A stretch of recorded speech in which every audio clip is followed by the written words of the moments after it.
The carriage arrived at the mansion gate. Jing was still dazed. A servant outside the carriage called, "Young master, we've arrived. Please get out of the carriage." Jing, still half asleep, got out. He went straight back to his courtyard without even having dinner, then started organizing his books. The servants looked at each other, unsure what was wrong with young Master Jing. During dinner at the Wen family, "Year, why hasn't your second brother come yet?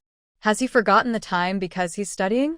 Send someone to check." Old Madam Wen said, worried because Jing, usually punctual, was still not here. Mother, the eldest sister-in-law, already sent someone to ask. But second brother went out with Miss Mu today. Maybe they ate outside. Year knew Jing had gone out with Morong Shu. That should be it. Why doesn't he send a message? Old Madam Wen said, though her tone was full of affection, not anger. Mother, second brother might have forgotten because he's busy. I heard from the servants that he went straight back to his courtyard after returning and started organizing books, said De Fu, the head of the Wen household, who paid attention to many things. Just then, the servant sent to Jing's courtyard returned and whispered a report to the old maid. Soon, the old maid came in and said, "Young master said he ate dinner late and isn't hungry now. If he gets hungry later, he'll ask the kitchen to prepare something. He's busy today and missed greeting the old madam. Please forgive him. He'll make it up early tomorrow morning. This child, since the third brother isn't coming, let's start the meal," said the Wen family. Although the head of the household seemed to be in charge, sometimes old Madam Wen's words carried more weight.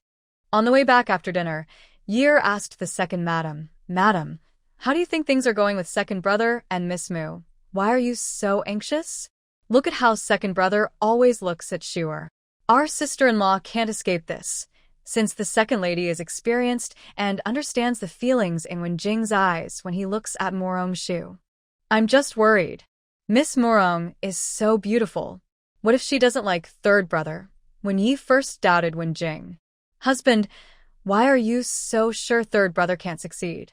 Look at what he wants to do. He's never failed before." The second lady laughed at her husband. "But recently, what has third brother been doing? It feels strange." When Yi thought third brother had changed. In the past, he rarely went out, but now he often goes outside. "That's not strange. Third brother probably went out with Shuer," guessed the second lady. "Besides Miss Morong, who else has such a big face?" When Yi felt third brother no longer cared about him, his eyes were full of Morong Shu. Seeing Wan Ye's expression, the second lady knew he was imagining things again and sighed helplessly. "Madam, what's wrong? Are you feeling unwell?" Hearing her sigh, Wen Yi became very nervous. His wife was pregnant now, and Miss Morong had told him that a happy mother makes a healthy, lively baby. "Husband, don't worry. Let's go back. I think I'm just a little tired." The second lady quickly changed the subject, unable to bear her husband's constant worry. Since the second lady was pregnant, Morong Shu gave Wen Yi a list of pregnancy tips. He followed them strictly. Now, seeing his wife tired, he hurried to support her. In Wen Jing's courtyard, Wen Jing worked late into the night organizing books. He packed one small box for Mu Siqing and another for Han Su to take with them to the Morong residence tomorrow.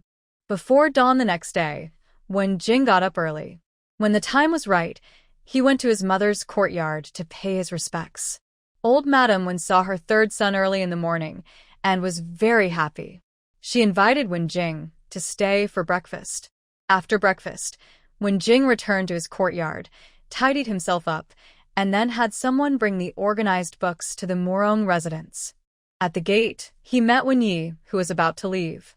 "Third brother, why are you bringing so many books so early? Are you going to the bookstore?" Wen Yi asked curiously. "Second brother, you're leaving so early? These are my notes from studying at the academy and some books I'll need for next year's exams," Wen Jing explained. "Third brother, you've already passed the 3 exams. Why do you still need these books?" Wen Yi was surprised, thinking maybe he was going to sell them at the bookstore. But the third brother is not someone lacking money. Seeing the second brother look surprised, Wen Jing explained, "Second brother, don't overthink. These are to be taken to Mu's house. Shuer's second brother will try his luck next year.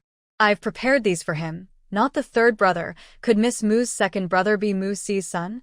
When he remembered that Mu Si's eldest son was known as the second son in the Mu family. Second brother is not mistaken. That's correct. Wen Jing still admired his second brother's good memory. Third brother, you shouldn't work too hard. Mu Si can handle his own affairs, and his own children are his responsibility. When he heard that the books were for Mu Si's son, he immediately associated Mu Si with a child and felt angry just thinking about Mu Si. Second brother, those are Shuer's family members. In Wen Jing's mind, anything related to Morong Shu was a big deal. He only knew that the person was Shuer's second brother. He had forgotten Mu Si. Third brother, when he called out sadly. Wen Jing felt a bit overwhelmed. When will his second brother and Shuer's second uncle reconcile? Second brother, I'm preparing to leave the house to buy food for second sister-in-law. We're in a hurry, or she and the baby will go hungry. Wen Jing used his trump card, mentioning his second sister-in-law and the unborn niece or nephew. Oh, third brother, you should hurry to Mu's house. I need to buy snacks for second sister-in-law quickly. If I go late, I'll have to wait in line. When he suddenly remembered his purpose for leaving early and hurriedly left after telling Wen Jing. Wen Jing watched his second brother walk away, then ordered the books to be loaded onto the carriage. He also told the coachman to go first to the pastry shop to buy treats for Morong Shu, then head to Mu's house. When Wen Jing's carriage arrived at Mu's house, he just happened to meet Mu Si and Mu Siqing, who were about to leave. Hearing that Wen Jing was bringing books and manuals, Mu Siqing immediately abandoned his father Mu Si and went with Wen Jing to find his sister. Mu Si was eager to hit his foolish son. Just a few books, and he was already leading people into his sister's courtyard. Was he afraid someone might kidnap his sister? What's so special about Wen Jing's books? Mu Si had some too. When he returned to the house today, he planned to prepare a set for his own foolish son. Since he liked reading so much, he might as well read to his heart's content. Meanwhile, Mu Si secretly kept a record of Wen Yi. The next day, the two of them argued fiercely, blaming each other. Their colleagues watched the fun from afar, staying out of reach. These two are troublemakers. All morning, Mu Siqing stayed in Morong Shu's yard, happily chatting with Wen Jing. Morong Shu ordered the small kitchen to prepare a few new dishes she had recently asked them to develop. Both Wen Jing and Mu Siqing praised her highly.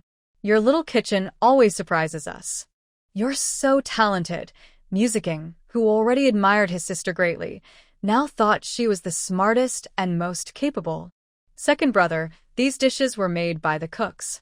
If anyone is impressive, it's them. I don't want to take credit, Morong Shu said, feeling that her second brother was overly biased. But it's because they came into your yard that they became so good. So, in a way, you're still the best, right, Wen brother? Mu Siqing said, pulling Wen Jing into the conversation. Exactly. Shuer has always been talented, so her little kitchen is special too. Wen Jing agreed, praising Morong Shu. Hearing Wen Jing's compliment, Morong Shu felt very happy inside. She thought of the saying, beauty is in the eye of the beholder, and couldn't help but smile. After dinner, Mu Siqing refused Morong Shu and Wen Jing's invitation to go out and meet friends. Instead, he had the servants carry his box of books back to his own yard, happily reading there. That evening, when Mu Si heard about this, he was so angry, he almost fainted. He couldn't believe his son trusted Wen Jing so much. Was it just because Wen Jing gave him books? If Mu Siqing had heard his father's thoughts, he would have told him it wasn't true. His sister was also very happy when she was with Mr. One. Morong Shu and Wen Jing also went to pick Song Iran to deliver books to Han Su. Song Iran had already arranged to meet Morong Shu yesterday, so to avoid breaking their promise, Morong Shu brought Song Iran along to Zhuangyuan Alley. Today, both Han Su and Lady Han were in Zhuangyuan Alley. Knowing her son was free today, Lady Han went there early in the morning, bringing a lot of ingredients. Now she was working at Yinfeng Tower, earning a good wage. She felt sorry for Han Su's hard work studying and got up early to prepare some delicious food for him. Han Su was very happy to see his mother carrying many ingredients into his small rented yard. He hurried to welcome her inside. Mother, why are you here so early? I was planning to visit Infeng Tower this afternoon, Han Su said, quickly taking the things from his mother. Today, my mother is resting. She thought about how hard you usually study, so she bought some ingredients to help you. Recently, she was very busy and didn't have time to cook for Sewer. Today, we two mother and son will indulge ourselves a little. Madame Han feels very sorry for her son. Eating meals at the academy can't be very good. Now that she is more comfortable, she naturally wants to give her son better food. It's been a long time since she cooked for him. Su wants to eat 2 big bowls today. Han Su is carrying ingredients in one hand and holding Madame Han's arm with the other, sitting at a stone table in the yard. Mom, shall I cook your favorite braised pork today? Madame Han knows that Han Su loves her cooking the most, so she bought the ingredients in advance. Then I'll help you, so we can eat your delicious braised pork sooner, Han Su says happily, excited to help. Just as they are chatting happily, there is a knock on the door.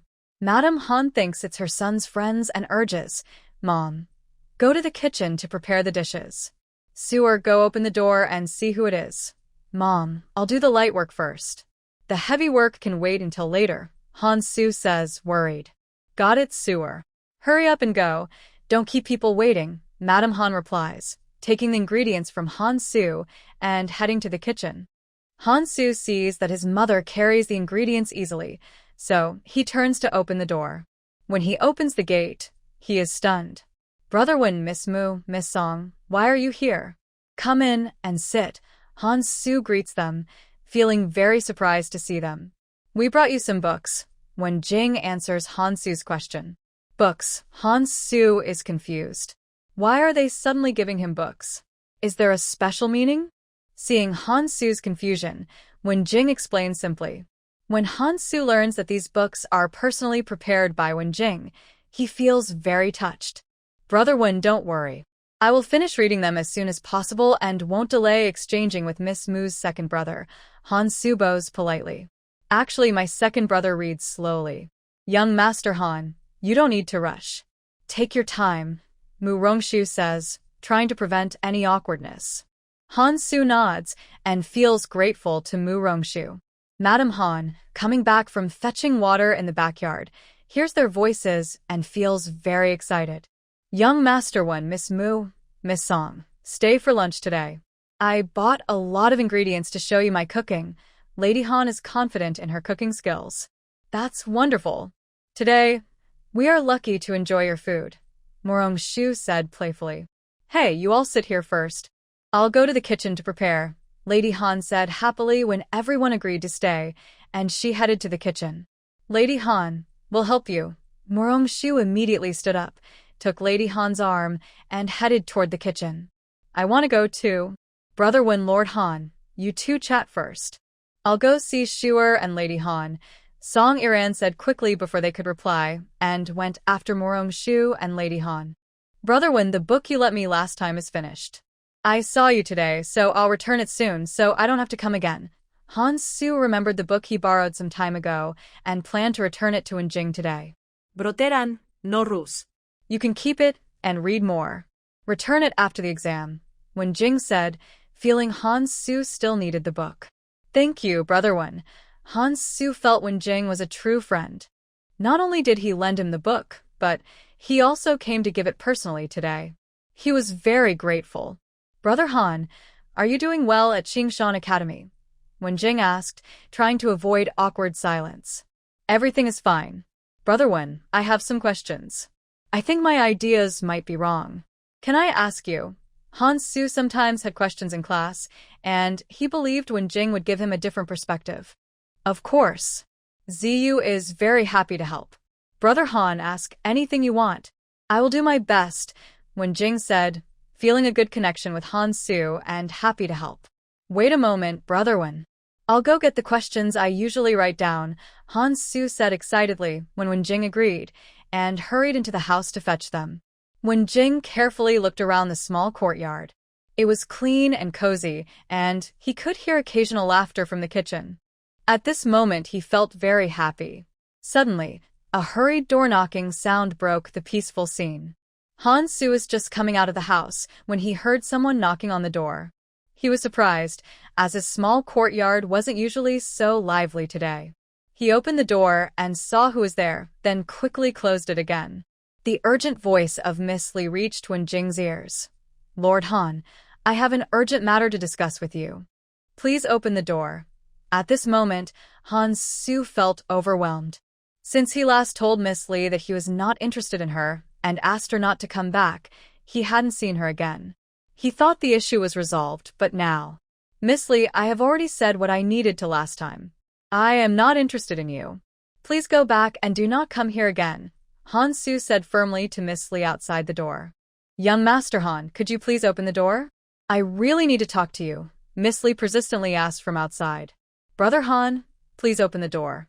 It might disturb the neighbors," Wenjing suggested, worried that Miss Li's noise outside would affect Han Su's reputation as a scholar. But Han Su truly didn't want Miss Li to come in, but Wenjing's words made sense. "We are all here. Nothing will happen," Wenjing said, making Han Su understand that with so many people around, there was no issue of privacy or impropriety, even if she came in.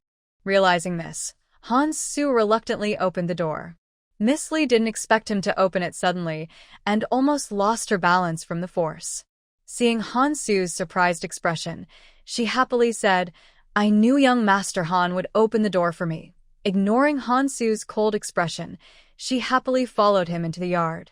When she saw Wenjing in the yard, she was stunned and stammered. "When third young master, hello. Why are you here?" "Of course, I came to discuss learning with Brother Han." "Miss Li, are you here to ask questions too?" Wenjing's knowing tone made Miss Li blush with embarrassment. I came to see young Master Han about something."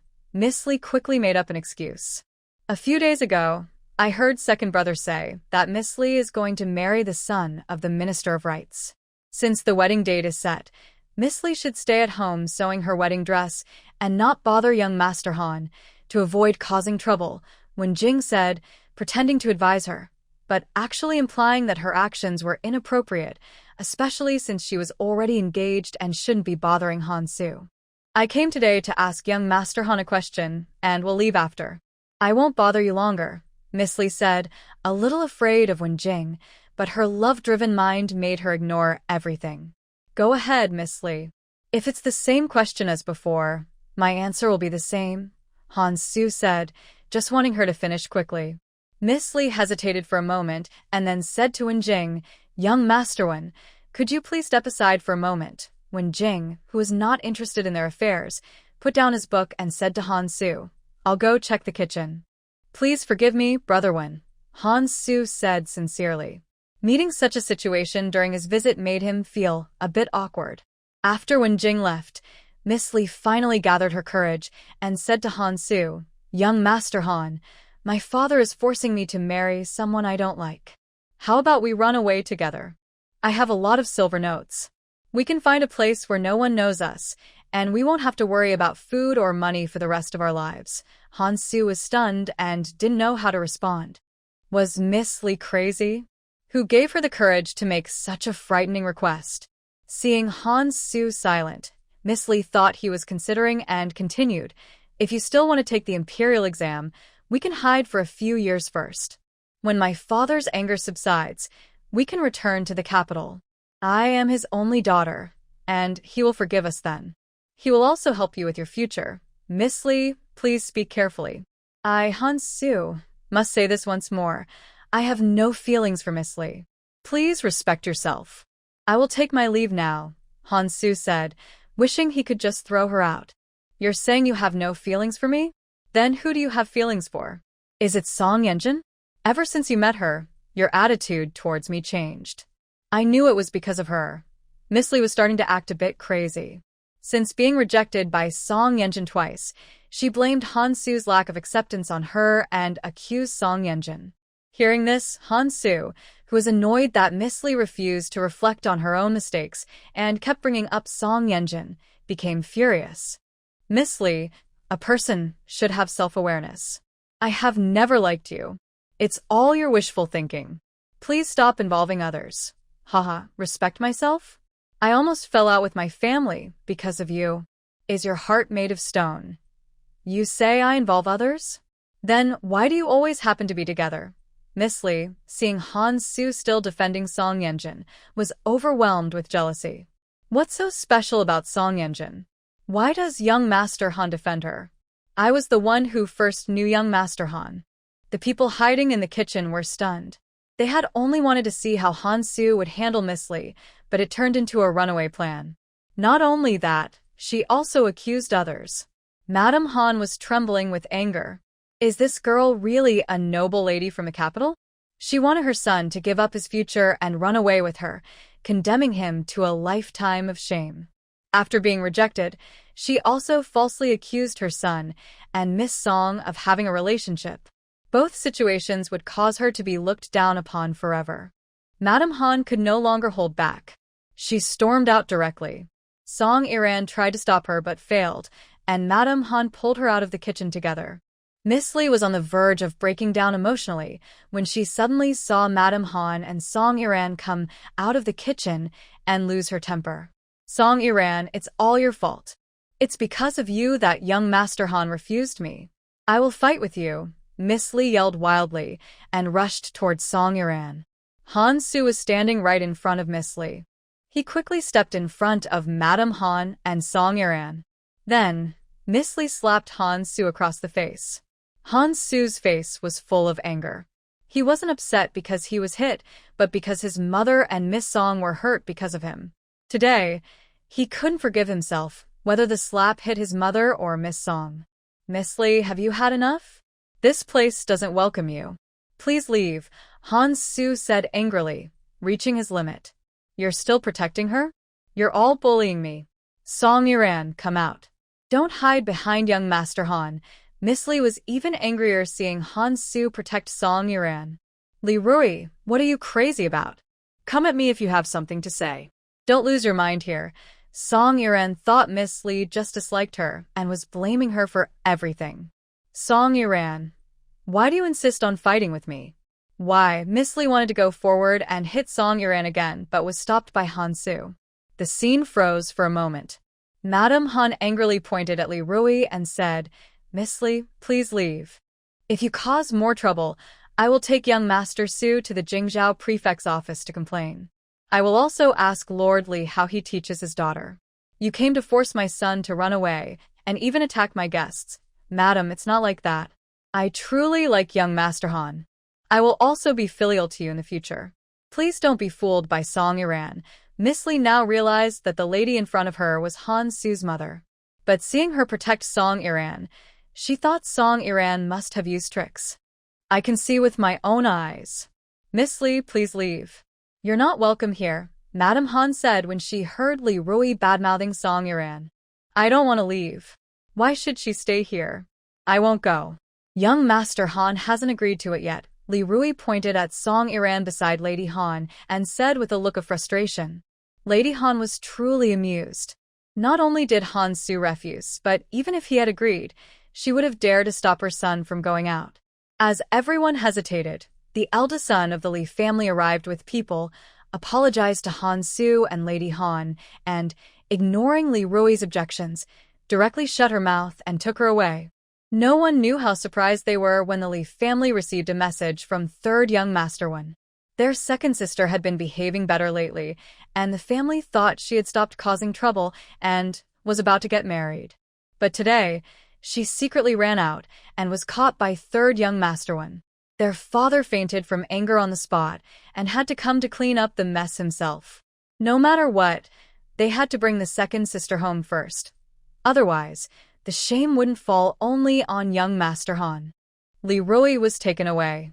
The eldest Li promised that his sister wouldn't bother Han Soo again. Although Han Soo was angry, the fault wasn't his. It wasn't fair to blame the eldest Li. The gate was closed again, and the small courtyard returned to peace.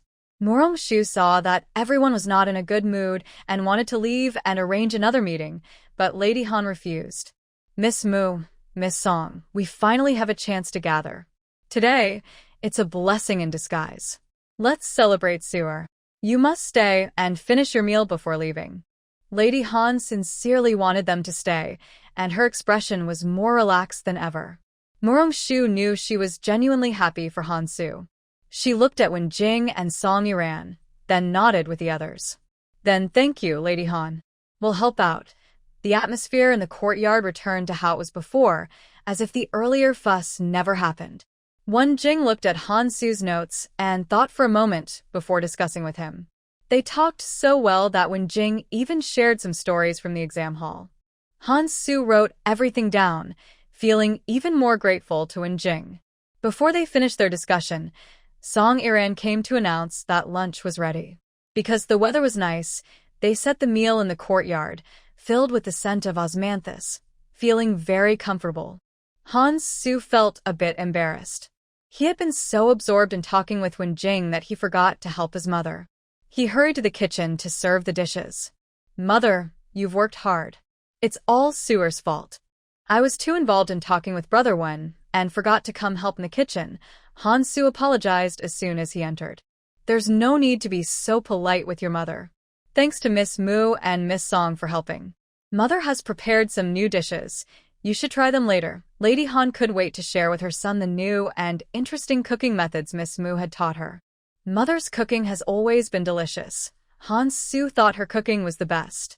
Since coming to the capital, he hadn't eaten her food and missed it very much. Lady Han, young Master Han, come quickly. Just looking at these dishes makes me hungry, Song Yiran said. She had been hungry since Murong-shu was teaching Lady Han how to cook in the kitchen. Now that the food was ready, Lady Han and Han-su still hadn't come to the table. We're coming. Miss Song, you must be hungry. Eat more later and try my cooking, Lady Han said, smiling as she saw Song Yiran drooling over the food. No need to try. It looks delicious, Song Yiran said, feeling the aroma and appearance were perfect. Let's eat. Help yourselves. Except for this braised pork, all the other dishes are based on Miss Mu's recipes.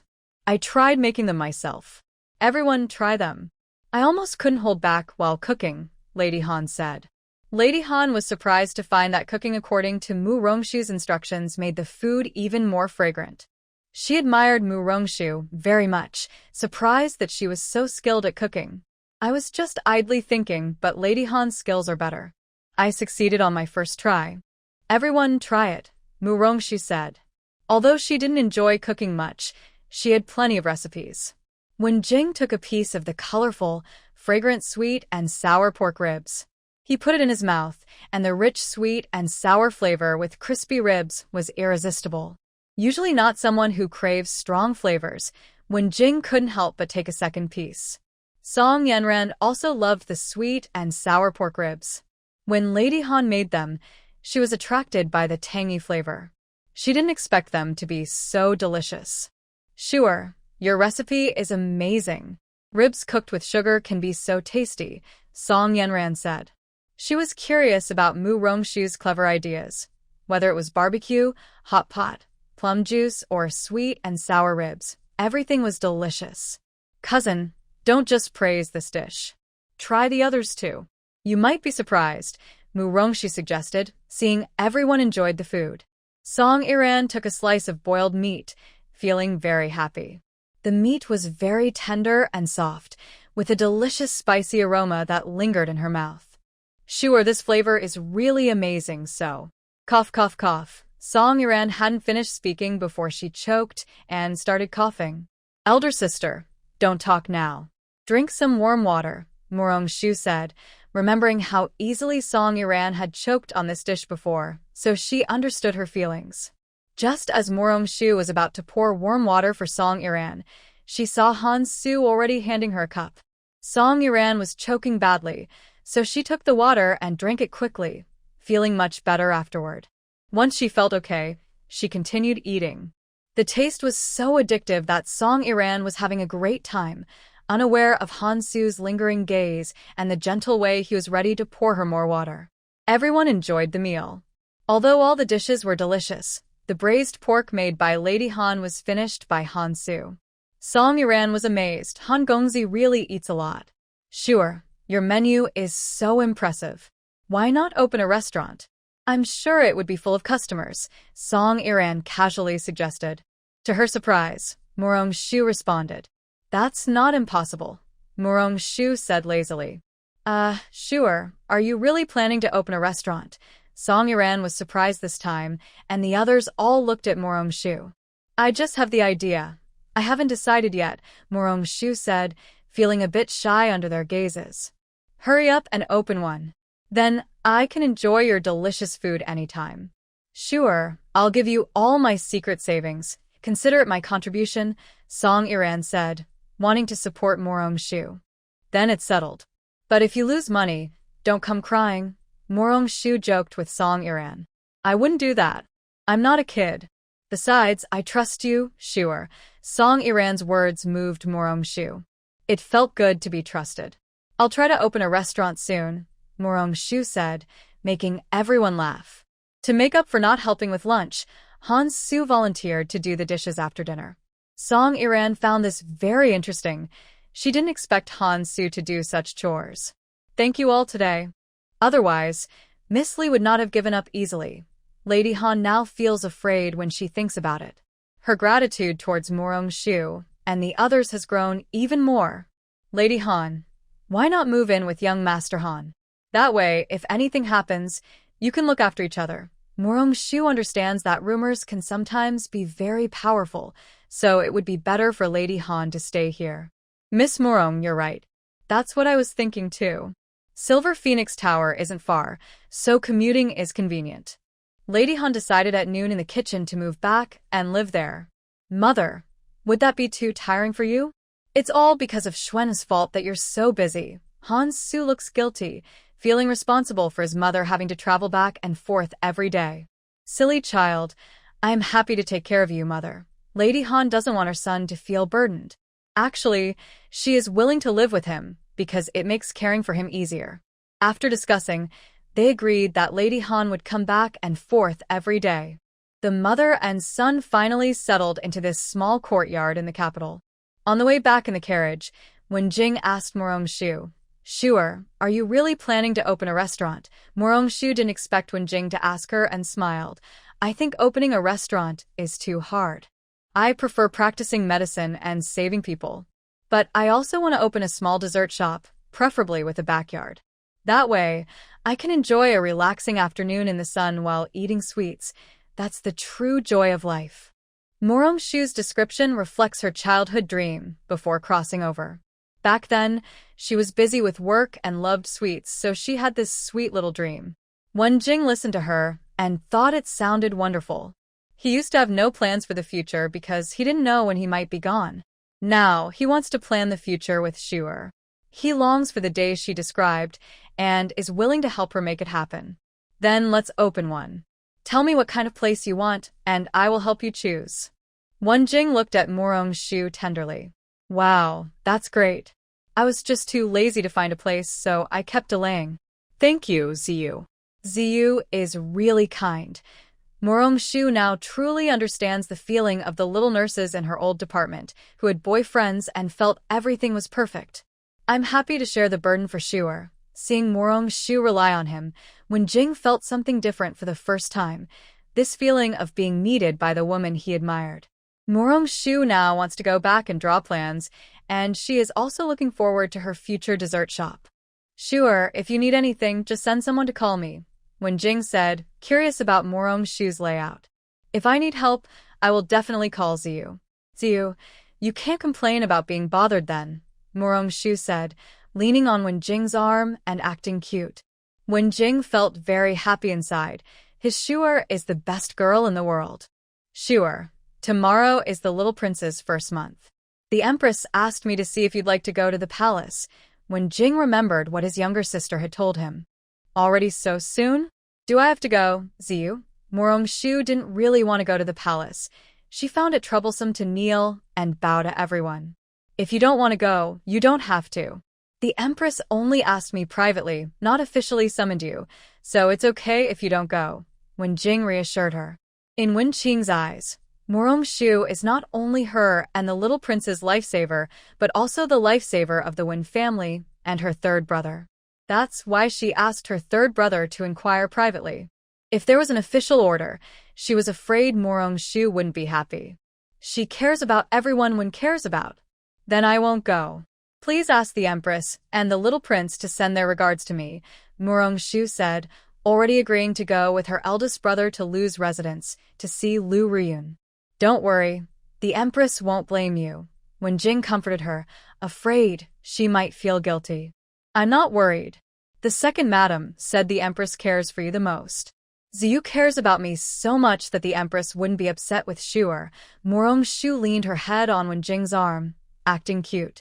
I didn't expect you to have such a good relationship with the second sister-in-law. She even told you this. You can't let second brother hear it, or he'll go cry to the Empress, when he always thought he was the brother the most cared for by Wenqing.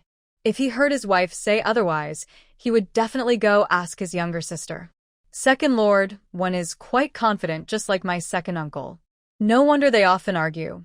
Murong-shu thought of Wenye's personality and immediately thought of her second uncle. Mother has scolded second brother before, but he still argues with second uncle every time. Our whole family can't figure out why.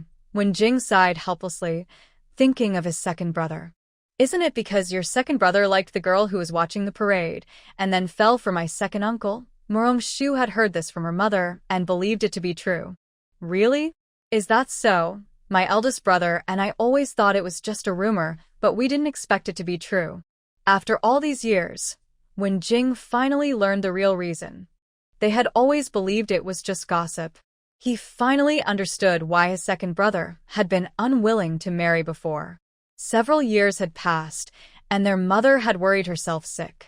Now, at last, the truth was revealed. Ha, if the second lady finds out, do you think she'll scold your second brother? Murong-shu looked mischievously at Wen Jing, who suddenly had a bad feeling. The second sister-in-law probably won't hit him, but my second brother might have to sleep in the study, Wen Jing said, feeling a bit worried for him. Although his sister-in-law was gentle, when she got angry, his brother was still afraid of her. Ha, I didn't expect Master Wen to be so afraid of his wife. Murong-shu laughed, imagining the scene. This is a family tradition, Wen Jing said seriously. My father set the example, and both my elder and second brothers follow it. Sure, I'll do the same. When he said this, Wen Jing didn't feel embarrassed at all. If that person was Shuer, he would gladly do it, and even looked forward to it. But I'm neither as gentle as the first lady, nor as clever as the second lady. Would you still want me? Murong-shu teased him. You are you. You don't need to compare yourself to anyone else.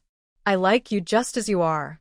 Wen Jing's words warmed Murong-shu's heart.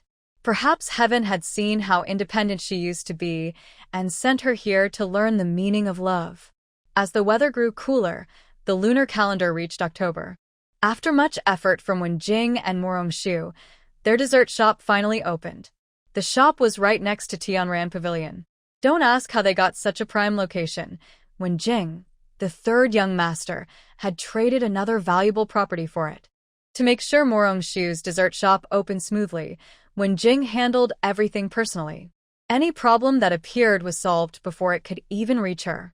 No shop? He bought one. Bad location? He exchanged it. He even supervised the renovation himself. Besides Wen Jing, Song Wei, Rong Qing, and Master Rong all offered great help.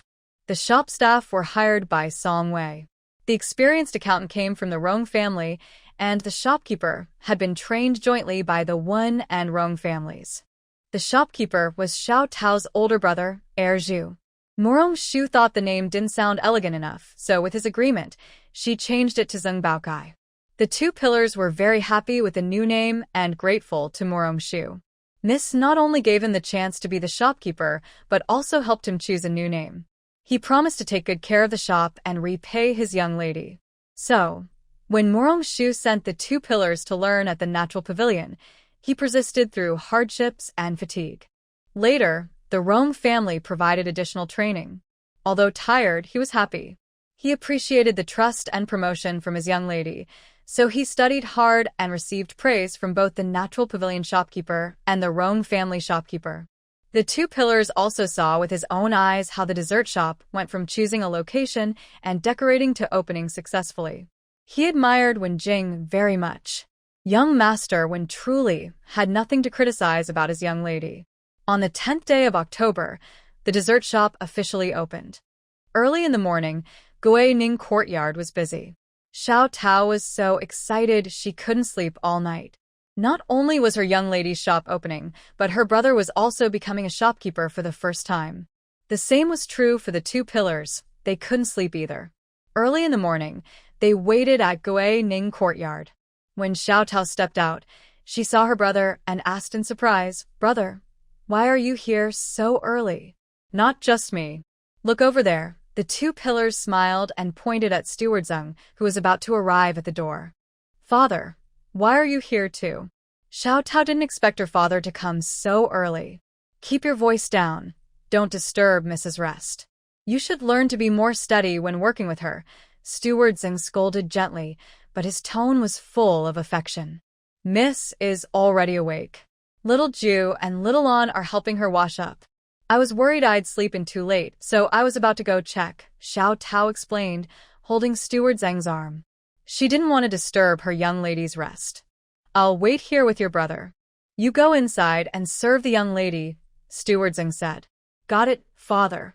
You and brother wait in the yard. Miss will be ready soon."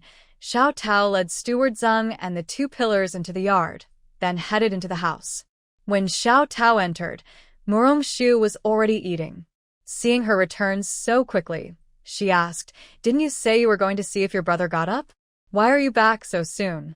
"I ran into my brother as I left. He's waiting in the yard now. He said he'll help the young lady with the cart today, then go to the shop together." "Can I go to the shop too?" Xiao Tao was very curious because she often heard her brother talk about the shop. "Of course, you can go. Not only you, but Xiao Ju and Xiao Lan will go too, to try the desserts at your lady's shop." Murong Shu was in a good mood today and waved her hand to bring the other two maids along. "Thank you, Mississippi." When they heard they could go, Xiao Ju and Xiao Lan were very happy. They had been serving the lady for a short time and didn't receive as much favor as Sister Xiao Tao, so they didn't expect the lady to take them today. Actually, it's not that Murong Shu usually doesn't take them out, but she thinks bringing too many people is troublesome. She didn't realize the maids misunderstood and thought she wasn't favored. Seeing how happy they were, Murong Shu smiled and said, "Quickly get ready. We will leave soon." Xiao Tao asked your brother to arrange another carriage for your father. "Miss, I will go tell my father right now. He and my brother are waiting in the yard," Xiao Tao said happily and went out. After they finished preparing, they rode in two carriages toward the dessert shop. Song Wei and Rong Qing had already agreed to go support Murong Shu today. When Murong Shu sent someone to tell them she had left first, they were a bit surprised. But since it was the young lady's first time opening a shop, they understood her excitement. They planned to visit the old lady first to pay their respects, but as soon as they arrived at her courtyard, they were turned away by their mother-in-law. "Our little Shu is opening her dessert shop today. As a mother and a second aunt, why aren't you going to support her? Why are you here with me? Hurry up and get ready. Go see if there's anything you can help with." Old Lady Murong, since Murong Shu helped her improve her health, was feeling much better. She was older and didn't like to go out, so when her daughter-in-law came to pay respects, she told them to go quickly and help Murong Shu. "Mother, whose shop opens so early? My sister-in-law and I have arranged to meet some ladies and young Mrs. later to go to Shu's shop." Rong Qing replied happily. "Yes, mother. Everything at the shop is arranged. Shu is just too excited, so let her go first," Song Wei added, which reassured old Lady Murong. After paying their respects, they prepared to go to the shop. When Murong Shu arrived at the shop, she was surprised to see that both the accountant and the staff had already arrived, and even when Jing and when you were there. "Big Sister Mu, Uncle Third said there are many desserts here today that Yor hasn't tried before. Yor dreamed last night about eating delicious food, so she got up before dawn. Big Sister Mu, when will the desserts be ready?" Hearing Yor's words made everyone laugh. Murong Shu walked forward, holding Yor's hand, smiling and saying, "Yor is so clever, she got up even earlier than Big Sister Mu. Soon, I will start making desserts for Yor. Today, I will treat everyone, and Yor can eat as much as she wants.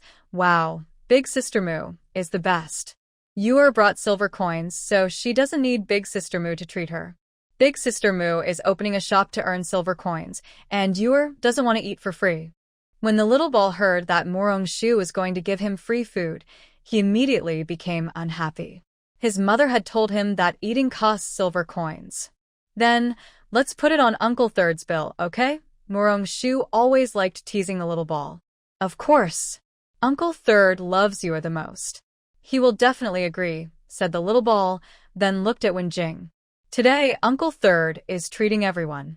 Yor can eat as much as she wants. I knew Uncle Third loves Yor the most, everyone said happily. Morong Shu took everyone to visit the shop first. She was very happy because this was her dream little store. Thank you, Ziyu. Morong Shu knew that Wenjing's help was crucial for opening the dessert shop. Without Wenjing's assistance, it might not have opened so quickly. She didn't expect Wenjing to care so much about her. During this time, preparing the shop brought them closer, and now they were in the early stages of a happy relationship. On the first day of opening, everyone was full of energy.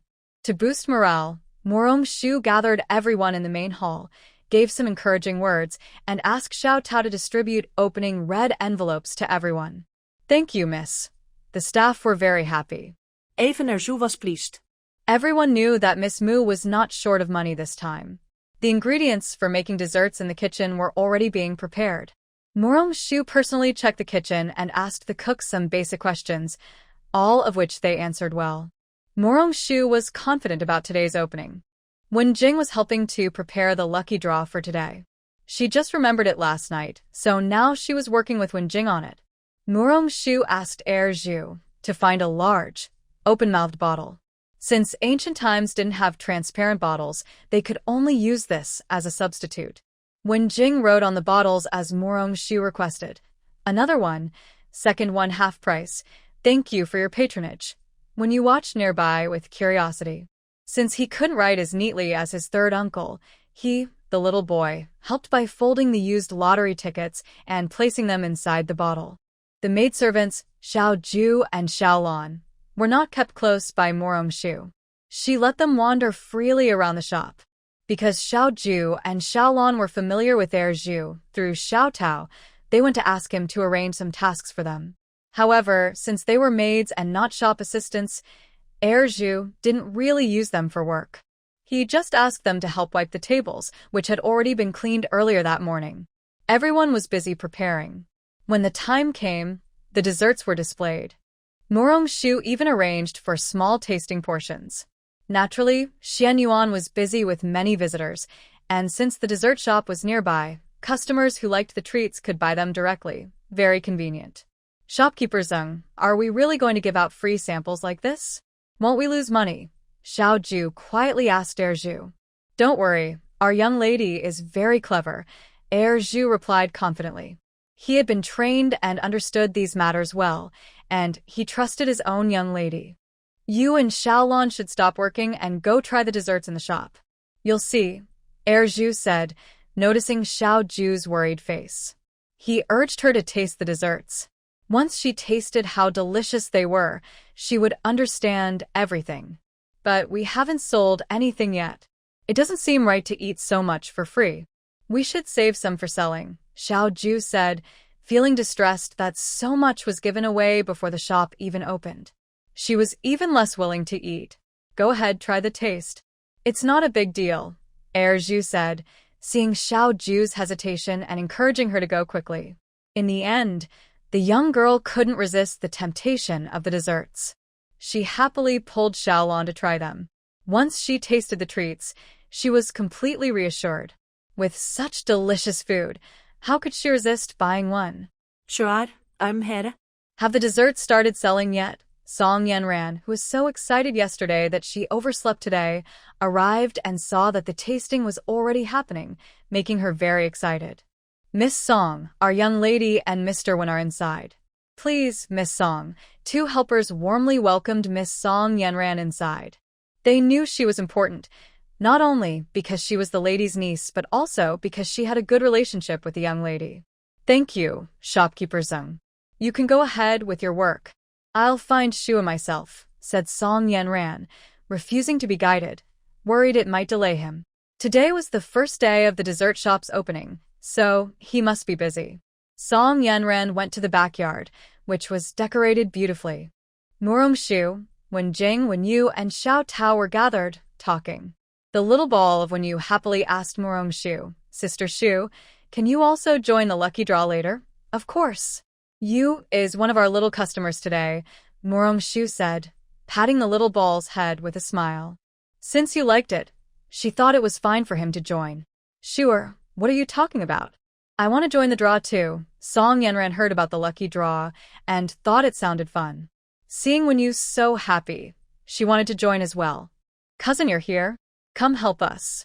We're writing the tickets for the draw. Murong-shu saw Song Yanran happy and said, knowing her cousin could liven up the atmosphere. Okay, let me see, said Song Yanran happily, joining them. The little ball greeted Song Yanran cheerfully and then showed her the tickets. Sister Song, look. My third uncle wrote these. Isn't he amazing? Do you want to write with him too? Hearing this, Song Yanran's mouth twitched. What kind of unintentional insult was this? Writing with third young Master Wen? Could she compare to him? Even if Wen San didn't mind, she didn't have the face to put her handwriting alongside his. No, sister, you should do this together. With your third uncle here, I'd be embarrassed, said Song Yanran, knowing her limits and choosing to work with Wen-yu, feeling relaxed and unpressured. We'll finish soon. Cousin and you, rest for a bit and enjoy some sweets. I'll handle the rest. Xiao Tao, bring some desserts for you and cousin, Murong-shu said, taking over Wen-yu's tasks and instructing Xiao Tao to serve desserts. Murong sister, can you wash his hands first? Wen-yu was very clean and wanted to wash his hands after touching the tickets. You is so good. I forgot. Xiao Ju, take the little young master to wash his hands. Murong-shu ordered the little maid behind her. Song Yanran, upon hearing this, also wanted to wash her hands. So, Xiao Ju led the way, and the three of them went together to wash their hands. Murong-shu was handling the prize tickets when she overheard Yu telling Song Yanran, Sister Song, today you have to pay for the desserts if you want to join the lucky draw. You can't participate without paying. Did you bring money today? If not, you can treat you. Of course I brought money. After washing my hands, I'll buy a cup first. Maybe I'll win a free one, and I can give it to you. Would that be okay? Song Yanran looked at the little kid seriously asking if she brought money, and she couldn't help but want to tease him. Murong-shu and Wen-jing listened to their conversation and exchanged smiles. Wen-jing and Murong-shu had just finished writing the prize tickets when the first customer arrived at the dessert shop. It was a lady with a child about 5 or 6 years old. The child was happily eating a free sample of dessert and kept asking for more. Seeing that the child liked it, the lady ordered a bowl of red bean taro balls. After paying, she was told about the lucky draw. The lady didn't quite understand what a lucky draw was, so Zhu personally explained it to her. She was a bit doubtful but still participated and surprisingly won a second free bowl.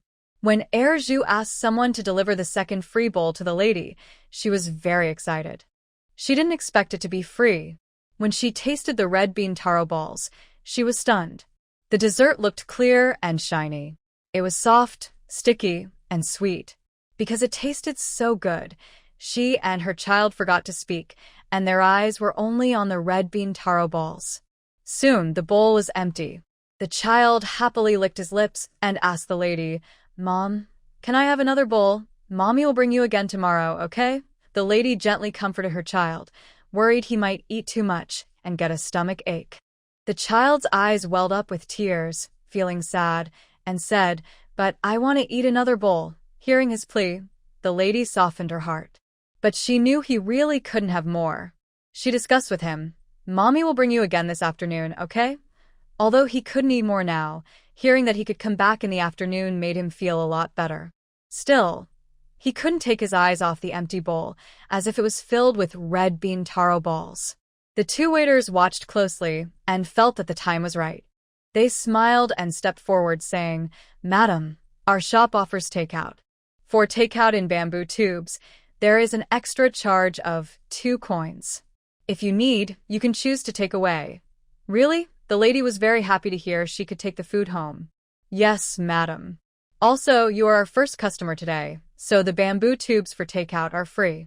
Please tell me how many portions you want, and I will have the staff pack them for you. The second waiter remembered the rule that the first 10 customers, including Morong-shu, could get free takeout, and he tried to promote it to the lady.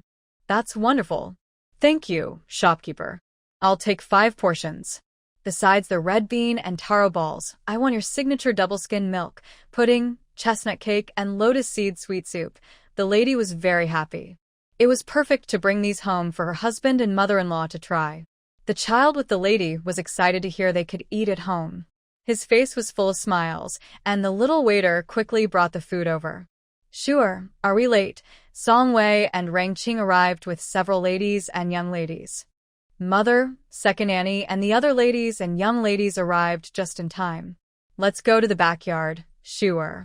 Xiao Ju, bring the menu so the ladies and young ladies can choose. Morong Shu greeted everyone and asked Xiao Ju to bring the menu. The ladies and young ladies had come to support the shop, but once they arrived, they found the place was decorated very uniquely, with 2 floors. They immediately liked it. The weather was perfect for eating desserts in the backyard.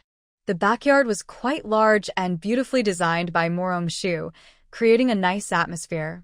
As soon as they arrived, the young ladies rushed to sit on the swings, while the ladies chatted together.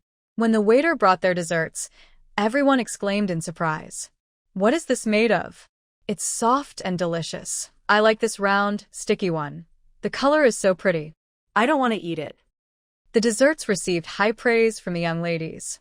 Someone even called the waiter to add another portion of what others had just eaten. Song Wei and Rang Qing were very happy to see everyone enjoying themselves. After they finished eating, they finally understood why everyone was so excited. Mother, second Annie, and grandmother are not feeling well and don't go out easily. I will have someone pack a portion to send back to the house for grandmother to try. Morong Shu was genuinely concerned about her grandmother and carefully chose a few desserts suitable for her to enjoy. I ate with my older sister-in-law and then went back first. I will bring some treats for your grandmother. She will be very happy. Rongqing knew that the elderly lady loved her little niece very much. Even if she was just given a bowl of cold water, she would praise it highly, let alone the desserts from today's shop. Miss Mu, can we take the desserts from your shop home? Madame Zhang asked curiously. Madam, our desserts can be taken home. Some are also suitable for children and the elderly. Morong Shu emphasized the suitability for kids and seniors. She believed these ladies would be tempted. Sure enough, as soon as she finished speaking, everyone started discussing. Mother, let's bring some for our younger brother and sister. Mother, the eldest brother is busy studying. Let's bring some for him. Mother, we should bring some for grandmother and father. Mother, how about we bring some for our maternal grandmother? The ladies discussed and asked to take some treats with them. Morong Shu found everyone very cute. They wanted to share delicious food with loved ones. She called the shopkeeper to serve the ladies personally, then took Xiaotao to the front. She arranged for Ziyaj and Xiaolan to deliver a gift to her second uncle at the Hamlin Academy. Thinking about Wen Er and her second uncle working together, she asked how many people were on duty at the academy and decided to send one gift to each person. She also called the household servants to deliver some treats to her father and uncle. Wen Yu liked these desserts very much and insisted on buying some with his own money to give to his mother, second aunt, and grandmother. Because of this, many desserts were sold even before any big promotion. After lunch, Lu Ruyan and Mu Sishu came together. Lu Ruyan had been delayed in measuring clothes in the morning, and Mu Sishu had gone to visit Lu Ruyan's eldest brother. At noon, Lu's mother kept her for a meal, and in the afternoon, she naturally took Lu Ruyan to her younger sister's new shop. As soon as they left Lu's residence, Lu Ruyan urged Mu Sishu, Shuji, we need to hurry. I don't know how things are going with Shuer. It's all my fault for delaying. Ruyan, don't worry. Shuer won't blame you. We'll be there soon. Mu Sishu comforted his fiancée. Today is the first day of opening, and I don't know how well it's selling. Lu Ruyan was very worried about poor sales. Morong Shu felt sad. Shua's cooking is so good, and the desserts will definitely sell well. When we arrive, we'll see how it goes. If sales are slow, we can buy some for our family to eat. Mu Si-shu thought that there were so many people at the west suburb camp. He figured he could just buy the place if needed, so his sister wouldn't be sad. Brother Shu, that's a good idea. I'll buy more later, Lu Ruyan said, feeling that Mu Si-shu was very clever. This way, Shuer wouldn't be upset. But when the carriage arrived at the dessert shop, Mu Si-shu and Lu Ruyan both froze in surprise. Was it really that exaggerated? Brother Shu, are we in the wrong place? Why are there so many people lining up at the door? Lu Ruyan asked Mu Si-shu with disbelief. Yuana, look at the sign. It says Sweet Shop, and it's written by young Master Wen himself. On the left is the natural pavilion. It can't be wrong, Mu Si-shu replied confidently. He wasn't mistaken. This shop was newly opened by his younger sister. He didn't expect that after just a short delay, the shop's business would be so good. Yuana, let's go inside quickly. Maybe we can help Shuer. Mu Si-shu felt a bit regretful for not coming earlier today. His sister must be exhausted with so many customers. Brother Shu is right. Let's go in quickly. Lu Ruyan also regretted coming late today, but they had promised to measure the wedding dress. They couldn't refuse. The shopkeeper, Second Ju, was extremely busy. Luckily, Morong Shu personally came on the first day. Despite the busy crowd, there were no mistakes. From afar, they saw their eldest son bringing his fiancée over. He hurried to greet them. Young Master Miss Lu, you're here? Miss is in the backyard welcoming guests. Please go to the backyard to find her. I'll have someone bring you some desserts. We're not in a hurry. We'll greet the guests first. We'll find Sister Shu ourselves. You can go ahead and busy yourself. Mu Si-shu saw that Second Ju was busy, so he didn't want to delay him too long. Visiting his sister's shop didn't count as a guest. Yes, Manager Zeng. Go ahead and attend to the guests. We'll find Shu ourselves. Lu Ruyan agreed with Mu Si-shu. All right, young master and Miss Lu, feel free, Zeng Bao Kai said, busy as he was. After greeting them, he went to serve other customers. Soon, Miss Lu would marry into the Mu family, so she was practically part of the family. Shuer, sorry we're late, Lu Ruyan said apologetically, holding Morong Shu's arm. She was worried her sister might be upset with her. Yuana, Sister Lu and Big Brother are here. You should go to the second floor and sit. I'll finish up here soon and come find you and Big Brother, Morong Shu replied. Shuer, do you need our help? Lu Ruyan felt that she and Mu Si-shu had arrived too late. She felt guilty if she didn't help now. No need. Go upstairs quickly with Big Brother. Sister Yenran is upstairs. You should go find her. I will join you soon. Morong Shu pushed Lu Ruyan and her older brother toward the stairs. Lu Ruyan and Mu Si-shu had to go upstairs. When they arrived, they found Wen Jing, Song Yenran and Wen Yu, the little boy, all there. Ruyan, you finally came. If you didn't come soon, we would have finished all the delicious desserts, Song Yenran joked when she saw Lu Ruyan. Sister Lu, Sister Song is joking. Sister Morong's shop has made a lot. Tell me what you like to eat, and Sister Xiao Ju will help you get it. When you heard Song Yenran say the desserts would be gone soon, he immediately became unhappy. Sister Lu must be here just to eat desserts. How could she be tricked? Everyone was amused by the little boy's words. Song Yenran reached out and pinched his cheek, saying, You really favor your Sister Lu. Aren't you afraid Sister Song will be sad? Sister Lu is going to marry Brother Mu in the future. I definitely can't let you bully Sister Lu, or Brother Mu will be sad, when you explained seriously, making Lu Ruyan blush. That's how it is.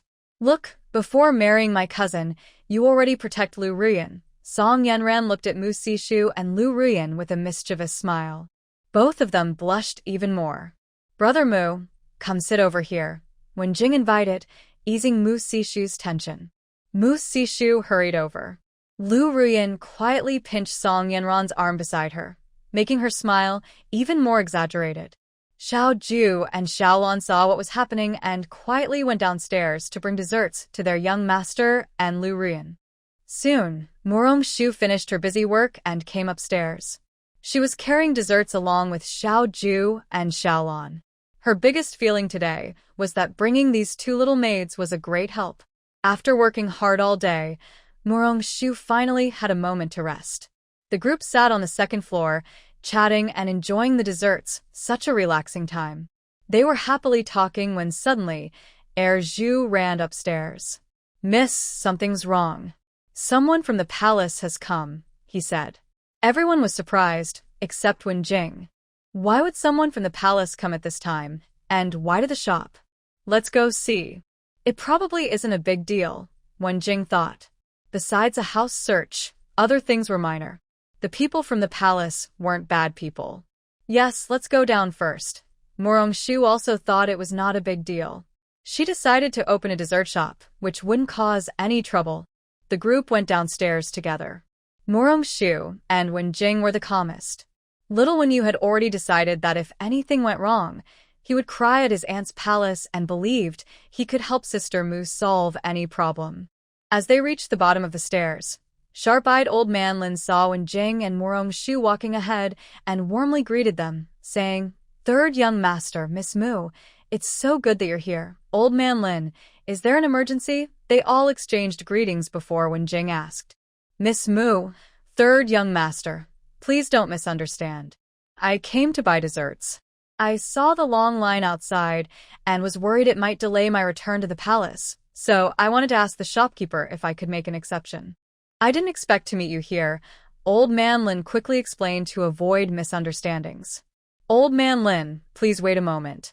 I'll have someone prepare the desserts," Shu said, then looked at Zhu. Although surprised, Zhu quickly responded and went downstairs to arrange things. "Thank you, Miss Mu and shopkeeper Zeng. These desserts are bought by my servant for the Empress.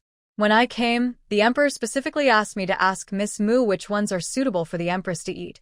Old Man Lin smiled and asked. "Empress?" Shu was a bit confused. The dessert shop had only been open for less than a day. How did the Emperor and Empress already know about it? Seeing her confusion, Old Man Lin explained with a smile. "This morning, Miss Mu, you gave some desserts to General Mu. The general shared some with the Emperor, who then sent someone to give some to the Empress to try. The Empress loved them very much. Unfortunately, the general's share was given to his colleagues, so the Emperor quickly sent servants out of the palace to buy more." Shu was stunned. She never expected her father to have shared desserts with the Emperor. If she had known, she would have made an extra batch just for the Emperor. "Old Man Lin, rest assured, these desserts are all suitable for the Empress. Please wait a moment. I will arrange everything." Shu personally took Zhu downstairs to handle the matter. After going downstairs, Shu first had someone give Old Man Lin a small taste of each dessert. Before leaving, she not only brought plenty for the Emperor and Empress, but also specially prepared one for Old Man Lin and his master, De Gonggong. Old Man Lin thought to himself how generous and thoughtful Miss Mu was. He decided to praise her more to the Emperor when he returned. Thanks to his efforts, early the next morning, Shu received a reward from the Emperor. After Gonggong Lin left, everyone finally relaxed. For the Wen family, this was just a small, normal matter. But for others, the threat of heaven's authority was not to be taken lightly. Just as they were about to breathe a sigh of relief and rest, Zhu came in to say that Han Su and his classmates had arrived. Han Su heard from Lady Han that today Shu's dessert shop was opening, so after class, he had invited a few close friends to come and celebrate. He wanted to support Shu, but he also thought that Jing and Song Yuran would definitely be here today, so he brought a little personal hope along. Shu asked Zhu to invite Han Su and his friends inside. The backyard was empty at the moment, so it was a good place to gather. "Miss Sir Wen, I and my friends have come to try your desserts," Han Su said after greeting Shu and Jing. "Please sit in the backyard. I'll have someone bring you a signature dessert from our shop later," Shu said, guiding people to the backyard and instructing staff to prepare the desserts. "Thank you, Miss Sorry for the trouble." Han Su bowed politely. "Sir Han, no need to be polite. Please go inside with Ziyu." "I'll be right back," Shu said as she arranged everything herself and went to tell Zhu to prepare the desserts. The classmates who came with Han Su were first amazed by Shu's beauty. Then, when they heard Han Su call Jing young Master Wen, they couldn't hide their excitement and kept secretly glancing at Wenjing. Wenjing felt a bit confused by all the attention until he overheard someone whisper to Han Su, "Brother Han, is this the third young masterwan?" Seeing Han Su nod, the others became even more excited. Han Su understood their feelings, remembering his own first impression of Wenjing. "Brother Wen, these friends of mine admire your talent very much. I didn't expect to meet you here today, so I'm a bit excited." Han Su introduced his friends to Wenjing. "Ziyu, please accept my greetings. Let's go to the backyard to chat," Wenjing said politely, bowing slightly and inviting them to the backyard. "Third young master Wen, thank you," they hurriedly responded, finally seeing someone from another family, an exemplary figure their parents admired, standing right in front of them. They were so excited they couldn't keep still. When Murong-shu came to deliver the desserts, she felt that the way these people walked was a bit strange. She thought they might be born that way and didn't say anything, then went upstairs. Song Yiran and Lu Rian watched the scene in the yard through the window upstairs. Seeing Murong-shu come up, Song Yiran asked, "Sure, do those young men have trouble walking? Why do they walk so strangely?" Murong-shu thought for a moment and replied, "Probably not. Maybe they've been riding in a carriage for too long." "Oh, is that so?" Song Yiran looked a bit doubtful. Could it be that they are too excited after seeing Brother Wen? Murong-shu's words made everyone pause, then they all laughed. This guess seemed the most reasonable. "Brother Shu, are you going to find Brother Wen and the others?" Lu Rian was worried that Murong-shu might be bored upstairs. "No, I'll stay here with you. Besides, opening the window and sitting here, I can hear what they are talking about clearly." "Isn't that better?" Murong-shu didn't want to leave Lu Rian because they were about to get married and they had fewer chances to meet. "Brother Shu is so kind." Lu Rian's eyes sparkled with pink bubbles. Murong-shu didn't want to disturb his older brother and Lu Rian. He pulled Wenyu and Song Yiran to sit at another table, and the three of them quietly discussed something happily. June Minghua arrived just before closing time. She enjoyed the desserts here and packed a portion for her mother, taking everything to her. "Princess, dinner is almost ready. Do you think you can finish so many desserts?" Song Yiran thought June Minghua couldn't possibly eat all that, since dinner was soon. "Don't worry. My mother loves sweets. I want her to try everything. Her appetite hasn't been good lately. Besides, there's father. If she can't eat it, father will finish it all," Minghua said. Princess Minghua thought these were small matters for Lord Jinshan. She bought so many desserts just to let her mother try them. June Minghua didn't stay long. She wanted her mother to enjoy the delicious desserts sooner. Not long after, the last portion of desserts was sold out. Some people who couldn't buy any were told that the sale would start again tomorrow. Although everyone was a bit disappointed, they had to leave. They didn't expect the first day of business to be so successful. In the afternoon, Murong-shu booked a table at Tianran Pavilion for everyone to eat together, even inviting the waiters and cooks. Everyone was very excited. Some people had never been to Tianran Pavilion before. They didn't expect that on the first day of the new boss's work, she would invite everyone there for a meal. The manager of Tianran Pavilion reserved the best private rooms for Murong-shu when she asked to host a meal for everyone. Everyone thought they would eat on the first floor, but when they were invited to the second floor, they were all surprised, excited, and happy. The chefs at Tianran Pavilion also put a lot of effort into their cooking, so everyone's impression of the place improved. It was true, expensive is worth it. The food was really good, and the portions were large. During the meal, Murong-shu also asked Zhu to give the hardworking staff, cooks, and helpers a red envelope larger than the one in the morning. This time, even Xiao Ju, Xiao Lan, and Xiao Tao received one. The three young girls were very happy. No one expected that not only would they get red envelopes in the morning, but there would be even bigger ones at night, and they also ate at Tianran Pavilion. Everyone secretly vowed to work hard in the future to repay Murong-shu. Murong-shu also agreed with Zhu on a performance bonus.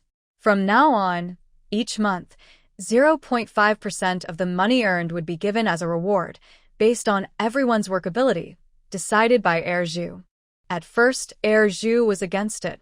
His bakery workers earned more than the staff at Tianran Pavilion, and now with the bonus, it was even harder to imagine. Miss, this might not be good. We have 7 paid days off each month, and since we pay high wages, giving bonuses might be too much. Zhu tried to persuade Shu. Don't worry, Mississippi. I have a plan. I will calculate your bonus separately, and it won't be included in these performance rewards, Shu said, then continued eating.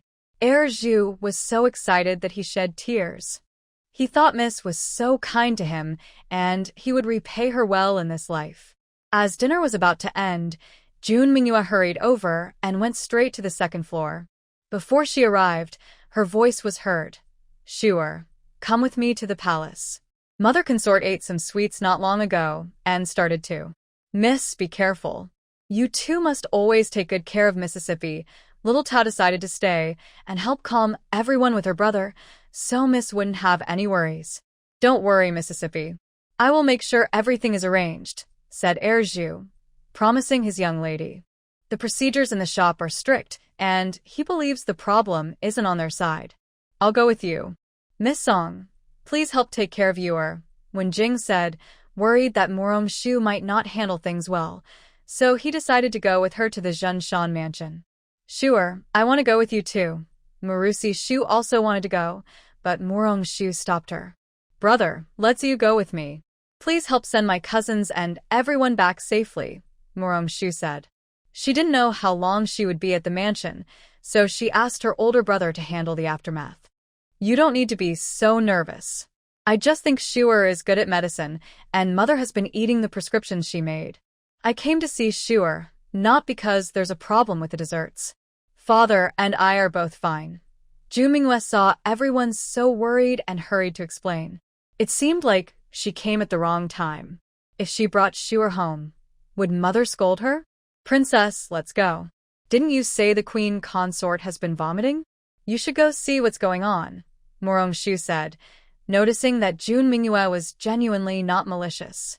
Maybe she was just too anxious and came straight here. Everyone, don't worry. I promise. I just want Shuer to check my mother's pulse. Please don't worry.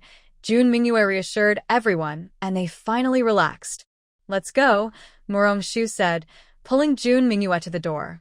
Sure, let me explain a few more words. You see, everyone misunderstood. It was my fault. I was too anxious and ruined your celebration, June Mingyue said, feeling very regretful, but Shu pulled her away. All right, let's go quickly. Early there, early back. I got up early today and plan to sleep early tonight, Shu said, making June Mingyue forget her guilt and start to feel sorry for Shu again.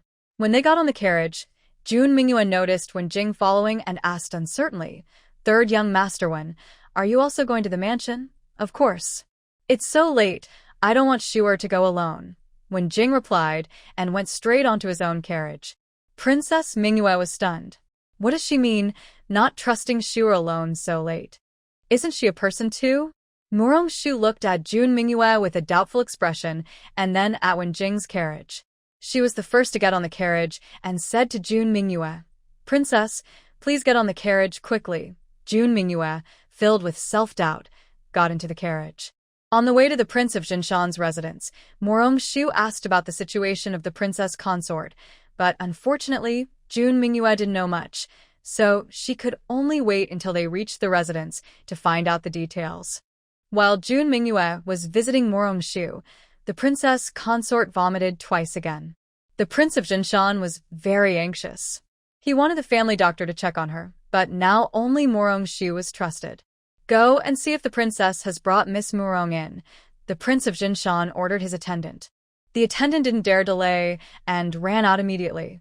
At the gate, he met the 3 people who had just arrived. Is Mother still feeling okay? The attendant was about to bow to the group when June Mingyue interrupted. While the princess is away, the princess consort vomited twice again. The prince is very worried and sent someone to check if the princess and Miss Murong have arrived. Greetings to the princess, Miss Murong, and Master One. The attendant answered June Mingyue's questions first and then bowed to the others. The rules of the Jinshan residence must be followed. Go and inform them that we will arrive soon. June Mingyue, knowing her father was impatient, asked the attendant to report back first. She and Shu quickened their steps. As soon as they entered the princess consort's courtyard, a servant ran in to report that the princess had brought Miss Morong back. The Prince of Jinshan hurried out in worry, but when he saw Wen Jing, he was stunned. Third young Master Wen, why are you here? The Prince of Jinshan remembered he hadn't invited Wen Jing. He wondered why Wen Jing came now.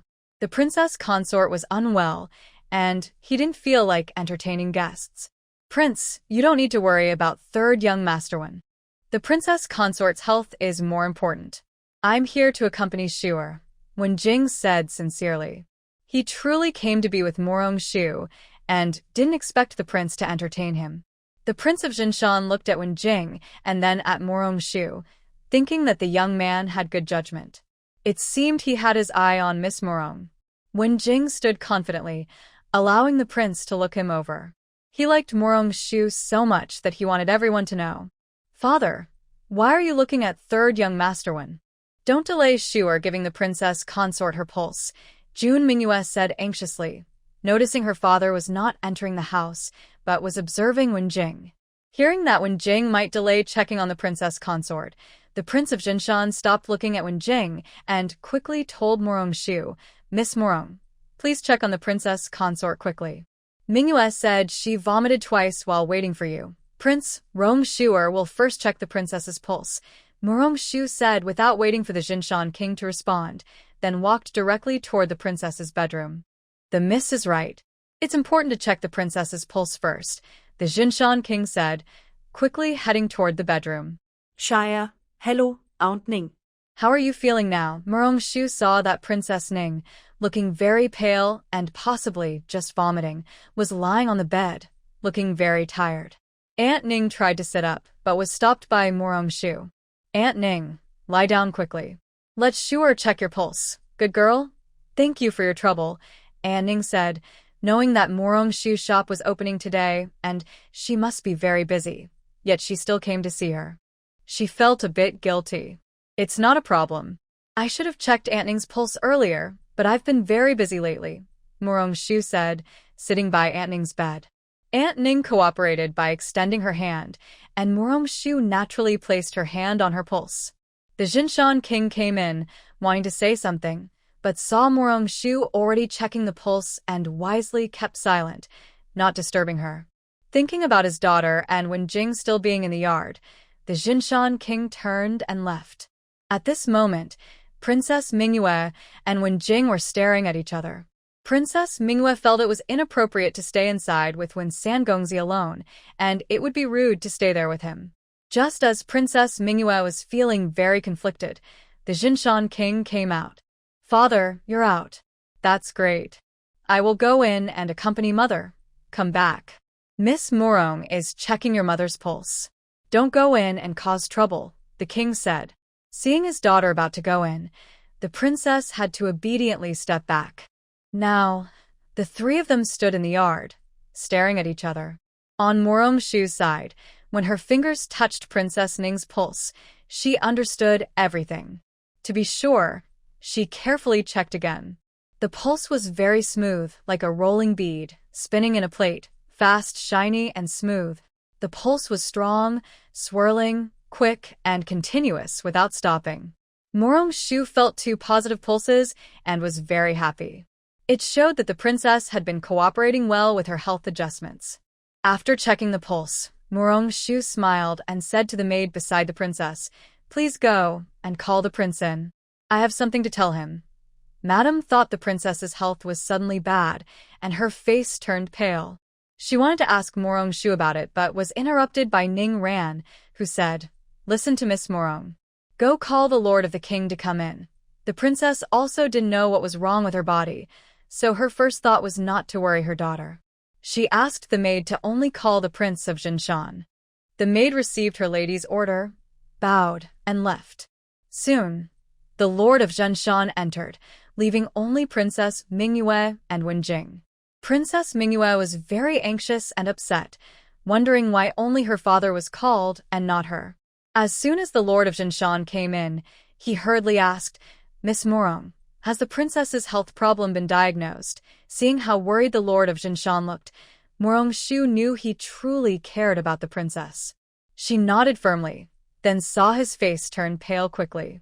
Is there any way to treat it? His voice trembled as he asked. He cared deeply for the princess and was very nervous and scared. Your Highness, please sit down first. I'm worried you might faint, Morong-shu said, noticing his impatient nature. If he found out the princess was pregnant, she wasn't sure what might happen.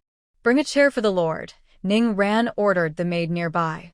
After the lord of Jinshan sat down, Morong-shu slowly explained, Ning-yi has been weak lately. Today, she suddenly ate cold sweets, which caused a reaction, so she vomited. In the future, if she wants to eat sweets, remember to heat them first.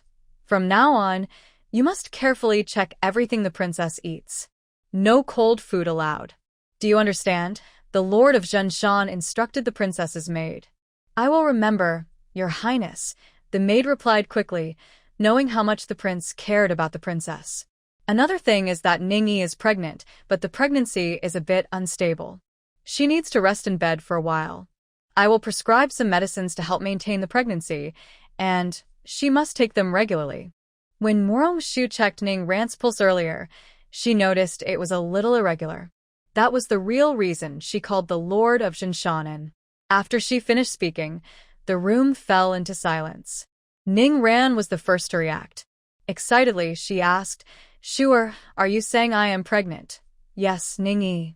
Congratulations on your wish coming true, Morong-shu confirmed. Ning Ran burst into tears of joy. Sure really helped her achieve her dream. Thank you, Sure. Thank you, Ning-yi. From now on, you will be the benefactor of Ning-yi and the prince's residence. Ning Ran at this moment really wanted to bow to Morong-shu. Uncle Ning, don't get too excited. You need to stay calm for the baby's sake, Morong-shu quickly advised Ning Ran, who was already quite emotional. She was worried that if Ning Ran got more upset, it might affect the pregnancy. Prince, did you remember what Shu'er just said? King Jinshan was still in a daze.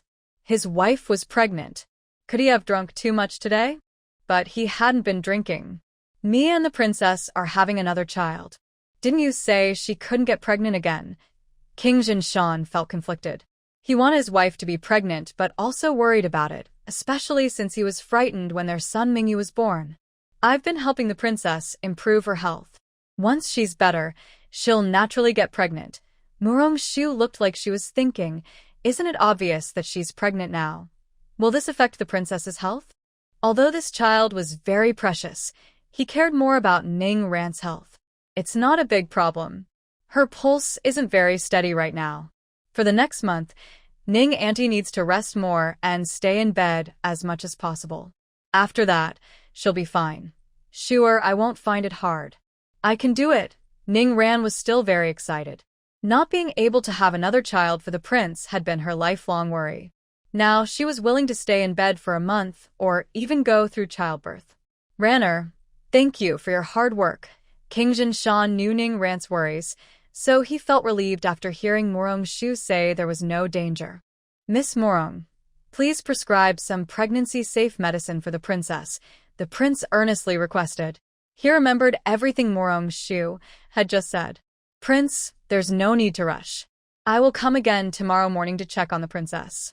Based on Ning Auntie's condition then, I will prescribe the medicine. It will be more effective that way. Morong-shu planned to come back tomorrow and also take some blood samples from the princess. Then I'll trouble Miss Morong. I'll send someone to pick you up tomorrow. King Jinshan, a man, didn't quite know how to express his gratitude. Thank you, Your Highness, for your kindness. No need to come to pick me up. I'll come directly after breakfast. Morong-shu disliked being rushed. Just listen to Shu'er. I'll wait at home for her tomorrow. No need to worry. The princess was calmer now than King Jinshan. Ranner, from now on, just focus on resting and taking care of the baby. I will handle everything. Miss Morong, if you don't want to move into the palace, I'll have someone prepare the best courtyard for you. King Jinshan now wished Morong-shu would stay in his and the princess's bedroom. Your Highness, aren't you afraid that General Mu will come to fight you? The princess remembered that Mu was also very devoted to her daughter. If today the king of Jinshan dared to keep Morong-shu at the palace, General Mu might come knocking. Mu was easy to handle alone, but the key was that Mu Si was both talented in literature and martial arts. Hee, I only invited Miss Mu, not forcing her to stay. The king of Jinshan was a bit afraid of Mu and Mu Si brothers. Your Highness, don't worry.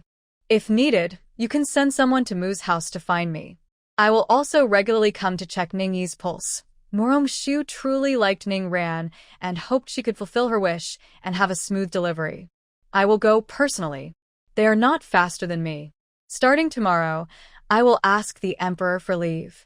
My wife is pregnant, and I want to stay at home with her. The king of Jinshan decided to ask for leave tomorrow.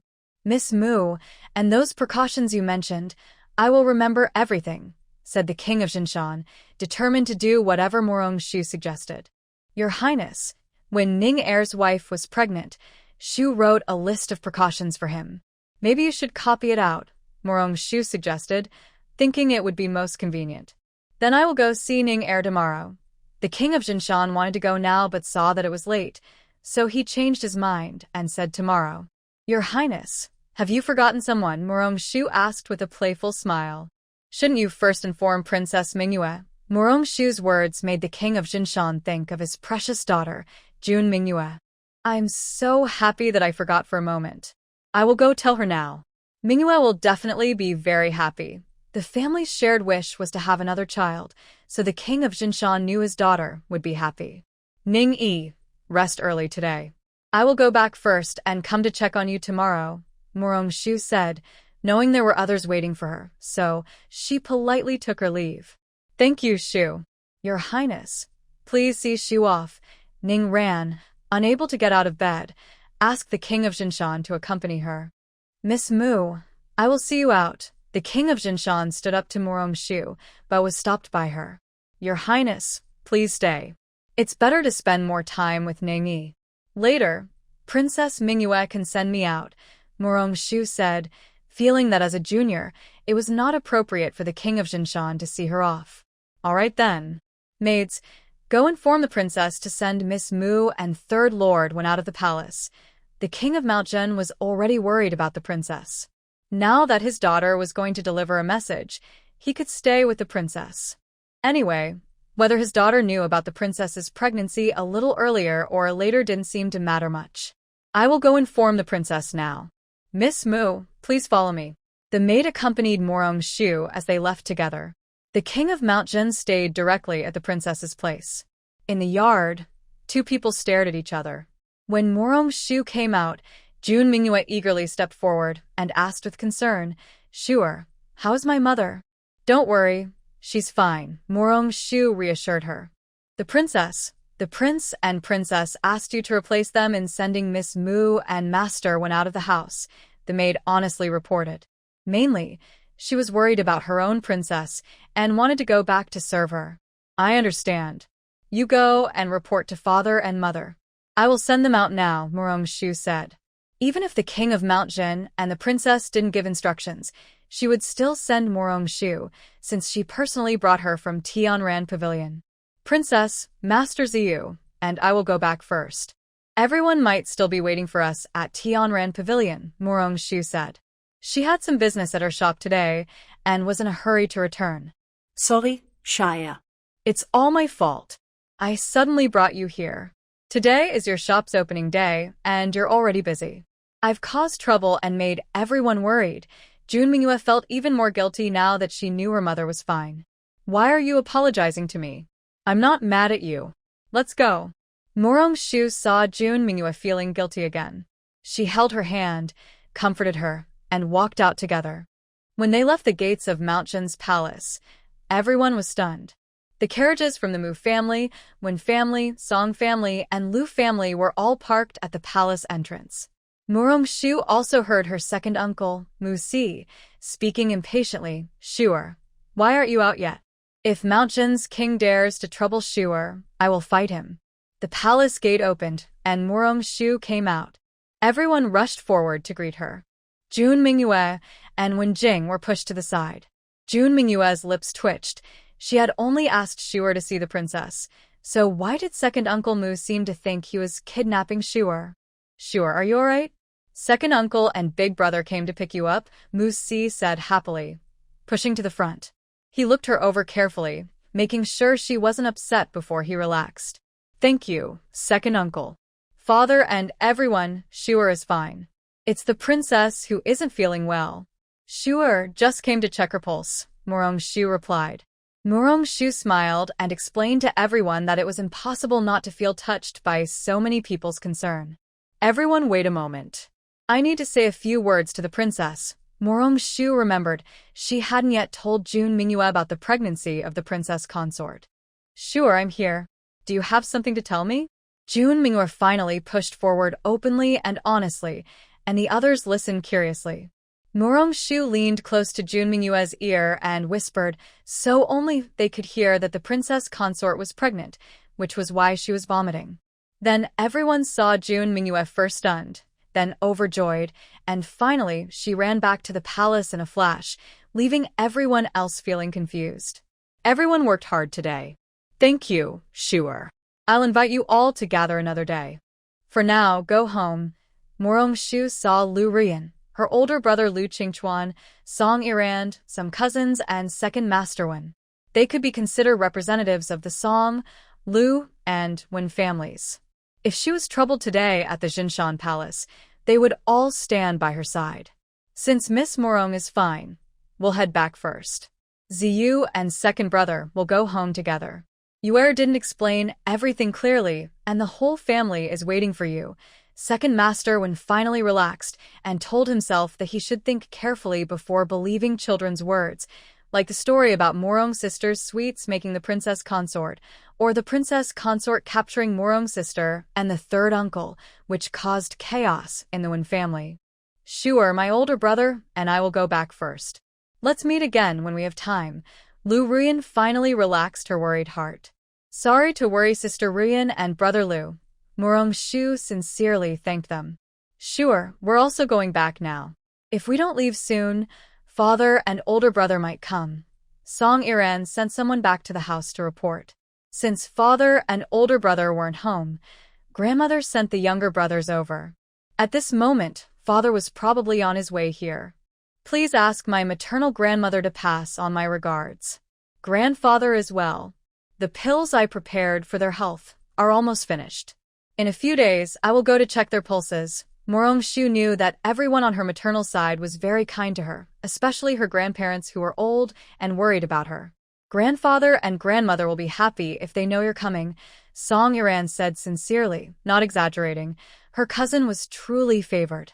Father, second uncle, let's go back now so grandmother, mother, and second and don't worry. Murong-shu was coquettish with Mu Shi and Mu Si, and the two of them had no resistance. They hurriedly got into the carriage to head back. Over at Princess Mingyue's place, Princess Mingyue ran straight to her mother's courtyard. Before the servants could greet her, she saw the princess rush inside. Mother, Shuer said you might be pregnant. Is it true? Princess Mingyue still felt like she was dreaming. King Jinshan, worried that Mingyue might accidentally hurt the princess, quickly stepped in to block her. Miss Mu said your mother's pregnancy might be unstable. She will come for a checkup tomorrow. You should be careful. Oh no, what should I do? Mingyue was so frightened she didn't dare to go closer this time. Don't listen to your father's exaggeration. Shuer will come back tomorrow, and she will prepare the medicine. The princess reassured her daughter calmly. If Shuer can take care of mother, she must have a way to help mother keep the baby safe. I will go to pick up Shuer early tomorrow. Mingyue decided not to sleep in and planned to wait at the Murong residence gate for Shuer. Don't bother Shuer. We can wait here for her to come, her mother said. Understood, mother. Mingyue replied politely, but she was still planning to do things her own way. That night, after returning from the princess's place, Mingyue started searching her storeroom, thinking about what gifts she could bring tomorrow when Murong-shu came to check on her mother. The princess, Ningran, also had the same idea. She asked the maid to find some rare and interesting items from the storeroom that the emperor usually rewarded the Jinshan residents with, to bring back for Shuer. Early the next morning, at dawn, Princess Mingyue got up, tidied herself quickly, and went to wait at the general's residence gate for Murong-shu. She unexpectedly met her father, King Jinshan, who was also up early. Father, you're so eager for court today. going so early. The emperor will surely be touched. Manhwa thought her father was finally trying to improve himself. But what King Jinshan said next made her feel sorry for the emperor. What's so good about going to court early? The emperor's diligent governance and caring for the people are blessings for our great sacred dynasty. I won't bother him. I'm just going to the general's residence, he said.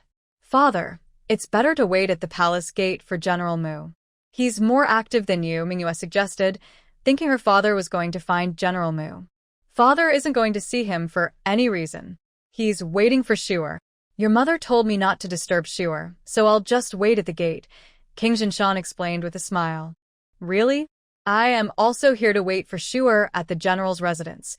June Manhwa didn't expect her father and her own thoughts to match. Then father, you can take your carriage. Your carriage is too eye-catching. It might attract attention if we stop at the gate of the general's residence. Prince Jinshan decided to ride in his daughter's carriage to the general's residence. That might not be good. My carriage is quite noticeable too. Maybe we should borrow a simple carriage from the steward, the kind used for errands. It would be safer. June Manhwa thought her carriage might be recognized easily, so the best way was to take a normal carriage. As expected of my daughter, that's a good idea. Let's do that. Go ask the steward to exchange for a regular carriage. Prince Jinshan highly approved of his daughter's idea and sent someone to ask the steward to change the carriage. When the father and daughter arrived at the general's residence, it was already morning. They quietly parked the carriage somewhere with a good view of the gate, so they could wait for Morom Shu. June Manhwa was impatient. She kept lifting the curtain to peek at the gate, making sure she wouldn't miss Morom Shu. The servant at the gate had already noticed something unusual and quickly reported to Steward Zeng. When Steward Zeng heard this, he was alarmed. Someone dared to watch the general's residence. Could they be planning to harm the general or the second young master? He immediately told Mu Shi and Mu Si. Mu Shi didn't believe anyone would dare to watch the gate of the general's residence, but Mu Si didn't care about that. He took people to see who was so impatient as to spy on their house. When Mu Si lifted the curtain and saw June Manhwa and Prince Jinshan, he was speechless. Why were this father and daughter at their gates so early in the morning? Prince Lady, why are you here so early at our general's residence? Why aren't you visiting inside? What's the meaning of hiding here? Mu Si thought these father and daughter might be up to something. Prince Lady, please don't misunderstand. We are here to wait for Miss Mu. Yesterday, Miss Mu said she would go check on the princess consort today. I was a bit anxious but didn't want to disturb Miss Mu, so I thought of this way, explained Prince Jinshan while secretly observing Mu Si's expression. He felt unlucky. Why was it Morom Shu or Mu Shi who came out, and why was it Mu Si? Prince, Lady, you should go back first. Shuer was busy late into the night last night, so let her sleep a bit longer. If she promised the princess consort, she will definitely arrive on time. You don't need to worry. Moose felt sorry for Morom Shu, but since these two people were waiting at their door and causing a fuss, he decided to send their father and daughter back first. Second Lord Mu is right. Since that's the case, I will go to court first. Manhwa, you should go back and stay with your mother, said the king of Jinshan. He wanted to show the emperor that he had children and then ask for a long leave to stay at home with his wife. But father, we only have one carriage. Why don't you come back to the house with me first, then go to court? Asked June Manhwa, trying to find a solution. Otherwise, how could they go to two different places in one carriage? Manhwa, you go back to the house first. I will ride in Mu's second lord's carriage to court, decided the king of Jinshan. This way, all problems would be solved. Before Mu Si could speak, the king of Jinshan had already made everything clear. Who was he? Where was he? When Mu Shi came out, the three of them went to court together. After listening to his second brother's complaints, Mu Shi finally understood why the king of Jinshan wanted to go to court with them. So, when they arrived at the palace gate and saw the king of Jinshan get off the general's carriage, everyone was surprised. The king of Jinshan was not embarrassed at all and greeted everyone with a bright smile. Everyone wondered what had happened to make the king of Jinshan so excited. Was it related to the general's residence? When the emperor arrived for court and saw the king of Jinshan sitting in the front row, he was a bit surprised. Brother, why are you here so early today? This surprise was understandable. The king of Jinshan usually only attended court every few days. Today, he was unusually early. The king of Jinshan smiled and replied, Your Majesty, I am here to ask for leave. My wife is pregnant, and I want to stay at home to take care of her. After he finished speaking, the entire hall fell into an unusual silence. Everyone in the capital knew that the king of Jinshan's wife was ill and could no longer have children. Otherwise, there would be more children in the palace. Why are you all just looking at me? I just woke up and I didn't drink any wine yesterday. My wife is really pregnant. Miss Mu already confirmed it yesterday, and she has been helping to care for my wife and me, said the king of Jinshan, worried that others might not believe him. Miss Mu can do medical work like that. Someone asked not the emperor but others who didn't know Murong-shu well. Your Majesty, Miss Mu is an excellent doctor. General Mu truly has a good daughter, praised the king of Jinshan. Everyone listened to the king of the mountain and looked eagerly at Mu Shi and Mu. Who doesn't have family members or relatives in need of such a good doctor? After the court, they planned to go and build connections with Mu Shi and Mu. Miss Mu is so skilled in medicine. She might be useful in the future. Your Majesty, my wife is also recommended by Miss Mu. She is now several months pregnant, said Second Master One, causing the grand hall to suddenly become lively with chatter and discussion. Second Master One, I have something to discuss with you, said the king of the mountain when he heard Wen Ye's voice, reminding him of his own task. What is it, Your Highness? It's a big matter. I really need your help, Second Master One. The king of the mountain didn't bother with formality in the grand hall. He ran over directly to stand close to Wen Yi and get to know him better. The emperor and the ministers were stunned. We just started the court session, and you two are openly chatting without considering us? Isn't that rude? Your Majesty, you discuss your important affairs. You don't need to worry about us. If we disturb you, we will leave first. This matter is very urgent, so please forgive us, said the king of the mountain, who was well-liked and known throughout the court. The emperor was worried about delaying his work, so he waved his hand to let them handle it first. They couldn't possibly disturb everyone. After receiving the emperor's permission, the king of the mountain roughly dragged Wen Yi outside the hall. When Ji couldn't bear to watch, the king of the mountain was really too rude. At the entrance of the hall, Wen Yi adjusted his crooked hat and said, Your Highness, you should pay attention to your image outside the hall. Sorry, Wonderin. I was a bit impatient just now. I apologize to you here. I hope you won't be angry, said the king of the mountain, who was very flexible and willing to admit mistakes. His apology made Wen Yi feel a bit embarrassed. Wen Yi coughed lightly to hide his awkwardness and asked, Why did Your Highness call me out so urgently? Hearing Wen Ye's question, the king of the mountain immediately became serious. Mr. Wen, I heard you have a copy of the pregnancy precautions. Could you please copy one for me? The princess is pregnant, but her condition is a bit unstable. Miss Mu told me to ask you to copy a copy. Worried that Wen Yi might refuse, the king of the mountain brought up Murong-shu to persuade him. It's really something Shu'er asked me to do. Your Highness wouldn't lie to me, would you? Wen Yi was already quite convinced, but he still wanted to confirm with the king of the mountain. Of course, I can still deceive Lord One. If you don't believe me, you can send someone to ask Miss Mu. She might find it troublesome to repeat the same thing again, so she just asked me to come directly to you. After hearing the explanation from King Jinshan, Wen Yi truly no longer doubted him. His own copy wasn't even written by Miss Mu herself. For some reason, she didn't like to write in front of others, and her own copy looked like it was written by her third brother. If Murong-shu could hear his thoughts, she would say, You guys are so clueless. Who dares to show off in front of you? Whether it's written by her or not. What's the big deal? Do you want to see a dog crawling? Seeing Wen Yi silent, King Jinshan thought he was unwilling to copy the letter and continued to tempt him. Lord Wen, you like reading, right? If you help me copy this time, I will take you to the royal library.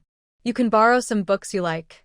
Really, Your Highness? Wen Yi was instantly excited at the thought of borrowing books from the royal library. There were many good books there, and he planned to borrow them all this time. Of course. A man of honor keeps his promises. I will do what I say, said King Jinshan, almost patting his chest to guarantee. Then I will help the prince copy it tonight, and early tomorrow morning I will send someone to deliver it to you. When he thought about staying up late after his shift to copy the letter for King Jinshan. But after hearing this, the king suggested otherwise. Lord Wen, could you help me write it now? It's not that I am in a hurry, but I am worried about the princess. You know she is pregnant, and I am very concerned. Wen Yi understood King Jinshan's feelings very well. After thinking for a moment, he said, I'll have someone bring it back. During lunch break, I will help you copy it. You can have it tomorrow morning. Thank you very much, Lord Wen. If it's inconvenient for you, I will send someone to get it, said King Jinshan, worried that Wen Ye's people might delay his time, so he was very proactive. Wen Ye's mouth twitched at this. If King Jinshan didn't see him finish writing, he wouldn't be at ease. Afraid of being supervised, he bowed and said, You can come and pick it up after your shift. By the way, isn't Miss Mu going to the mansion to check the princess's pulse? Why don't you go back and see? The king of Mount Town reacted quickly when Wen Yi reminded him. He patted his head and said, Look at my memory. I almost forgot such an important matter. Thank you, Lord Wen, for reminding me. You are experienced. I will go back to the residence now. By the way, please tell the emperor that I am leaving so I won't delay the morning court in the main hall. After saying this, the king of Mount Town quickly disappeared without a trace. Wen Yi didn't even get a chance to refuse. What a busy morning. First, he responded to the king's request to review some notes, and now he has to ask for leave. Why is it always him who ends up doing the hard work for you two brothers? Wen Yi felt helpless and quietly returned to the main hall. Although the emperor was discussing matters with other officials, he probably guessed that the king of Mount Town had run off when he saw Wen Yi enter alone. Over at Morong Shu's place. After waking up and finishing breakfast, Xiao Tao recounted what she heard from her father about the king of Mount Town and Princess Mingyue waiting early at the general's residence, being persuaded to leave by the second master. Morong Shu found it amusing. They weren't actually driven away by Uncle Second, most likely because his presence was so strong that they had no choice but to leave. Go prepare yourself. We'll head to the royal residence soon, Morong Shu decided, thinking that Jun Mingyue and the princess might be worried, so she wanted to go early. Miss, the lady sent someone early this morning to tell us to go together with her. She's also visiting the princess at the royal residence today, Xiao Tao quickly informed her, worried that her young lady might leave without waiting for the lady of the house. All right, let's pack up and go to my mother's courtyard, then we'll go to the king of Mount Town's residence together. Understood, Mississippi. I'll get ready right away. Xiao Tao was very happy to be going out. She was naturally lively and couldn't sit still. Spending the day with her young lady outside the house made her very happy. When they arrived at the king of Mount Town's residence, they saw Princess Mingyue from afar at the gate. Morong Shu thought to herself that they shouldn't just wait outside the general's residence, they should go to her house instead. Princess Mingyue's maid saw Morong Shu's carriage from afar and was almost blinded by how much she stared. She immediately excitedly shouted, Princess, do you see that? Is that Morong's carriage? Hearing this, Jun Mingyue, who had been looking tired, immediately looked in the direction the maid pointed. When she saw Morong Shu's carriage approaching, she became very excited. Shu, you finally came?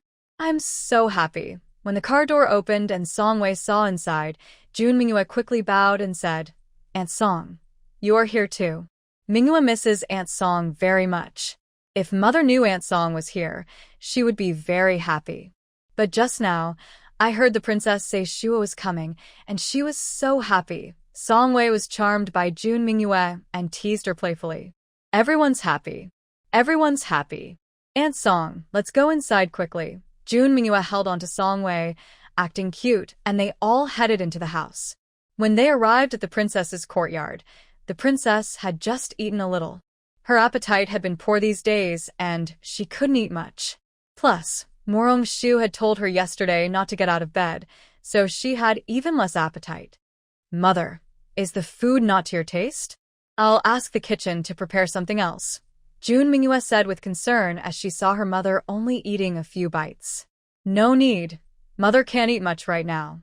Where, sure you've come. Thank you for coming, the princess said sincerely, grateful for Morong-shu and her friends visiting. We just took a carriage here. It's no trouble. But it's been a while since we saw you and you look thinner. But after hardships come happiness. After so many years, your wish has finally come true. From now on, you won't have to worry about sleepless nights. Song-wei sat by the bed, holding Ninggran's hand. She was genuinely happy for her and came immediately when she heard about her pregnancy. Yes, even if it's hard, I'm happy. Where, you understand me.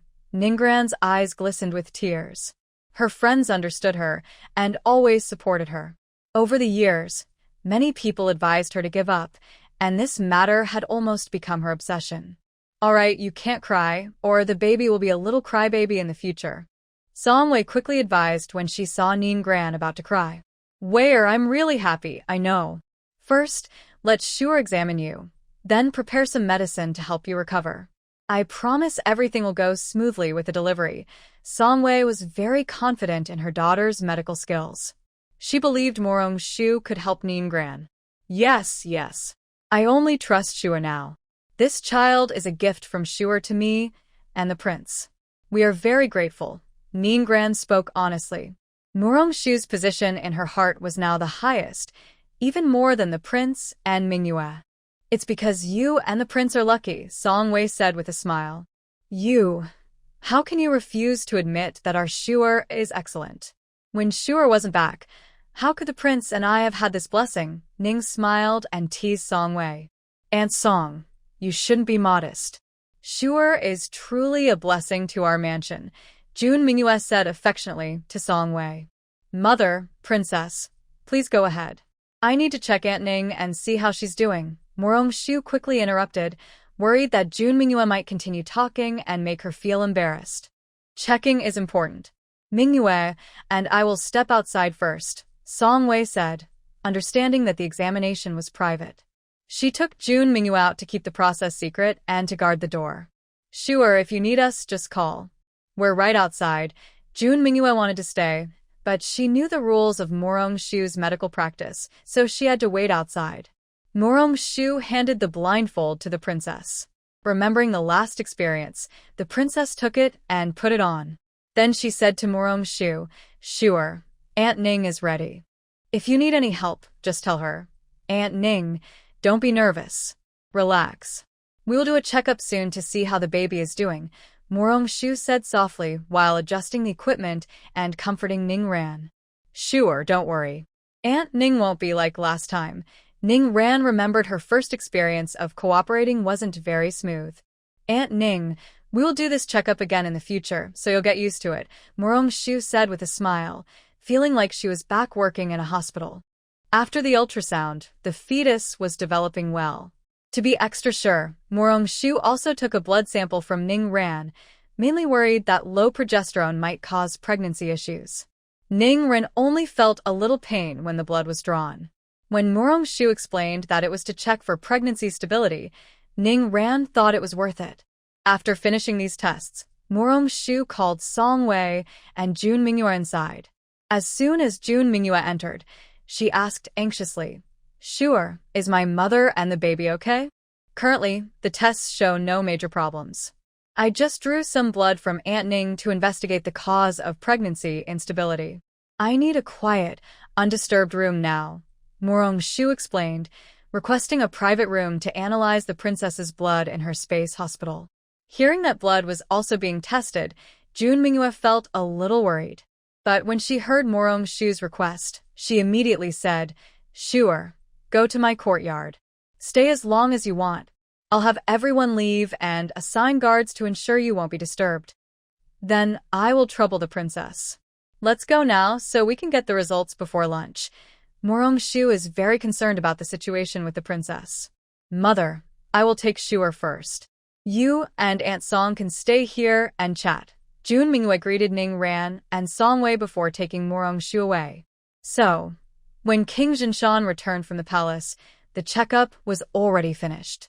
Hearing that they still had to wait for the test results, the king was a bit anxious. He asked Song-wei to stay with the princess, and then went straight to the princess's courtyard. Seeing Princess Mingyue alone at the door, he asked, "Where is Miss Mu?" "Father, Shuer is analyzing mother's blood. She needs complete quiet, and no one should disturb her. I'm worried, so I am staying here myself." Princess Mingyue was afraid someone might bother Morong Shu, so she stayed to watch over her. "Then father and you stay together. Next time, if there's a similar matter, you should arrange more people," warned King Jinshan, worried that his daughter might not handle it well. "Understood, father," replied Mingyue. She agreed that it was wise to bring more people next time. Soon, Morong Shu came out. The test results matched her judgment. The progesterone was low, and she needed to take progesterone for a while. If it doesn't improve, injections will be necessary. "Miss Mu, how is the princess?" King Jinshan asked anxiously as soon as he saw Morong Shu. "Don't worry, your majesty. The problem isn't too serious. Shuer has a way. Shall we go to the princess's courtyard and discuss it together?" Morong Shu didn't want to explain twice, so she spoke with everyone. "Ah, that's good. I've been worried since yesterday." "It really worried me," said the king, finally feeling relieved. They returned to the princess's courtyard. Morong Shu explained the diagnosis again, and then took out a small porcelain bottle of progesterone from her sleeve, saying, "This is a special pregnancy-preserving medicine from Tianmen Mountain. Aunt Ning should take it on time every day to ensure the baby's safety." But what? "Miss Mu, just tell me." "I promise I will agree to anything," the king urged, anxious to get the medicine, as it was a secret remedy. "I hope this stays secret. I want Aunt Ning to keep it confidential." Morong Shu bowed to Ning Ran. "Foolish girl, what's the big deal? Don't worry. Aunt Ning will keep this medicine to herself. No one else will see it, not even the prince or the princess," she assured.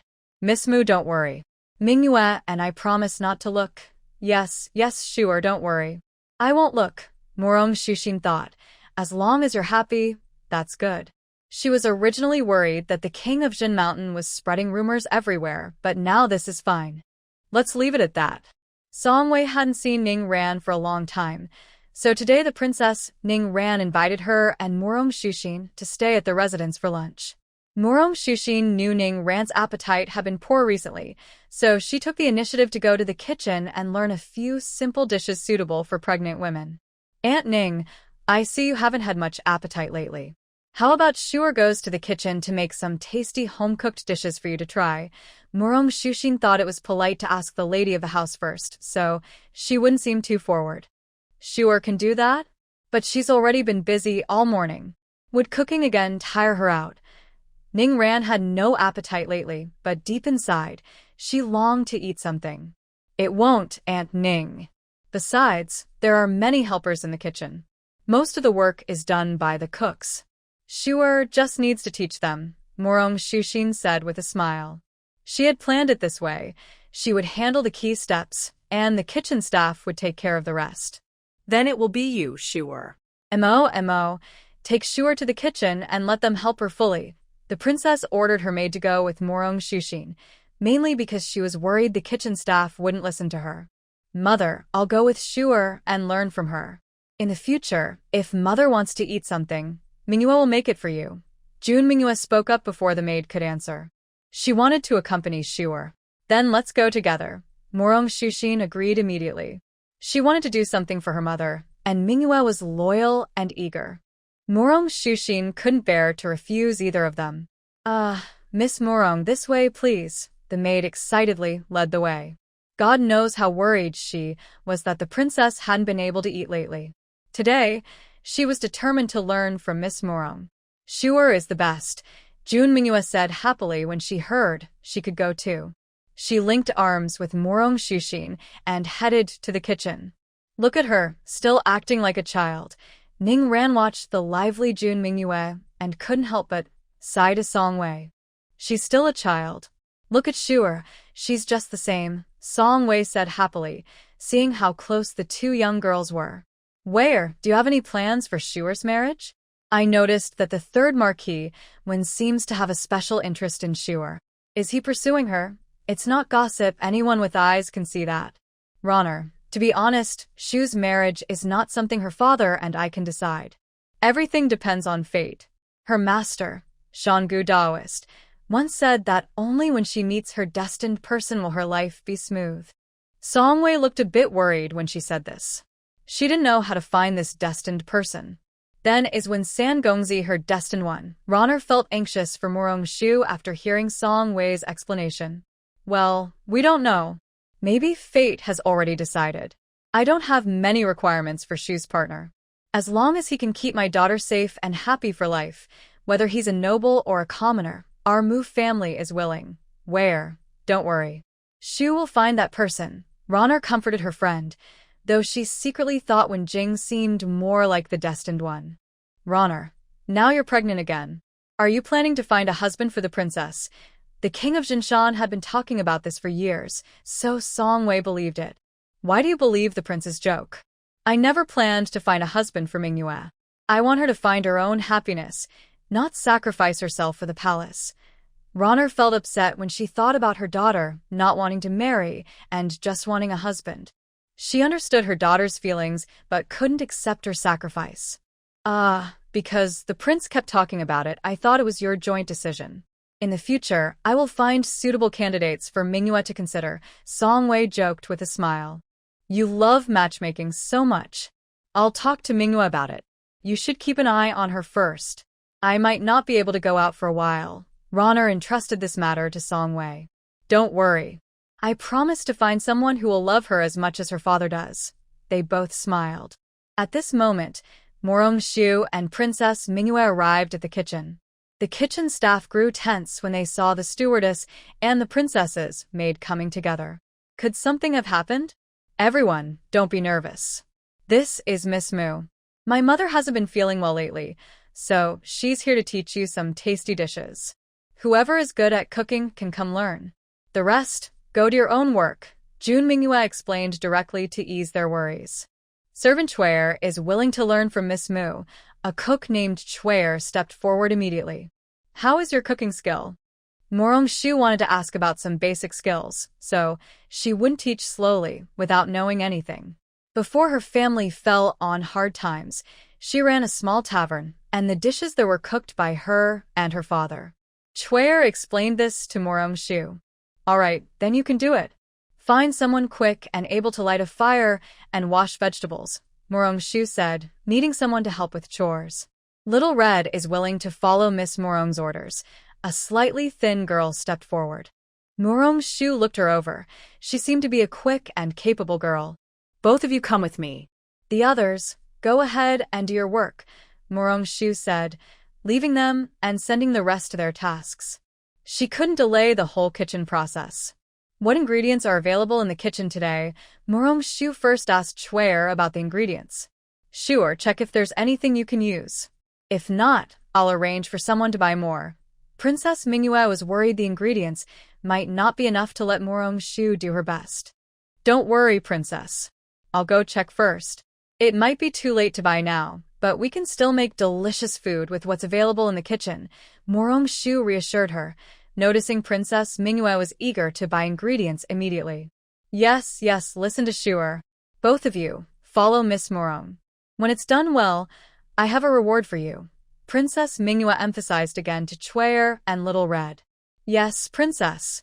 The two had only recently come to the palace and didn't often see the princess up close, so they were a bit nervous.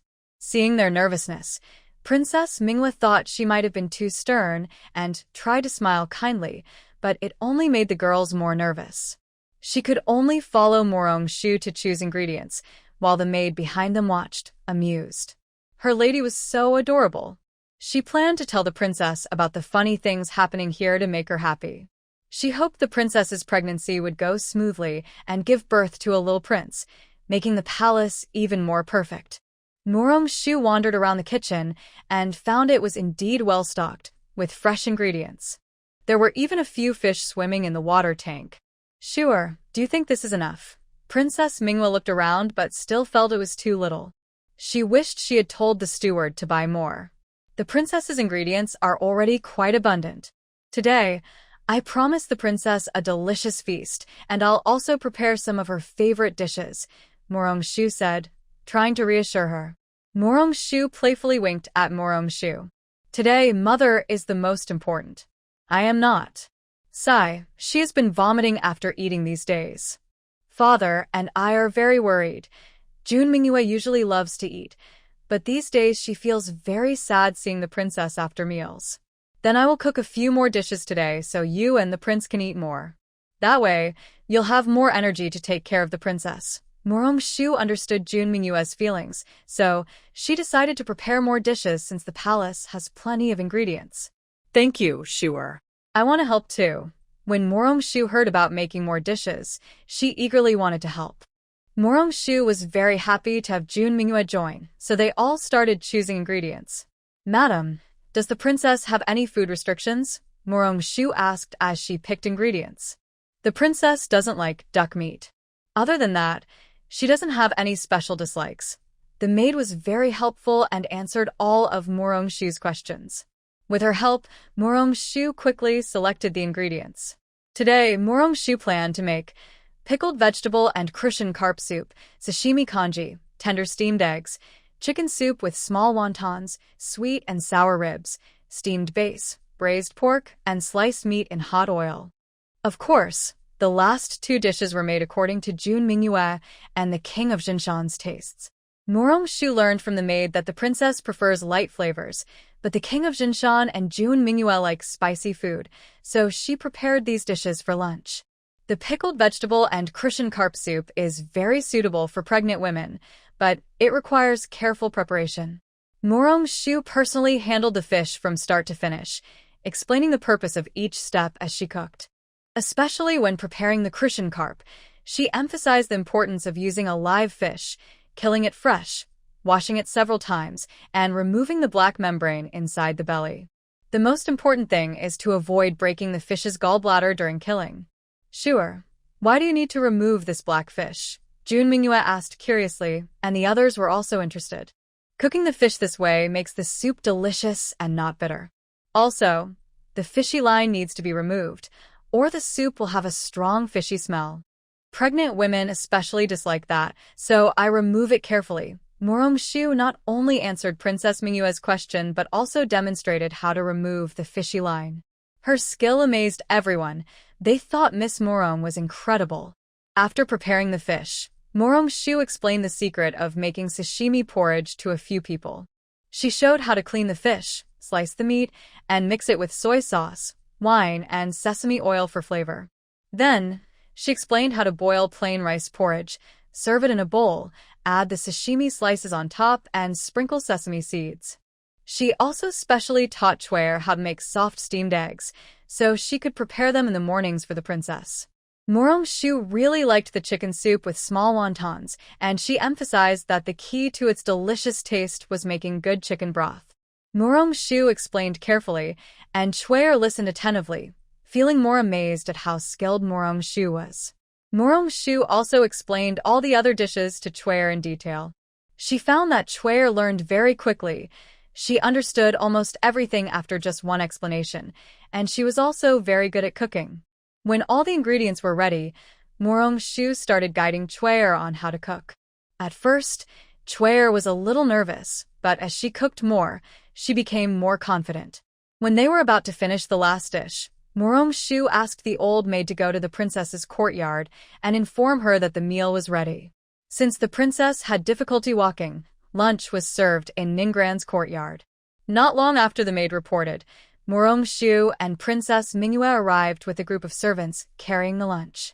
Ningran initially had no appetite, but as each dish was uncovered, the delicious aroma wafted into her nose, and her appetite immediately returned. Shuer, what did you make? It smells so good. I'm already hungry just smelling it. Maid, go see why the Lord isn't here yet, Ningran said, eager to start eating and urging the maid to check on the Lord of Jinshan. I am here. I am here. Wow, Shuer, what did you make? It smells so wonderful. The Lord of Jinshan caught the scent of the boiled meat slices. Lord, please sit down and eat. Ningran didn't want to wait any longer. She just wanted to eat as soon as possible. Princess, are you hungry? I'll come right now, said the Lord happily when he heard She wanted to eat. He was eager to eat and wanted to bow to Miss Morong immediately. What a kind person she was. Aunt Ning, try this first to open your appetite, Morong Shu said as she served Nien Grand a small bowl of pickled vegetable and crucian carp soup. Nien Grand took a sip, and her eyes lit up. It was so tasty. No fishy smell at all. Sour and very appetizing, fresh and delicious on the tongue. Sure, this pickled vegetable and crucian carp soup is really good. It makes my stomach feel comfortable, Nien Grand said happily. Then Aunt Ning, try this chicken soup with small wontons. It tastes even better. Morong Shu and Ning Ran finished their fish soup, then she served her chicken soup with dumplings. The delicious taste once again won over Ning Ran's stomach. Seeing that the princess's appetite was now open, Morong Shu stopped serving her more food. She let her choose whatever she liked to eat, making her happy. The others all felt relieved. It's really been hard. Prince Jinshan looked at Morong Shu with gratitude. When he tasted the sliced boiled meat and braised pork, he was stunned. How could there be such delicious food? No wonder the princess could eat so much. Turns out, the chef was really talented. Jun Mingyue and Songwei loved sweet and sour ribs the most. Of course, they also liked the sliced boiled meat. Morong Shu's favorites were bass fish and steamed eggs. Everyone enjoyed the meal very much. The princess accidentally ate too much, so she didn't go back to bed. Maybe she was full, and she looked much more energetic. Prince Jinshan was truly happy from the bottom of his heart. Morong Shu told the princess she could get up and walk around a bit, but she shouldn't do any vigorous activity. Morong Shu's advice made Prince Jinshan remember when Yes promised to write down some important notes. Today, he planned to go early and wait for Wen Yi to bring the notes, so he could study them sooner. Before leaving, Morong Shu asked Prince Jinshan if the city of Jing was far from the seaside. She mentioned that there was a kind of shrimp in the sea that pregnant women ate and found good. Although Prince Jinshan didn't know what shrimp was, he knew there was sea nearby. He tentatively asked, Miss Morong, could you draw a picture of the shrimp? I will send someone to find it. Morong Shu didn't want to refuse, so she agreed to draw the shrimp a little later. She really liked eating shrimp herself, so she genuinely wanted to know where to find it. Prince Jinshan carefully looked at the drawing. He didn't recognize the creature, but Songwei, standing nearby, looked closely and said, Sure, is this the shrimp you mentioned? I know where to find it. Everyone was surprised and turned to look at Songwei, asking together, Where? Songwei was suddenly a bit amused by all the attention. For just food. Were these people overreacting? She smiled and said, It's from your second aunt's sister-in-law's family. They used to send some every New Year to Rongfu and your second aunt, but we didn't know how to eat it, so we stopped sending it later. Notification was given, but the taste of the dish was not well received. So, when Songwei said this, she felt a bit embarrassed. She sincerely tried to make it, but it didn't turn out delicious, disappointing everyone's expectations. Morong Shu felt helpless and wanted to eat it right now. She thought there was none here, but to her surprise, there actually was some. Is there any left in Mother's house? I really like this dish and dream about eating it, Morong Shu said excitedly, looking at Songwei.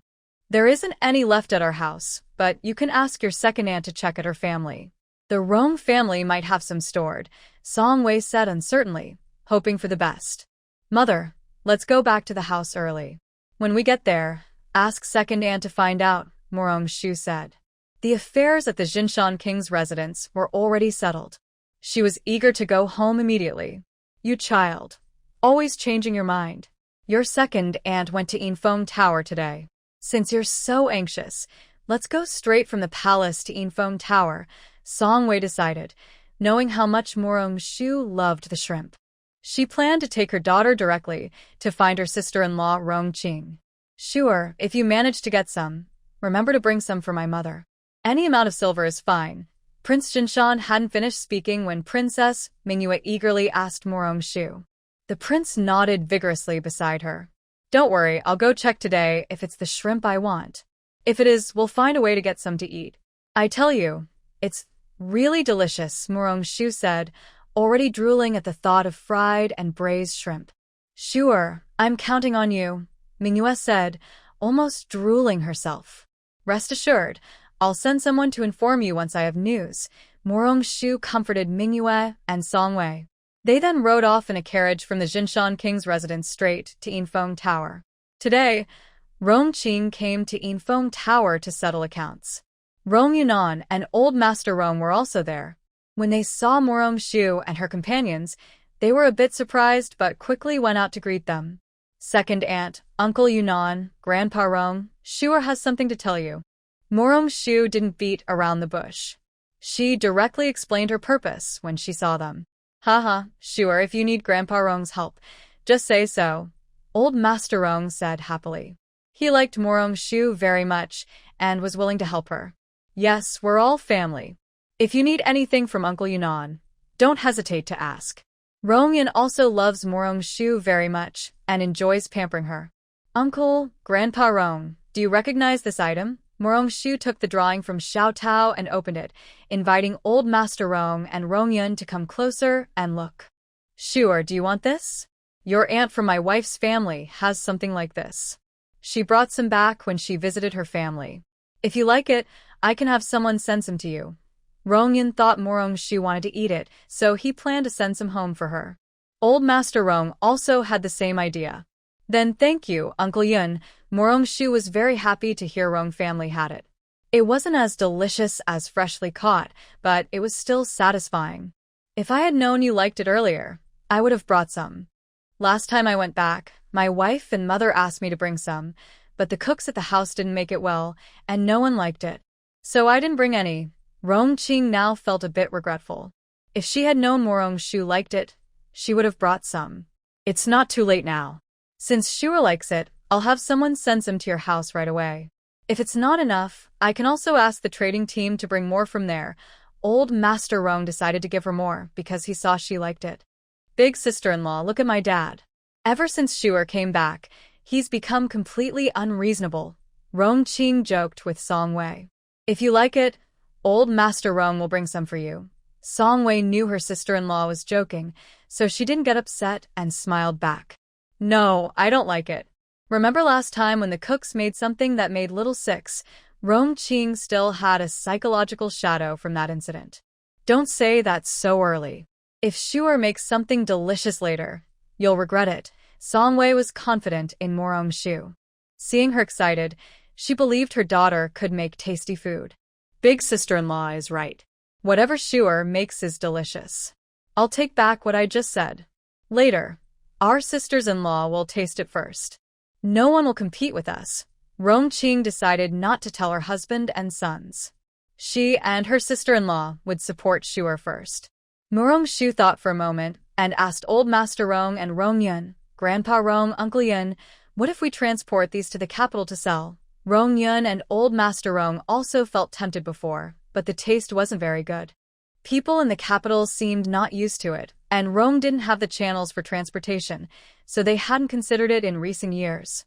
Sure, my father and I have also thought about this, but we can't make the shrimp taste as delicious as it should be, so we finally gave up, Rong Yunan said, expressing his main concern. If Shuer has a way to make it taste better, would Uncle Yunan be willing to try? Morong-shu said confidently.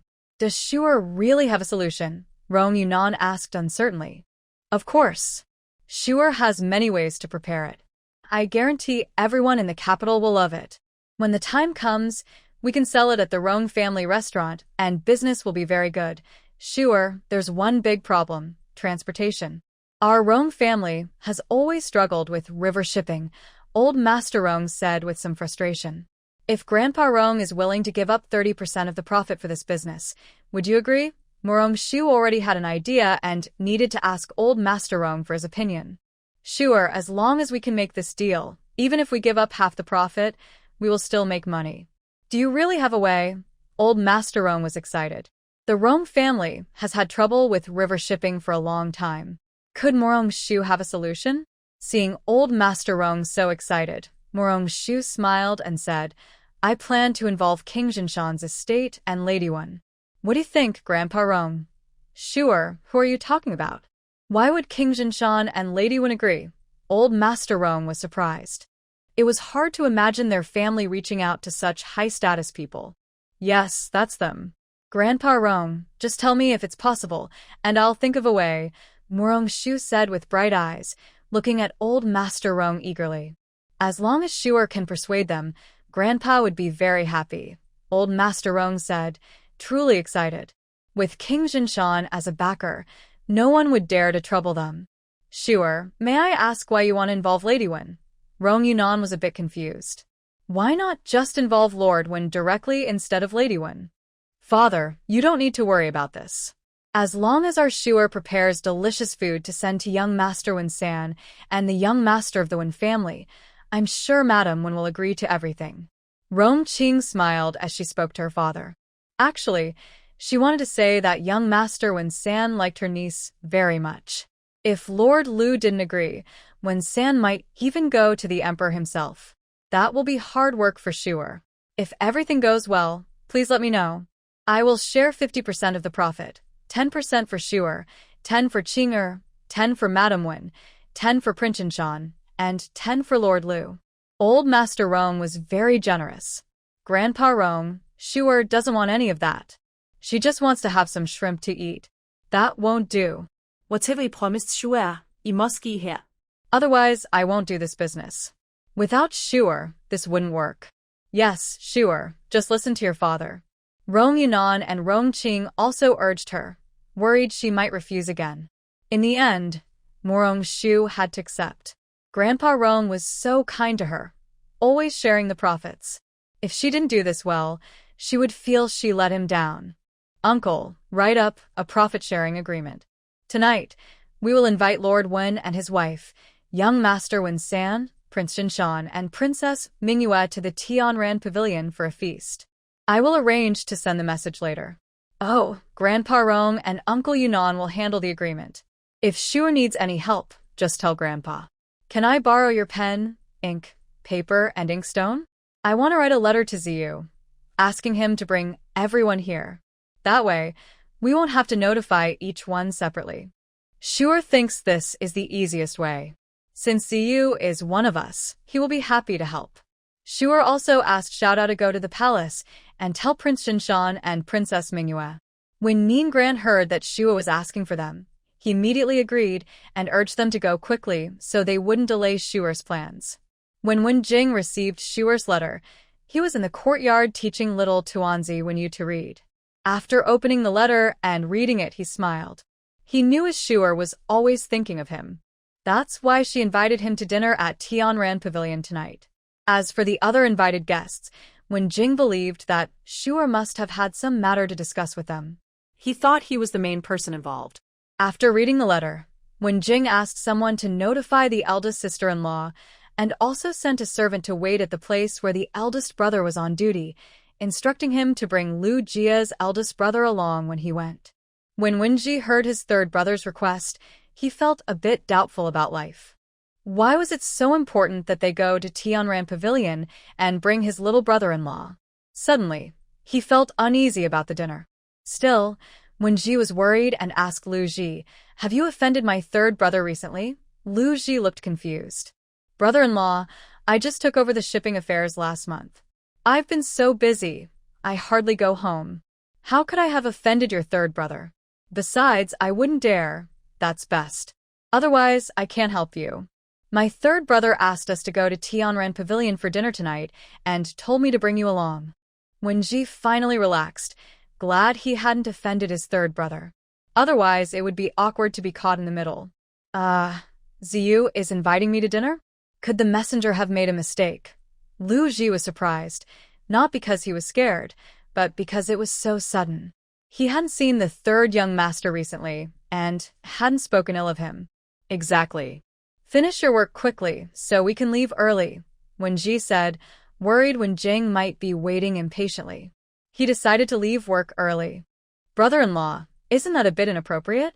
If someone reports to the emperor that Lu Ji hesitated, not because he was cowardly, but because he was worried the emperor might scold his brother-in-law, and he didn't want that.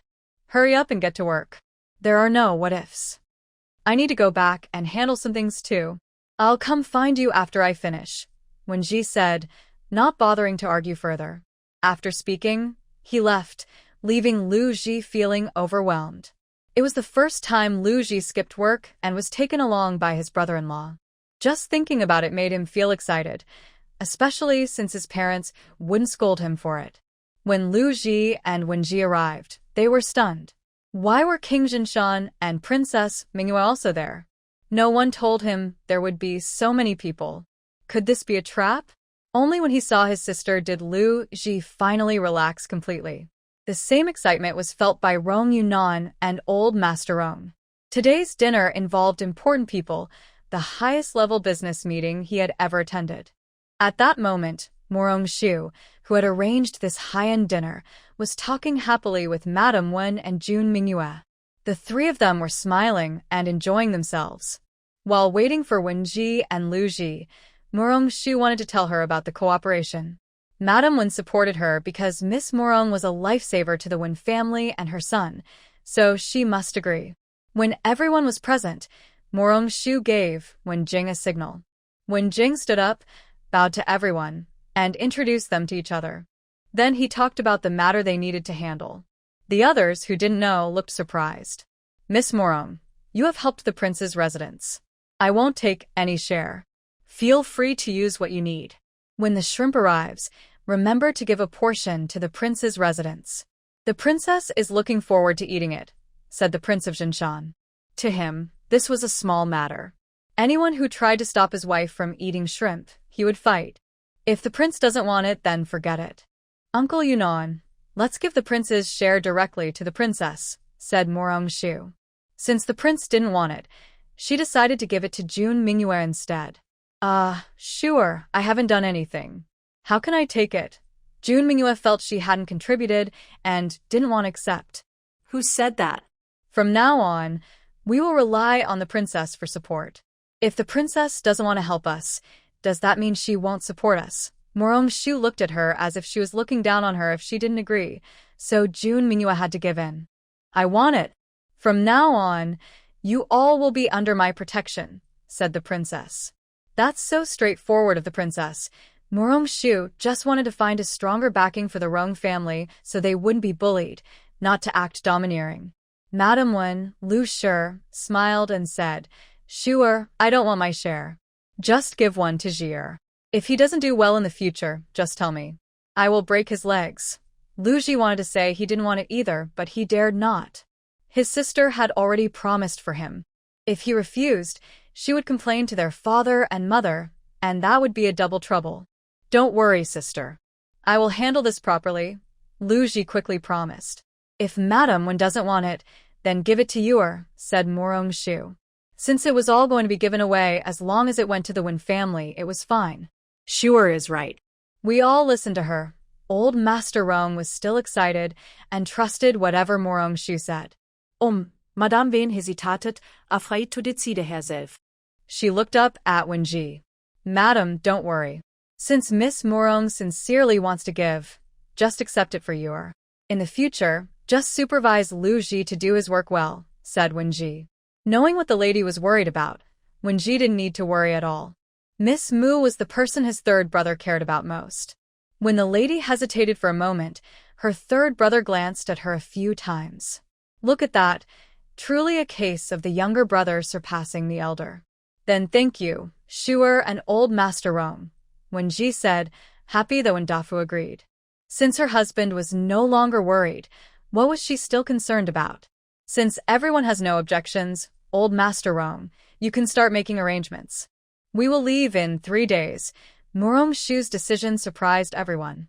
Sure, your health isn't good. Why don't you stay at home and rest? Old Master Rong was the first to oppose. In his mind, Morong Shu was a young girl who needed protection at all times. Yes, sure, if you're worried, Uncle Yunan from Yunan can handle this personally. Old Master Rong Yunan also disagreed. He thought his sister and brother-in-law would scold him if they found out. Old Master Rong, Uncle Yunan, I want to go myself. Maybe I will find something unexpected. Morong Shu actually wanted to see if there was any other seafood available. Father, I want to go with Shuer, Jun Mingyue said. When she heard Morong Shu was going, she also wanted to go and protect her. Father can't decide this alone. Why don't you ask your mother first? Prince Jinshan was really hesitant. If they went out for a meal and took Miss Mu and his own daughter far away, would the princess consort get angry? Sure, I will go with you. The place we're going isn't very far from the capital. It takes about 3 days by carriage along the official road, or 4 days by water. The round trip will take about 10 days, when Jing naturally wouldn't let Morong-shu go alone. Since she wanted to go, he would accompany her. Third brother, you and Shuer aren't in good health. Why don't you wait until spring to go? We can send someone first, when Darren's wife was worried that her mother-in-law would cause trouble if she found out. Big sister-in-law, I feel much better now. Besides, with Shuer as a doctor, what is there to worry about? When Jing knew his own condition well. Then I will go with you. I will write a letter to my father-in-law now, asking him to arrange our food and lodging there. Old Master Rong Yunan saw that he couldn't stop them, so he joined in. He hoped everything would be prepared in advance, and that his elder sister would be gentle when she made her move. Princess, please ask Aunt Ning. If she agrees, we can leave the day after tomorrow. That way, it won't delay brother and Ruiying's wedding. Morong-shu could tell that Princess Mingyur really wanted to go with her, so she asked her to go back and consult with the princess's mother. Sure, don't worry. My mother will definitely agree. Jun Mingyue had already thought of a good reason and was very happy when Morong-shu agreed to take her along. Husband, why don't you persuade third brother? Seeing that everyone had made their decision and even set the departure date, Lady Wen was a bit anxious. Wenji also wanted to persuade him, but since Miss Morong was going, who could stop her third brother? Besides, Miss Morong was a key member of the Wen family, so she had to go. She comforted her husband, saying, Madam, no one can change third brother's decision. I will arrange more people to protect them. Lady Wen felt helpless and said to her brother Lu Ji, you should go with him too. Not only to protect them, but also to check the water transportation situation. Older sister, I want to go too, but can I finish my report to the emperor by tomorrow? Lu Ji wanted to go, but he was worried the emperor might not approve. Lord Lu, don't worry. I will go to the palace early tomorrow and ask the emperor to issue an order for you. It won't delay your departure the day after tomorrow. I will also ask the emperor to send some guards to protect you. King Jinshan thought this was no big deal. The emperor would definitely agree. Thank you, King Jinshan. Lu Ji hurried to thank him. Since the king was willing to speak for him, this plan was almost certain. In just one meal, everyone had discussed everything. Morong-shu's biggest worry now was how to get her family's approval to return home. So, when Wen Jing took Morong-shu back to the house, Morong-shu felt for the first time that she was afraid to go home. Song Wei and Rong Qing returned early. The family had dinner together, and everyone was waiting for Morong-shu to come back. Madam, Mrs. back. She's coming this way, the maid reported after being sent out. The housekeeper quickly told Song Wei. Her voice was loud enough that everyone present heard her. When Morong-shu entered, she saw everyone was there and felt a little relieved, thinking it was better than having to tell each person individually. Since everyone was present, they wouldn't oppose her. Morong-shu greeted her whole family, and they all chatted about some interesting things. Seeing the good atmosphere, Morong-shu tentatively said, I need to go on a long trip, about 10 days or so. As soon as she finished, everyone was shocked. Grandmother, are you sure no one has bullied you? The old lady thought her Shuer was unhappy at home. No, grandmother. Everyone treats me well. Shuer just needs to go on an errand, Morong-shu quickly explained. Shuer, where are you going? The weather is getting colder, and you're not feeling well. The mother is worried. Yes, Shuer, if you want anything, second aunt will find someone to get it for you. Yes, Shuer, if you have anything to say, Uncle Air will help you. I promise to handle it. A group of people surrounded Morong-shu, asking her various questions. Shuer could only tell her family about her plans and mention who would be going with her. After hearing this, everyone relaxed a little, then all eagerly wanted to accompany Shuer. Regarding martial skills, I, the eldest brother, am the best. You all can't compare. Since De Wang is about to get married and can't go, and Big Brother is very busy before the new year, I am the most suitable. So, I will go with Shuer this time. Morong-si explained confidently, and even Madame Morong rarely agreed with him this time. But second uncle, it's almost the end of the year. Don't you also need to take an exam? Hearing Morong-si ask, Morong-si said casually, what's the point of the exam? Nothing is more important than sure. If necessary, I won't work at the Hanlon Academy anymore. Anyway, I will go with Shuer this time. Last time, Morong-si went to Tianmen Mountain to pick up Morong-shu and lost a big brother. This time, he insisted on going no matter what. Father, the emperor hasn't approved your leave yet. Although Morong-yu is young, his father always does strange things. He is really worried. Big brother, I will write a petition today. Tomorrow, when you go to court, please present it to the emperor, saying I have urgent matters and need to take a leave for a while. Morong-si smiled happily, full of hope. Aren't you afraid the emperor will discipline you someday? Morong-shu was about to laugh at his brother. He's becoming more and more unruly. But since he's going to accompany Shuer, it doesn't seem wrong. Never mind, I won't say anything about him, lest mother scolds me again. Our Hanlon Academy still has Wenyi. This time, he doesn't need to compete with me for work. He will handle everything himself. Ha ha ha, so happy. Morong-si's strange way of thinking made the people around him feel helpless and want to complain. Second brother is right. This time let second lord Wen do more work. You can take leave tomorrow and go with Shuer. Sure, if you have anything, just ask Uncle Heir to handle it. We will wait for you at home. Madame Morong was worried that Morong-shu might suffer outside, so she asked Morong-si to go with her. Her second son, although sometimes unreliable, is very dependable for family matters, especially because he loves his little niece Morong-shu very much. So, she felt very reassured to let him go. Mother, please rest assured.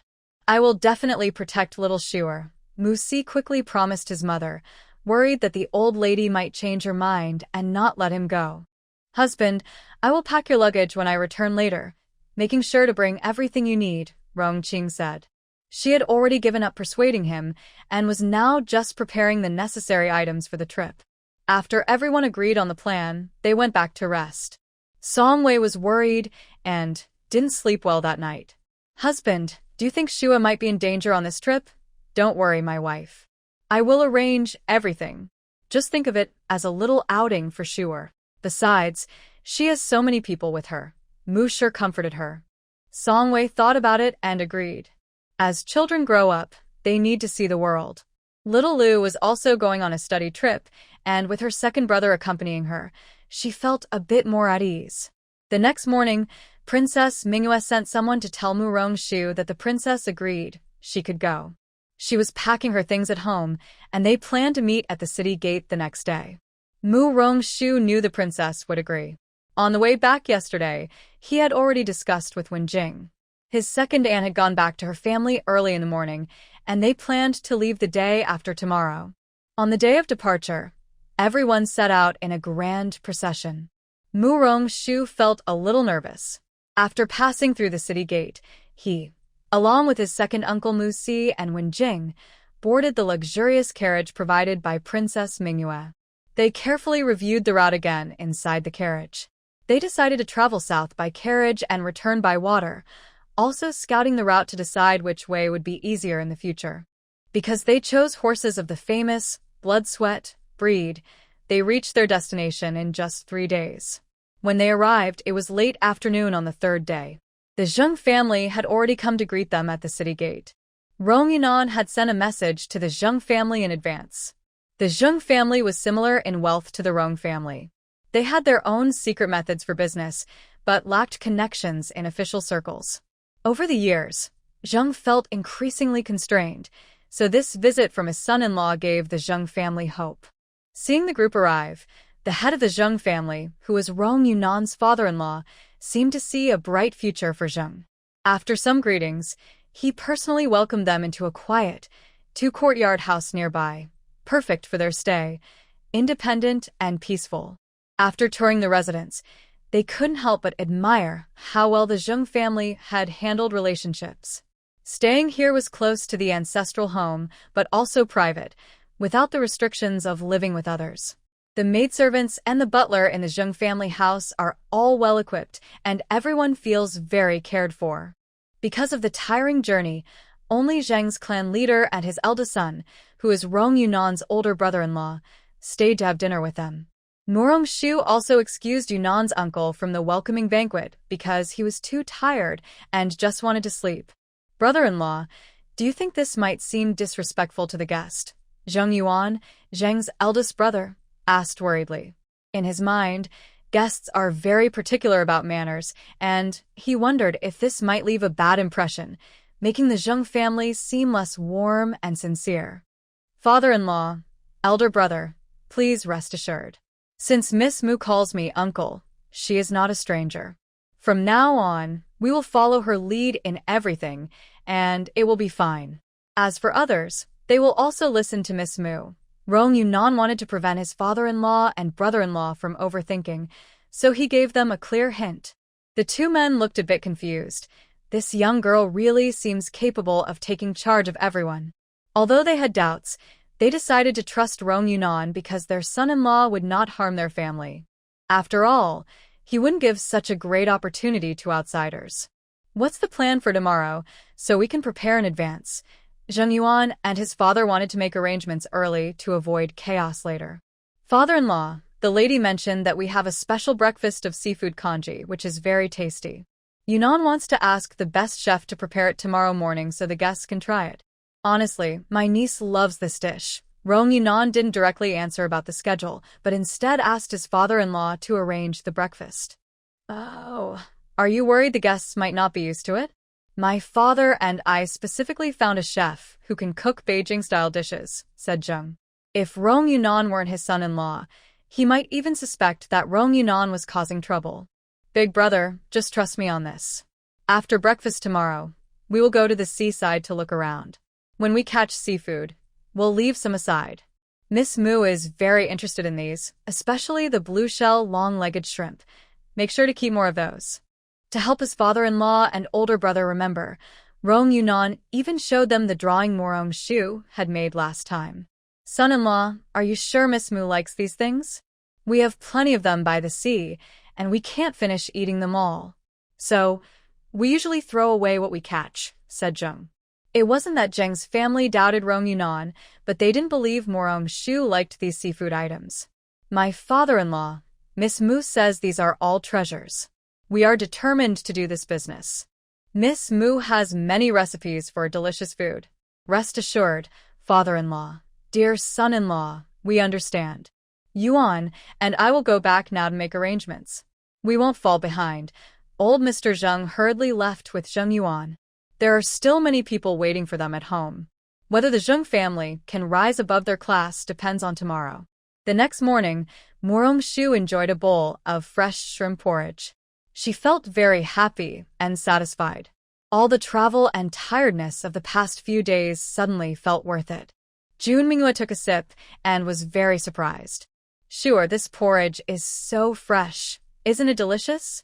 I told you it was made with fresh shrimp, Morong-shu said happily while enjoying her meal and sharing with Princess Minghua. No wonder Shu'er came here herself. It's so tasty. I'm glad I came with Shu'er, or I would have missed out on this delicious food, Minghua said, knowing that following Morong-shu would always lead to good food. Seeing Minghua and Morong-shu happily eating, the others quickly started eating their own porridge and were amazed by how good it was. Not long after breakfast, the Zheng family's people arrived. Led by the Zheng family, everyone went to the seaside for an inspection. Ziyu, are you used to this place? Morong-shu was worried about Wen Jing's health, especially his unpredictable episodes. Sure, don't worry. I'm fine. Actually, I'm a bit excited, Wen Jing replied. Excited about what? Of course, I'm happy to go out with Shu'er. I no longer have to wonder how to see her every day, Wen Jing said, enjoying the freedom and the chance to be with Morong-shu anytime. Did Ziyu think of me every day before? Morong-shu was happy to receive Wen Jing's sweet words early in the morning.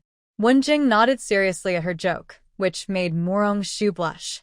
Sure, why is your face so red? Are you feeling unwell? Wen Jing was surprised and didn't realize why Morong-shu was blushing. Maybe it's too hot. How much longer until we arrive? Morong-shu quickly changed the subject, afraid Wen Jing would keep asking. About half an hour. If you're anxious, you can rest first, Wen Jing said, thinking Morong-shu was worried. Not exactly. I'm just curious about how Ziyu knew. Yesterday, I looked at the county records and made this. Sure, take a look. When Jing took out a simple version of the map, he stayed up all night making and handed it to Morongshu. Seeing this, Morongshu admired Wen Jing very much. As expected, a top student's way of thinking is different, more efficient and faster. Ziyu is really amazing. Morongshu couldn't help but praise Wen Jing. Having this map will definitely make things easier today. Wen Jing's lips curved into a small smile. Although he had been praised since childhood, every time Morongshu complimented him, he felt very happy. Sure, do you like this place? Over the past few days on the way here, he noticed Morongshu seemed strangely excited. I like it, but it's a bit of a pity that I can't go to the sea myself, Morongshu said somewhat regretfully. What does it mean to go to the sea? Seeing Morongshu's longing and regret, Wen Jing became more curious. He wanted to take her to see the sea. How should I explain this? Next, Morongshu described what it means to go to the sea to Wen Jing. The two of them occasionally discussed questions, and, before they knew it, they arrived. Sure, come down quickly. We've arrived. It's really beautiful here. It's my first time seeing the sea.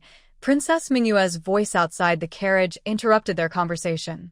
Ziyu, let's get down quickly too, or the princess will get worried, Morongshu said, actually feeling a bit anxious herself. Wen Jing held Morongshu's hand, reluctant to let go. He didn't want to see the sea. He just wanted to stay with Shu'er and enjoy this quiet time together. Such days were the best for him. Morongshu smiled gently at Wen Jing and said, let's go down together. Maybe there will be a surprise. Seeing Morongshu's excited and expectant eyes, Wen Jing didn't want to disturb her happiness. He reluctantly let go of her hand, and the two of them pushed open the carriage door to get out. Sure, I'll help you down. You look so beautiful. June Mingyue was waiting beside the carriage for Morongshu. When she saw her come out, she hurried over. Thank you, princess. Morongshu took the princess's hand to steady herself as she stepped down from the carriage. She was immediately stunned by the scenery before her, forgetting about Wen Jing behind her. Wen Jing watched Morongshu and June Mingyue walking ahead, listening to their excited and happy voices, and his mood lifted several points. Sure, what shall we do now? June Mingyue, seeing the sea for the first time, was very excited. Sure, how did you sleep last night? This place is really beautiful. Hee. Musi didn't expect that at her age, she could still go out and learn new things with her young niece. We should go see what's ahead, Morongshu suggested, seeing everyone was happy, and decided to explore together. Since it was morning, many fishermen were out fishing. Morongshu became even more excited and pulled June Mingyue to get closer and see what they had caught. There were all kinds of strange fish, shrimp, and other seafood, which Morongshu liked very much. Morongshu asked Rong Yunan nearby, Uncle Yunan, do we have someone experienced with us? Miss Mu, all these are from the Zheng family. If you need anything, just tell me. Zheng Yuan replied. Today, he was sent by old Zheng to follow them and see if they needed help. Please, Uncle Zheng, find some experienced people to help me with this, Morongshu said, handing Zheng Yuan the small crab she had just picked up. Miss Mu, just these small ones? Zheng Yuan looked a bit surprised. He wondered why Morongshu wanted these tiny creatures, as they could pinch fingers and had very hard shells, making them hard to eat. Uncle Zheng, do you mean there are bigger ones? Morongshu asked happily. Zheng Yuan nodded. He had seen fishermen catch larger before, but everyone thought they were useless and threw them back into the sea. That's great. Please, Uncle Zheng, let everyone know. I want all of them. In the future, if you catch any, send them to the capital for me. Today, just ask if there are any, and if so, let everyone taste them at noon. When Morongshu heard there were big, she couldn't wait to eat them today. She was very eager. Zheng Yuan, understanding her excitement, went to arrange everything himself. Fortunately, their luck was not good, and soon someone reported they had caught even larger today. The group didn't care about anything else and hurried to see the big they had just caught. A few fishermen stood nervously nearby. Morongshu looked at the big in the basin, feeling very happy. Knowing they were experienced fishermen, she asked them some questions.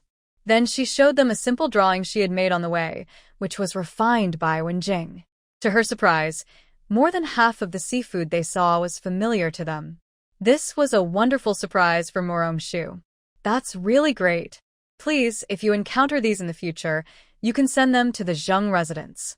We will accept them, and you can exchange them for silver. Is what this young lady said true?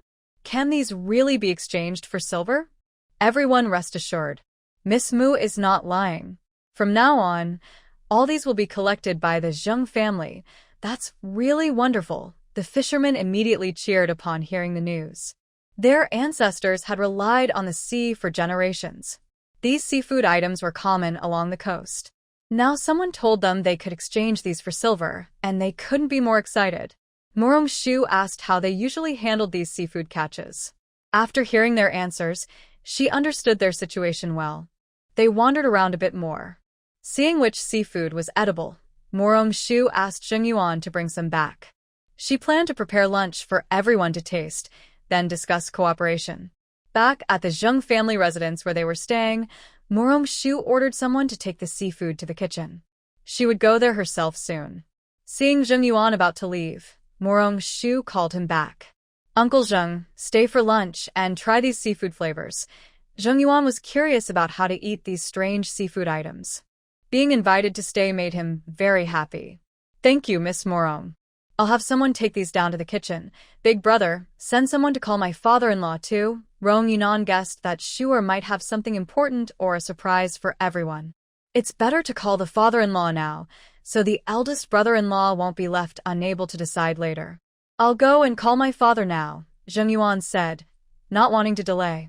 He personally went to invite his father. Luckily, the two residences were not far apart.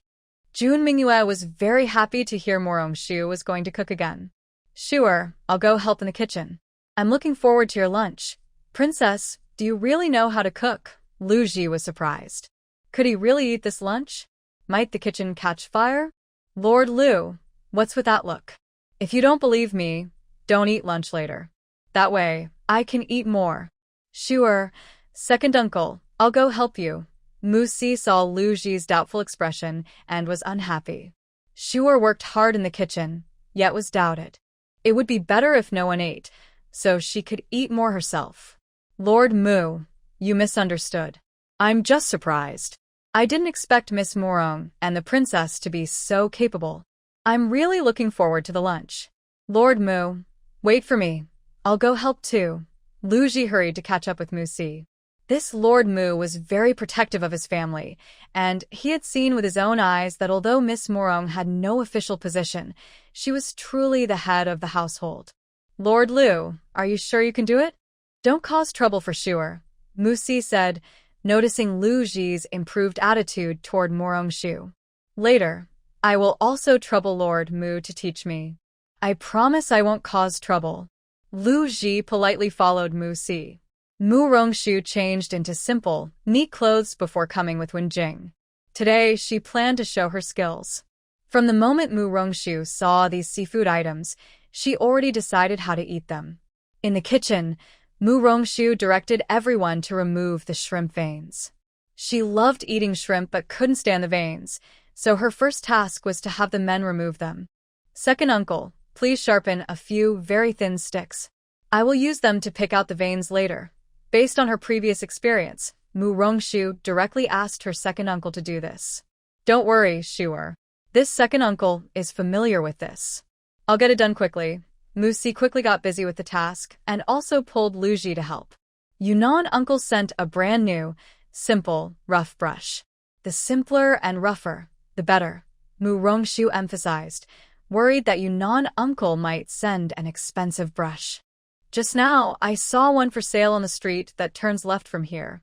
You can go buy one directly, Jun Mingyue reminded Yunnan uncle. Thank you, princess. I'll go buy one now, Yunnan uncle said without calling anyone else, and went straight to the street himself. Sure, what are I and third young master Wen supposed to do? Princess Mingyue saw that she and Wenjing had no tasks and was worried Murong-shu might forget about them. She quickly asked, once second uncle finishes the sticks, you two can help me pick out the shrimp veins, okay? Actually, Mu Rongshu was worried they might not handle the task well. I'll listen to Shuer, Princess Mingyue said happily when she heard she had a task too. Mu Si worked very quickly. Soon, several small bamboo sticks were ready. He happily ran to Mu Rongshu with them.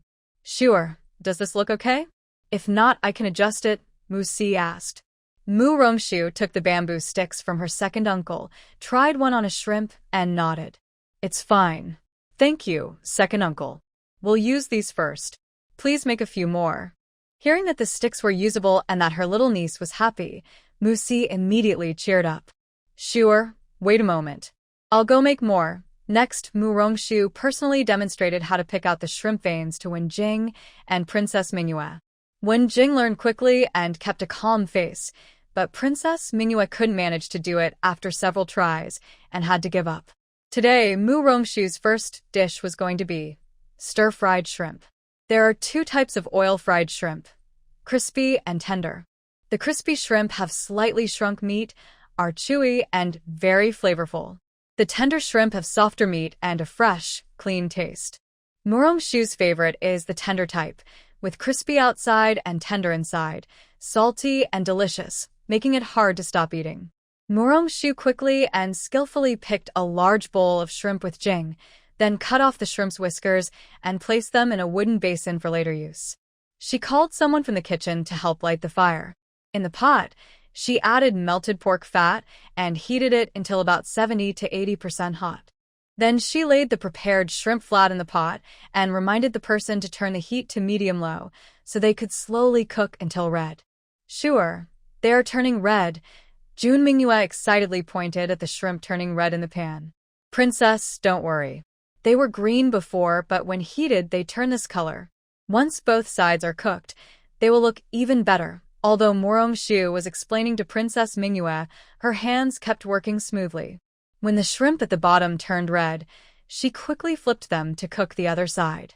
After both sides turned red and the shells became crispy, she took them out and set them aside. She drained some excess oil from the pan, leaving a little oil inside. She added some seasonings and half a bowl of water, then stirred in sugar and salt until well mixed. Finally, she poured all the shrimp back into the pan, reminded to keep the heat high, and stir-fried everything evenly. Then she took it out. The delicious oil-fried shrimp was ready. Seeing Princess Mingyue's eyes shining, Mu Rongshu scooped one shrimp into a small bowl and handed it to her. Princess, try it and tell me how it tastes. Remember to spit out the shell.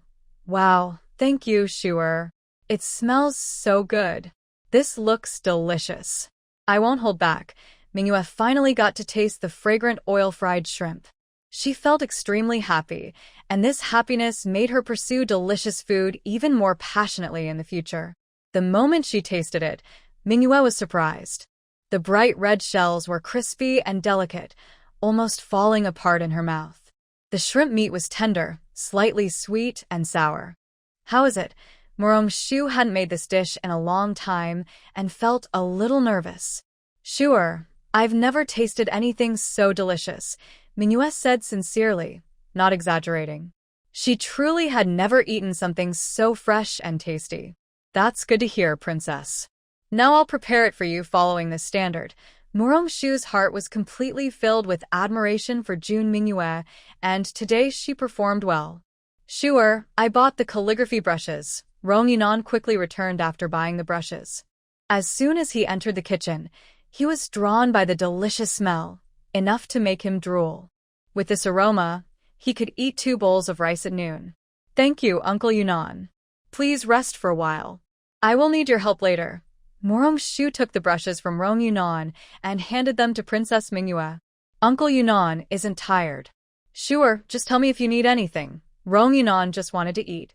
Resting or not, he wouldn't have a chance to eat until he worked. Sure. Why are you giving me a calligraphy brush? Princess Mingyue looked confused when handed the brush. Come with me, Princess. Mu Rongshu led Mingyue to the big crab.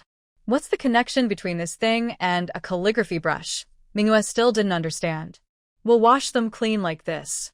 Princess, you need to work hard, Mu Rongshu demonstrated, and surprisingly, Mingyue picked it up on her first try. Seeing she was getting the hang of it, Morong-shu went to prepare the second dish.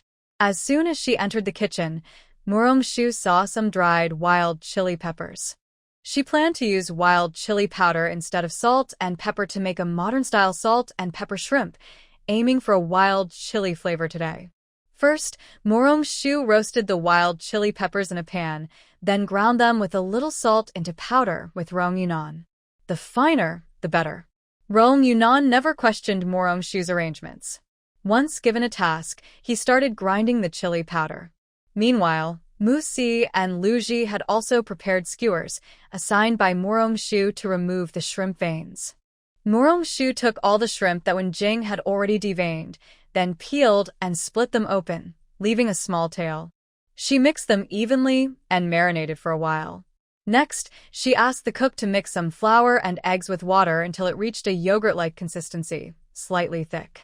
She added more water and stirred again. Then, she and the cook coated each shrimp with the egg batter. They heated oil in the pan to about 60% hot and fried the shrimp until they floated, then removed them. Morong-shu preferred her shrimp crispy, so she fried them a second time at high heat. The result was golden, crispy shrimp. After removing from the oil, she sprinkled wild chili powder ground by Rong Yunan on top. Morong-shu secretly tasted it, better than salt and pepper. For the third dish, Morong-shu simply made plain boiled shrimp. Boil water in a pot over high heat until it boils. Then add the shrimp and use a slotted spoon to spread them out evenly. Do not cover the pot. Cook until the shrimp turn red, about 3 minutes. Carefully remove them and arrange on a plate. Next, prepare a dipping sauce with the available seasonings in the kitchen, simple and quick. This boiled shrimp dish is one that Morong-shu makes most often. To ensure enough for everyone, she also uses the same method to fry small with plenty of wild mountain pepper powder from Rongyun. After Jun Mingyue finishes brushing the Morong-shu steams some of the large and stir-fries others with spicy flavors.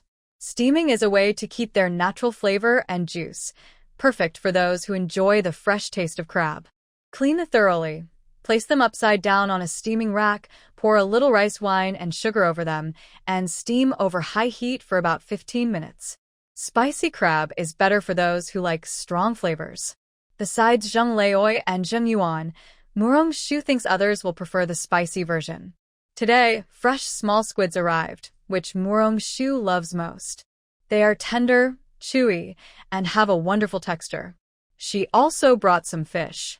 Morong-shu decided to make a mixed fish hot pot and also prepared seaweed and egg soup. Since the dishes are quite filling, she asked the kitchen to steam some rice. With the other dishes prepared, lunch was finally ready. When Morong-shu announced that the meal was ready, everyone waiting outside finally saw hope. They were afraid they might rush in to grab the food because it smelled so good. Everyone, try my cooking. We can sell these dishes in the capital later. After tasting, give me your opinions. Before the meal, Morong-shu gave everyone a small task. But once they started eating, all they could think about was 2 words: delicious. Sure, these shrimp are so tasty. Every flavor is wonderful. My mother would love them. We should bring some back when we return. Jun Mingyue tried each flavor and liked them all very much. Our Yunnan uncle prepared everything for our trip. When we leave, we should bring more. I plan to add these dishes to the banquet for De Gu and Rian's wedding. The guests will love them. Sure, you think so carefully.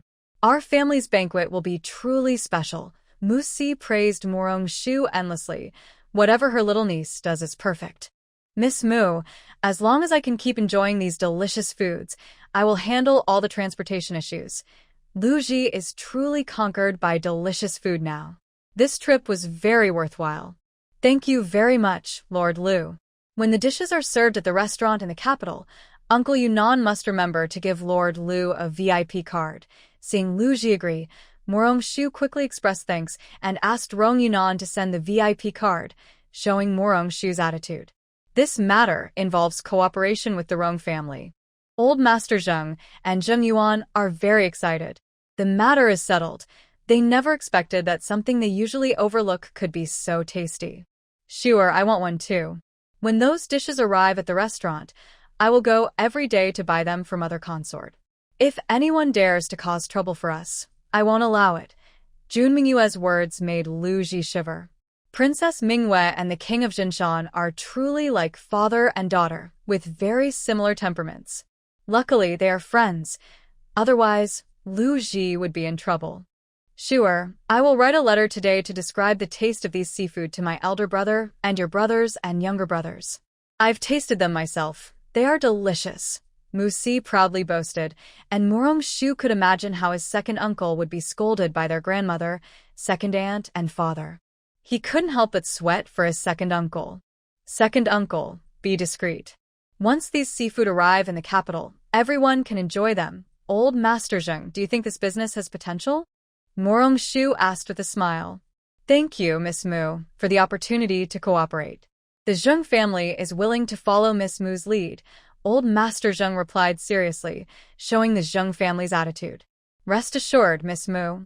I will organize methods to store these seafood before dinner, so that the Zheng family can supply them in the future. Miss Mu, rest assured. We will do our best. Thank you. But I have one request. Old Master Zheng and Zheng Yuan were surprised to hear this. They knew things wouldn't be so simple, but they didn't expect Morong Shu to bring it up directly in such a setting. Old Master Zheng thought for a moment and replied seriously, Miss Mu, please speak. The Zheng family is willing to cooperate. I hope the seafood purchased by the Zheng family is of good quality and the price paid to fishermen isn't too low. This can help improve their lives. Morong Shu finished speaking, and the table fell silent. No one expected her to make such a request. Even Lu Ji was shocked. Miss Mu, you are truly noble. Old Master Zheng was moved by Morong Shu at this moment. He decided to double the original plan for the seafood purchase price. Thank you, Shuer, on behalf of the fishermen. We will have a long-term partnership in the future, and everyone will become prosperous. Morong Shu could see that the Zheng family was not like ordinary merchants. She was willing to work with them not only because of Rong Yunan's support but also because of their good character. Shuer, thank you. Rong Yunan knew that Morong Shu's words basically meant they had decided to work with the Zheng family. They weren't the only choice, but Morong Shu gave the opportunity to Zheng's family. Yunan uncle and Shuer, there's no need to thank us. Today's lunch isn't free. Later, everyone can help me organize how to store these seafood. Since Morong Shu knew they wouldn't stay long this time, she decided to gather everyone to help with the work.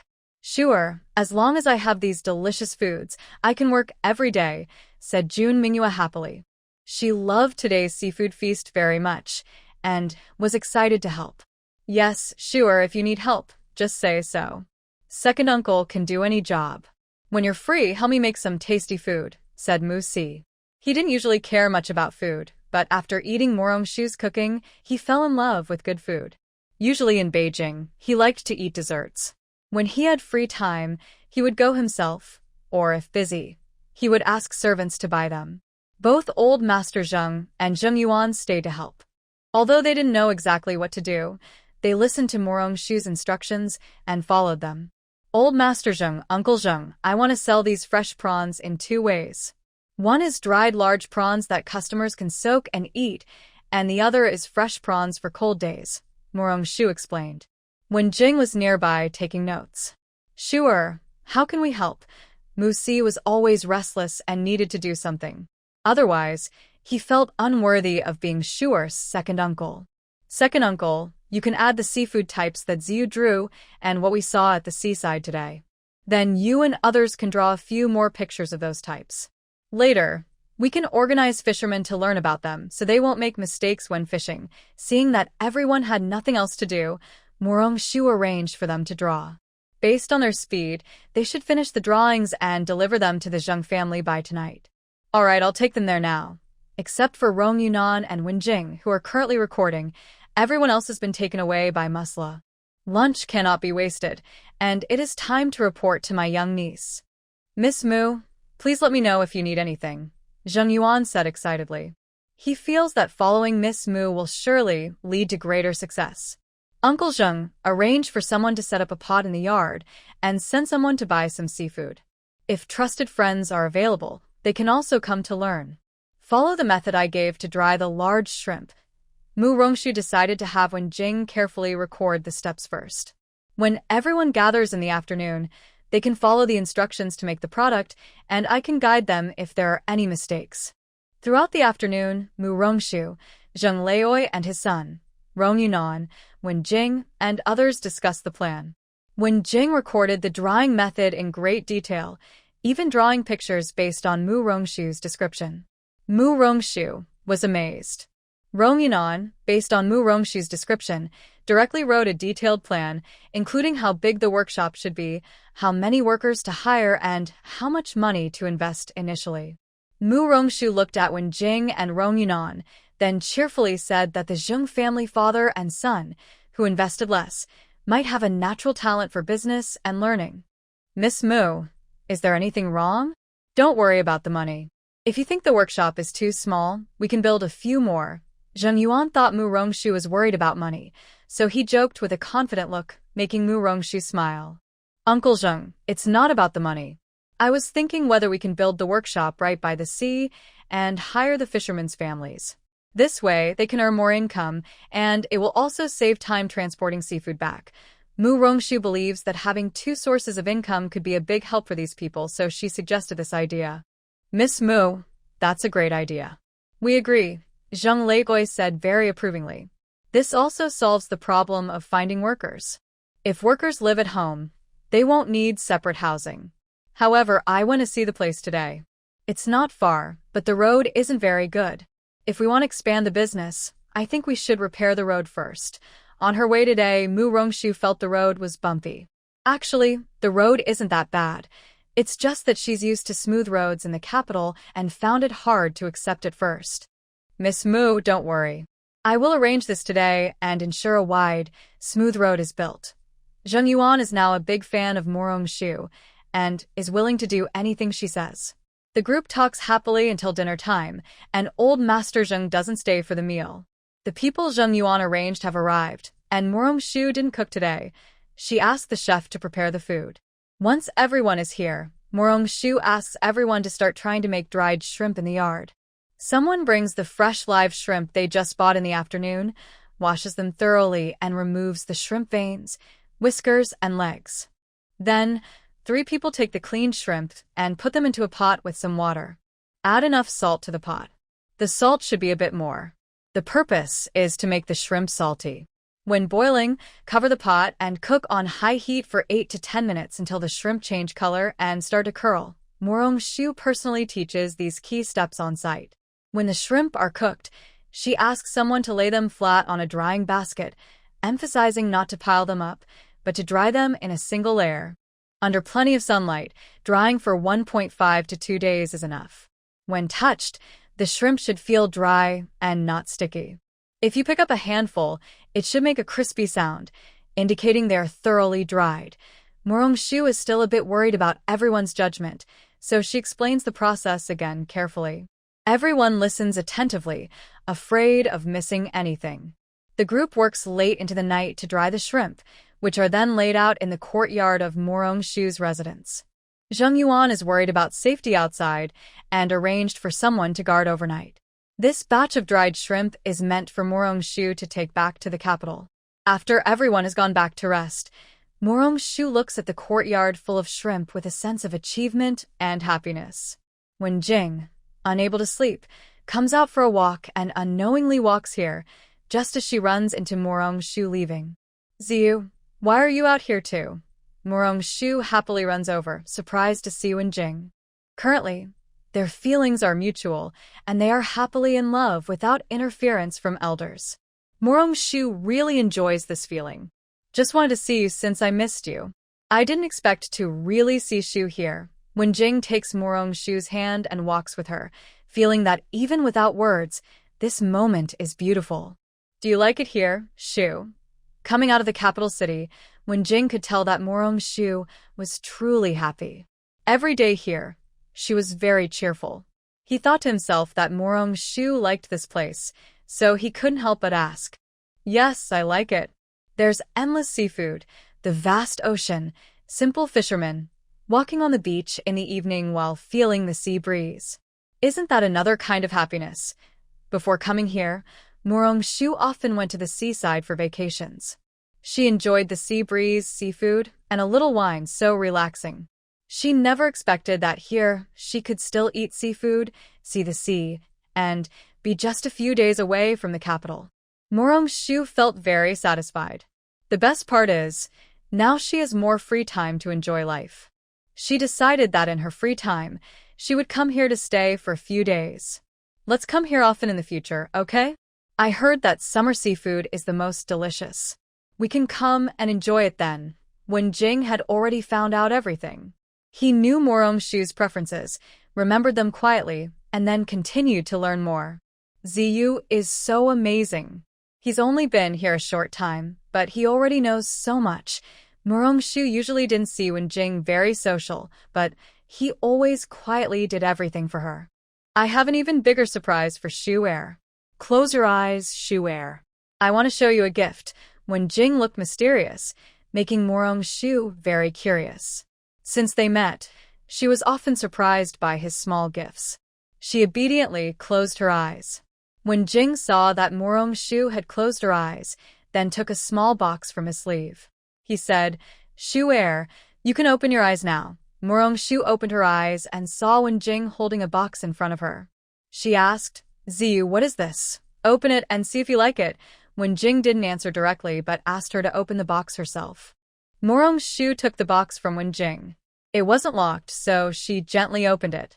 When she saw what was inside, she exclaimed, Ziyu, is this a house deed? Why do you have a house deed? Shu Er, you like this place, right? I bought it from old Master Zheng. It's yours now.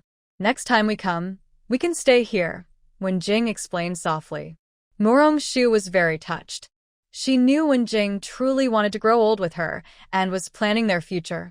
This man was loving her in his own way. Ziyu, thank you. Not just next time, but every year from now on, let's come together, Shu said, making Wen Jing feel more at ease. His Shuer promised him a future. Okay, as long as Shuer likes it, I will go with you no matter what. Wen Jing held Shu's hand, and the two walked side by side. At that moment, Shu felt life was worth it. The next day, Shu woke up late. At breakfast, everyone was looking at each other, waiting for Shu. Since she hadn't come, no one wanted to start eating first. Sure, why aren't you up yet? Maybe you're tired from yesterday, Muzi muttered to himself. In his mind, Shu was the kind of person who could faint from a light breeze, so he was a little worried when she still hadn't arrived. Without Shuer, there was no appetite for breakfast. Looking at the table full of food, Jun Mingyue felt no desire to eat. Today, we can't let Shuer cook again, or my sister in Beijing might break my legs, Rong Yunan said, regretting letting Shu cook yesterday. What if she overexerted herself? Shouldn't we first scold Lord Mu? Lu Ji, who was closer to Rong Yunan, teased with a smile, joking about Muzi. Lord Lu, you don't understand. My wife is gentle and kind, and she always obeys me. How could she hit me? If anything happens, it would be my younger brother first, Muzi said, but Lu Ji didn't believe a word. Everyone in the capital knew Muzi was afraid of his wife. In the capital, it was said that Lord Mu was afraid of his wife. Lu Ji asked with a smile, Does Lord Mu know about this? Lord Mu? Which Lord Mu are you talking about? Could it be my older brother? Did I get outdone again? I refuse to accept it. Clearly, I am the one afraid of my wife. After all, I still have to rely on her soft meals. Lu Lord, I'll give you 500 taels. When you return to the capital, tell everyone I am the one afraid of my wife. When Muzi heard that being afraid of his wife was not about being soft, he thought others were talking about his own older brother.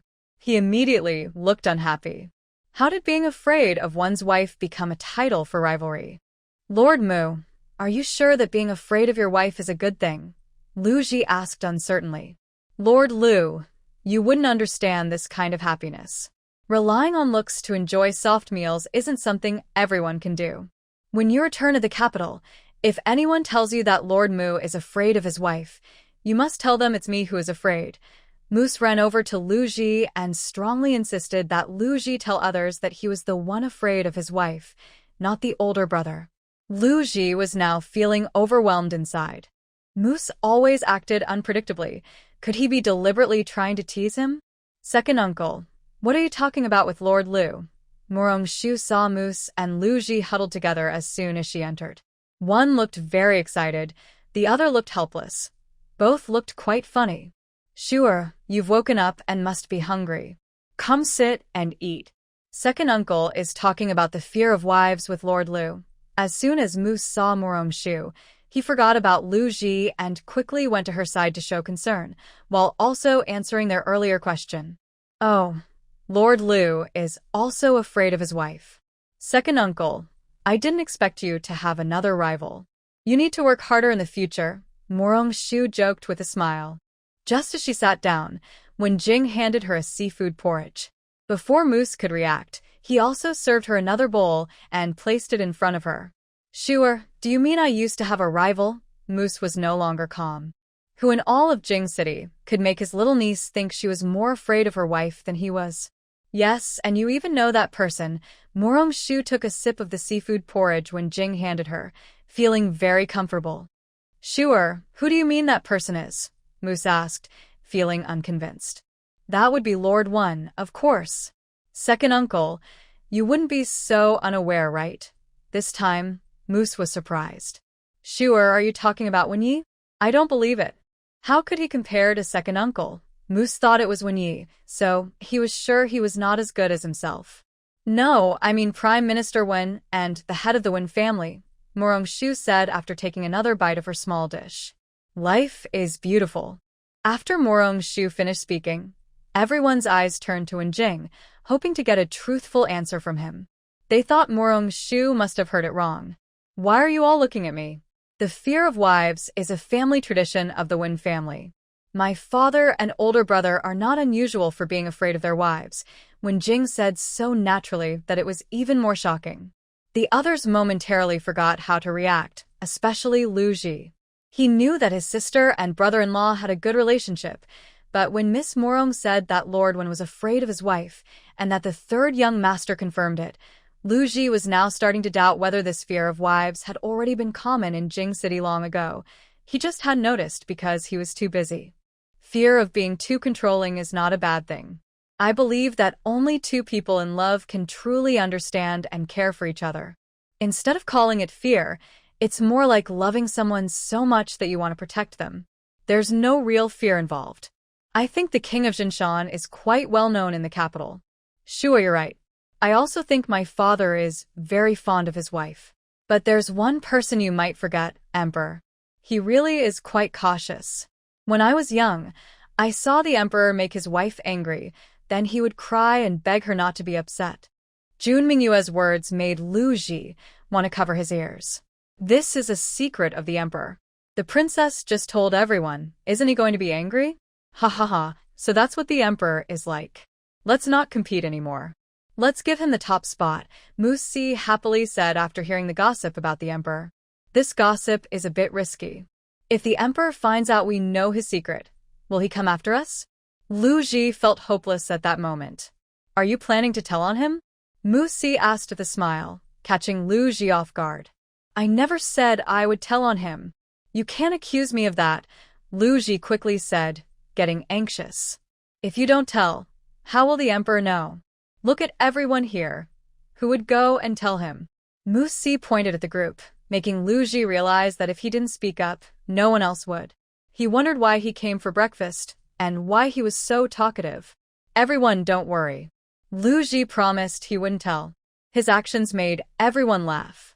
All right, let's eat breakfast quickly.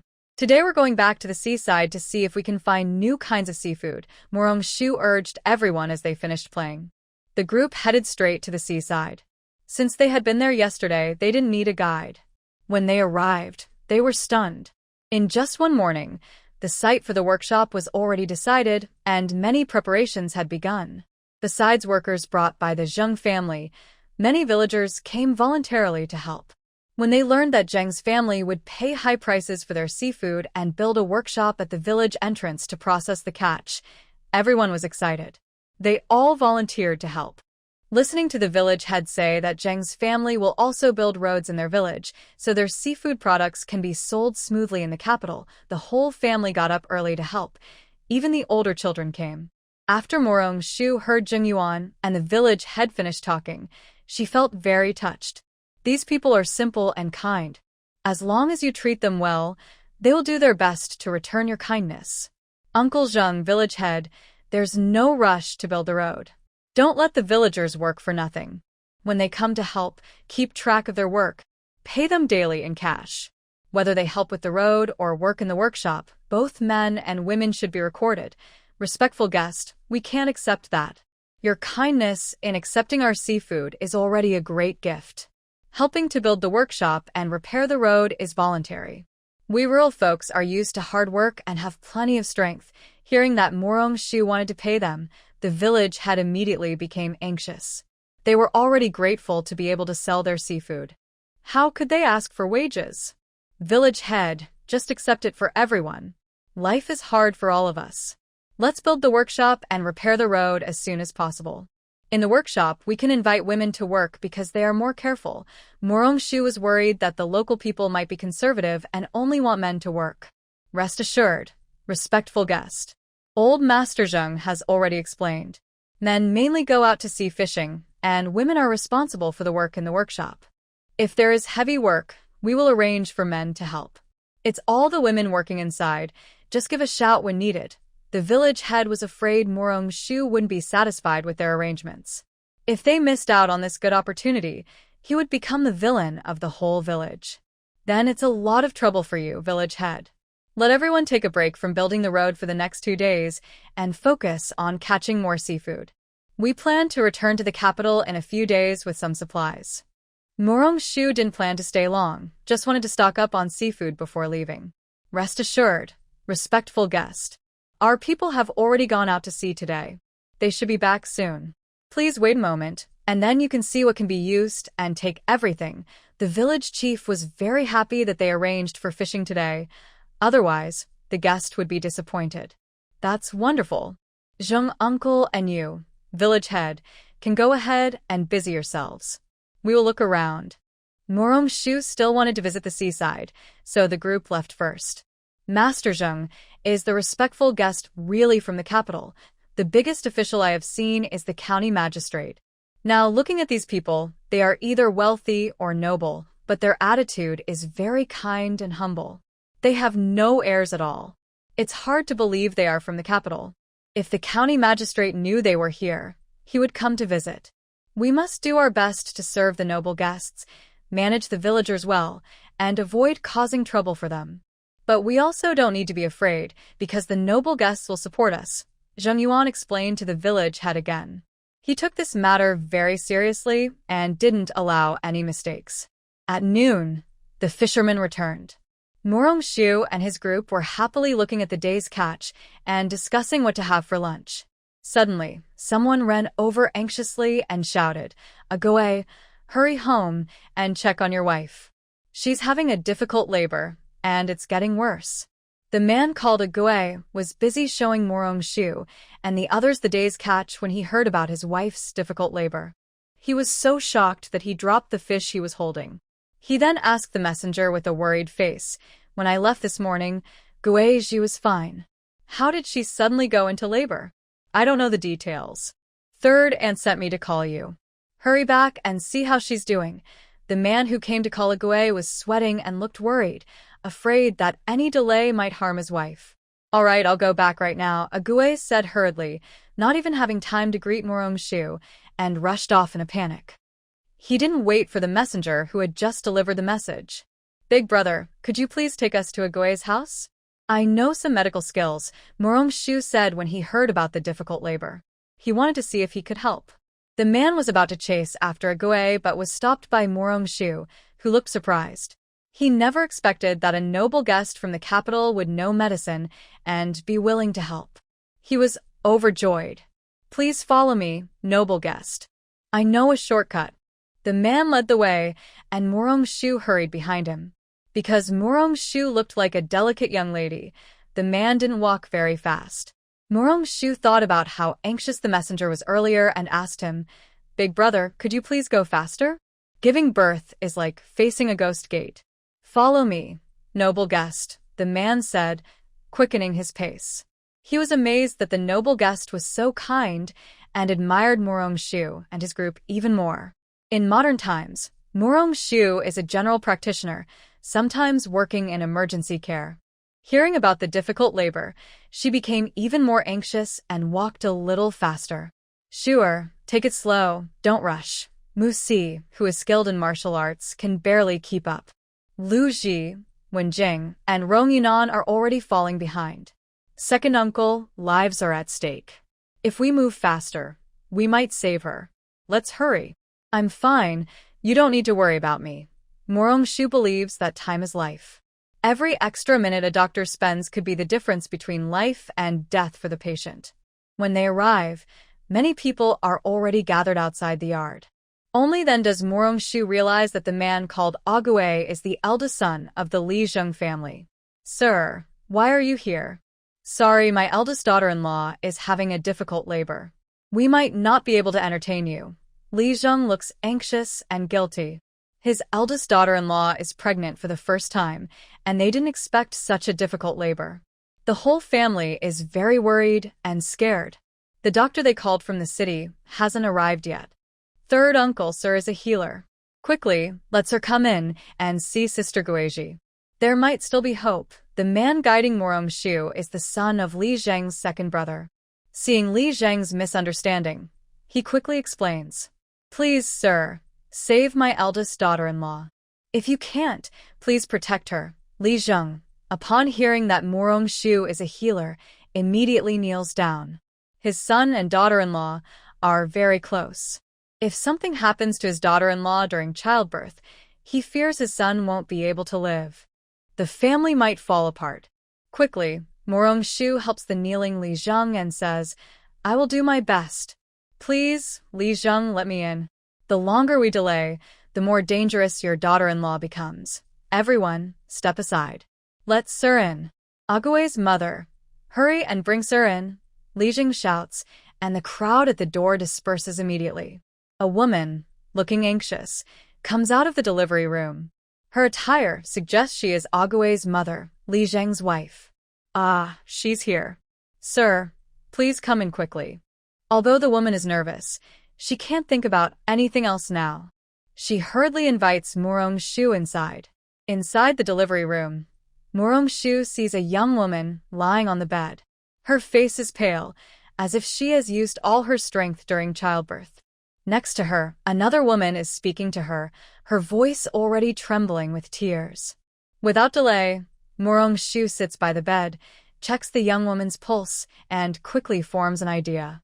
He then asks a few women about the mother and the situation, and begins giving instructions in an orderly manner. Does the lady have eggs and red sugar at home? First, go prepare a bowl of food for your wife, and also take these ginseng slices to cook soup. Keep them ready for later. Murong-shu took some red ginseng slices from the Space Hospital's pharmacy and handed them to the midwife. These slices are artificially grown and not as effective, but she mainly wanted to prevent the pregnant woman from becoming too exhausted. Thank you so much, noble person. Thank you so much. I will go now, I will go now. The midwife was very excited. She had never seen ginseng before, and when the noble person gave her so much, she was trembling. But this was to save her own wife and child. If the timing had been better, she would have bowed to the noble person several times. Go and boil more hot water. We will need it soon. Another woman heard about boiling water and hurried to the kitchen. Seeing that they had all gone out, Murong-shu took out a golden needle from her space and directly inserted a few needles into the pregnant woman. She then helped the woman press on the Higa point to speed up the dilation. After a while, she gave the woman a labor-inducing injection. The reason the woman was having trouble delivering was poor contractions, so Murong-shu used oxytocin to induce labor. Soon after the oxytocin was administered, the woman felt waves of pain in her belly. At this moment, the midwife brought in red sugar egg water and ginseng soup. Guizhi, how do you feel now? The midwife brought the red sugar egg water to the bed, helped her daughter-in-law sit up, and looked at her with concern. Mother, Jir feels more pain than before, but it seems the baby is about to come out. Thank you, noble person. May heaven bless us. Drink these quickly, and you'll surely have a safe delivery. Jir, you've worked hard. Mother will stay here with you. The midwife had given birth to several children and understood her daughter-in-law's situation. She was very grateful to Murong-shu. Madam, let your wife drink this quickly. She might deliver soon. Murong-shu estimated the time and thought it was about right. Jir, mother will feed you, said the midwife. After Guizhi finished a bowl of red sugar egg water, she drank half a bowl of ginseng soup. About 15 minutes later, labor began. With the combined effect of Murong-shu's golden needles and the labor-inducing injection, Guizhi's contractions grew stronger and stronger. Finally, she successfully gave birth to a baby boy. The clear cry of the baby made everyone outside breathe a sigh of relief and brought new life to the small fisherman's courtyard. When Murong-shu came out of the delivery room, the midwife and Ague immediately knelt on the ground and bowed to her several times. They were full of gratitude. Without the noble person, their family would not be complete. Get up quickly. It's just a small favor. No need to mind it. Murong-shu hurriedly helped the father and son to their feet. To her, she had only done a simple thing. Honored guest, this child was saved by you. Please, honored guest, give the child a name, the village chief said. The village chief couldn't refuse Murong-shu's request. After thinking carefully, he suggested, born at noon, how about naming him Jingyang? Good name. Let's call him Jingyang. From now on, my grandson will be Jingyang. The village chief was very happy. He didn't know much about reading and writing, but now his grandson had such a good name. It was a blessing from the honored guest, and he believed his grandson would have a bright future. Dad, I will go tell Guizhi now that our child has a name. Ague was also very happy. His wife and child were safe and sound. From now on, Murong-shu was like his second mother. The village chief invited Murong-shu and her group to stay for a meal, but she declined. It wasn't because she disliked them, but because her wife had just given birth and needed care, so it wasn't suitable to entertain guests. They went straight to the best restaurant in the county for lunch. After eating, they planned to walk around in the afternoon. During the meal, Zheng Yuan told Murong-shu about local customs. Naming a child was a very important matter, especially for the eldest son and grandson in the family. The fact that the Zhou village chief asked Murong-shu to name his son showed how much they valued her kindness. Murong-shu felt a bit shy. She realized she should have taken more time to think carefully. Now, she felt it was a bit hasty. After lunch, everyone split up. Zheng Yuan went back to the fishing village to handle some arrangements, while Rong Yunan went to his father-in-law's house to discuss future plans. Lu Ji went to the county office to inform Zheng's family and coordinate matters about the waterway checkpoint, to prevent any trouble when Zheng's family transported goods to the capital by sea later. When Zheng, Murong-shu, Princess Mingyue, and Mu Si went shopping in the town, mainly to experience the local customs and scenery. Once they arrived in town, they couldn't stop shopping. Murong-shu and Princess Mingyue only had eyes for buying things. They bought many local specialties and small trinkets not available in the capital to give as gifts. They wandered until it was almost dark before heading back. At the door, they met the village chief and Ague. Murong-shu was surprised and asked, "Village chief, why are you and your son here? Did something happen to the mother or the baby?" It is not that Murong-shu is nervous, but because she saw the father and son waiting here for her. Her first thought was that it might be related to the mother and child. Honored guest, please don't misunderstand. Ague and I are here to return some money. We didn't know you gave our daughter-in-law ginseng soup before. Now we are bringing the money. The village chief carefully took out a few pieces of broken silver from his pocket, totaling about 5 taels. It was clear that these coins were very precious to their family. Village chief, there's really no need. The ginseng isn't valuable. Since it was a coincidence, just take the money.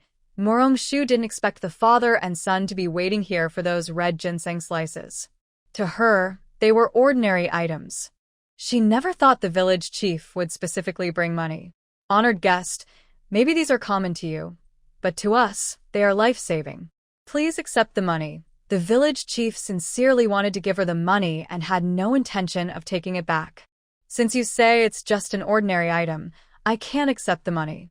If you really want to thank me, help me with something instead. Consider this money a gift for Zhengyang. When he grows up, I want to send him to school. Morong-shu had to think of a compromise.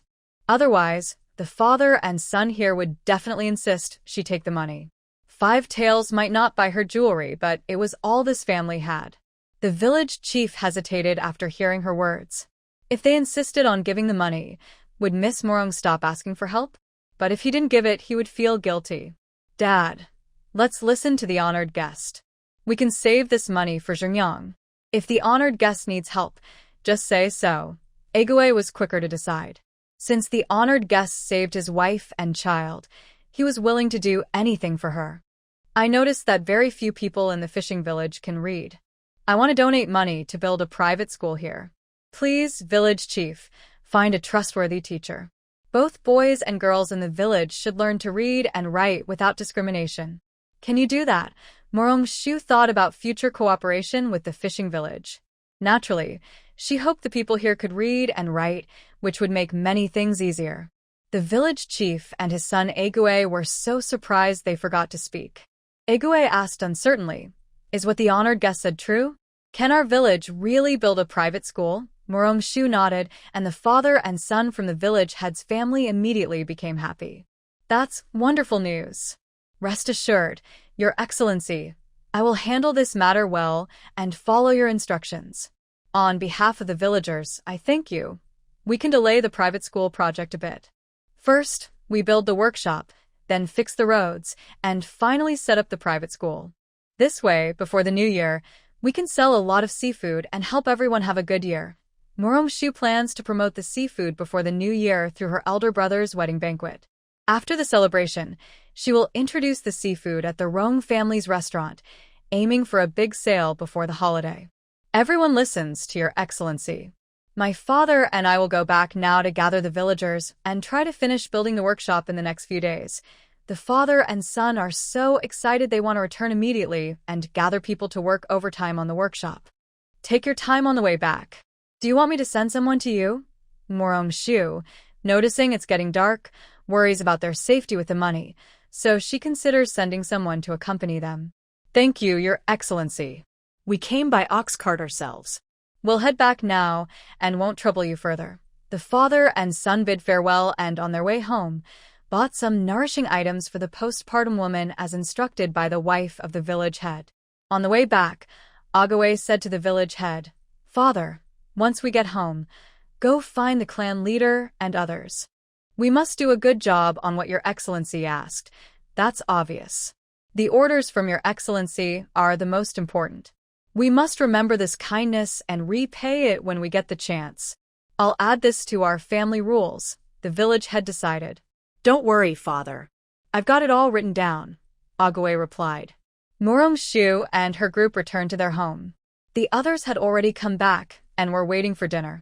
Rong Yunan felt relieved when he saw Morong-shu safe. Sure, the princess must be tired from shopping. Come and eat. The cook prepared all your favorite dishes today. Wow, I'm so happy. Sure, come sit quickly. You've worked hard today. Eat more. Princess Mingyue, who was hungry, hurriedly called Morong-shu to sit down when she saw all the delicious food. Coming. The princess is tired today, too. Eat more. Morong-shu smiled and sat next to Jun Mingyue. Uncle Lu is here too, that's great. I have something to tell you. Morong-shu saw Zheng Yuan and suddenly remembered something. Miss Morong, if you have anything to say, just tell me. Zheng family will definitely do it. After the events of the morning, Zheng Yuan now greatly admires Morong-shu. Miss Morong is knowledgeable and quick-witted. Whether in business or medicine, she is very talented. He is happy to follow her instructions. Morong-shu shared her idea of building a private school in the fishing village. Zheng Yuan agreed and offered to help oversee the project. For the sake of long-term business, Zheng Yuan also provided funding for the school. This way, Morong-shu doesn't have to worry about it, as Zheng Yuan will manage everything. Morong-shu thought this was a good plan, so she agreed to Zheng Yuan's suggestion. Zhang Yuan didn't expect that his kind act today would help support their family's future development. Of course, these are future matters. After dinner, Murong-shu discussed returning to the capital with everyone. With Zheng family's support, there was little need to worry about local affairs. The first batch of dried prawns could be harvested after another day in the sun, so everyone decided to leave early the day after tomorrow. Murong-shu wanted to have some seafood, like blue, king, herring, and shrimp, brought back to the capital. She planned to keep them in seawater and travel by water directly. The next day, before the fishermen set out, Zhang Yuan sent someone to tell the village officer about Murong-shu's request. When he heard it was a noble guest's wish, the village officer immediately arranged for more fishing that day to catch these seafood items. Agui was very skilled at fishing. To repay his benefactor, and with Gui Ji's approval, he also went out to sea today. Jir, today I stay home to keep you and the children company. The noble guest has done us and the village a great favor, so I want to catch more seafood for her to take away. Since her daughter-in-law had just given birth, Agui was supposed to stay with her. But when he heard that the noble guest wanted these seafood items, he decided to go out to sea. The village officer's wife, worried that her daughter-in-law might be upset, explained this to her. Mother, I understand. Brother Gui is right. I'm not angry at all. I only wish I could help now during my confinement. Gui Ji felt grateful to Murong-shu after hearing about last night's events. How could she be angry that her brother didn't stay with her? Mother knows you're a good girl. If you want anything, just tell her. She'll make it for you. Your father and brother Gui are busy today. Seeing her daughter-in-law not upset, the village officer's wife started preparing breakfast so no one would go hungry, including her daughter-in-law and grandson. Mother, just focus on cooking. Thank you for your hard work. Gui Ji is usually a kind and obedient daughter-in-law. Now, being served by her mother-in-law makes her a bit shy, but since she just gave birth yesterday and the benefactor repeatedly advised her to rest well, she can only trouble her mother-in-law. All right, I will go prepare now. You and the baby rest first. If you need anything, just call me. Take good care of your health so you won't develop any lingering illness, said the wife of the village chief, worried that her daughter-in-law might not sit still and might secretly get up to work, so she emphasized it again. Thank you, Mother. Jir will remember. Seeing that her daughter-in-law truly listened, the village chief's wife felt relieved and went to the kitchen to prepare breakfast for Gui Ji alone. The village head and Agui had already left early in the morning to do their work. Early in the morning, Murong-shu also started to get busy. Sharad, I get seasick. I don't want to travel by water. Let Lord Liu and the others go by water. Can we still take the carriage? Jun Mingyue had previously traveled by boat with the king of Jinshan, and she still remembers how seasick she felt. So when she heard Murong-shu wanted to go by water, she begged to discuss taking the carriage. She didn't want to be separated from Shuer. 3 days of travel without her would be too boring. Shuer, since the princess gets seasick, maybe we should take the carriage. It's faster that way, Murong-shu said. Although she was happy to go out, she missed her family, her lady, and wanted to arrive in the capital sooner. That works too, but since this is the first time transporting these sea goods, we still need someone to accompany us. I also need to write down some precautions for the journey. Murong-shu thought it was better to be cautious for the first time, so she hoped someone could go with them. Sure, I will travel by water with Lord Liu, and you all can take the carriage. Do you think that's okay? Rong Yunan knew that Murong-shu was there to protect her, and since third young master one was there to accompany Miss Murong, it was more suitable for him and Lord Liu to travel by water. Second Master Rong is right. We will try to go as fast as possible, making sure not to waste time at each checkpoint. That way, we should arrive in the capital around the same time. Lu Ji had already arranged everything in advance. He took this matter seriously, especially since it was the first time his older sister and brother-in-law asked him to handle something. He couldn't afford to mess up. All right, I will also explain the transportation precautions to you in detail later. Murong-shu thought this arrangement was the best. Her second uncle and Ziyu definitely wouldn't separate from her. If she insisted on traveling by water, she was also worried about Jun Mingyue traveling alone. After some discussion, Murong-shu felt uneasy and wrote detailed safety instructions. Zheng Yuan, considering this was their first shipment, decided that the later stages would be handled by the Zheng and Rong families. He directly chose to go to the capital with Rong Yunan to ensure the water route went smoothly. This made Morong Shu feel more at ease. However, she was still worried about the progress at the fishing village. Zheng Yuan noticed her concern and smiled, saying, "Miss Morong, don't worry. My father has arranged for other brothers to help. It won't affect the progress." In the afternoon, everyone started to get busy. They packed dried large shrimp into many big baskets. Morong Shu ordered people to bring lots of large baskets and filled them with dried shrimp.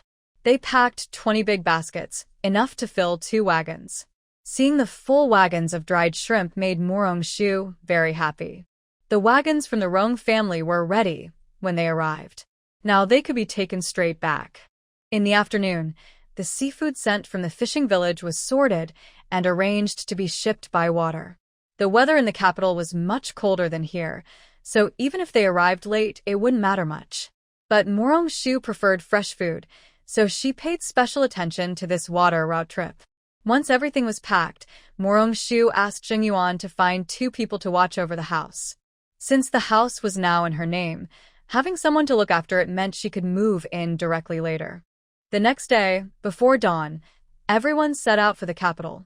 After several days of travel by boat and carriage, they finally arrived on the 3rd night. Rong Yunan, Lu Ji, and others arrived at the same time. This time, Rong Yunan truly experienced how having connections in the court made things easier. Their journey was smooth and trouble-free. The original 4-day trip took only 3 days, and they arrived half an hour earlier than Morong Shu and her group. As the carriage reached the city gate, they saw General Mu and King Jinshan waiting for them from afar. Morong Shu had missed her father for many days. She happily ran down from the carriage. "Father, we're back. We also brought a lot of seafood. Grandmother, mother, second aunt, are they all well? Good girl, it's great you're safe. I didn't tell them you were coming home today." Musher looked at Morong Shu with concern, feeling that her precious daughter looked thinner after being away for a few days. "Big brother, I'm back too." Moose was very excited to see her older brother, but he didn't even look at her, his eyes full of her little niece. Moose wasn't angry. She thought her brother was just jealous that she could go out with Shuer. "Father, mother, are you both well? Did you miss me? Manhwa brought you some seafood from the sea. It's very tasty." When June Manhwa saw the king of Jinshan, she started to act cute. She also missed her family very much. "Our household is fine. I heard you arrived today, so father came early to wait here. He's worried someone might not open the city gates if you come back late," said Jinshan King, genuinely worried, but mostly missing his daughter. "Thank you, big brother, for coming to pick me up," when Jing was going on his first long trip. Besides his parents, his biggest worry was Wenji. He and his 3rd brother were a bit apart in age, and he was usually very caring toward Wenjing. "Let's go home. Father and mother must be waiting anxiously," said Wenji. Seeing his younger brother return safely, he patted his shoulder. Everything was understood, without words. "Yes," Wenjing replied simply, but Wenji could feel his joy about returning home. At the city gate, they said goodbye. Morong Shu asked Rong Yunan to arrange for people to deliver 2 baskets of dried shrimp from the Wen and Lu families directly onto the carriage, so they wouldn't have to visit each house tomorrow. Rong Yunan didn't go straight back to Rong's house. Instead, he took the seafood directly to Mu's house, worried that mishandling the seafood might waste their seaside trip. General Mu and Moose had no objections. They all listened to Morong Shu, so they took the seafood straight to Mu's house. After returning home, chaos broke out again. Old Madame Mu was furious, wanting to scold her eldest and second sons.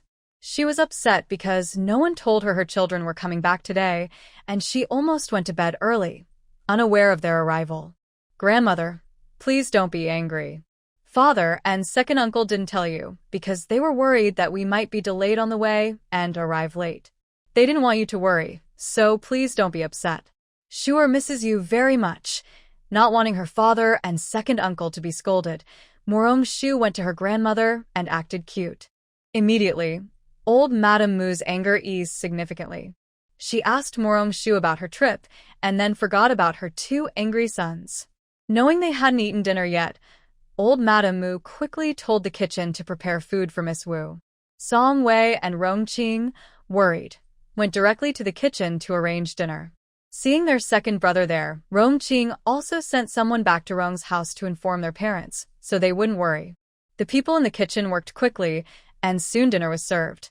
Besides Morong-shu, Mu Shi, Mu Si, and Rong Yunan didn't eat, but the others finished their meal and sat down to keep company.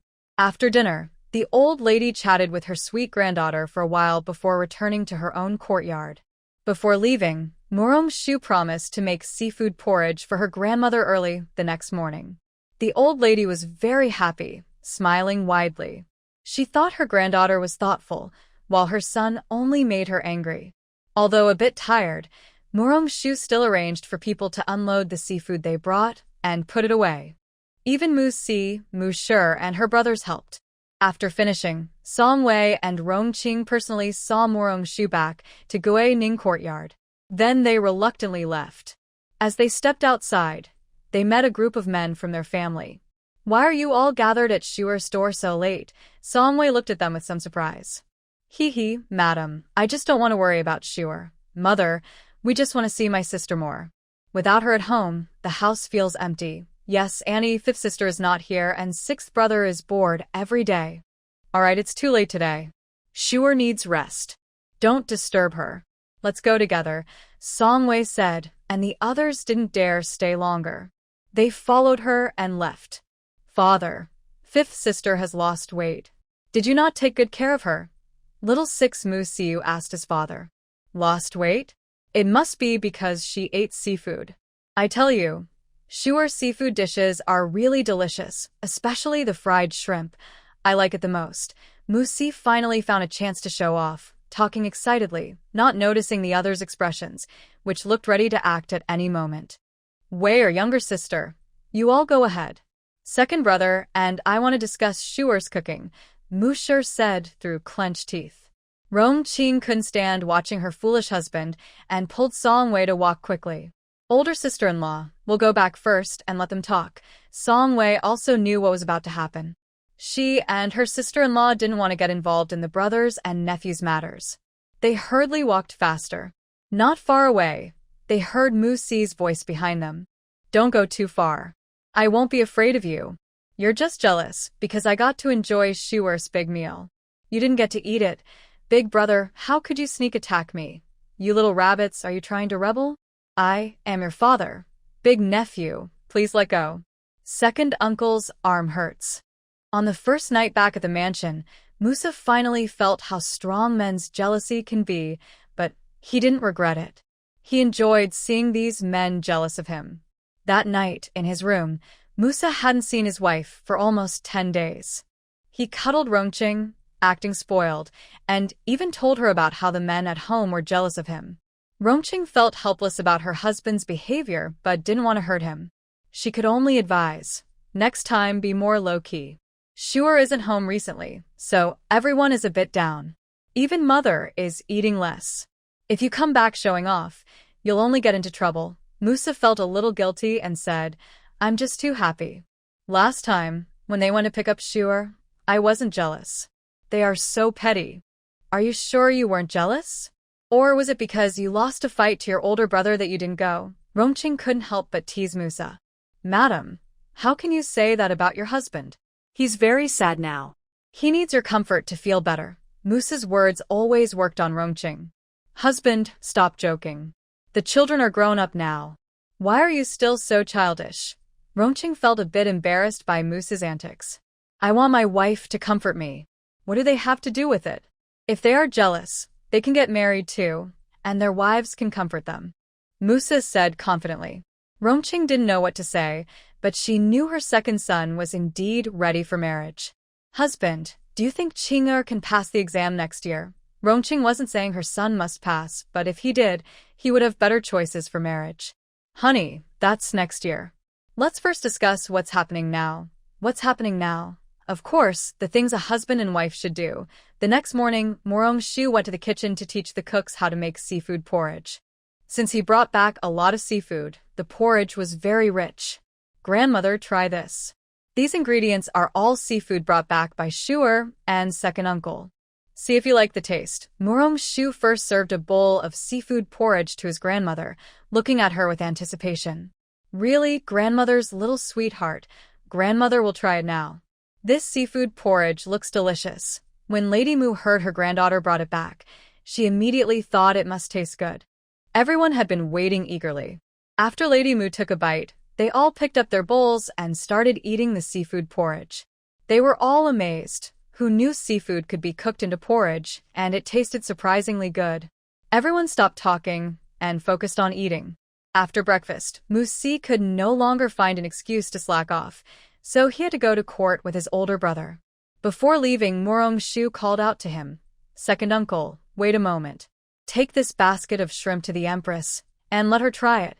Bring the way to eat along too. Don't worry, Shuer.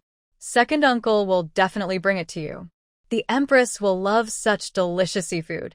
Murong Shu was very eager to give instructions. Since Shuer said it was for the Empress, it had to be delivered. When Mu Si went to deliver the shrimp, he met Wen Jing by chance. The Wen family also sent a basket to the Empress. After Mu Si finished delivering the shrimp, he hurried to court. Wen Jing, who held no official position and hadn't been to the palace in a long time, was invited to have lunch with the Empress. "Third brother, it's been a long time since you visited me. The last time was when the baby was born, when Qing knew her third brother didn't like going out much, so she didn't blame him. Since she couldn't often leave the palace, she hoped Wen Jing would visit her more. Third brother just came back and came to see you." Wen Jing smiled to comfort the Empress Wen Qing. It wasn't that he didn't want to come, but he really didn't like the palace rules. "Did you have fun out with Miss Mu this time?" The Empress was actually more curious about how Wen Jing and Murong Shu were getting along. "It was very fun. Different customs and foods. I ate seafood I'd never had before, and I made some friends." Wen Jing was happiest when Murong Shu promised him a lifetime. "So, how are things between third brother and Miss Mu? When can I have a third sister-in-law?" Wen Qing asked cautiously, curious about their relationship progress. The whole family hoped for their marriage, so she was very interested. "Just wait patiently. That day will come soon," Wen Jing said confidently, his eyes shining with certainty. Wen Qing knew it was almost certain that it would happen. "Third brother, you have to work hard." Wen Qing playfully winked at Wen Jing. "Of course, third brother will try his best, so you can call her third sister soon." Wen Jing handed her some peeled sunflower seeds. Since they were children, the brother and sister had always shared this kind of silent understanding. The brother and sister hadn't seen each other for a while, so they spent the whole morning chatting together. It wasn't until the chief maid came to inform them that lunch was ready in the kitchen that they got up to wash their hands and have their meal. After lunch, the little prince woke up. Wen Jing liked the small dumpling, so in the afternoon, they didn't leave the palace. Instead, they stayed in the sisters' palace to help take care of the dumpling and waited for their father and older brother to return home together. Meanwhile, over at Murong Shu's place after breakfast, he went with Rong Yunan and Rong Qing to the Rong family's restaurant. He taught the staff how to properly handle the seafood and showed the chefs how to cook it. At first, everyone didn't think much of it. But as each delicious dish was made, the chefs realized what kind of opportunity they had. Murong Shu and Old Master Rong, along with Rong Yunan, reworked the restaurant's menu and prices. They decided to sell a set amount each day, observe customer feedback, and then adjust the dishes accordingly. For lunch, Murong Shu and his companions ate at the restaurant. Old Master Rong and Rong Qing tried seafood for the first time and praised it highly. Even before the business officially started, Old Master Rong was already thinking about expanding the shop. In the afternoon, Murong Shu sent people to deliver 2 baskets of dried shrimp to Lu Fu, Lu Ruyan, and the rent-a-house, Song Fu. He also asked someone to deliver a message, telling them he had returned, and inviting them to meet at the general's residence tomorrow. Recently, Lu Ruyan had been very busy preparing for her wedding. Song Iran often visited her when she was free. After hearing that Murong Shu had returned, they agreed to go to the general's residence together the next day.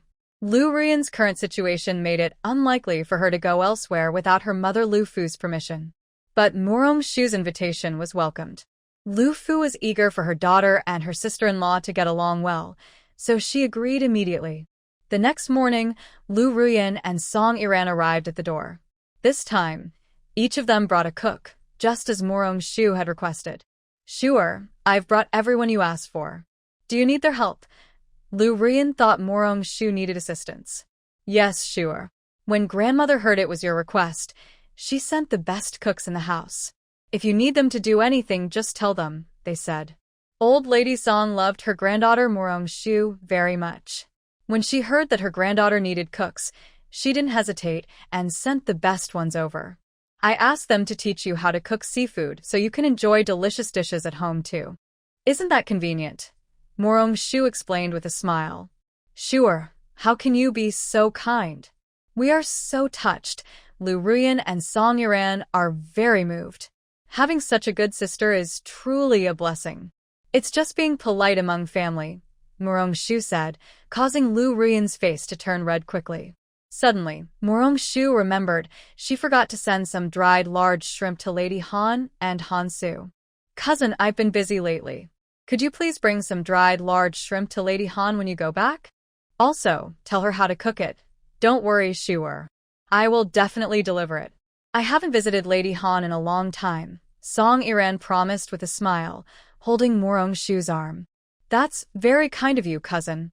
Also, tell Lady Han that readers should eat this to boost their brains, Morong-shu said mischievously. Oh, it helps with brain power? When I go back, I'll tell second brother to eat more of it, so he won't be called slow by dad. Song Iran was surprised and decided to have second brother eat more when she returned, planning to buy more for Morong-shu later. At lunch, Morong-shu taught the cook various ways to prepare seafood. As a result, the Morong family's lunch became a seafood feast. Lu Ruyan and Song Iran ate for the first time and couldn't help but want to finish all the dishes. They thought, what a delicious meal. Without Shuer and her friends, we wouldn't have tasted this. Not long after lunch, Lu Ruyan and Song Iran said goodbye. One was busy preparing for her wedding, and the other was sent by her cousin to deliver something to Zhuangyuan Alley. When Song Iran arrived at Zhuangyuan Alley, she just happened to meet Han Su leaving school. Han Su hadn't even opened the gate of the courtyard when he saw Song Iran's carriage. At first, he was a bit in disbelief, but when Song Iran got off the carriage, Han Su believed it was really Miss Song. He hurried over to greet her. Miss Song, what a coincidence. I didn't expect to meet you here. It's not a coincidence at all. I came to your house. Is Lady Han at home? Song Iran thought Han Su was a bit silly. She was already in front of his door, yet he still thought it was just a coincidence. Could it be that studying has made his mind a bit dull? No wonder Shuer asked me to bring dried large shrimp. Turns out it's to help Han Su boost his brain power. Han Su saw Song Iran looking at him strangely and thought she was upset because he hadn't hosted her well. So he quickly said, Miss Song, please come in. I just met my mother at the alley entrance. She went to buy some vegetables and will be back soon. Song Yanran thought that since she had come all this way, she should at least see Lady Han. Leaving directly would be too rude, so she decided to go inside with Han Su and wait for Lady Han to return. Before entering the yard, she told the maid beside her, Ask Uncle to bring the things from the carriage inside. Yes, miss. The young maid quickly went to inform Uncle to move the items from the carriage into the yard, then returned to wait at the carriage for her young lady. Miss Song, please sit. I will make tea for you. Han Su invited Song Yanran to sit at the stone table in the yard. She hurriedly prepared to make tea for her. Young Master Han, I would like to drink hawthorn water, Song Yanran said. The last time she and her friends visited, Lady Han specially brewed hawthorn water to serve them. Lady Han's hawthorn water had a very special taste, and Song Yanran liked it very much.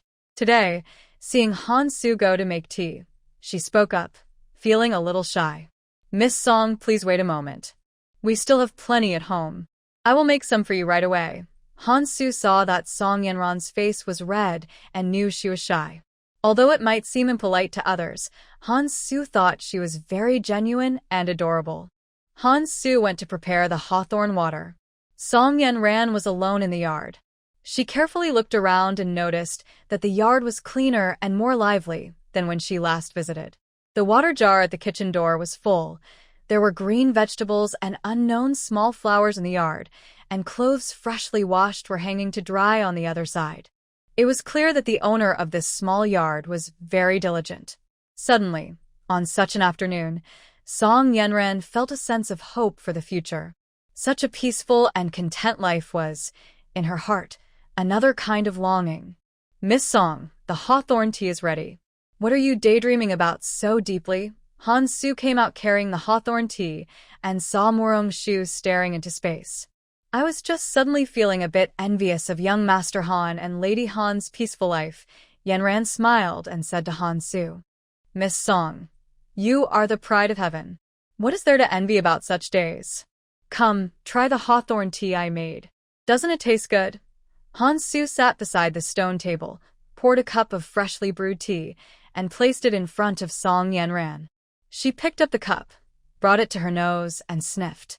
She was pleasantly surprised to find a faint floral fragrance, even better than the last time Lady Han brewed. Did you add chrysanthemum to this? Song Yenran asked eagerly, unsure if there was chrysanthemum inside.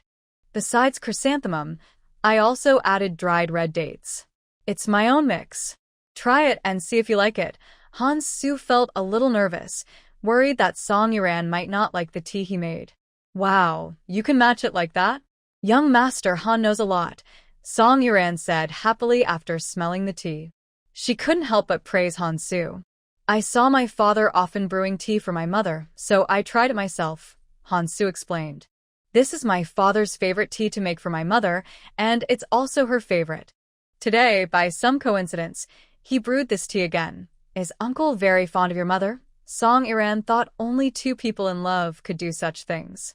Clearly, Han Su's father loved Han Su's mother very much.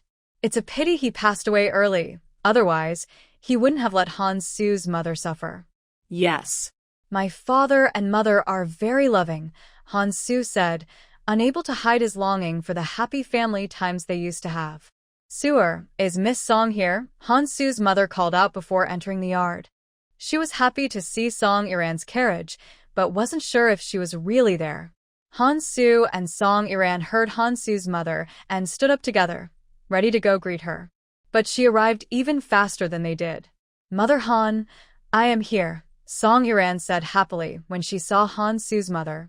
She felt an inexplicable closeness every time she saw her. Mother, why did you buy such heavy things again? We agreed that I would carry heavy things. You're so tired, Han Su said as he took the basket from his mother, knowing she had secretly bought something heavy again. How is it heavy? I'm not made of paper. It's not that precious, Han Su's mother said as she sat down with Song Yenran, explaining herself.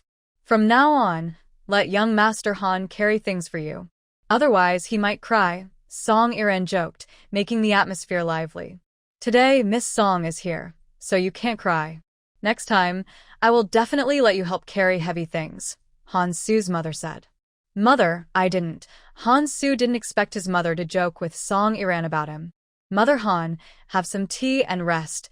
Song Yenran poured Han Su's mother a cup of hawthorn tea. She was so happy, she couldn't stop smiling. She thought Miss Song was very thoughtful, though she wished she had a daughter. Miss Song, is there something you came to see me about? Han Su's mother thought Song Yenran was probably here to see her, not just to visit her son. Yes. Shua went out a while ago and brought back some seafood.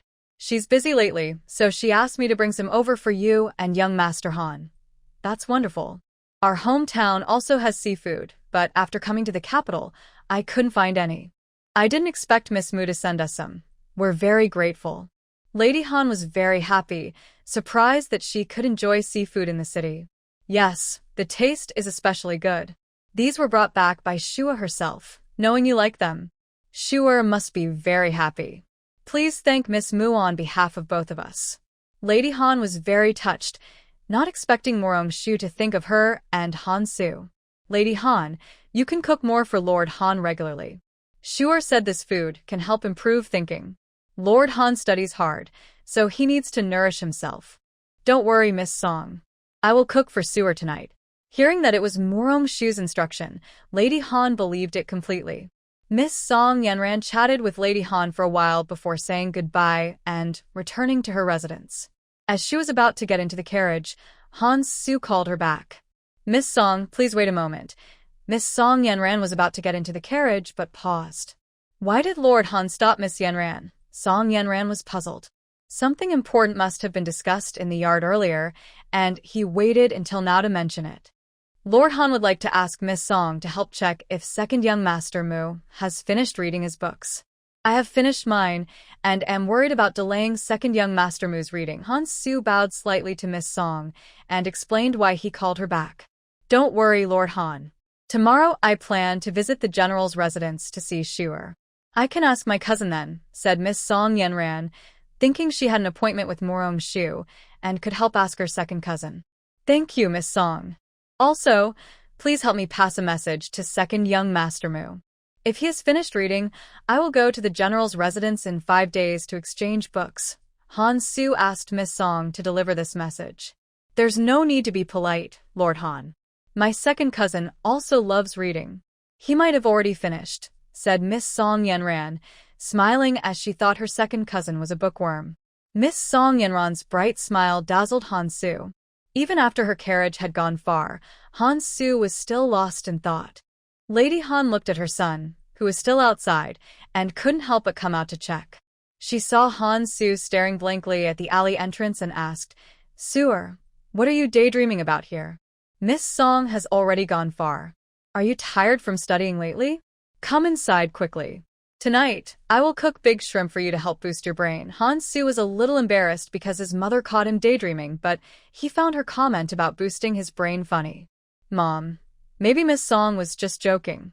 You shouldn't take it seriously. I don't need to boost my brain. Miss Mu wouldn't joke about that. She's such a good doctor. If she says this seafood can help your brain, it must be true. Eat more later. Studying takes a lot of thinking, Lady Han immediately argued, believing everything Miss Mu said.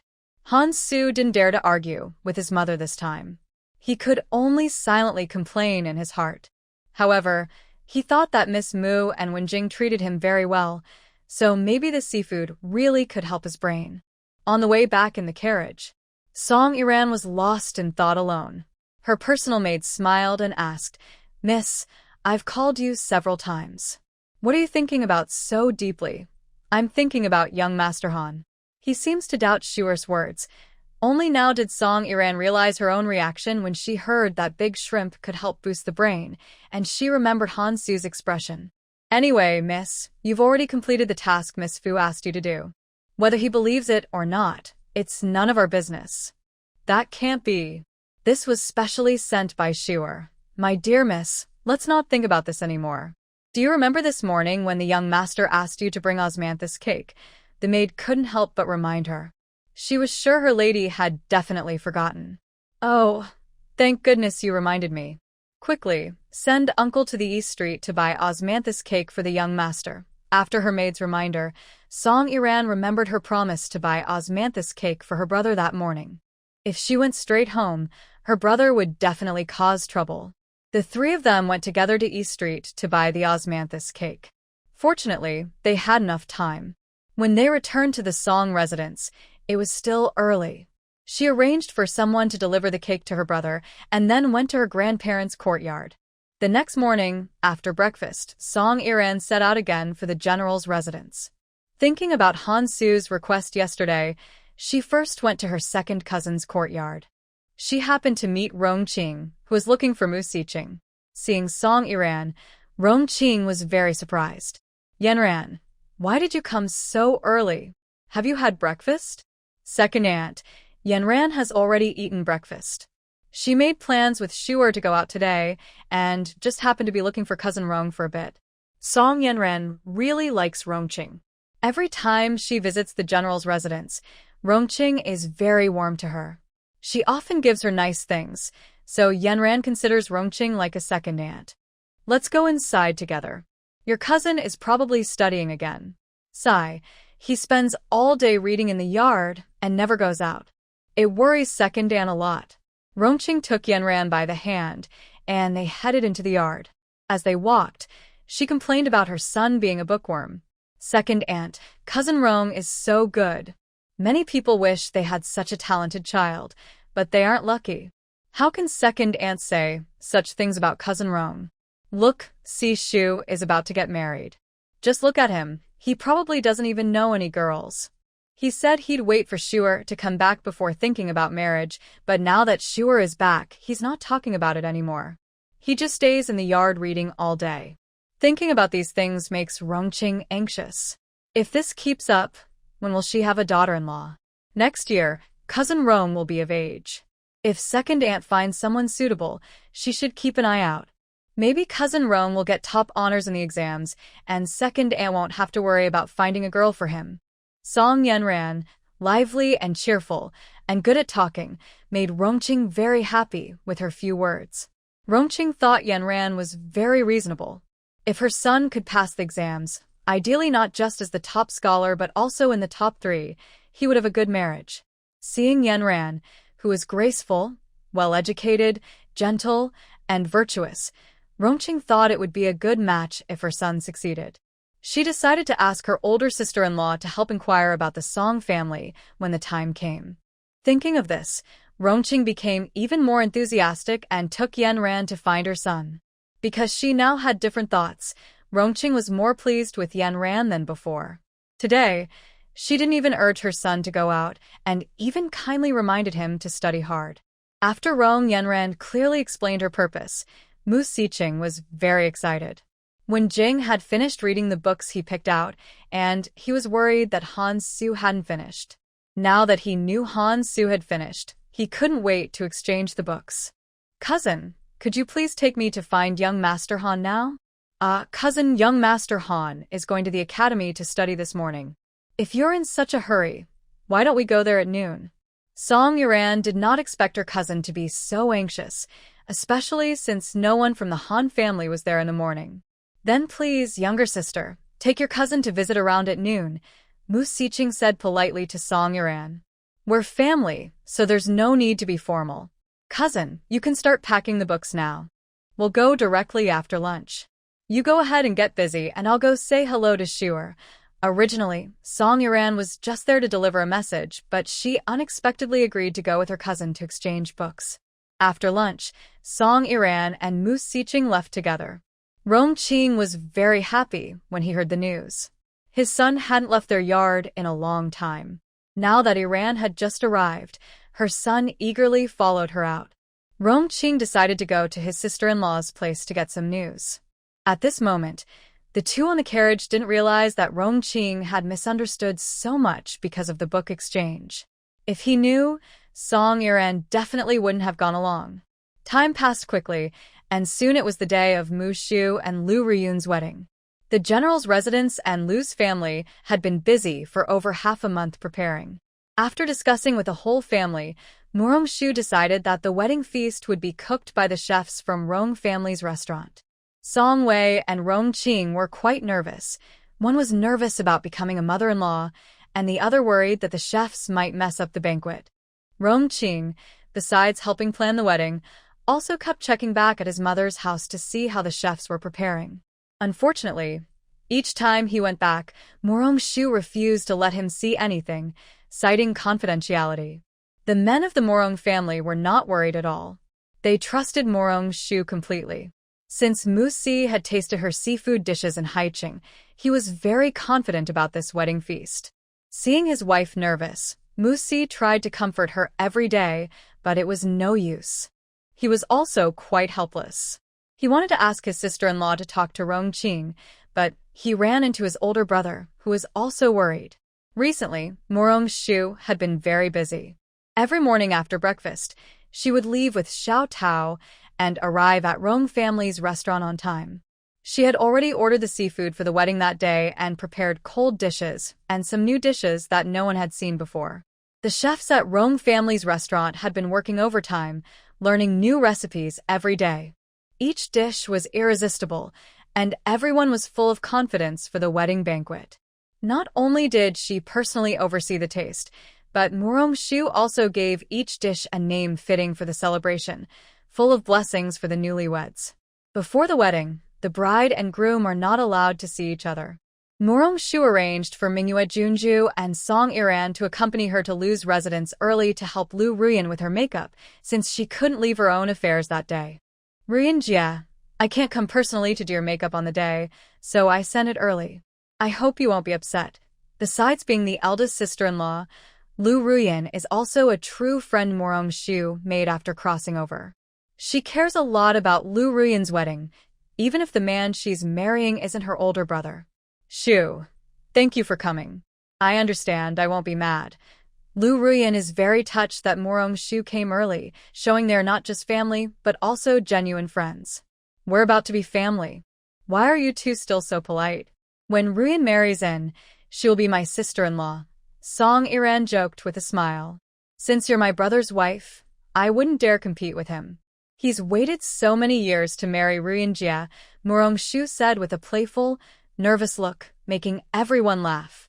Shu, Iran, stop talking or I won't talk to you anymore. Lu Ruyan blushed a little from their teasing. All right, enough. If I keep talking, I might not get to eat at the general's house later. Song Iran covered her mouth, giggling as the girls playfully argued. Cousin, what are your plans for the wedding day?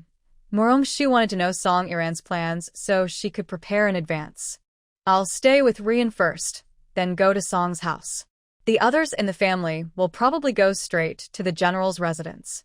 With so many people, if my father doesn't go, there won't be a feast, Song Iran said, making everyone laugh again. Shu, I will also come to Ruyan's side first, then go with Iran to the general's house.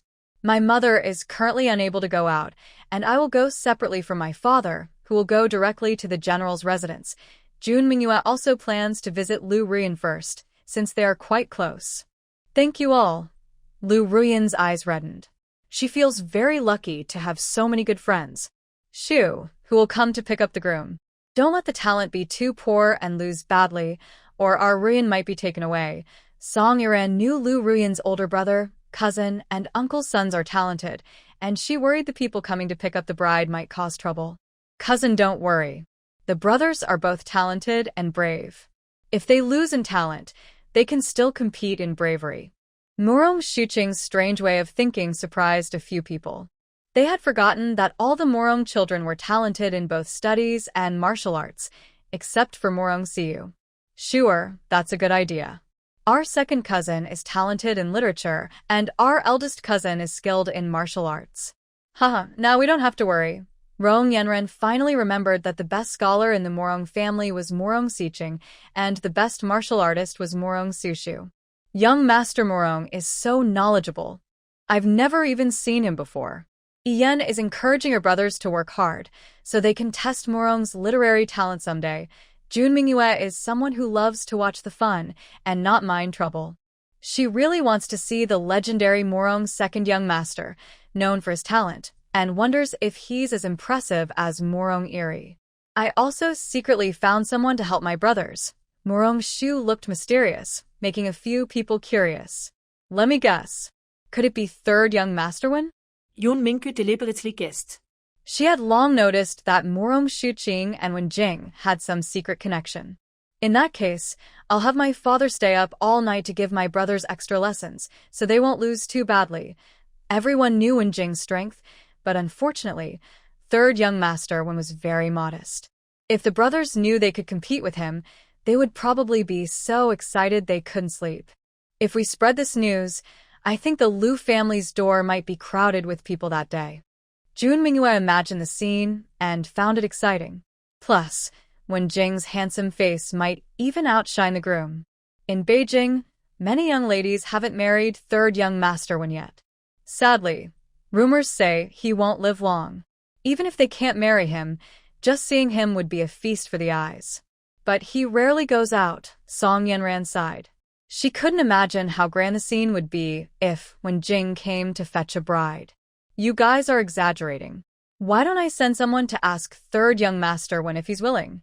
The helper I found isn't Ziyu, Morong-shu Qing said mysteriously. Not Wen Jing, then who else could catch Shuer's eye?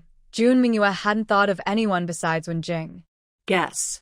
There are so many good men, not just Wen Jing, Morong-shu Qing urged, eager for them to guess. If you guess wrong, I won't tell you. Come on, Shuer, tell us quickly. We really can't guess. We don't know any other good young men. Song Yanran tugged Morong Shuching's arm. Now she was even more curious about who it could be. She had already thought of all her relatives. Jun Mingyue and Lu Ruyan also looked at her expectantly, waiting for her to reveal the answer. Morong Shu looked at a few people and almost laughed, clearly curious. That person, you all know him, Morong Shu said, organizing her words. Who? The three of them asked together. I've already invited Han Su, young Master Han, to come with my brothers to pick up the bride.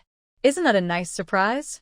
Also, my eldest and second brothers are somewhat familiar with young Master Han. Most importantly, Ziyu said that young Master Han is quite knowledgeable, Morong Shu explained with a smile, sharing why she invited Han Su. Sure, I thought of all my relatives I know, but I couldn't guess who it was. Turns out it's young Master Han. He really suits the part. Song Yanran thought that Han Su is quite suitable. He's not only smart but also good-looking. Sure, you're really good at choosing people. Young Master Han's appearance and demeanor are not at all lacking. In fact, they add points. Lu Ruyan recalled Han Su and also thought he was very fitting. Jun Mingyue had seen Han Su only a few times, but her impression was good. He wasn't as immediately stunning as Wen Jing, but he was easy to look at and grew more attractive the longer you watched. I also think highly of young Master Han. Regardless of his knowledge, his looks alone could make many young ladies fall for him. Jun Mingyue could already imagine the scene on the day of the wedding.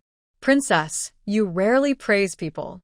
Why not wait until young Master Han passes the exam, and then the king of Jin Mountain asks the emperor to grant you marriage? The emperor loves you so much, he would surely agree. Lu Ruyan joked with Jun Mingyue. Ruyan's suggestion is good. I will consider it then, Jun Mingyue said. She actually had someone in mind. She was just joking around to liven the atmosphere. But Song Yanran took it seriously and asked nervously, does the princess really like young Master Han? I never said I liked young Master Han. You all must not spread rumors. If it accidentally reaches my father, it wouldn't be good for either me or young Master Han. Please, Yun Mingyu pleaded. Jun Mingyue was truly frightened. If such rumors reached her father, it could be dangerous. She was planning to wait until her younger brother or sister was born safely before looking for that young man. Song Yanran silently breathed a sigh of relief. Morong Shu watched clearly from the side. Seems her matchmaking efforts were somewhat effective. The key was whether young Master Han would be supportive. Princess, rest assured, no rumors will spread, Morong Shu promised, and both Lu Ruyan and Song Yanran nodded in agreement. A few people chatted for a while before Morong Shu stood up to leave, as Lu Ruyan was quite busy, and the general's residence also had matters to attend to. Back at the house, Morong Shu quickly checked everything 3 times. Her eldest brother, Mu Sishu, was about to get married. Early in the morning, the general's residence was bustling with activity.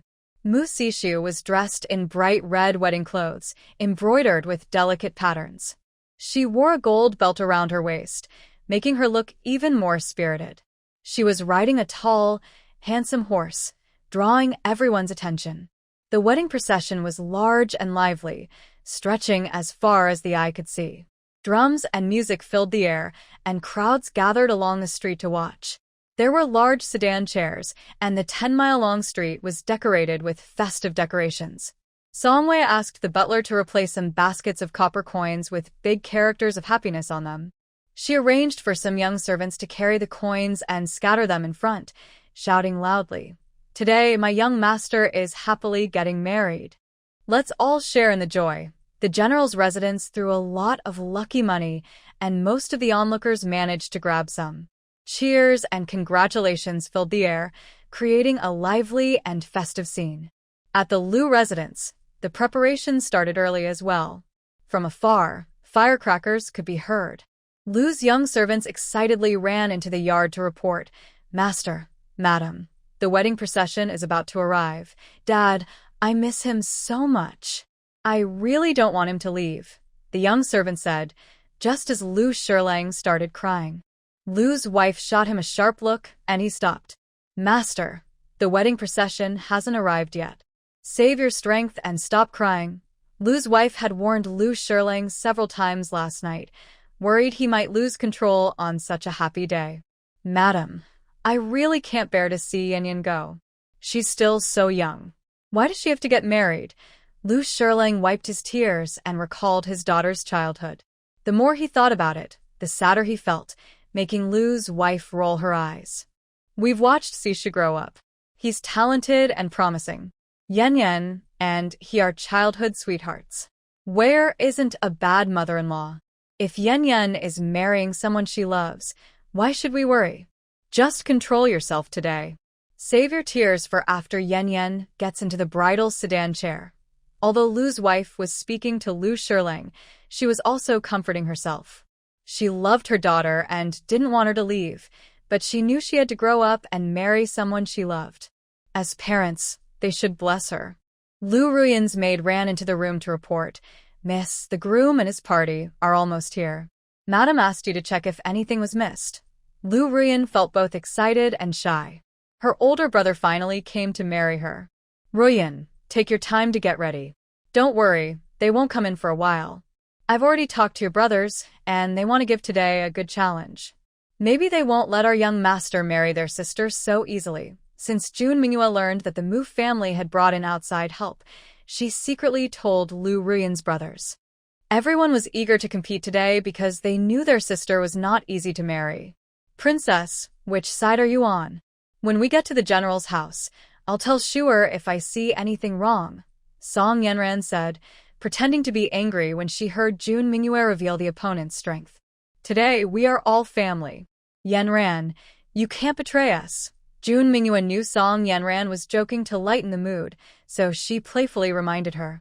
Their teasing made Lu Ruyan feel less nervous. "Go check at the door and see how your future husband is being tested.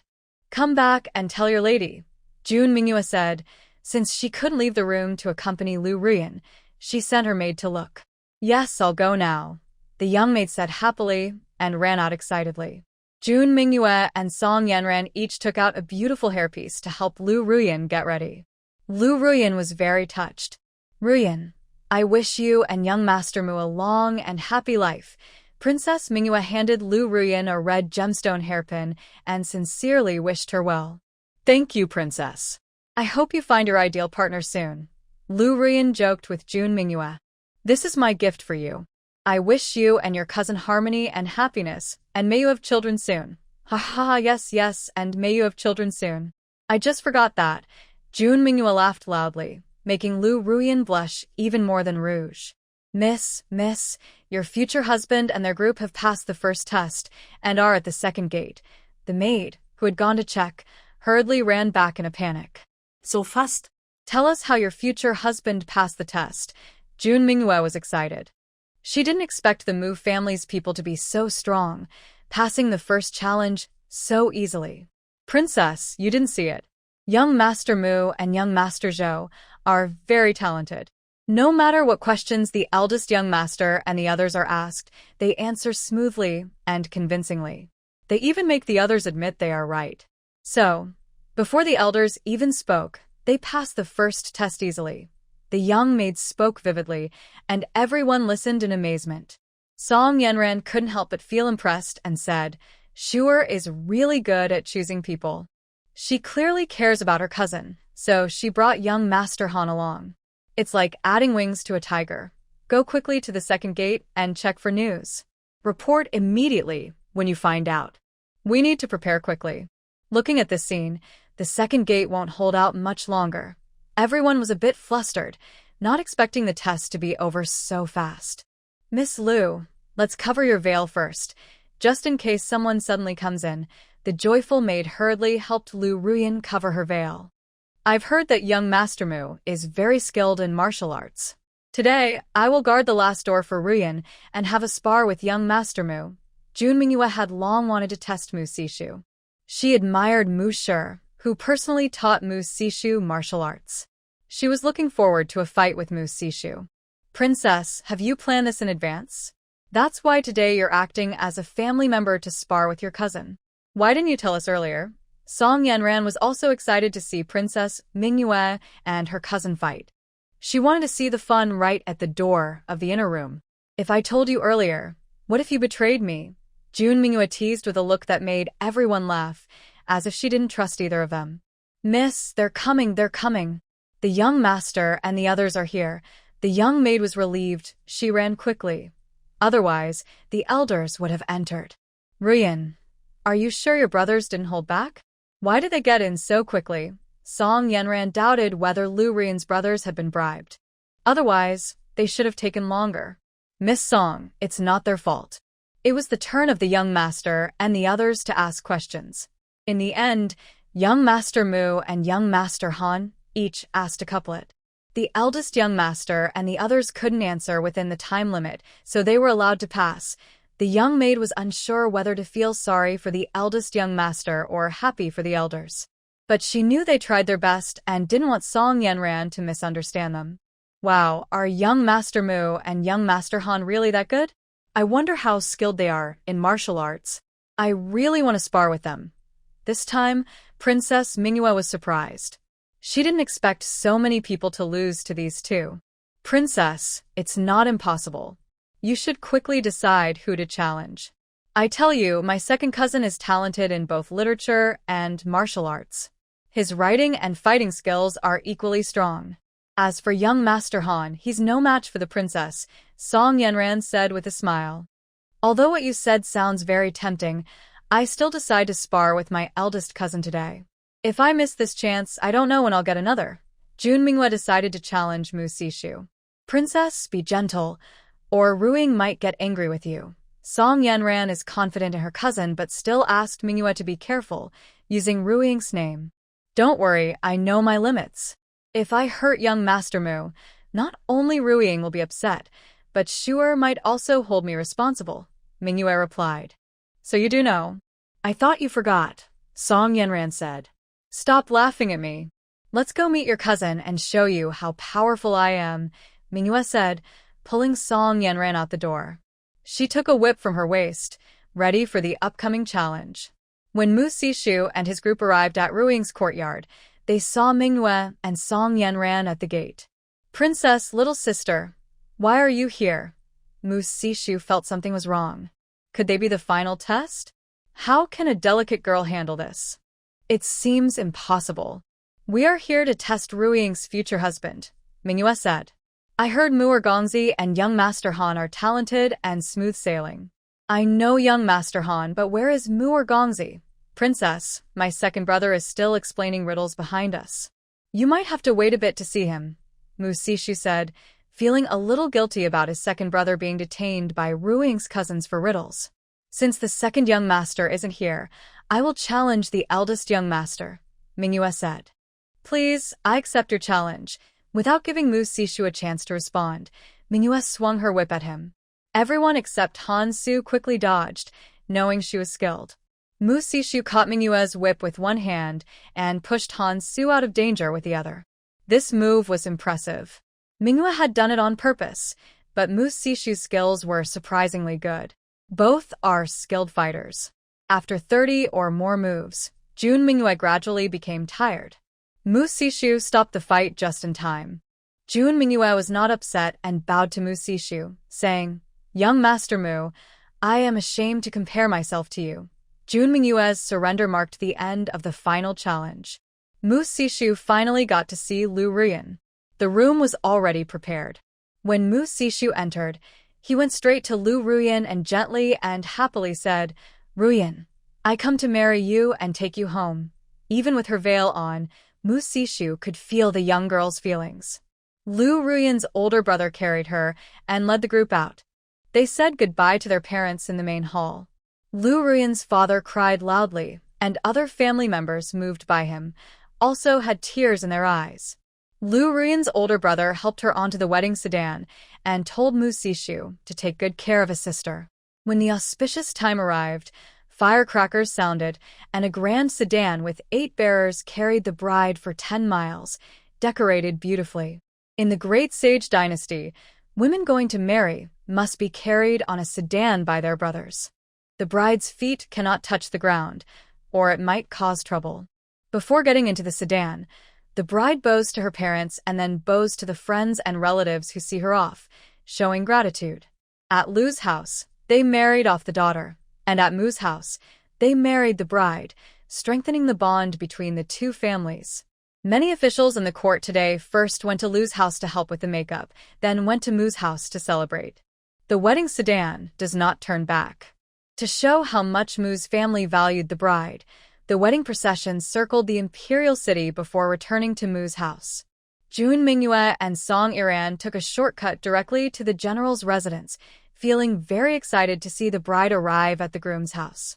Mu's family had prepared early, waiting for the wedding procession to return and hold the ceremony. Last night, Morong Shu told the pastry shop to come early today to the general's residence, doubling their pay because he planned to offer free desserts to the wedding guests. Today, guests arriving at Mu's house were guided by servants to enjoy free desserts, which made everyone very happy and excited. The dessert shop had been open for some time, but many people still hadn't tried their sweets. Today, they could enjoy desserts without going to the shop, which made the guests very pleased. The sound of drums and gongs could be heard faintly. Servants reported that the wedding sedan was approaching from another street, and all the guests gathered in the front hall. The wedding procession soon returned. When the auspicious time arrived, the bridal sedan was brought to the hall entrance. At this moment, the groom needed to bow 3 times toward the sedan. The wedding lady then opened the door and helped the bride step out. Mu Sishu felt sorry for Lu Ruyan. He opened the sedan and gently carried Lu Ruyan out, completing the traditional steps of crossing the saddle and walking through the fire basin. Lu Ruyan didn't need these formalities. He was marrying her to be his wife, not to follow strict rules. The guests around cheered and admired as Mu Sishu carried Lu Ruyan. Startled by being lifted suddenly, Lu Ruyan tightly held onto Mu Sishu's arm. "Ruyan, don't be afraid. I'll carry you inside," Mu Sishu said, which made Lu Ruyan feel more relaxed and very touched. She appreciated how caring her brother-in-law was. Next was the wedding ceremony in front of the altar, called bidding heaven and earth in common terms. It mainly involved paying respects to the elders and ancestors. The main goal was for the newlyweds to seek protection from their ancestors and gods, and to receive blessings and witness from their family elders and relatives. A master of ceremonies would lead the couple to bow and pay respects, first to heaven and earth, then to the elders, and finally to each other as husband and wife. Under the master's guidance, the couple would bow to the senior family members, then to friends and guests, and finally be led into the bridal chamber. After the bride was taken into the room, the celebration with guests began. Today, Mu Rongshu was in charge of the feast, so once the bride was inside, Mu Sishu asked his cousin Song Yanyan and Princess Mingyue to stay in the bridal chamber with his new wife. "Big brother, don't worry. Yanyan and I will take good care of your wife," Song Yanyan said playfully, quickly changing how she addressed her. "Thank you, cousin and princess," Mu Sishu said. Although he was reluctant to leave his new wife, he had to go greet the guests in front. "The young master, we should go quickly. The guests are waiting, and the general has sent someone to remind us," a servant nervously advised. "Aren't my second brother and the others taking care of it?" Mu Sishu had already arranged for his brothers to greet the guests first.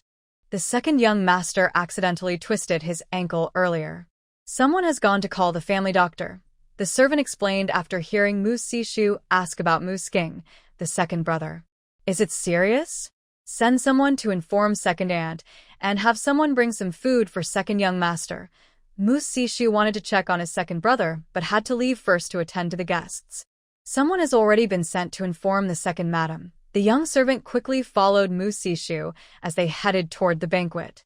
"You don't need to follow me. Go to the kitchen first and ask Miss Wu to arrange some food for the bridal chamber." Mu Sishu turned and instructed the young servant behind him, nearly bumping into him as he turned suddenly. "Rest assured, young master.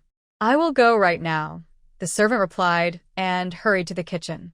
The general had also told him to follow the young master, so he wanted to go quickly and return soon. The guests at the banquet are an important part of the wedding process. After the ceremony, there is a wedding feast where the hosts entertain friends and family. The food must be very rich, especially in large families. Chicken, pork, fish, meat, and wine are essential. Wealthy families also serve delicacies like shark fin and ham. Before the feast, offerings are made to the ancestors. As Mu Sishu entered the front hall, he was pulled by a group of friends who wanted to drink with him. Mu Sishu was very happy today. He usually had a good drinking capacity, so when people offered him drinks, he happily raised his cup and drank with everyone. Although second young Master Mu sprained his ankle, Mu Sishu still had other brothers and cousins to help him drink, so he wasn't worried about getting drunk. Plus, his sisters secretly gave him a hangover remedy pill. Mu Rongshu was also very busy. Although everything was arranged in advance, she still came personally because she was worried. Besides her, old Master Rong and Rong Yunan were also concerned. Today, the Mu family's wedding banquet was organized together with the Rong family. Not only was the food delicious, but it also had a unique meaning. Mu Rongshu first arranged 10 cold dishes and 10 hot dishes. Each dish had a very fitting name, and some servants were assigned to sing the dish names aloud as each dish was served. This way, guests knew exactly what they were eating. The first dish Mu Rongshu arranged was called Joyful Arrival, which was simply boiled chicken. It symbolized a harmonious marriage and happiness. When the servants loudly announced the dish name, everyone at the banquet was curious. They wondered what kind of dish it was, as they had never heard of it before. When the dish was served, everyone eagerly tasted it, and soon the sound of chopsticks clashing filled the room. The second dish was called Prosperity, which was boiled large shrimp. The server explained how to eat it. The guests, seeing it for the first time, tried it out of curiosity and were amazed. Besides the essential wedding dishes, this banquet focused on a variety of seafood. Lucky fortune is coming, all the piglets' wealth and prosperity, braised shark fin soup with abalone wealth and peace, golden baked seafood balls abundance and riches, 5-lobed fish with osmanthus gold and silver abundance, steamed scallops with garlic and vermicelli white hair-reaching eyebrows, seafood noodles with shrimp endless love, braised rice with abalone sauce deep affection, steamed prawns in a basket forever united, steamed scallops with garlic and silver threads sweet and lovely, red bean, lotus seed, and lily water dessert. Originally, everyone was supposed to be drinking and playing games, but now they are all focused on grabbing dishes. These unfamiliar dishes taste surprisingly good, and the whole banquet hall is filled with the sounds of everyone rushing to get food. This pigeon leg is mine. How can you take it? This big shrimp is so delicious, so fresh. Lou Darren, the last piece is mine. Put it down. This is so tasty. Next time, my son's wedding will have a feast like this. I'll ask General Mu where they hired the chef. The Rome father and son, who were worried they wouldn't have enough to eat, now watch everyone eagerly grabbing food, their faces showing a mix of surprise and regret for not coming earlier to get some.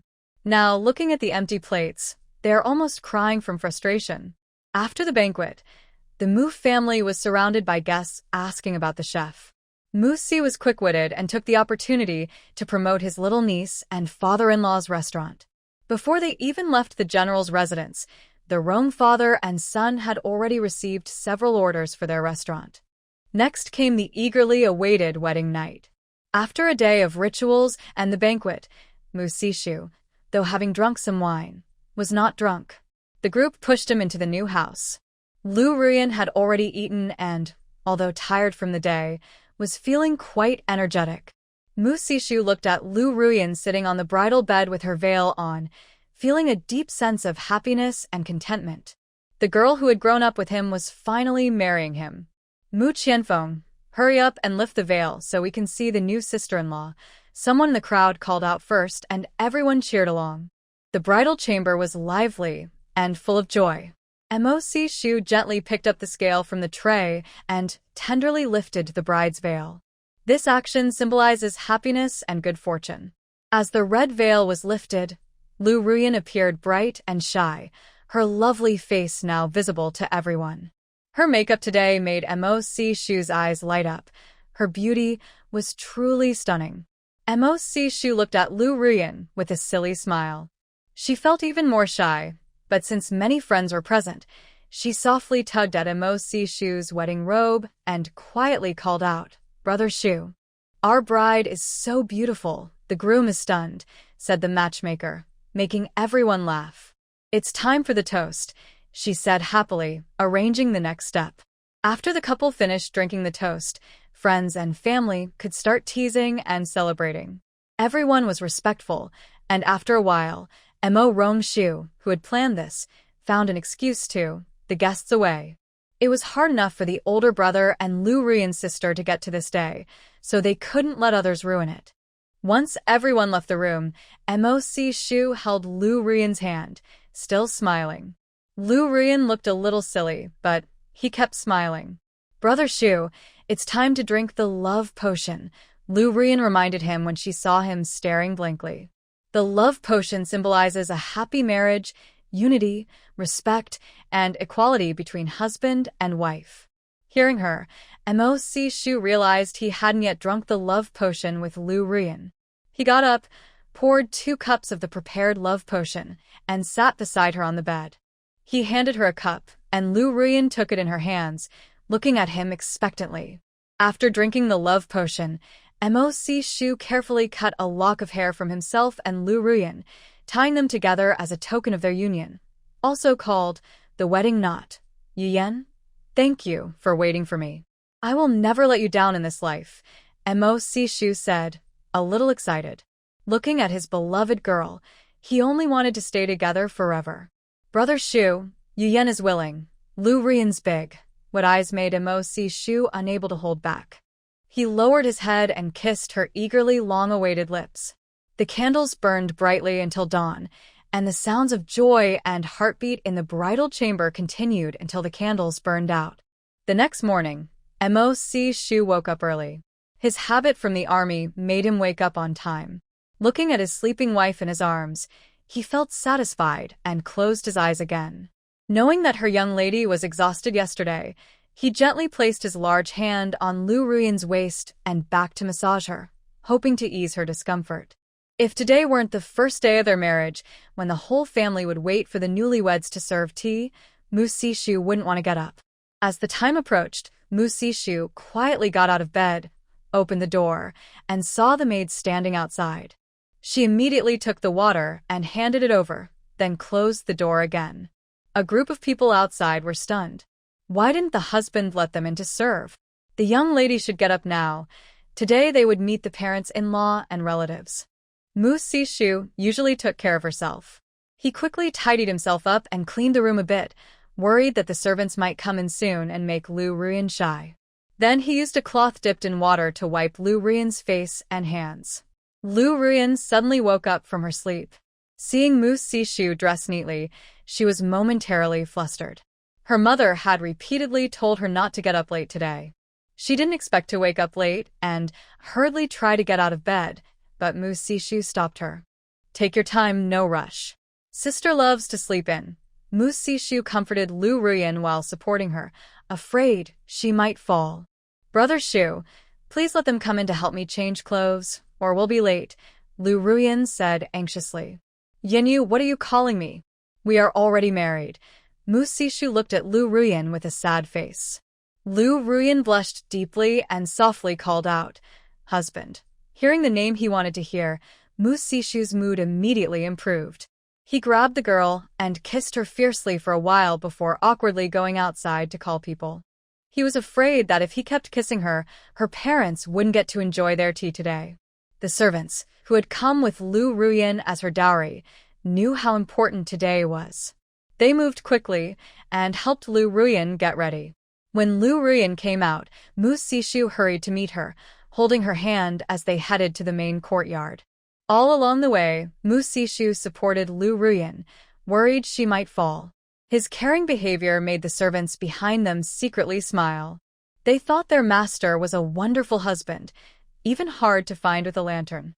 When Mo Sishu and Lu Ruyan arrived, everyone was indeed there. Lu Ruyan glared fiercely at Mo Sishu. On their first day of marriage, he didn't wake her up, and now she was too shy to lift her head. Mo Sishu and Lu Ruyan quickly paid their respects to the elders.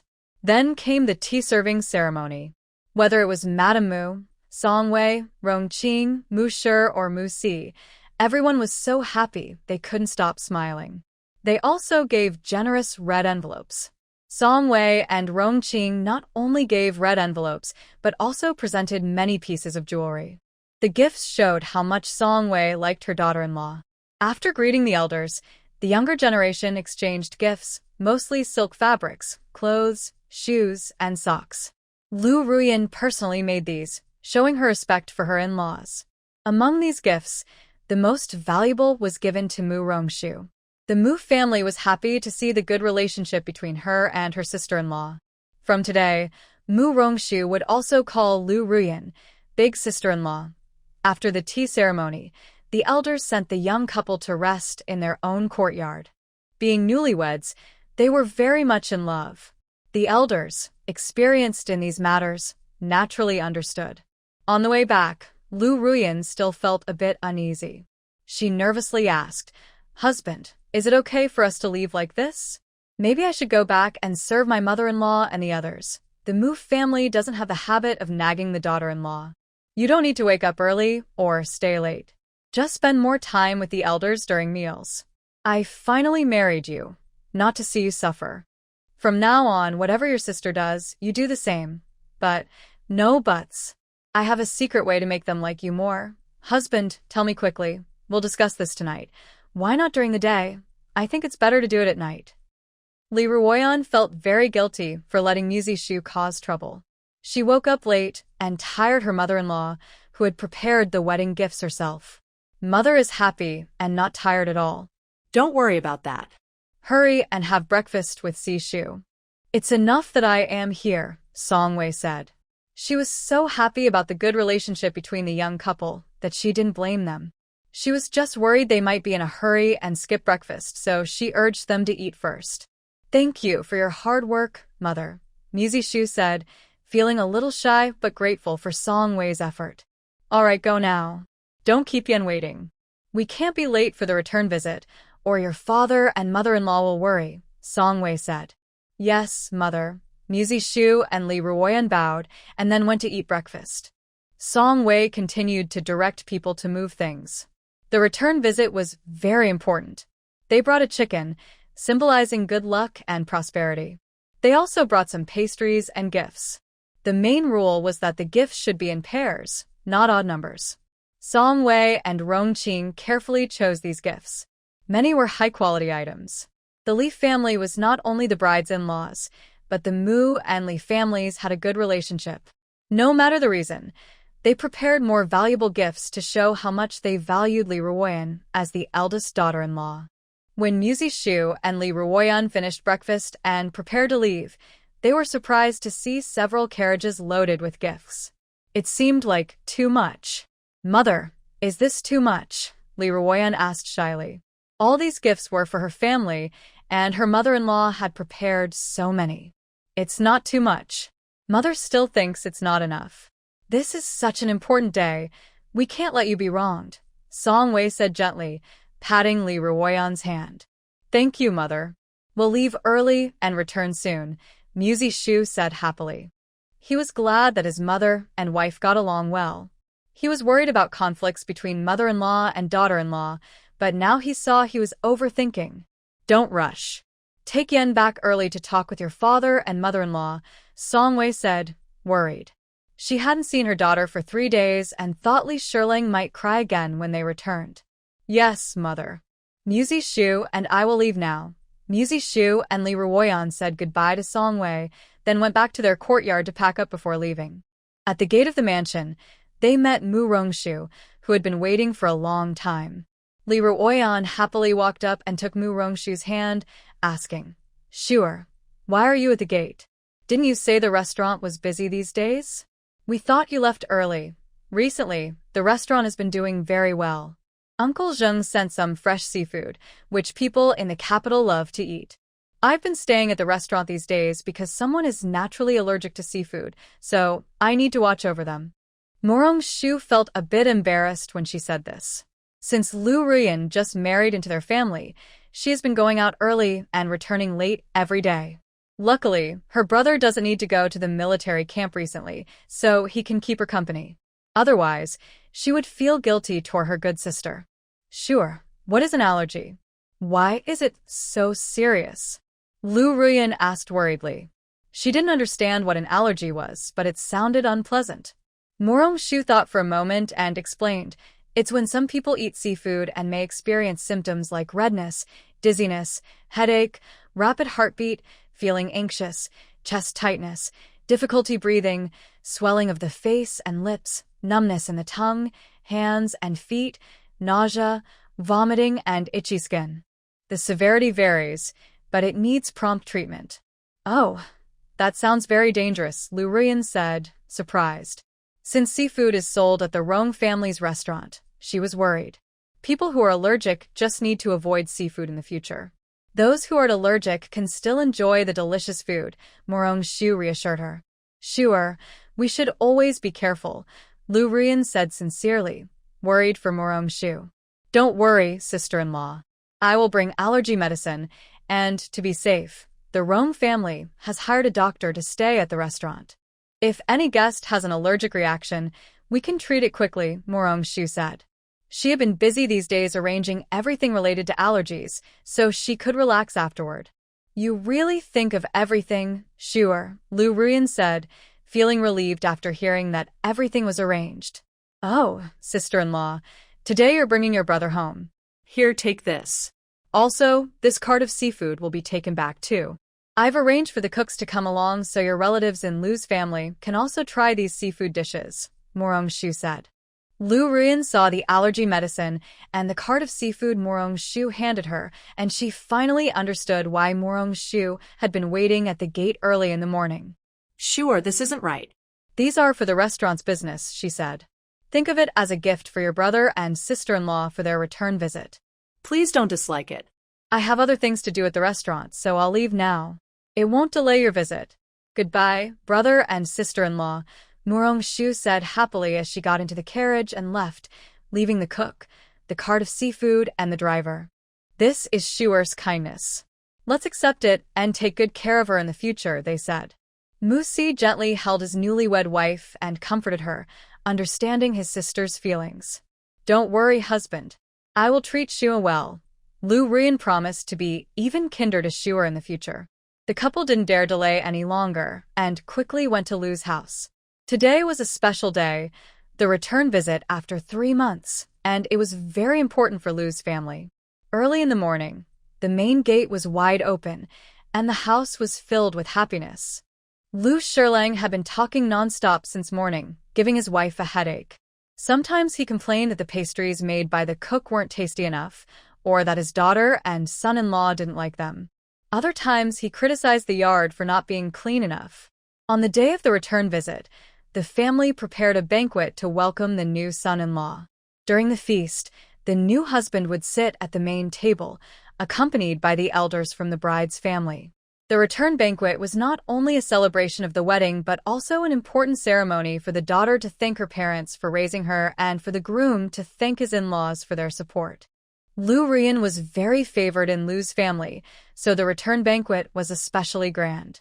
Besides organizing the feast, Lu's mother missed her daughter deeply and had sent a maid to wait at the door early. Master, Madam, Miss, and the new son-in-law have returned, bringing many gifts, the maid happily reported. My child has finally come back. Quickly, madam, let's go to the door to welcome them. Today, the main gate of Lu's house was wide open. Since the new son-in-law was returning, he had to enter through the main gate. Also, the newlyweds had to come back together, symbolizing their close relationship. Lu Shirlang and Lu's wife hurriedly went to the house entrance. Mu Si and Lu Ruyan had just gotten off the carriage when they saw their parents coming to greet them. Lu Ruyan's eyes immediately turned red. Our son and son-in-law are back. Let's go inside to rest. Relatives have already arrived, Lu Shirlang said, rushing ahead of his wife to meet Lu Ruyan and Mu Si. Father, mother, Ruyan is back. Lu Ruyan and Mu Si first bowed to Lu Shirlang and Lu's wife. Father-in-law, mother-in-law, my son-in-law has brought Ruyan to see you, they said. Good child, it's good you're back. Come inside the house. The housekeeper will arrange the horses brought by the groom, Lu's wife said, noticing how happy the young couple looked. Her worries finally eased. Mother-in-law, the last cart was specially sent by Shua with seafood to add to today's family feast. She even brought the cook along. Please arrange for someone to handle this, Mu Sishu quickly asked Madame Lu, remembering his sister's kind gesture, so he wouldn't forget later. Yes, mother. These seafood items were sent by Shua herself. Let's let everyone try them at lunch, Lu Ruyan said as she held Madame Lu's arm and walked into the house. Ever since you made those seafood dishes for the wedding banquet, these ingredients have become very popular. How could Shua send so much? Madame Lu was surprised to hear about the large shipment, knowing how rare and valuable these seafood items are. Shua said she wanted you all to try them. The cook also brought some. Just arrange it, so our Lu family can show off a bit in front of relatives today and make father proud, Lu Ruyan added with a smile, thinking about how proud Lu Shirlang would be later. The mother and daughter both smiled at the thought. Having such a good son-in-law is enough for him to show off. Today, he will probably be even more proud. You and the son-in-law go inside and rest first. I'll handle the arrangements, Madame Lu said, feeling uneasy about the seafood. She told Lu Ruyan to take Mu Sishu to her old courtyard to rest while she went to prepare everything herself, not wanting to disappoint Morong Shu's kind gesture. Mu Sishu was no stranger to the Lu family. He had visited often before, but this time, coming with Lu Ruyan, he felt the courtyard was quite new and different. They didn't rest long before Lu Ruyan's brothers came over. After exchanging greetings, they took Mu Sishu to the front hall. Meanwhile, Madame Lu sent someone to call Lu Ruyan. Mother, you sent someone to find me? Lu Ruyan called out as she entered Madame Lu's courtyard. You're already married, and yet you're still so lively, Madame Lu said, unable to help but remind her daughter. Lu Ruyan sat down next to Madame Lu's chair and pouted playfully. It's just me and Mother here. You won't blame me. You. Madame Lu didn't really scold Lu Ruyan. She thought her daughter was always good. How have you been living at Morong's house these days?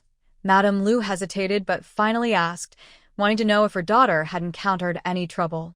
Li Ruyan thoughtfully replied, Everything is quite good. My brothers and sisters get along well, and they respect me as the eldest sister-in-law. My mother-in-law and second aunt are also very kind to Yenner.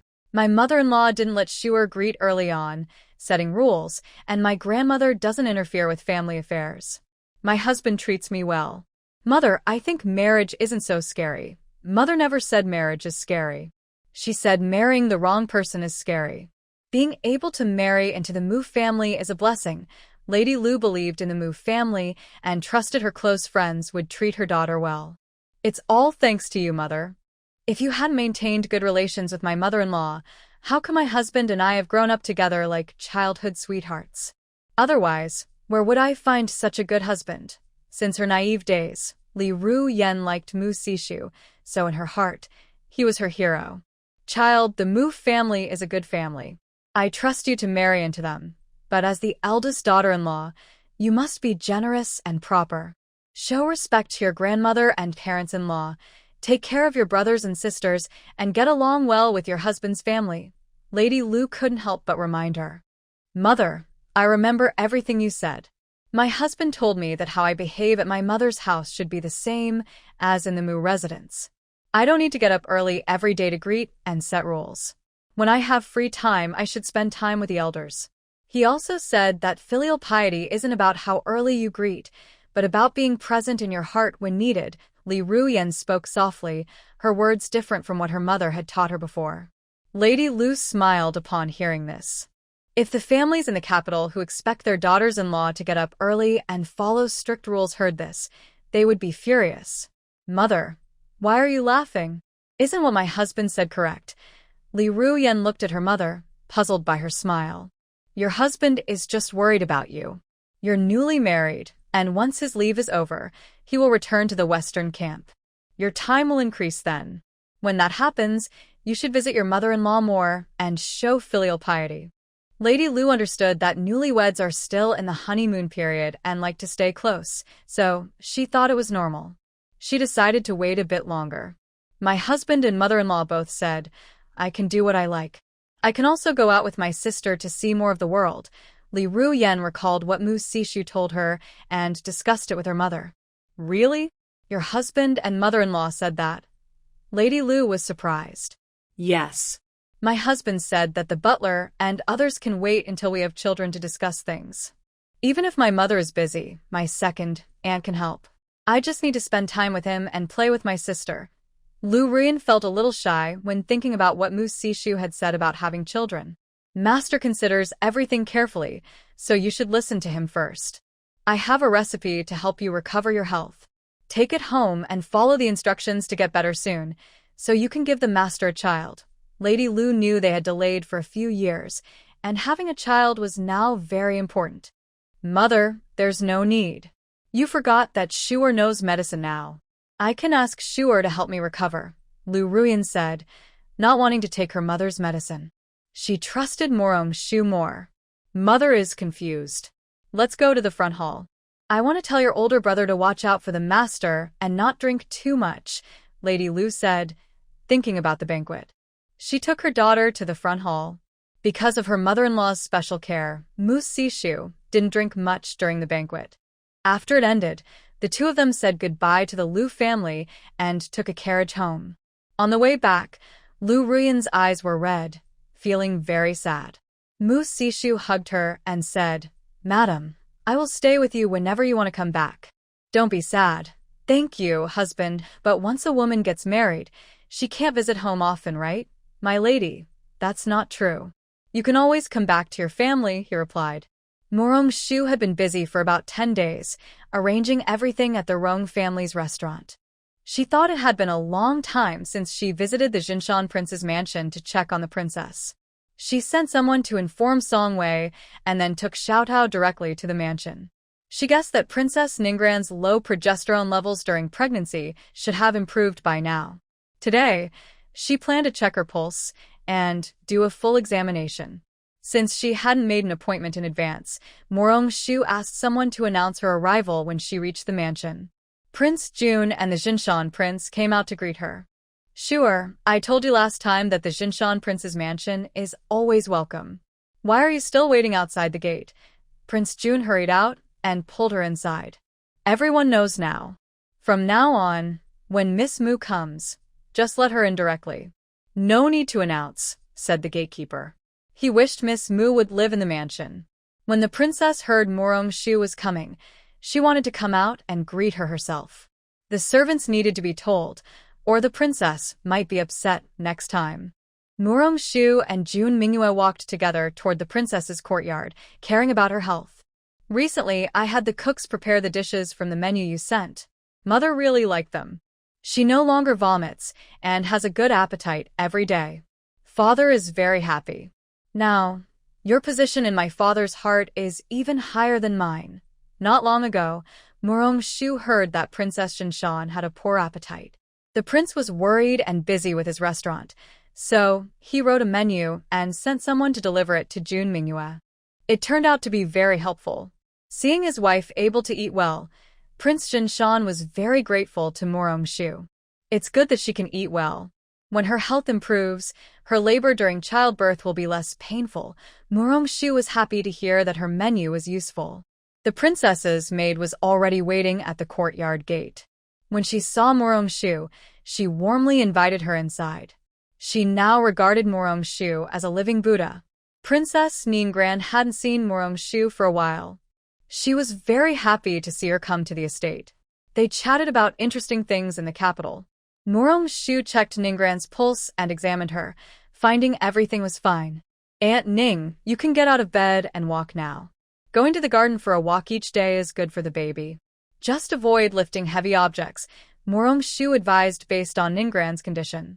Sure, can my mother really walk now? Jun Mingyue asked uncertainly. She remembered Morong Shu previously said she should stay in bed, but now she said she could walk. Don't worry, you can. If you have free time, walk with Aunt Ning in good weather. It will help with the delivery. When I have free time, I will stay with the princess, Prince Jinshan said excitedly when he heard his wife was feeling better. I won't attend court before the baby is born. I want to protect the princess and the child closely, Your Highness. If you skip court every day, aren't you worried the emperor will be upset? Murong-shu joked, knowing their relationship was good. The country is peaceful and border conflicts are few. The emperor is truly a wise ruler. Shuer says my body is fine now. After this month, Your Highness can go to court. Mingyue can stay at home with me, the princess said, tired of Prince Jinshan's constant fuss. She wanted him to go to court so he could have something to do and distract himself. The prince must keep his promises, Ning Ran thought, worried that the king of Jinshan might make excuses again later. Today, she decided to confirm everything clearly. Of course, the king of Jinshan couldn't refuse in front of Murong-shu, a junior, so he had to agree to the princess's request first. Ning Auntie, I will adjust the meal plan again to be better for the baby, Murong-shu said, thinking about Ning Rant's special situation. She then revised the meal plan and asked the maid to prepare food for the princess according to it. If the princess was full, she could go to the Murong residence to change the meal plan. Thank you, Shuer. I remember everything you do for Ning Auntie and the baby, the princess said, holding Murong-shu's hand with love in her eyes. Murong-shu felt grateful for her kindness and the royal family's help, which she would never forget. However, Ning Ran didn't know that Murong-shu's gratitude for saving her life was still not over. Ning Auntie, please don't push yourself. I have many meal plans. If you don't like one, just ask someone to get me a new one, Murong-shu said, worried that the princess might feel embarrassed to trouble her, so she emphasized it again. Sure, don't worry. From now on, Ning Auntie will trouble you a lot, Ning Ran said happily. Ma'am, please tell the kitchen that the princess can eat fish and shrimp, but she cannot eat yet. Be sure not to mix them up, Murong-shu reminded the maid again. Don't worry, Miss Mu. We won't bring anything the princess can't eat into the kitchen. The princess and the prince will eat separately in the small kitchen, so there won't be any confusion, the maid replied confidently.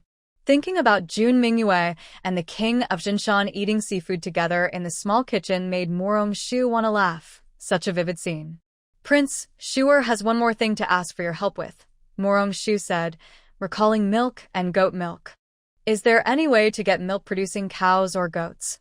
She asked, uncertain if such things were available here, so she turned to the king of Jinshan for help.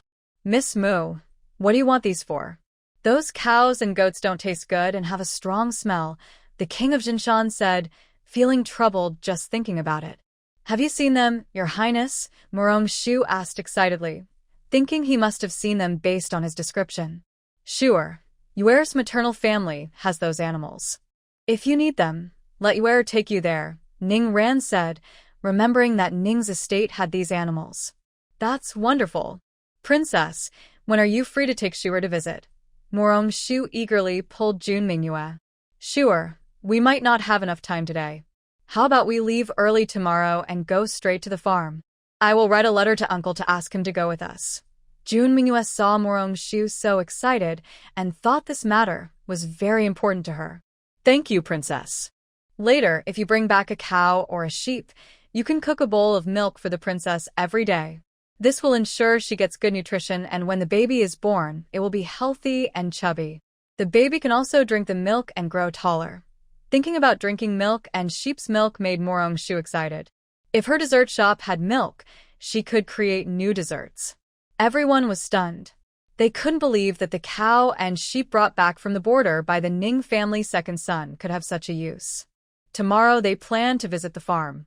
After Murong-shu left the prince's residence, Prince Jinshan immediately sent someone to the Ning residence to deliver a message.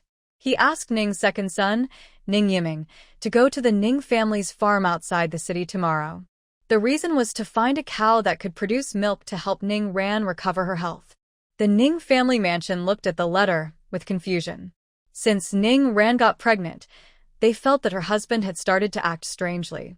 Ning Ran was the youngest daughter in the family and was loved deeply by her father, the Duke Ning, and her mother. Even her two brothers and sister-in-law adored her. Ning Ran had injured her body when she gave birth to Jun Mingyue.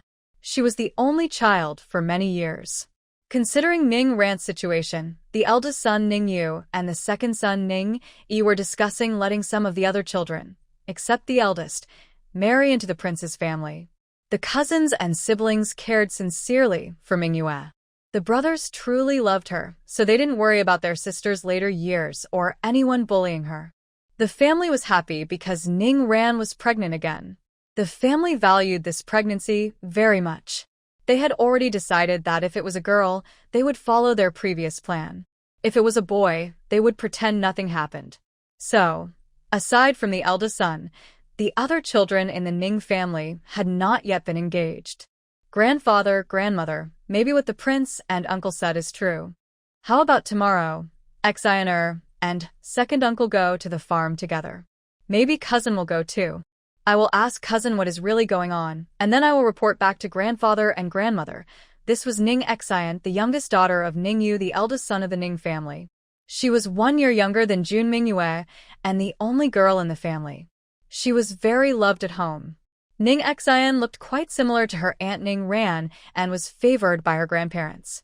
Grandpa and grandma are getting old, so they asked us, Xian'er, to visit the village. When we see your cousin, we will ask about your aunt's health. If your aunt is feeling better, we will go to her house to see her. Mrs. Ning wanted to visit her daughter earlier but was advised against it by the family. Ning Ran was resting in bed, and everyone was worried that visiting might affect her pregnancy, so they waited until she was healthier before going. Since Ning Ran's pregnancy, the Ning family was first very happy, then full of worry. Although they didn't visit, they sent many good things to the prince's residence for the pregnant woman. Don't worry, Grandpa and Grandma. Xian'er believes Auntie is getting better. Tomorrow I will ask my cousin. Maybe the day after tomorrow, we can visit Auntie at the prince's house. Ning Xian quickly comforted them when she saw their concern. Father, mother, don't worry. Tomorrow I will take Xian'er to see her. If those things are good for my sister, I will send them to her at the prince's house. If not enough, I will ask my friends to get more, Ningyi said, showing his love for Ning Ran. Although the letter from King Jinshan was confusing, he understood that these things were for his sister. Yes, as long as it helps Ran'er, our Ning family will find a way to get it, said Madam Ning and second Madam Ning together. You are all good children. Having you is a blessing for Ran'er, old Lady Ning said with red eyes, clearly thinking of her daughter.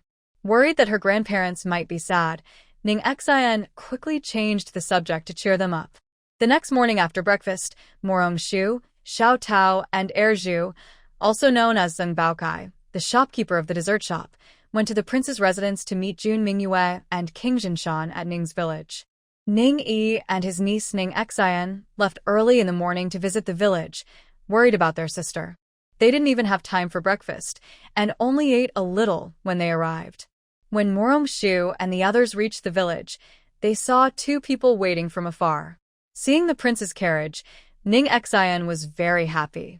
Second uncle, the prince's uncle and cousin are here. After getting off the carriage, everyone greeted each other. Jun Mingyue pulled Morong Shu and introduced, Sure, this is my second uncle and cousin. This is Miss Mu from the general's residence, the one who helped my mother recover. This introduction surprised Ning Yi and Ning Xian. They couldn't believe that the person who cured their sister or aunt was so young. Miss Mu, I am Ning Yi, Mingyu's second uncle. This is my niece Ning Xian. Thank you, Miss Mu, for your kindness to my younger sister. If you ever need help in the future, the Ning family will always support you. Big sister Shu'er, I am Ning Xian. You can call me Xian'er. When you play with your cousin in the future, remember to bring Xian'er along. Ning Xian really likes the beautiful older sister in front of her. She feels very safe around her. Xian'er, you are polite. Morong Shu nodded and bowed to Ning Yi and Ning Xian. The 3 of them had now officially met. Seeing that everyone had introduced themselves, the king of Jinshan urged, Miss Mu, let's go inside to choose a cow. Ran'er is at home alone, and I don't feel at ease. Father, mother is now feeling better. Since we are out, let's pick a good cow. Please don't rush me, Jun Mingyue said, trying to comfort her father. Big cousin, is Auntie feeling better now? Ning Xian asked happily. Ning Yi also looked at his niece with a big smile. She can get out of bed now, and doesn't have to lie down all day. Yesterday, Shuer went to the palace to check her pulse. Jun Mingyue said, glancing at Morong-shu as if to say, ask her yourself if you don't believe me. Aunt Ning's health is no longer a big problem, Morong-shu said, making Ning-yi and Ning-Xian very happy and excited. They strolled around the farm for a while and then saw the cows they raised. Morong-shu was very surprised. After asking carefully, she learned that these cows were brought back from the frontier by Ning-yi. He found it interesting and kept them on the farm. She heard that people at the frontier drank milk, so he tried to bring some back, but he couldn't quite get used to the taste. Shua, is this the cow you're looking for? Jun Mingyue looked at Morong-shu's expression and knew she was right. Princess, this is exactly what Shua was looking for. Your Highness, when you leave today, take one home. Keep it in the backyard, and every morning, let the princess drink a bowl of milk. It will definitely improve her health, Morong-shu said confidently. Miss Mu, do you know these things? Ning-yi didn't expect Morong-shu to be so capable. I know a little. Also, I have a business deal I want to discuss with Second Master Ning. Are you interested? You're looking for me? Ning-yi was very surprised that Morong-shu wanted to talk business with him. He thought the young girl was here to play with her niece Mingyu. Uncle, don't be too surprised. Shuer is very talented. The beauty cream I gave to Annie and my cousin was made by Shuer. The small dessert shop next to Yi Pin Xian is also run by her. Even the seafood at the popular Rong family restaurant is partly owned by Shuer and me. Jean Mingyu saw her uncle Ning-yi's surprised expression. She knew he thought Shuer was still a child and wouldn't be involved in business. Oh, Sister Escher is amazing. That beauty cream really works well. Xianer also loves the desserts from the shop. But it's hard to get a reservation at Rong family restaurant for the seafood. I haven't tried it yet. Ning-Xian was first very surprised, then praised her, and finally felt disappointed that she hadn't tasted the popular seafood yet. May I ask, Miss Mu, what business do you want to discuss with me? Ning-yi recovered from his surprise. Morong-shu was impressive. Maybe this business deal could be good for his family. Second Master Ning, how many of these cows are left on the farm? Morong-shu decided to understand the situation first. There are about 20 left, Ning-yi replied after thinking. The farm manager reports to him monthly about the cows. I have 2 plans. I'll tell you and you can decide. First, calculate how much silver you want to sell all these cows to me. If possible, you can also sell the farm together. Second, you sell me the milk produced by these cows every day. I have a big use for it. Morong-shu shared her plans and true thoughts with Ning-yi. How he chose was up to him. Of course, he could also refuse her. Sister Shuer, why do you want to buy so many cows? Are you going to drink their milk? Ning-Xian was very curious when she heard Morong-shu wanted to buy so many cows. That milk is very good. It will be very useful for sister. When I make it, I will let you try. Morong-shu explained the purpose to Ning-Xian and promised to make some for her to taste. After tasting the desserts at the small shop, Ning-Xian believed that Morong-shu's claim of deliciousness was true. Miss Morong, I choose the second option. Are you sure we need these cows every day? Ning-yi still found it hard to believe. Don't worry, Second Master Ning. We need all of them. Every day, the milk will be put into clean wooden barrels and delivered to the dessert shop. This is the shopkeeper of the dessert shop. Morong-shu introduced Erju, mainly because Erju would be responsible for this matter in the future. Miss Morong, please wait. I'll have someone bring the manager here, so we can discuss the details. I often am not at the estate. Ning-yi said a little embarrassed. You're very thoughtful, Second Master Ning. Let's find a place to talk in detail, and we can also invite the prince to witness. We should make a formal agreement, so our partnership will be strong. Morong-shu thought it was better to have a contract to avoid future disputes. Go ahead and make the agreement. I will be the witness. The king of Jin Mountain was happy to do this. He knew Morong-shu's skills, so he believed that working with her was a good idea. They found a clean room to discuss the contract again. Morong-shu clearly explained that the cows must be milked every morning and not kept overnight. After finalizing the contract, she even personally taught the people on the estate how to milk the cows, which left Ning-yi amazed. On the way back, Ning-yi secretly asked the king of Jin Mountain, brother-in-law, What exactly is Miss Morong's background? How does she know so much? Haha, second brother, you'll find out later. Just follow Miss Morong and do your best. Look, we trust her. Now, Ranar is pregnant, and Manhwa has a share in the Rong family restaurant. Although the palace doesn't lack that money, Manhwa is very happy. The king of Zhen Mountain patted Ningyi's shoulder and smiled. Thank you for the advice, brother. I will know what to do in the future. Ningyi saluted him, grateful for the guidance. Family is family. There's no need to be so polite. Since the people on the estate need to go to the city every day to deliver milk, I won't bring the cows back to the palace. I'll just send someone to pick up some milk from the dessert shop every day. The king of Jin Mountain decided to keep the cows on the estate because raising them at the palace might not be easy. Don't worry, brother-in-law. I will make sure my sister can drink milk without any problem. With that assurance, I feel at ease. When the carriage reached the city gate, Morong Shu also suggested to Ning-yi that he should raise more cows. She said that soon, more people would want to buy cows or milk, so they should start preparing now. Although Ning-yi did not know the reason Morong Shu mentioned this, he believed her and decided to write to his friends at the border to help bring back another batch. When they parted at the city gate, Ning Xian felt reluctant to leave. Morong Shu quietly asked her, Xiner, do you have plans this afternoon? If you're free, how about I treat you to some seafood? But we might not get a reservation now. Ning Xian hesitated, excited by the idea but disappointed because Rong's restaurant requires prior booking. Your sister can take you without a reservation. Do you want to go? Morong Shu winked playfully. Wait a moment, sister. I'll ask second uncle to go back to the house first. Ning Xian quickly decided. Since she could skip the wait, she chose to leave with Morong Shu and Jun Mingyue for seafood instead of returning home with Ningyi. Second uncle, I want to go shopping a bit more with Morong Jia and my cousin. Please go back first, and tell the family I'll come home later. I won't wait for dinner. Ning Xian's main goal was to ask second uncle to tell the family she wouldn't be home for dinner. Ningyi looked at his happy little niece and shook his head helplessly. Fine, if she gets scolded by his mother later, so be it.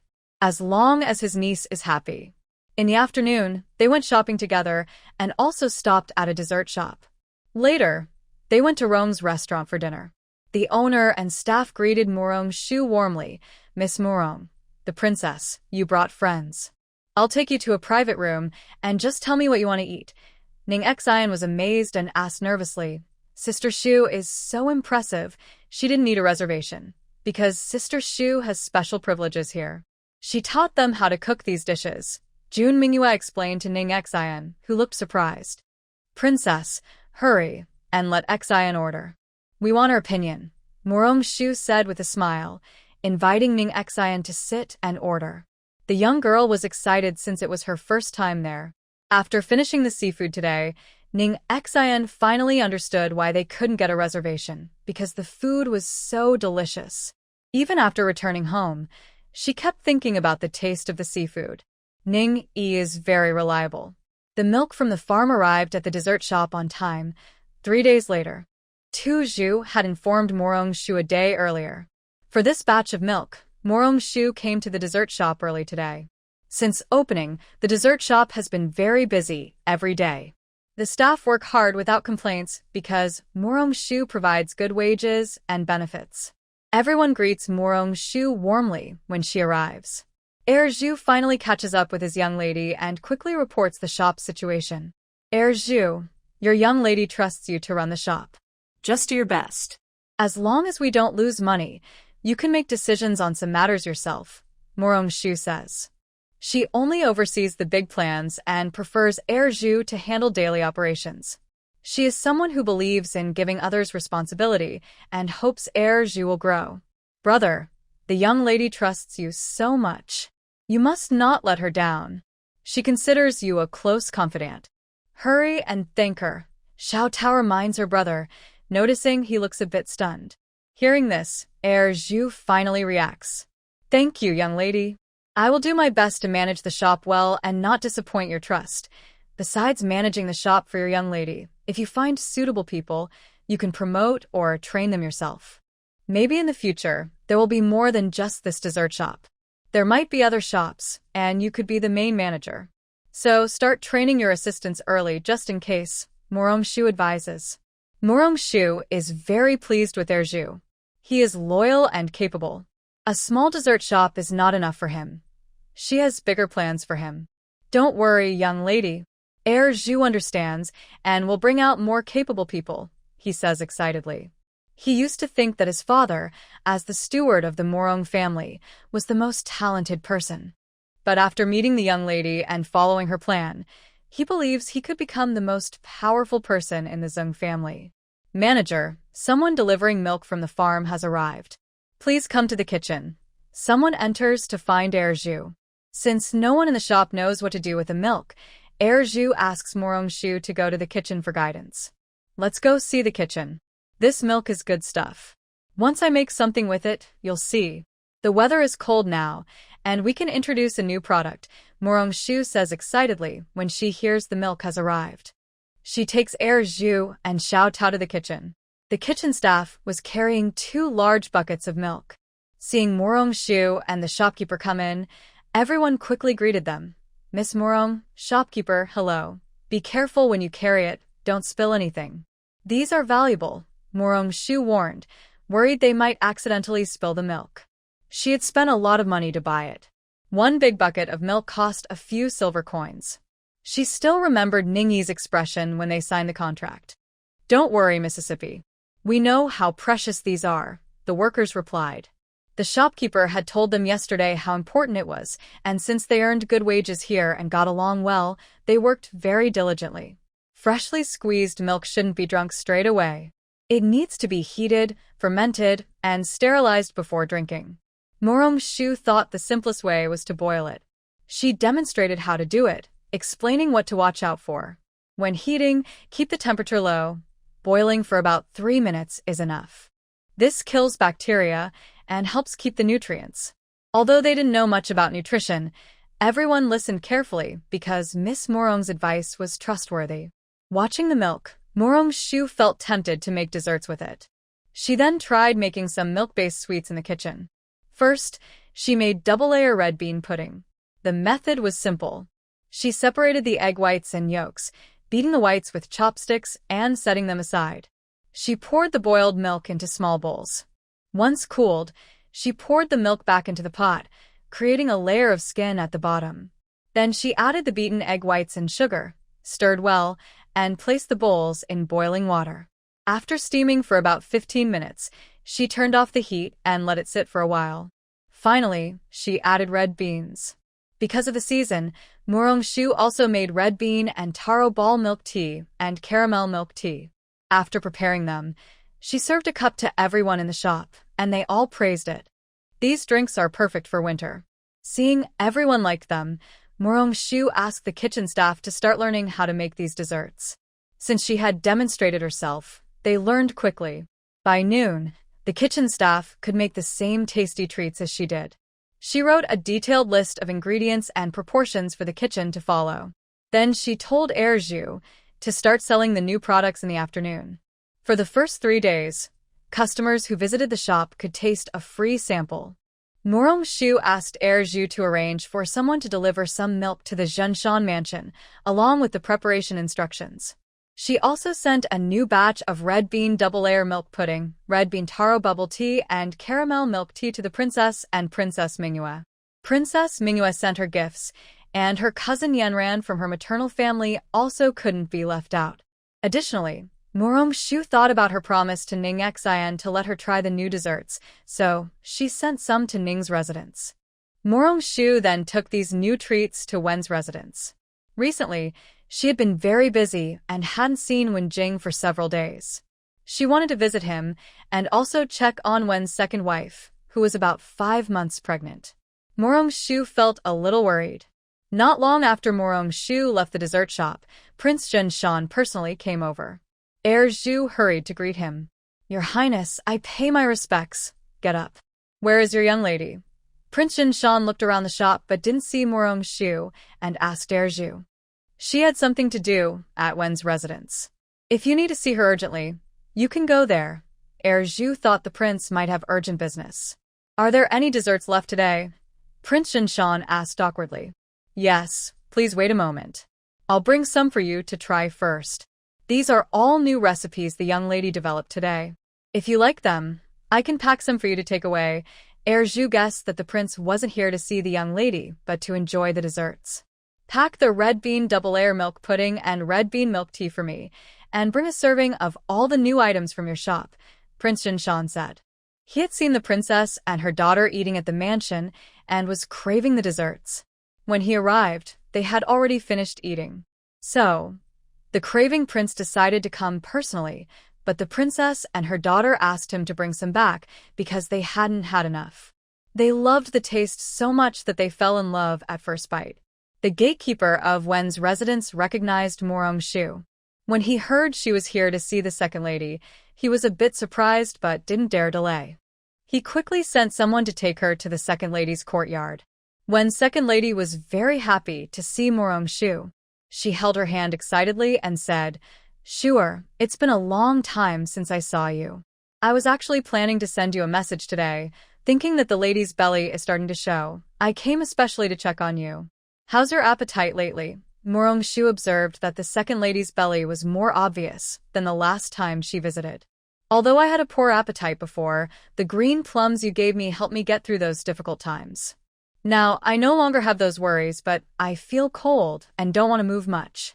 I am a bit bored staying inside all day. Madame Eyre can walk around the house more.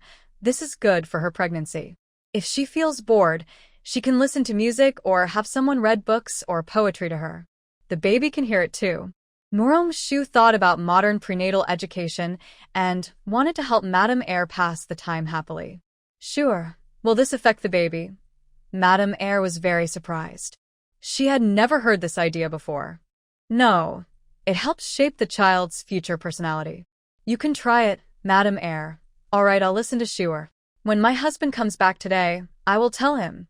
Suddenly, Madame Eyre, who was bored during pregnancy, found something to do. That evening, she told her husband Wen Yi, and from then on, the Wen family's days became lively and chaotic. "Madame Eyre, I also brought some new desserts from the sweet shop today. Would you like to try some?" Morong Shu asked playfully. "Grandma, bring it here quickly." Madame Eyre was craving sweets, and Morong Shu was like a breath of fresh air. She loved the desserts from the shop very much. "Madam, since you're pregnant, don't eat too much at once. Xiao Tao, help Grandma take a serving of the red bean double layer milk and just half a cup of milk tea." Considering Madame Eyre's pregnancy, Morong Shu suggested she eat less and try a little of everything. "Thank you, Miss Morong." "Xiao Tao, thank you so much." The maid was very happy and was very warm to both Morong Shu and Xiao Tao. "Madame Eyre, I brought quite a lot. Please ask someone to send a portion to the old Madame's courtyard, the first Madame's courtyard, and the third young master's courtyard." Morong Shu had brought gifts for everyone, so she asked Madame Eyre to arrange for them to be delivered. "Sure, you're so kind. I will have someone send them right away." Madame Eyre asked her personal maid to arrange the delivery, then eagerly tasted the red bean double layer milk and fell in love with it. After Madame Eyre finished eating, Morong Shu checked her pulse again. Everything was fine. They chatted for a while before Morong Shu took her leave to visit Wenjing. Originally, Madame Eyre wanted to send someone to take Morong Shu to listen to the bamboo pavilion, but since Morong Shu knew the way, she decided not to. Actually, the second wife really wanted to ask Morong Shu and the third brother about their current situation. She was afraid Morong Shu would feel shy, but she didn't dare ask the third brother, so every time she saw the two of them, she couldn't help but be curious. When Morong Shu came out of the second wife's courtyard, she saw Wenjing waiting at the door. She happily ran over and said, "Ziyu, it's so cold today. Why are you not waiting for me in the yard?" Wenjing's eyes and heart were full of Morong Shu. He immediately placed his hand warmer into her hands, then carefully helped her put on the cloak he brought, tying the strings gently. Then he led Morong Shu toward his own courtyard. "I'm worried I might be late, and someone unkind might leave without me," Wenjing said sadly, which made Morong Shu feel guilty. "How could that be? I came to seize you. I remembered I hadn't visited the second wife for a while, so I went to her courtyard first," Morong Shu explained carefully, not wanting to see Wenjing look so sad. Why didn't you call me to go with you to the village? When Jing felt even more upset at this. It's so cold outside. Ziyu should stay indoors more. I just went to see Lord Ning about something, stayed a little while, and then came back. Next time, let's go out together, okay? Morong Shu comforted Wen Jing as they walked. Remember, you promised Ziyu something, Wen Jing said, not wanting Morong Shu to feel guilty. He was just worried she might catch a cold going out alone in such cold weather. What Wen Jing didn't know was that Morong Shu's body didn't feel cold at all. Although it was very cold, she only felt a little chilly, which she could handle easily. She never brought a hand warmer when going out because she simply didn't feel cold. Of course I remember. Did the second wife send you some treats? Which one do you like best? Those are all new products just added today, Morong Shu asked eagerly, looking forward to Wen Jing's opinion on the sweets. I like all of them. Everything Ziyu makes is delicious, Wen Jing replied. After walking for a little while, they reached Wen Jing's courtyard.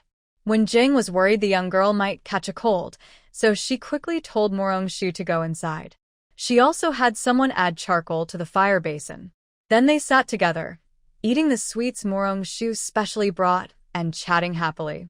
The desserts given to the Wen family were made by the cook, but the dessert for Wen Jing was personally prepared by Morong Shu and kept separately for Xiao Tao. Now, the dessert Wen Jing is eating was made by Morong Shu. The one sent earlier by the second wife was not. When Morong Shu quietly told Wen Jing these things, when Sangongzi, who had been feeling upset for a few days, finally felt balanced inside. It was clear that in Shu Er's heart, he was the most important. Wen Jing gave the dessert that the second sister-in-law had sent, but didn't want to eat directly to the attendant Ting Feng. Ting Feng was very touched, and Xiao Tao, standing nearby, rolled her eyes helplessly. The atmosphere inside the house was warm and sweet. Outside, Ting Feng and Xiao Tao occasionally chatted. Life was peaceful and beautiful. Shu Er, the weather is getting colder. Be careful when you go out. This red fox fur cloak is for you. Wear it when you go out. It will keep you warm, Wen Jing said with care, worried that the girl was going out every day. Ziyu, how did you get such a beautiful cloak? The cloak was not only pretty, but also very warm. On the way here just now, she didn't feel any cold at all. It was an accidental find. I thought you would like it, so I had someone make it into a cloak, Wen Jing said, his eyes a little shy. Ziyu has such good taste. I really like this cloak. Morong Shu was very happy. Being loved and pampered by someone she admired felt wonderful. What Morong Shu didn't know was that Wen Jing had lied. The cloak wasn't an accidental gift. He had asked a sister in the palace to take out the skins from last year's autumn hunt and had someone specially make the cloak for Morong Shu. He was even teased by the emperor about it for a long time. The emperor's words were, "Young master when used to say these were not suitable for showing off. So how come now you're using them for Miss Morong?" Wen Jing didn't care about the emperor's teasing. After all, he had once mocked the emperor in the same way. Since meeting Morong Shu, Wen Jing finally understood that the breeze is you, the sunset is you, and the whole world is you. On a winter afternoon, Morong Shu and Wen Jing were eating desserts and drinking afternoon tea, chatting about interesting things in life. Wen Jing felt more peaceful than ever before. He didn't tell Morong Shu that he had another attack the day before yesterday. This time his symptoms were very mild, just slight discomfort. From being told he wouldn't live long, to getting better, and now feeling increasingly well, Wen Jing knew it was all because Morong Shu came to his side, to save him, to end the Wen family's 100-year curse. Morong Shu stayed in Wen Jing's courtyard for about an hour and a half, but Wen Jing was still reluctant to see her leave. He kept sending her off in the carriage and didn't want to go back himself. "Young master, Miss Morong's carriage has already gone far. Let's go inside quickly. It's cold outside," Ting Feng reminded, noticing his young master staring blankly at the carriage. "Let's go back," Wen Jing finally turned and headed back to the courtyard. Ting Feng felt that without Miss Morong, his young master seemed happier. He followed behind silently, not daring to speak. On the way back in a carriage, Xiao Tao smiled and teased Morong Shu. "Miss, our carriage is about to turn, and I saw third young master still standing at the gate. He really likes you. You little girl, do you even know what liking someone means? How dare you tease your lady? Shu said, suddenly curious about what Xiao Dao meant by liking someone. Of course I know. Liking someone is like the general loves the lady, the second young master loves the second lady, the eldest son loves the eldest daughter-in-law, and the prince of Zhen Mountain loves the princess. Am I right? Besides the Morong family, what impressed Xiao Dao most was the love between the prince of Zhen Mountain and the princess. So, what do you think of third young master? Is he a good match for you? Shu, amused by Xiao Dao's confident analysis, decided to tease her. I think third young master is the best match for Mississippi. He has a good family background, looks good, has a good temper, and most importantly, his eyes are only on Mississippi. My mother says such a man will cherish his wife, Xiao Dao said. Every time she looked at Jing when he was with her lady, her eyes couldn't hold anyone else. She thought that was love. Then in the future, if Xiao Dao likes someone, she must tell me. We will definitely find someone she likes, Shu said. Xiao Dao was the person who spent the most time with her in the Morong household. To her, Xiao Dao was like a little sister. Xiao Dao doesn't want that. Xiao Dao wants to stay with Miss forever. Xiao Dao blushed and said, being with me and getting married aren't mutually exclusive. Even if you marry someone, you'll still be my top maid, okay? Then, miss, you have to keep your word. Will you marry third young master? Little Peach curiously asked. Every time I see Miss and young master when together, they seem very happy. I think they like each other. Of course they like each other. Do you mean the kind of love where they want to be together forever? Shu had long decided that Jing was the person she wanted to spend her life with, so she didn't hide her feelings from her little maid. Then, why doesn't the third young master come to propose at your house? Little Peach finally asked the question she had wondered about for a long time. Because we want to get to know each other first. If we are suitable, then he will propose, Shu explained. This idea was suggested by her earlier. Now that their relationship was very good, Shu thought they might get engaged next year. Miss, you're so mean. You're torturing the third young master. Even though you like each other, you can't openly tell everyone that you're his fiancé, Little Peach giggled, covering her mouth. Then I will try to give you a proper title as soon as possible. Shu said, imagining Jing's sad face, which made her very happy. Just after returning to the house, they met Sishu and Lu Riyun. Lu Riyun was holding hands with Sishu, but when she saw Shu, she immediately let go of Sishu and ran over to her. Shu, you're back. My husband and I are going to my mother's place. Do you want to come with us? Since my sister-in-law invited us, let's go see mother together and have dinner with her, Shu said, linking arms with Lu Riyun. The two happily headed towards Song Wei's courtyard. Behind them, Sishu looked helpless. Not only was he a failed husband, but also a failed older brother. In his wife's eyes, he was less important than his sister-in-law, and in his sister's eyes, he was less important than his older sister-in-law. Song Wei was very happy to see the three of them coming together. She asked, why are you all here today? Did you go out this afternoon? We just happened to meet our older brother and sister-in-law on our way back to the house, so we came together. Mother, does my sister-in-law like the desserts from the shop today? Shu coquettishly asked Song Wei. Everyone liked them very much. Even your grandmother loved the double-layer milk pudding. You are really getting better and better, Shuer. Song Wei praised her daughter. That's called inheritance. Dad and Mom are so talented, so naturally I was born talented too. If others hear you say that, they'll laugh at us, Song Wei said with a smile, patting her daughter's forehead. If anyone dares to laugh, my brothers will teach him a lesson, Shu said, glancing at Sishu. You should be careful not to spoil your brothers. Song Wei knew her daughter was joking to make her happy, so she sat down with her and Lu Riyun to talk. You haven't seen anyone lately, and you've become thinner. Song Wei knew her daughter was busy. Sometimes she didn't see her all day. Today, she noticed her daughter looked very thin. Mother, don't worry. Shuer has finished her work, and now she can relax and wait for the new year. I wonder if the new year in the capital is lively. Shu was very excited about the new year, as it was her first one in ancient times. Shu's words made Song Wei tear up. She thought about how her daughter had been away for so many years, and she felt very guilty. Mother, don't be sad. My sister has come back. This year, we will have a big family reunion. The daughter-in-law and mother will prepare everything early. Lu Ruyan quickly changed the subject when she saw her mother feeling sad. Mother, this year, you should prepare lucky money for Shuer early, and also lots of delicious food.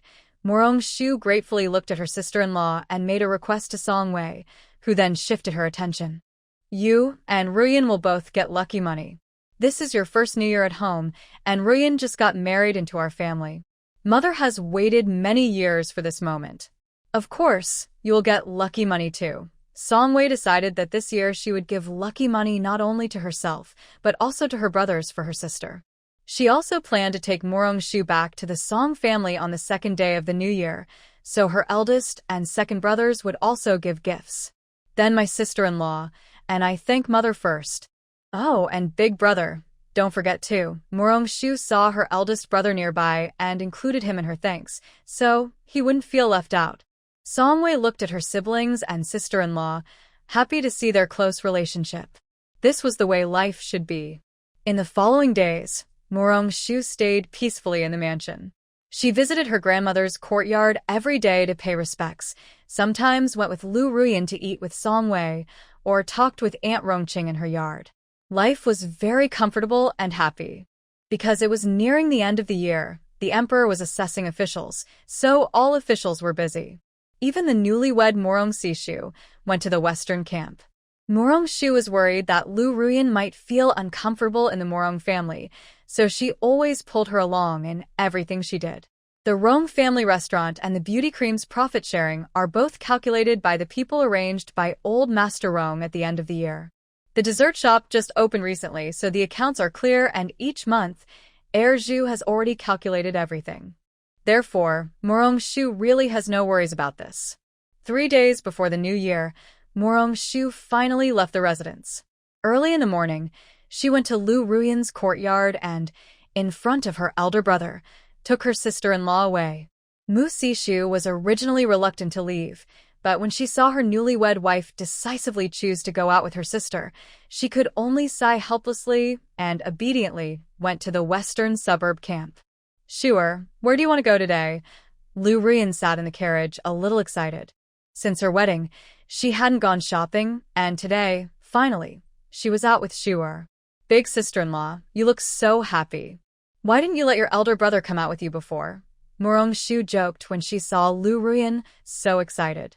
I prefer to go out with Shuer. By the way, have you notified Sister Yanran? Lu Ruyan really enjoyed this leisurely shopping time with her sister. She was worried Morong Shu might forget to inform Song Yanran, because it's more lively when they are together. Don't worry, big sister-in-law. I sent someone to notify her yesterday. Maybe Sister Yanran has already arrived. I heard from Mother that Sister Yanran has been kept at the mansion by Auntie to learn manners. She must be eager to go out more than us. Although they didn't go to Song's house, they could imagine how miserable Song Yanran must be. Yanran is lively and enthusiastic. Being confined at the mansion by her aunt must be driving her crazy. We won't be able to return before dark, Lu Ruyan said, making both of them smile. They arranged to meet at Infeng Tower. When Morong Shu and Lu Ruyan arrived, Song Yanran's carriage was already there. The staff at Infeng Tower knew Morong Shu. Seeing the Morong family carriage, they quickly went to greet her. Miss, young Madam Morong, Miss Song has already arrived and is with our young lady in the back courtyard. When you arrive, just go directly to find them. Second Nan is here today too. Morong Shu and Lu Ruyan didn't expect such a coincidence. Yes, young lady has been here every day recently. Since it's the end of the year, she needs to check the accounts, so she's quite busy, the staff replied as they led the way. Thank you. We can find Second Anne ourselves, I know the way, Morong Shu said, declining the staff's offer to lead them, as the new year was approaching and the staff were busy. Morong Shu was familiar with this place. Miss, young madam, please come inside. The young man took the two of them to the back entrance and then went back to help. Morong Shu and Lu Ruyan knocked on the door, ready to go inside, but bumped into Song Yiran. Shu quickly caught her to prevent them from falling together. Iran, are you okay? Did you hurt yourself? Lu Ruyan and Rongqing asked at the same time. Second aunt, don't worry, we're fine. Shu quickly replied, afraid that second aunt and the eldest sister-in-law would worry. Thank you, Shu. I almost fell, Song Iran said, a little embarrassed. She was too anxious. If her mother knew she was so clumsy, she would be scolded again to learn manners. It's good that you're fine. Come in and sit. Second aunt has prepared some delicious snacks for you, Rongqing said, relieved that everyone was okay, and then ordered someone to bring tasty snacks and tea. Shu, why did you and your sister-in-law go out so late today? I've been waiting for you for a long time, Song Iran said. She had left early today. Iran, are you sure we went out too late, or is someone just eager to leave early to avoid learning manners? Lu Ruyan's words made everyone laugh. Song Iran felt a little shy and said, if I didn't leave early, my mother would make me finish my manners before going out. Since I finally got a day off, I had to leave early. You're so funny. If your aunt hears this, she might scold you, Lu Ruyan teased, seeing her friend worried about learning manners. Well, I hope the new year comes soon. Then my mother will be too busy to pay attention to me, Song Iran said eagerly, hoping her mother would forget about her. All right, enough of these worries. Today, we'll go shopping with you. You can go anywhere you like. We won't go home until dark, and your aunt won't catch you learning manners, Shu said quickly to cheer her up when she looked so hopeless. Shu, you promised. You can't change your mind now, Song Iran said happily when she heard she could stay out until dark. It's impossible to lie. Today, we're here just to shop with you. Here, have another piece of cake. Later, we'll go, Lu Ruyan said, having just tasted the cake and sharing it with Song Iran. They didn't stay long at Rongqing's place before heading outside to look at clothes and jewelry. The new year was coming soon, and the clothes and jewelry from Yinfeng Tower were famous in the capital. Since they came, they definitely wouldn't leave empty-handed. A few people picked some jewelry at Silver Wind Tower. When leaving, Rongqing gave each of them a small gift. They couldn't refuse, so they accepted it, planning to buy a similar gift for second aunt later. Rongqing also asked the shopkeeper to select some of the latest jewelry, packing 3 different sets as New Year gifts for everyone. In Rongqing's eyes, they are all family. Shu and Lu Ruyan go without saying. Song Iran is her chosen daughter-in-law, waiting for her son to pass the imperial exam next year, so she plans to ask sister-in-law to visit Song's family for a marriage proposal. After leaving Silver Wind Tower, they went to Yipin Xian for lunch. Song Iran wanted to try the restaurant's signature dishes. Shu and Lu Ruyan had no objections. Today, the main focus was on companionship. When the carriage arrived at Yipin Xian, the shopkeeper quickly spotted Shu and her friends. He personally came out to greet them, secretly thinking, no wonder the third young master came early this morning. It turns out he made an appointment to dine with Miss Morong. Miss Morong is here, and the third young master has been waiting for you? The shopkeeper's words surprised the 3 women. Childu is here too? What a coincidence. Please take us upstairs, Shu said, feeling a special connection with Wenjing, as if they had a telepathic link and they met here. Sure, you really didn't make an early appointment with Wengongzi. Song Iran looked at her with a suspicious expression. Big sister, it was truly a coincidence, I swear. Shu looked helpless at their doubtful expressions, especially Lu Ruyan and Song Iran. They are so in sync, coming here for dinner together, Song Iran whispered to Lu Ruyan. Walking ahead, Shu felt it necessary to clarify herself. If I remember correctly, it seems Big Sister chose this place, right? Otherwise, we should be at the Rong family's restaurant now. Yes, Iran. Sure, definitely didn't make an early appointment with the third young master. You chose the restaurant. Lu Ruyan recalled that Shu was originally going to Rong family's restaurant, but since Song Iran wanted to eat here, they changed their plans. That might be true, but it also shows that Shu'er and Wen Sangongzi are destined to meet. It's quite a coincidence. Song Iran felt a bit guilty. She linked arms with Lu Ruyan and followed behind Shu, pretending that she wasn't the one who said Shu had made an early appointment with Wenjing. Lu Ruyan looked amused. The people inside, who had been happily chatting, all froze in surprise. When Jing, with a look of joy, immediately stood up and went outside. Shu Er had actually arrived. Mu Siqing didn't expect to meet his sister here, so he quickly got up and followed. Han Su also followed behind them, and the three of them went outside one after another. Shu Er, Madam Mu, Miss Song. What a coincidence to meet here. When Jing politely greeted Lu Ruyan and Song Yuran, then looked at Mu Rongshu with a happy and excited expression. Little sister, sister-in-law, cousin. Mu Siqing didn't expect that since her wedding, her sister-in-law, who has been very close to her older brother, would appear here. Miss Song, Madam Mu, Miss Mu, Han Su saw that Song Yuran was also present and felt that going out today was the right choice. Please come in, everyone. We're about to have lunch, so join us, when Jing politely invited everyone inside. Second brother, why are you here? Mu Rongshu remembered that her second aunt said her second brother didn't like going out and usually stayed in the yard reading. Seeing him here was quite surprising. I came with Brother Han to ask Brother Wen some questions. Earlier, Brother Wen drew a picture with a focus point, but Han and I understood it differently, so we came to ask for advice. Mu Siqing explained why they were here. Do you also have things you don't understand? When your cousin got married, weren't you very impressive? Song Iren thought about how these two had shown off at her cousin's wedding, even earning praise from her father. She didn't expect that they still couldn't compare to third young Master One. Cousin, don't joke. How can we compare to Brother One? Mu Siqing blushed with embarrassment. When Jing was his idol, and he couldn't possibly compare himself to his idol. Don't blame sister for saying this. That day, you performed so well.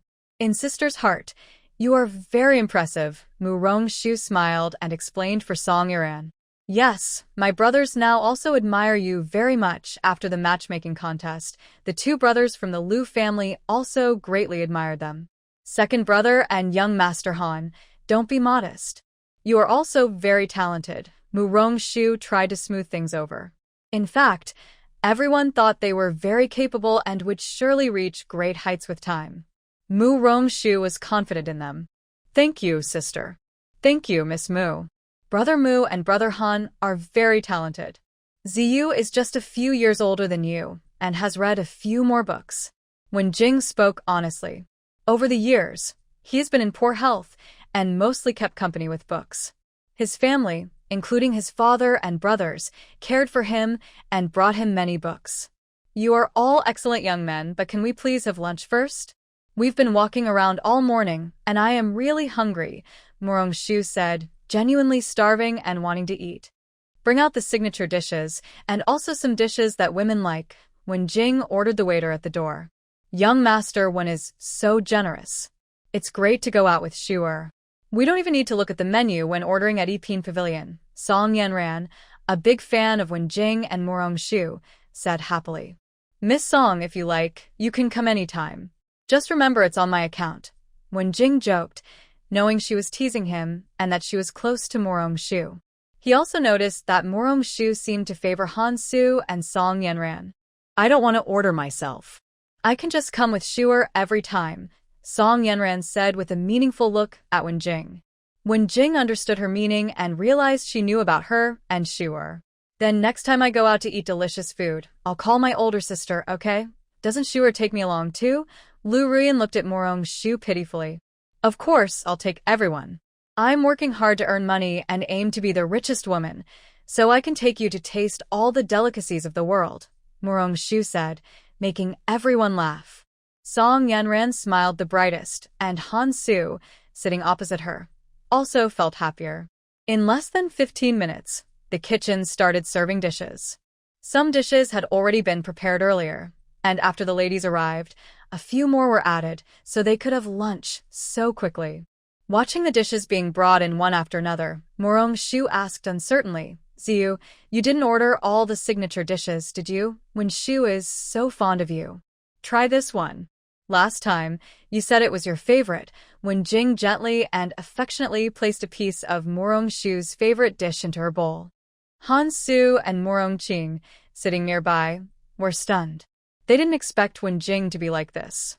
Morong-ching also started to realize that her sister and Wen-jing had feelings for each other. She finally understood why her father had said those strange things, so that was it. Lu Ruyan watched their obvious affection and thought that the Morong family might have good news very soon. Song Yuran was very happy to see so much delicious food. She decided to always stick close to Morong Shu, so she could sneak into Tianran Pavilion for meals. After all, the dishes here are too expensive, and she can order anything when she's with her cousin. After lunch, everyone agreed to go watch a play together.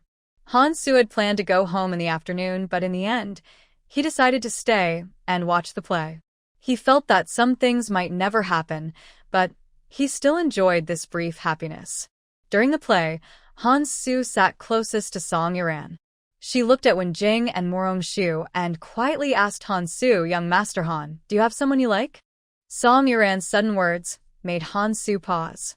She suddenly remembered that Han Su had been betrayed and abandoned by his fiancé. Feeling guilty, she said, "Sorry, young Master Han, I was too bold." At first, Han Su didn't understand why Song Yuran apologized. Then, he suddenly remembered those upsetting things. He realized that Song Yuran misunderstood him. If she hadn't mentioned it, he would have forgotten that woman. Now he finally understood that their past wasn't love. After the play, they went to a bookstore. Mu Siqing and Han Su wanted Wen-jing to help pick some books. Since they had nothing else to do, they went along. Song Yuran and Han Su were on the way home, so Morong Shu asked Song Yuran to give Han Su a ride. Song Yuran was relaxed and didn't think much, so she nodded and agreed. On the carriage back, Mu Siqing hesitated for a long time, but couldn't help asking Morong Shu, "Sister, why did you ask your cousin to send Han brother home? I could also do it." Morong Shu smiled and pouted. "Of course, it's because sister and young Master Han are going the same way. Second brother spends all day reading in the yard. It's rare to have time to spend with him, so I asked Sister Iran to send young Master Han home." Mu Siqing felt a bit guilty after hearing this. She started to think maybe she had been too busy with her studies and neglected her sister. "Sister, in the future, second brother will find time to play with you." Lu Ruyan listened nearby and almost laughed. She thought Shuer was very good at convincing her second brother. She clearly wanted to match Iran and young Master Han, but she told her second brother it was just to spend more time together. Second brother doesn't need to specially accompany Shuer. Studying is the most important. If you can pass the imperial exam next year and make second aunt happy, Morong Shu said confidently. She believed in her brother's talent. "Thanks for your good words, sister. Second brother will work hard." Mu Siqing decided to try even harder, so she wouldn't let her sister down. "I and my older sister-in-law both believe in second brother. Keep going, second brother." Morong Shu playfully winked at Mu Siqing. When the carriage arrived at the general's residence, they saw Mu Sishu already waiting. Lu Ruyan was pleasantly surprised that her husband returned so early today. Big brother is really getting better at caring for big sister-in-law. Morong Shu teased Lu Ruyan with a smile, covering her mouth. Lu Ruyan's face instantly turned red. The newlyweds were very happy every day, and now, being teased in front of their second brother made her even more shy. "Madam, Shuer, second brother, you're back," Mu Sishu said as he approached the carriage. Seeing Lu Ruyan about to get down, he hurried to help her, worried she might lose her balance and fall. "Husband, why did you come back so early today?" Lu Ruyan asked happily, her eyes shining with joy. "The situation at the western suburb camp is almost settled, so father told me to come back first," Mu Sishu said. What he didn't mention was that he sacrificed his rest time to come back early and spend time with Lu Ruyan. "Sure, big brother will help you down," Mu Sishu said as he tried to help Morong Shu out of the carriage. However, she refused and simply jumped down easily. "Little sister, be careful. Why didn't you wait for second brother to help you?" Mu Siqing, who was also getting out of the carriage behind her, was upset that his sister had taken the lead. He worried she might stumble, and their father would definitely scold him for not helping. "I can do it myself." The young girl seemed eager to try again, but Mu Sishu and Mu Siqing stopped her. What if she got hurt? Morong Shu didn't care what they thought. She wasn't a delicate girl. Getting out of the carriage was easy for her. Over with Song Iran. Since getting into the carriage, Han Soo had been a bit nervous. Although it wasn't the first time alone with Song Iran, today in the opera house, they discussed something and Han Soo didn't know how to explain it to her. Seeing Han Soo look so troubled, Song Iran tentatively asked, "Young Master Han, do you have something you'd like to tell Iran?" "Miss Song, actually, I don't have feelings for my former fiancé. It was arranged by my father when he was alive, so you don't need to apologize to me." Han Soo finally gathered his courage and explained. "Oh, young Master Han, so you were worried about what happened at the opera house. That was Iran mentioning your sad past. It's right to apologize, so please don't worry about it anymore." Song Iran was very surprised. She never expected that causing Han Soo to feel conflicted was simply because of her apology in the theater. Han Soo said, "What I mean is, it's no longer my sadness. I have let it go. Maybe it was just a responsibility, not something I truly loved." He didn't know why he felt this way. He just didn't want Song Iran to misunderstand him. "That's good. Congratulations, young Master Han, on starting a new life. I'm sure you'll meet a girl who truly cares for you," Song Iran said, believing that such a talented man like Han Soo would find someone who loves him wholeheartedly. "I hope so. Maybe I never will," Han Soo whispered to himself. "What did you say, young Master Han?" Song Iran asked, not hearing clearly. She sensed a strange sadness in Han Soo's tone. "It's nothing." "Thank you, Miss Song, for bringing me back," he replied. "No need to thank me. I was heading that way anyway. It's good to be back early and follow the rules," she said. She hated following rules lately, not sure what her mother was up to, suddenly making her learn manners. "Why did you start learning manners all of a sudden?" Han Soo asked curiously, looking at Song Iran's hopeless expression and feeling a bit amused. "I don't know. Maybe just a review before the new year. After all, the new year is coming and I worry I might cause trouble," she said. She didn't understand why she was learning manners either. Perhaps her mother just had a sudden idea. What Song Iran didn't know was that her mother, Madame Song, wanted her to learn manners early so she could find a suitable match. She was already of marriageable age, and a few ladies had been subtly asking about her. Just a couple more days until the new year. "Hang in there," Han Soo said, thinking that once the new year arrived, Madame Song might forget about it. "I hope so. I really envy you men not having to learn all these rules," Song Iran sighed. She admired Morong Shu, who did what she wanted and didn't want to spend her life confined in the inner chambers, married, having children, caring for her in-laws, and serving her husband. "Miss Song, if you like, you could try living a different kind of life," Han Soo said. He liked her bright, lively personality and thought she shouldn't be confined to the inner chambers. "It's not that easy. Most women live like that, and I wouldn't be an exception," Song Iran said with a sigh. Han Soo did not respond to Song Iran's words. Although what Song Iran said was true, Han Soo couldn't bear to see her unhappy. He even thought to himself that if he could marry Miss Song, he would let her do what she liked and respect her wishes. "Miss, we have arrived at young Master Han's residence," a young maid outside the carriage called out. It was time to get off, or it might seem rude. "Thank you, Miss Song, for bringing young Master Han back," Han Soo bowed to Song Iran. "You're welcome. It was convenient for me.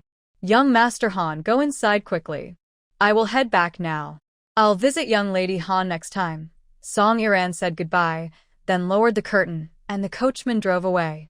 It wasn't until the carriage disappeared around the corner that Han Soo turned back to the yard. He made a decision in his heart. In the future, he would study even harder, just to give that girl more freedom. Love begins unexpectedly and deepens quickly. In Morong Shu's eager anticipation, New Year's Eve finally arrived. This year was the liveliest year for the Morong family since Morong Shu was born. In previous years, the family was filled with a strange sadness. Whenever they thought about Morong Shu being outside alone, unsure if she could survive her hardships, they lost their festive spirit. Even the youngest, Morong Siu, dared not make trouble. But this year was different. Morong Shu returned safely, and the whole family looked forward to the new year. Even the usually frail old lady Morong was full of joy. Murong-shu was especially early in preparing with Lu Ruyan, her mother, and her second aunt. According to tradition, every New Year's Eve, the emperor would host a banquet at the palace for officials of third rank and above, allowing them to bring their families and children. When Song Wei mentioned this, Murong-shu immediately refused. She didn't want to attend a banquet where she might go hungry and have to socialize. This year, her daughter had finally come back, and Song Wei also didn't want to go to the palace. But as a noble lady of high rank, she had no choice but to attend. After some family discussion, Murong-shu, Murong-shur, Murong-su-shu, Murong-sicheng, and Song Wei decided that they would go to the palace banquet, while Rong-qing would stay at home with Lu Ruyan and Murong-shu to manage things. In previous years, old Lady Murong, who was often unwell, rarely attended palace banquets. This year, her health had improved, but since her beloved granddaughter wouldn't go, she also chose not to attend.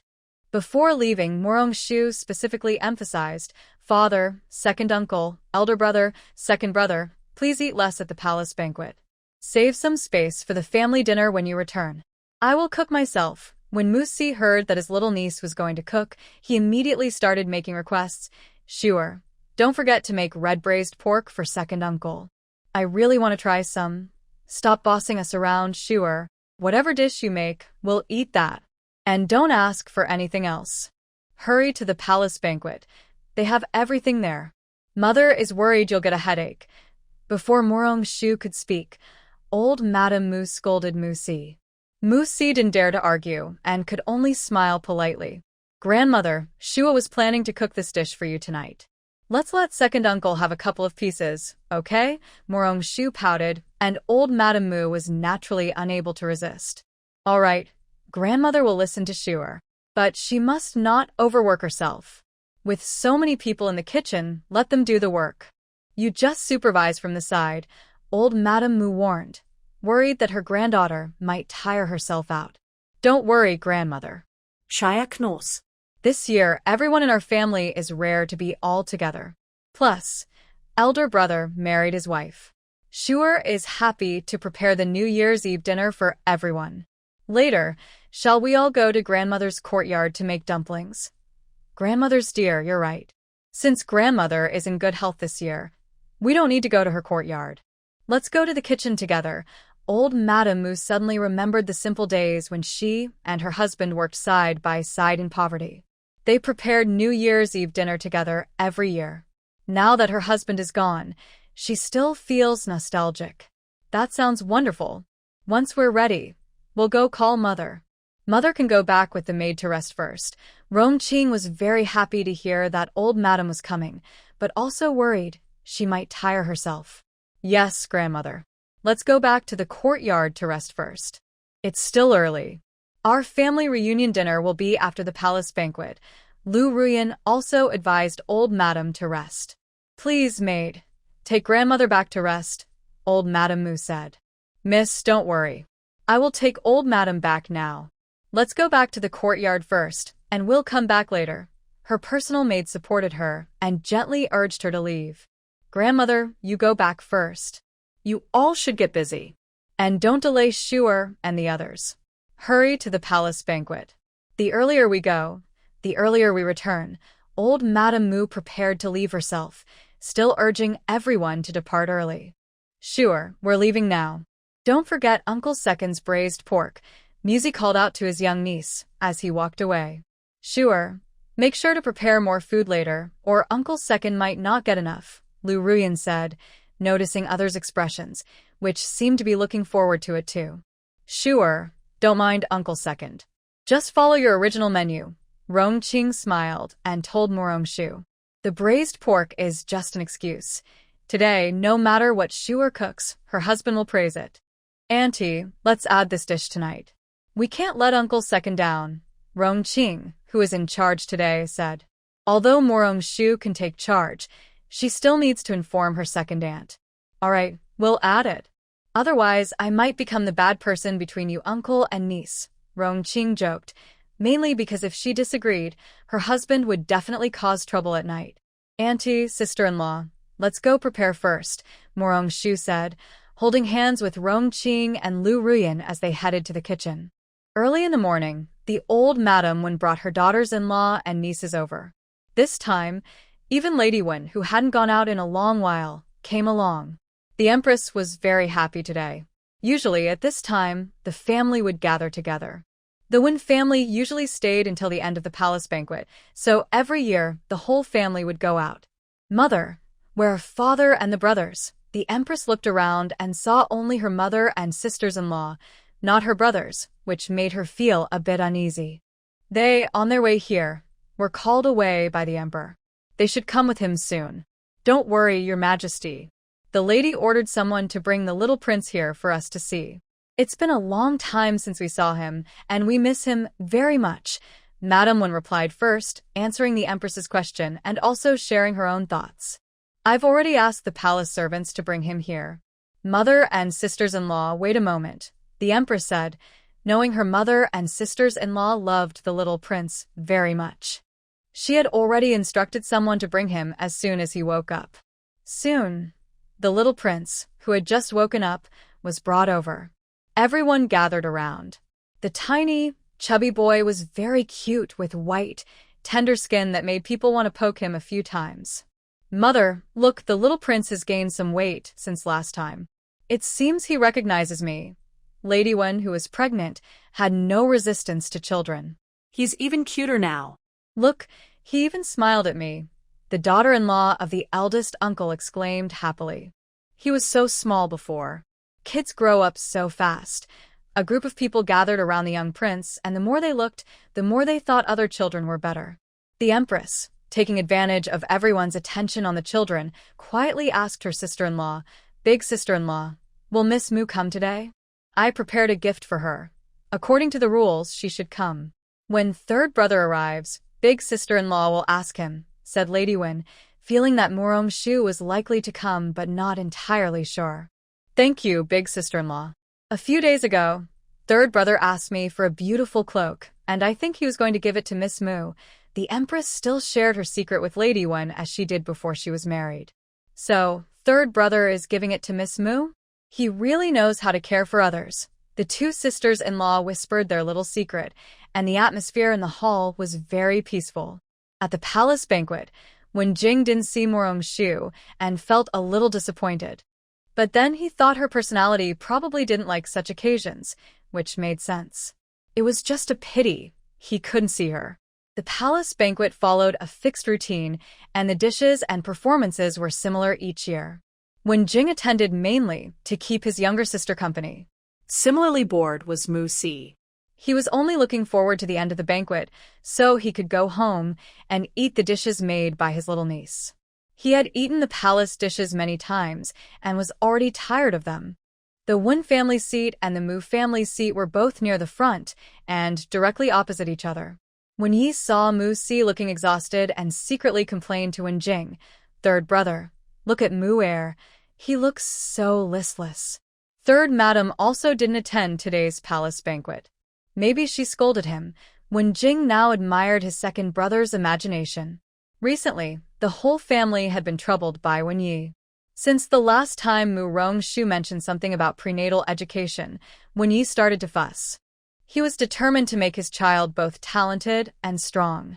Every day, he not only read books aloud to his pregnant wife, but also invited skilled martial artists to demonstrate their skills in front of second sister-in-law.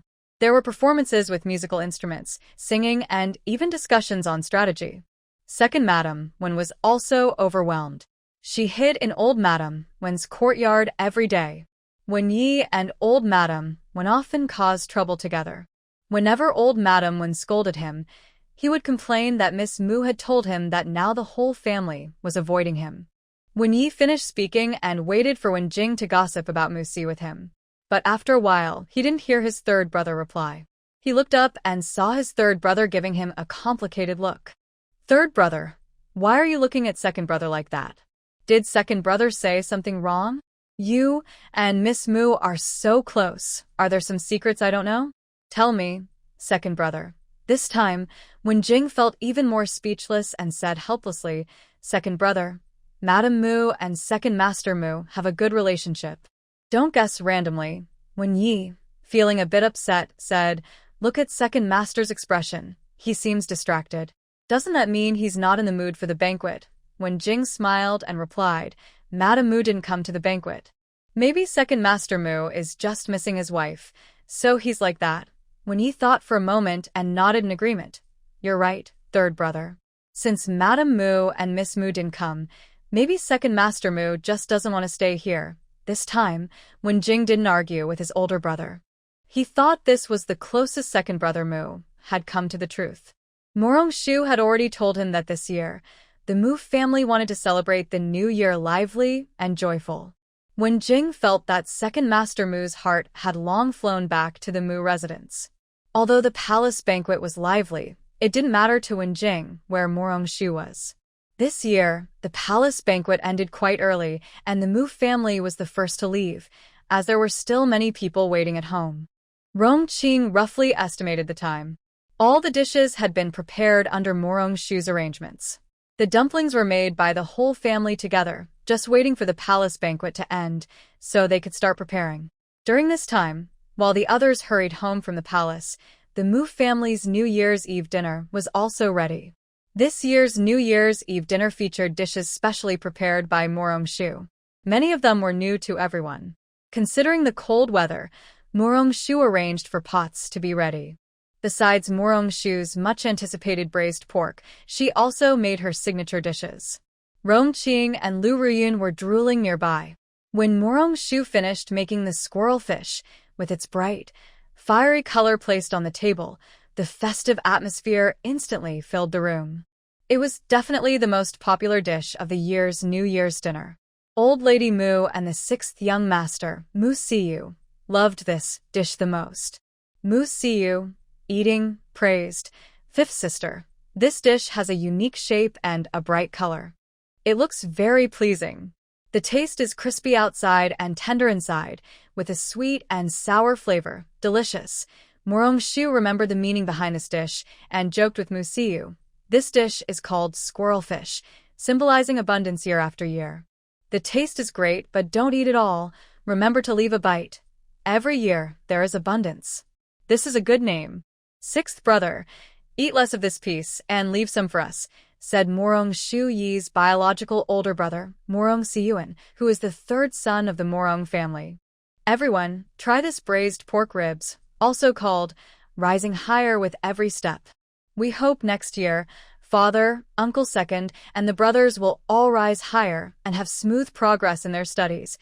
Every dish Morong Shu prepared today carries a special meaning, reflecting her good wishes for her family. This dish has an even better meaning than the last one. Our Shuer is so clever, said the old lady happily. Who doesn't wish for a house full of children and grandchildren, peace, and happiness? Father, eat slowly and leave some for us. These braised pork ribs are crispy outside and tender inside, not greasy at all. They're so delicious. Sister, you're amazing, cooking such tasty dishes, said Morong Siyuan, the second son of Morong Si, trying to grab some food. You two are really earning your keep. There are other dishes too.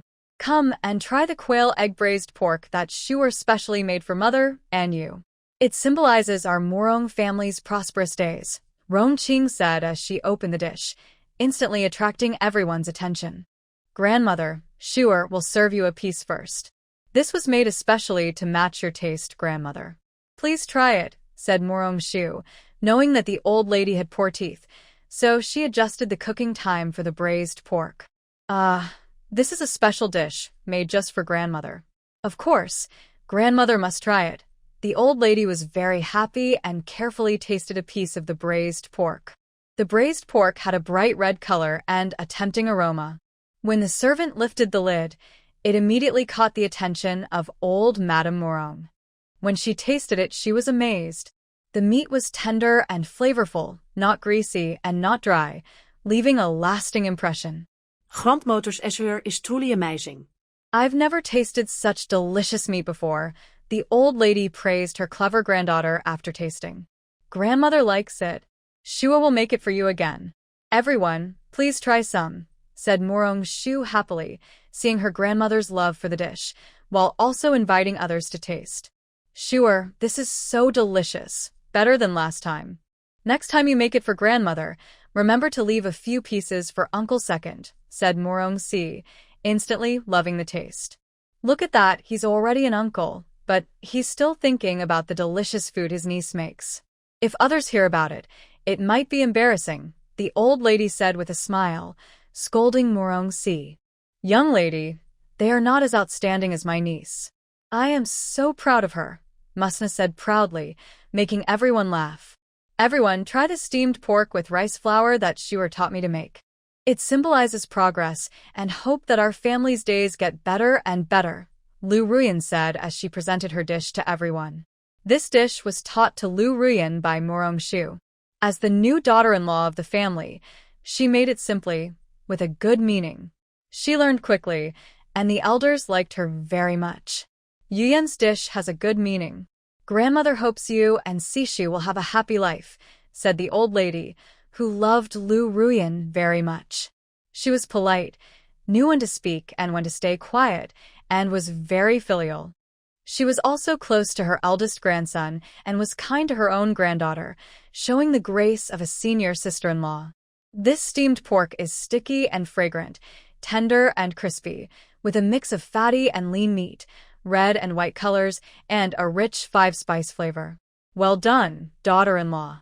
It's also one of the main dishes for tonight's New Year's feast, said the old lady, praising it highly after tasting. Lu Ruyan was also very happy. She didn't expect such high praise from her grandmother and shyly said, "It's all thanks to my sister's good teaching." Hearing the old lady praise so highly, others couldn't help but try it. Muse Sishu personally served Lu Ruyan a piece of the steamed pork, hoping to enjoy a happy life with his wife. Second brother, don't be jealous of the eldest. We specially made this dish for you. Morong-shu signaled the servant to bring out another dish. Then, a bright red, beautiful dish appeared before everyone. Muse Ching thought that his sister, sister-in-law, and mother wouldn't make this dish without reason. He eagerly asked, "Sister, does this dish have a special meaning?" "Of course.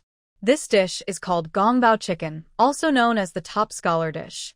It also symbolizes good luck and prosperity. Shua wishes second brother to succeed in exams next year and become the top scholar," said Morong-shu. His wish was also the family's wish. With such a lucky name, everyone had to try it. "Thanks for the good words, sister. Second brother will do his best," Muse Ching said. Though he wasn't sure he could become a top scholar, he would try his hardest. Muse Ching was the first to take a bite. It was slightly sweet and sour, fresh, fragrant, but not spicy.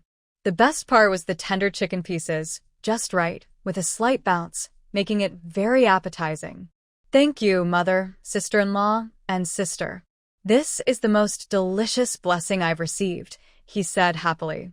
When ordinary dishes are given beautiful meanings, they become more than just food. They carry blessings. Fifth sister, what other dishes are there? Just hearing their names makes me very excited. The youngest, Miziu, started to feel anxious. Fifth sister also made braised chicken wings, also called soaring wings, dedicated to third brother and fourth brother. "May all your wishes come true," Morong-shu added as she opened another dish. This dish is simple to make. Wash the chicken wings, cut 2 small slits in each, heat some oil in a pan, fry until golden on both sides, then add salt and sugar, stir well, pour in water, cover, and cook for about 8 minutes before serving. This dish received unanimous praise from the whole family. Considering the weather, Morong-shu also prepared 2 pots, which the family had never tried before. Lamb hot pot is Morong-shu's favorite. She was able to get it thanks to Ning-yi, the second master of the Ning family, giving her the chance to bring it home for the family to try. This year is a year of family reunion for the Morong family, so Morong-shu also made a family portrait, symbolizing a new year full of togetherness, blessings, and better days ahead. "Sure, didn't you say there were dumplings? Why haven't they been served yet?" Before heading to the palace banquet, Muse was worried because he heard his little niece say she was going to make dumplings. Most of the dishes had already been served, but the dumplings hadn't appeared on the table. "Miss, the dumplings are ready," Xiao Tao said just as Muse finished speaking. She had already sent someone from the kitchen to bring the dumplings, as Morong Shu had asked her to do earlier. Thank you, Xiao Tao. Please bring them out. Second uncle can't wait anymore, Morong Shu joked with a smile. Such a grown-up, yet still like when you were little. The old lady was also touched by Muse. She remembered how Muse and Morong Shu loved eating dumplings when they were young, always eager to eat them as soon as they were cooked. Mother, even when I grow up and stand in front of you with my older brother, I'm still your child. Every time I eat dumplings, I think of the ones you made when I was little. They were the best I've ever had. Muse truly missed the days when their father was still alive. Then eat more today. These dumplings are also thanks to Mother. The old lady was in a very good mood today and jokingly teased her younger son. Really? Then I'll eat more too. Muse was excited when he heard his mother made them. Yes, eat as much as you want. Today there are plenty of dumplings. Shuer helped us make a lot. The old lady told everyone to enjoy the food, feeling very happy. Shuer also prepared different fillings. If luck isn't on our side, we might not finish eating everything. Lu Rian thought that Morong Shu had prepared so many fillings, and she worried that everyone might not be able to eat them all. Madam, which filling do you like? Husband will help you choose. I am lucky, Morong Sishu quietly told Lu Rian, then took a delicious-looking dumpling and placed it in her bowl. Thank you, dear husband. You should eat too. Lu Rian also helped Morong Sishu by putting a dumpling into his bowl. The couple interacted sweetly, making others envy them, and everyone smiled at the scene. Throughout the night, Song Wei's smile never faded. Seeing her son and daughter-in-law so happy, she felt no worries about grandchildren. Things would happen naturally and smoothly. Madam, try the dumplings too. The palace banquet probably didn't have enough food. Morong Shu saw Song Wei smiling foolishly and also helped her by placing a dumpling in her bowl. Thank you, dear husband. Seeing her older brother help his wife with dumplings, Morong Shu was determined not to fall behind. He helped Rong Qing by placing lamb and dumplings in her bowl, then gave his older brother a teasing look. Morong Shu received his younger brother's teasing gaze and smiled helplessly. There's no need to compare when loving his wife. His younger brother was just like when they were children. He also thoughtfully helped Song Wei with some of her favorite dishes. Naturally, Morong Sui didn't want to be left behind either. Morong Shu watched from the side and secretly smiled. Finally, Morong Shu suggested everyone raise their glasses to celebrate the Morong family's New Year's Eve reunion dinner. The family banquet ended amid blessings and anticipation. After the feast, no one left. Instead, everyone gathered in the old lady's courtyard to stay up and welcome the new year. Morong Shu had arranged for people to bring snacks and seeds early, making the gathering meaningful for the whole family to chat and stay awake together. Inside, a warm charcoal basin burned, and the family sat around the old lady chatting. This was true family happiness. Additionally, Morong Shu had prepared a rich feast for the servants. After the New Year's Eve dinner, she gave everyone a day off so they could enjoy the festival together. The servants were very grateful for Miss Wu's kindness. In the days that followed, they paid even more attention to Morong Shu's affairs. On New Year's Eve, the whole family stayed up late to welcome the new year, playing and having fun until late. But this didn't affect their early morning visits to pay respects on the first day of the new year. Here, the first day of the Lunar New Year is called Sui Ri, and the tradition of paying respects means greeting elders and wishing them a happy new year. New Year greetings usually start at home. On the morning of the first day of the Lunar New Year, the younger family members should first greet the elders, wishing them good health, long life, and all the best. After receiving the greetings, the elders give the prepared, lucky money to the younger ones. Once they have greeted the elders at home, neighbors and friends can visit each other or invite one another to share drinks and celebrate. On the first day of the new year, everyone returns home. Morong Shu woke up very early. Xiao Tao felt sorry for her because she stayed up late last night. She advised, "Miss, you stayed up so late yesterday. Do you want to sleep a little longer?" Xiao Tao, today is not the day to sleep in. I want to be a diligent person. Help me get dressed quickly. Bring out the most festive outfit your mother made. On the first day of the new year, we should dress happily. Morong-shu was very excited and couldn't sleep. She directed Xiao Tao to help her get ready. Wait a moment, Mississippi. We will make sure you look beautiful. Your mother will be happy to see you. Xiao Tao happily went to get the clothes and called the other two maids to help dress her. After they finished dressing Morong-shu, she handed out small red envelopes she had prepared earlier. Thank you for your hard work last year. This is your lucky money. Please accept it. Thank you, miss. The maids happily thanked her. Giving a red envelope on the first day of the new year is believed to bring good luck. They were very happy, but when they opened the envelopes, they were stunned. Miss, this is too much. We can't accept this. The maids wanted to return the money. The envelopes contained a lot of silver, each about 2 taels. Keep the money, Mississippi. You've worked hard with me all year. This little bit of silver isn't much. Besides, today is the first day of the new year, and we don't return money on this day.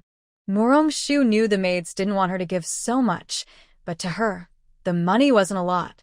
She genuinely appreciated her maids, hard-working, few complaints, and kind to her. Thank you, Mississippi. We hope we can always stay with you. The maids cheered happily.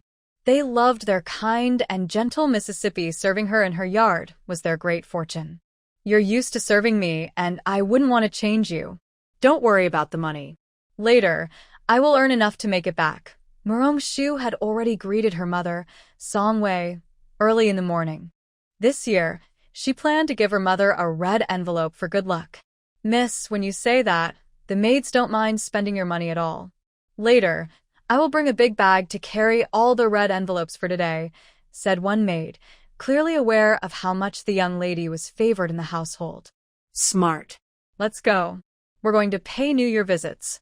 Xiao Tao, please bring me a small pouch for a man's use. Later, I will prepare a big New Year red envelope for our 6th young master. Yes, I will go get it right now, Xiao Tao happily responded and went to fetch the pouch. As the only younger brother in the household, Morong-shu loved her younger brother Morong-siu very much. He had been away for many years, so this year she prepared a big red envelope for him. Let's go. Today, everyone will come with me. We'll go straight to grandmother's courtyard, said Morong-shu. She thought New Year visit should be lively, so she brought several maids along. In Grandmother Morong's courtyard. Old madam, why are you up so early today? The eldest and 2nd young masters probably won't be here for a while. Would you like to rest a bit longer? Asked a maid, worried that the old lady might not be feeling well. Alung, don't worry. I'm feeling fine. Ever since Shua returned, she's been helping me take care of my health. I feel much better now, the old lady smiled and said. Alung was her childhood nickname. They grew up together and shared a close bond. The Morong family held the maid in high regard. Yes, ever since Miss Wu returned, your health has improved day by day. Alung is happy to see that. Our 5th miss is truly your little lucky star, the maid sincerely believed. Since Morong-shu came back, the old lady's health had improved significantly. Yes, Shuer is my little lucky star. Seeing her makes me feel so happy, the old lady said openly, showing her obvious favoritism. She cherished her granddaughter very much. While the master and servant were talking, they heard a cheerful voice. Grandmother, Shuer is here. You said earlier that I woke up early, but you're early too. Quickly, bring Shuer in. The old lady ordered Alung to welcome Morong-shu inside. Today, Morong-shu wore a cloak given by Wenjing. After entering the house, she took off her cloak and handed it to Xiao Tao and the others. Only after shaking off the cold did she walk over to the old lady. Grandmother, you look very well today. I wish you good health and a long life. Morong-shu was already charming in her dress, and with these lucky words, the old lady was very happy and smiling. Alung, bring me the New Year's money I prepared for our 5th Mississippi. The maids who came along will also get a reward. The gift for Morong-shu was prepared early by the old lady. It was a special gift, not included in the New Year's money. Thank you, grandmother. Shuer knows that grandmother loves her the most. You all should thank grandmother too. While acting cute to the old lady, Morong-shu also reminded the maids to thank her. Thank you, grandmother. Wishing you a long life. The little maids followed her example. They were happy to have their own gifts and special New Year's money. The old lady held Murong-shu's hand, and the two of them happily talked and laughed. Their joyful voices filled the yard. Rong-ching and Song-wei, among others, entered the yard and heard Murong-shu's laughter. Big sister-in-law, I told you we came late.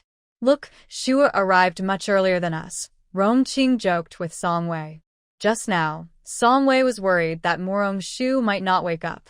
Staying up so late last night, I didn't expect her to have so much energy, Song-wei said, surprised that her daughter arrived so early. Big sister-in-law, Chinger, let's go inside quickly, or mother will scold us again. Murusi, hearing her little niece's voice, hurried to go in. Mother would only scold you. Rong-ching teased her husband with a smile.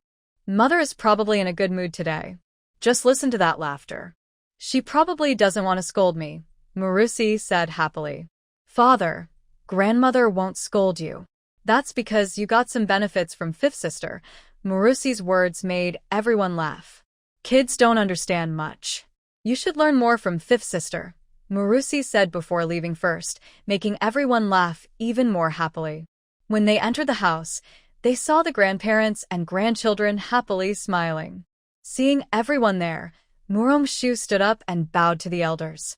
Father, mother, second uncle, second aunt, Shuer wishes you good health and happiness. Hee, Shuer's blessings are accepted. Later, second uncle will give you a big red envelope. Murusi loved hearing her little niece's good wishes. Grandmother, please testify. If second uncle's New Year's money isn't enough, grandmother will take care of him. The old lady patted Murong-shu's hand and joked with her second son. Mother, how can you stop loving your son just because you have a granddaughter? That makes me sad. Murusi pretended to be sad. How can you compare yourself to your grandmother's granddaughter? Old Lady Mu asked with a smile, mostly joking. Mother is right. I also think Shuer is better. Musi agreed, feeling that his little cousin is more deserving of his mother's love. Mother, your son and Wei wish you good health and a long life. Mu Shi, the eldest son of the Mu family, bowed with his wife, Song Wei, to greet the old lady. Get up. As the head of the family, you've worked hard outside. Wei, taking care of the Mu household is also hard work. The old lady was most pleased with her daughter-in-law. She was knowledgeable, capable of managing the household, generous and tolerant. The relationship between the main house and the second house was as close as family. Mother, your son and Chinger wish you good health and a long life. Musi and Rong-ching knelt and bowed sincerely to the old lady. Chinger, get up quickly. Your sincerity is enough. Why are you so honest? It must hurt a lot. The couple bowed so earnestly that the old lady felt distressed. She hurriedly helped Rong-ching up, her eyes full of concern. Mother, it doesn't hurt. Rong-ching looked at her mother-in-law's reproach and glanced at her husband. She was afraid that if she didn't speak, her mother-in-law would blame her husband again.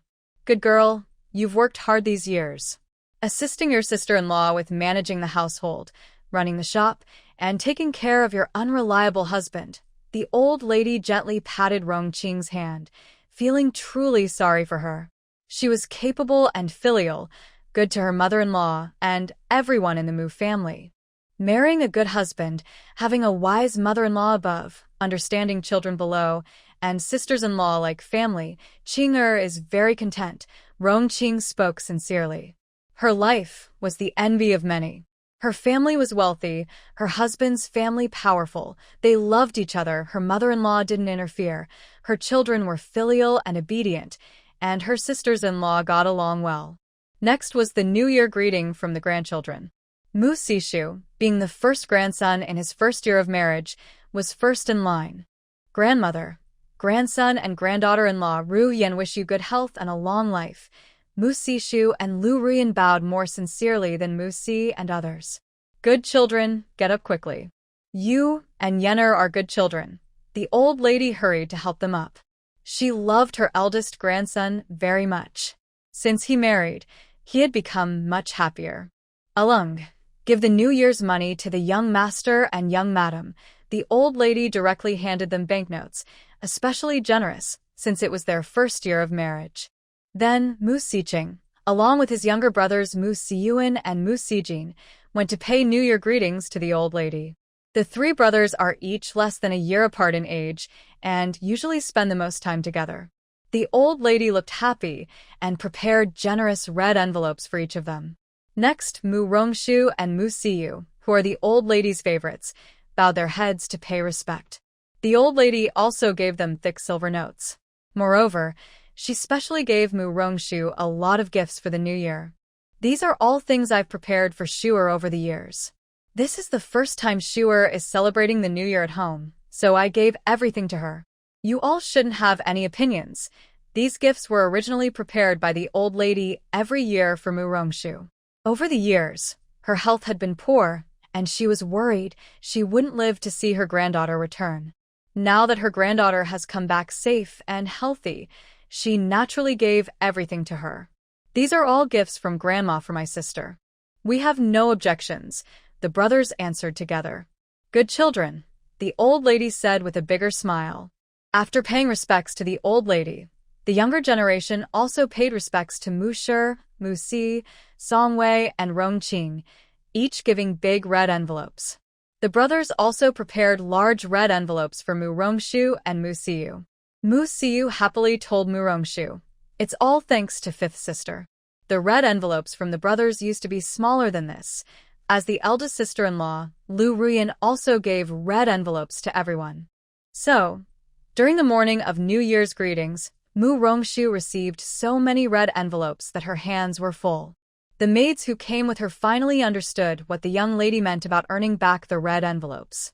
After paying respects to the old lady and chatting with her, everyone was urged to go about their own business.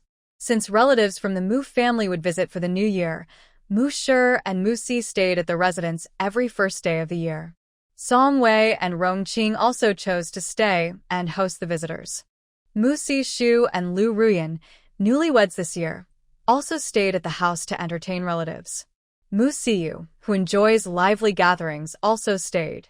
Mu Siying arranged to go out with some classmates, while Mu Siyuan and Mu Sijin also planned to meet their friends outside. On the way back to Ningyuan Pavilion, Mu Rongshu saw many servants heading to the front yard and curiously asked Xiaodao, "What are they all doing so early in the morning? They're probably going to receive their New Year rewards." Every year on the first day, the house gives out rewards to everyone. It should be happening now. Yesterday, Little Peach heard her father's steward say that today early in the morning, they would distribute rewards in the front yard. "Why didn't you all go?" Mu Rongshu asked the several maids beside her, puzzled. "Miss, we've already received ours. We feel it's not right to go again," the maids replied in unison. "That's different. What I give is one thing. What the estate gives is another. You go and collect yours now. I'll wait here for you," Mu Rongshu said, not returning to the courtyard and urging them to go quickly. "Miss, it's cold outside. Let's go back to the yard first, and then we can go later," Little Peach suggested, worried that Mu Rongshu might catch a cold. "Not collecting the money actively shows a problem with your attitude. Fine, you go and bring back everyone from our yard. Let them accompany me to go back first. The person distributing the rewards should be Uncle Zeng. Just say I sent you to collect them," Mu Rongshu ordered Little Peach directly. "All right, I'll go now and bring everyone back." "You must take good care of Miss," Little Peach said, turning to go and collect the rewards, but she also worried and reminded the other maids. "Thank you, Little Peach. We will take good care of Miss," the maids quickly promised. After Mu Rongshu and the others left for a short while, Little Peach called out, "Miss, wait. The madam sent someone to tell you to go to the front hall. Princess Manhwa has arrived." When Mu Rongshu heard that Princess Manhwa had arrived, she had no choice but to go with her maids to welcome her. Because the elders were busy, Princess Manhwa, after paying New Year's respects to Song Wei, was taken by the servants of the Murong estate to Mu Rongshu's courtyard. On the way they met. "Shuer, Happy New Year. Mother is not feeling well today and can't go out. She sent me early this morning to greet Aunt Song," Princess Manhwa said happily when she saw Mu Rongshu. Usually, she would come with her mother to the estate, but this year her mother was pregnant and unable to travel, so she came alone. "Princess, Happy New Year. I was actually planning to visit you, but I was worried you might be busy today, Morong-shu said, holding Mingyue's arm as they returned to Ningyuan Pavilion together. The affairs of the palace are being handled by others. Mainly, I wanted to come and talk to you. Recently, I was confined in the estate by my mother to help prepare for the new year. It's finally all done, Mingyue said, looking busy lately. The princess had been teaching her to manage the household. Then today, the princess can rest well, Morong-shu said, sensing from Mingyue's tone that she didn't like managing household affairs. She thought she'd prefer riding horses and running freely. Sure, do you have other plans today? Later, do you want to go to the street together? Today is more lively than usual. Every year on the first day of the new year, the street is very busy, and this is what June Mingyue likes most. The princess invites me, so I must be free. Let's go together later. Morong-shu has nothing to do at home, and she also wants to see how the big New Year's Day is celebrated in ancient times. I also made plans with my cousin Ning Xian. Sure, we met last time, and she keeps asking to see you. Ning Xian and June Mingyue had already arranged to meet, and since Morong-shu knows her, the princess arranged for them to meet. Little sister Xian is very cute. I like her a lot. Morong-shu likes that honest and lively girl. If Xian hears that, she'll be proud. June Mingyue thought of her cousin's proud little look and couldn't help but smile. Morong-shu took June Mingyue back to Guining Courtyard. The two sisters whispered, ate some cakes Morong-shu prepared, rested well, and then discussed going out. Sure, should we call you big sister-in-law? In the past, they were inseparable, but now Lu Ruyun is newly married, and June Mingyue started to feel conflicted. Big brother and big sister-in-law probably have other plans. We shouldn't disturb them. Morong-shu didn't dare to take her sister-in-law away, nor did she want to see her brother's unhappy face on the first day of the new year. SOUR is thoughtful. If we take Ryun away, big brother might cry, especially when they are newly married and happy, June Mingyue said with a smile, clearly thinking the same thing as Morong-shu, and they shared a knowing smile. Morong-shu sent someone to inform her mother's courtyard, then left with June Mingyue. When the servants came, Lu Ruyun and Morong-sishu happened to be in Song Wei's courtyard. Seeing his wife's envious expression, Morong-sishu quietly told Lu Ruyun, later, your husband will take you to see them. Lu Ruyun's eyes lit up with surprise, but after thinking about meeting Morong family relatives today, she shook her head. Husband, let's stay at the house to help. After lunch, it will be over. Thank you, madam. Then we can go out. Morong-sishu didn't want Lu Ruyun to feel upset. Hearing they could go out after lunch made Lu Ruyun very happy. She whispered to Morong-sishu, thank you, husband. Morong-sishu reached out and held Lu Ruyun's hand, but she quickly pulled it back, still in her mother-in-law's courtyard. Her husband was becoming bolder. As soon as Morong-shu and June Mingyue arrived at the gate of the house, they met Wen-jing and Wen-yu, who came to pay New Year's greetings. Today, Wen-yu's small outfit looked very festive. When she saw Morong-shu, she happily ran over and said, Big Sister Mu, Happy New Year! Wishing you good health and lots of wealth. You're really getting better at talking. Here is your New Year's gift. Morong-shu handed Wen-yu a small pouch containing a few silver notes, which is a good gift for children during the new year. Thank you, Big Sister Mu. Uncle San said you would be very busy today and wouldn't have time to see you, but you clearly had to go out. How could Uncle San lie to you? The little girl was happy to receive her gift, but when she thought about Uncle San lying, she couldn't help but complain to Morong-shu. Your Uncle San was just worried that Big Sister Mu was busy.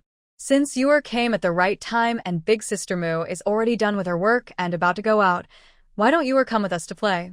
Morong-shu made an excuse for Wen-jing and said she wanted to take the little girl out to play. The little girl immediately became very happy. Does no one want my New Year's gift? June Mingyue held her gift and looked at Wen-yu, asking, Happy New Year, Princess. I wish you become more beautiful and find a perfect match soon, the little girl cheerfully and humorously wished, making everyone laugh. Why are my wishes so different from yours, Big Sister Mu? June Mingyue handed her gift to Wen-yu and asked why her own blessing was about finding a perfect match. Your father and the Empress Aunt told her to help you find a perfect match. When you heard it too, Isn't it Big Sister Moo, who wants to find a perfect match? The little girl asked innocently, making June Mingyue want to disappear on the spot. Big Sister Moo, I don't want that, June Mingyue said, and went straight into the carriage. Being wished to find a perfect match on the first day of the new year by a child was an indescribable feeling. Big Sister Moo, what's wrong with Princess? The little girl asked Morong Shu curiously, feeling that the princess seemed shy. Nothing's wrong with the princess. She just really wants to go out and play. Let's get ready to leave quickly, Morong Shu and Wen-Jing looked like they wanted to laugh as they helped Wen-Yu into the carriage. On the carriage, Morong Shu noticed that today she and Wen-Jing were dressed in matching colors, giving a couple's outfit vibe, which she thought looked quite nice. Big Sister Moo, is there something wrong with Uncle San's clothes today? When you looked at Morong Shu, then at Uncle San's clothes and her own, feeling very puzzled. Morong Shu felt a little guilty, wondering if she had been caught because she was too absorbed in what she was watching earlier. Then why did Sister Moo keep staring at Uncle San's clothes? Little Tuanzi asked his question. Morong Shu was stunned. It seemed she really had been caught. If little Tuanzi noticed, maybe Wen-Jing did too. She patted little Tuanzi's head and explained, Sister Moo thinks Uncle San's clothes are very nice, so she looked at them a few more times. Little Tuanzi nodded thoughtfully and then asked, Sister Moo, is Uncle San more handsome, or are the clothes more beautiful? Oh, this question stumped Morong Shu. She awkwardly said, both are nice. The clothes are pretty, and so is he. But everyone says Uncle San is more handsome. Sister Moo thinks the clothes are more beautiful, little Tuanzi muttered to himself, making Wen-Jing laugh out loud. This time, Morong Shu really didn't know how to answer. She made up a quick excuse to change the subject. But when she saw Wen-Jing smiling confidently and looking very handsome, she still thought Wen-Jing was more attractive. The carriage had been moving for about half an hour, and it gradually slowed down. Even inside the carriage, she could hear the lively sounds of the crowd outside. At that moment, the coachman respectfully reported, Young Master San, we're almost at the main street. Today, there are too many people and the carriage can't go any further. Got it, Wen-Jing thought it was about time. It was normal to have a lot of people on the first day of the new year. He had planned everything before. Sure, there are quite a few people on the first day. We need to get out of the carriage and walk to the main street, Wen-Jing said, worried that Morong Shu might not want to discuss it. If she disagreed, he would think of another way. Okay. Since the carriage is hard to move, let's get out and walk. It's lively outside, and I want to experience it, Morong Shu said happily. She loved the lively atmosphere. If they stayed inside the carriage, what was the point of going out? Then let's get out here. Wen-Jing saw Morong Shu happy and thought she liked this lively scene, so he decided to stop the carriage right here. He opened the curtain and told the coachman, find a place to stop the carriage. We'll get out here. Wait for us here. When we're done shopping, we'll come back and find you. Yes, young Master San. I'll find a place to stop right away. Please sit tight. The coachman quickly looked for a spot to park. The coachman stopped the carriage, took out the small stool for getting down, and first helped Wen-Jing out of the carriage. Then he helped little Tuanzi Wen-Yu and finally Morong Shu. Originally, Morong Shu wanted to jump down herself, but suddenly remembered they were in front of Wen-Jing, so she obediently stepped on the stool and helped Wen-Jing down. Third young Master Wen-Shuer, today the street is too crowded. Let's walk instead, said June Mingyue, who had already gotten out of the carriage. The carriage was moving too slowly, making walking more convenient. Princess, that's exactly what we planned to do. We were about to ask you to stop, Morong Shu replied. She had intended to ask June Mingyue after getting out of the carriage, but to her surprise, Mingyue was already ahead of them. Walking is perfect. We can also look around the street, said June Mingyue, who preferred strolling with Morong Shu. All right, then have the palace carriage driver wait here. After we finish shopping, we can meet here to go back together, so we won't lose the carriage, said Wen-Jing. Got it, sure. Go tell the coachman to wait here. June Mingyue instructed her maid. Please wait a moment, princess. I will go tell him now. The maid quickly went to inform the coachman. The group headed toward the main street. The lively atmosphere grew more intense as they walked. The street was filled with good luck symbols and joyful celebrations because it was the first morning of the new year. They set off firecrackers called opening door firecrackers. After the noise, red confetti covered the ground like beautiful clouds called full hall of red. The street was busy with people, all smiling happily. There were vendors selling candied treats, lion dance performances, and street painters drawing pictures, making the scene very lively. I didn't expect the street to be so lively today. I thought everyone would be visiting relatives, Morong-shu said, surprised by the customs. She didn't expect people to be free to go out. Sure, you might not know this since you weren't in the capital before. Yesterday was New Year's Eve, and today is the first day of the new year. The Imperial City is allowed to stay open all night, with no restrictions on merchants or curfews. The emperor even arranged patrols, and anyone committing crimes would be severely punished, Jun Mingyue explained to Morong-shu. Also, officials have holidays and the academies are closed, so everyone has free time. Naturally, they go out with friends, when Jing added to Morong-shu. Big Sister Mu, Princess, there's a lion dance ahead. Shall we go take a look? Little Tuanzi when he was excited to see the lion dance and asked Morong-shu and Jun Mingyue for their opinions. Sure, let's take Yuer to see the show.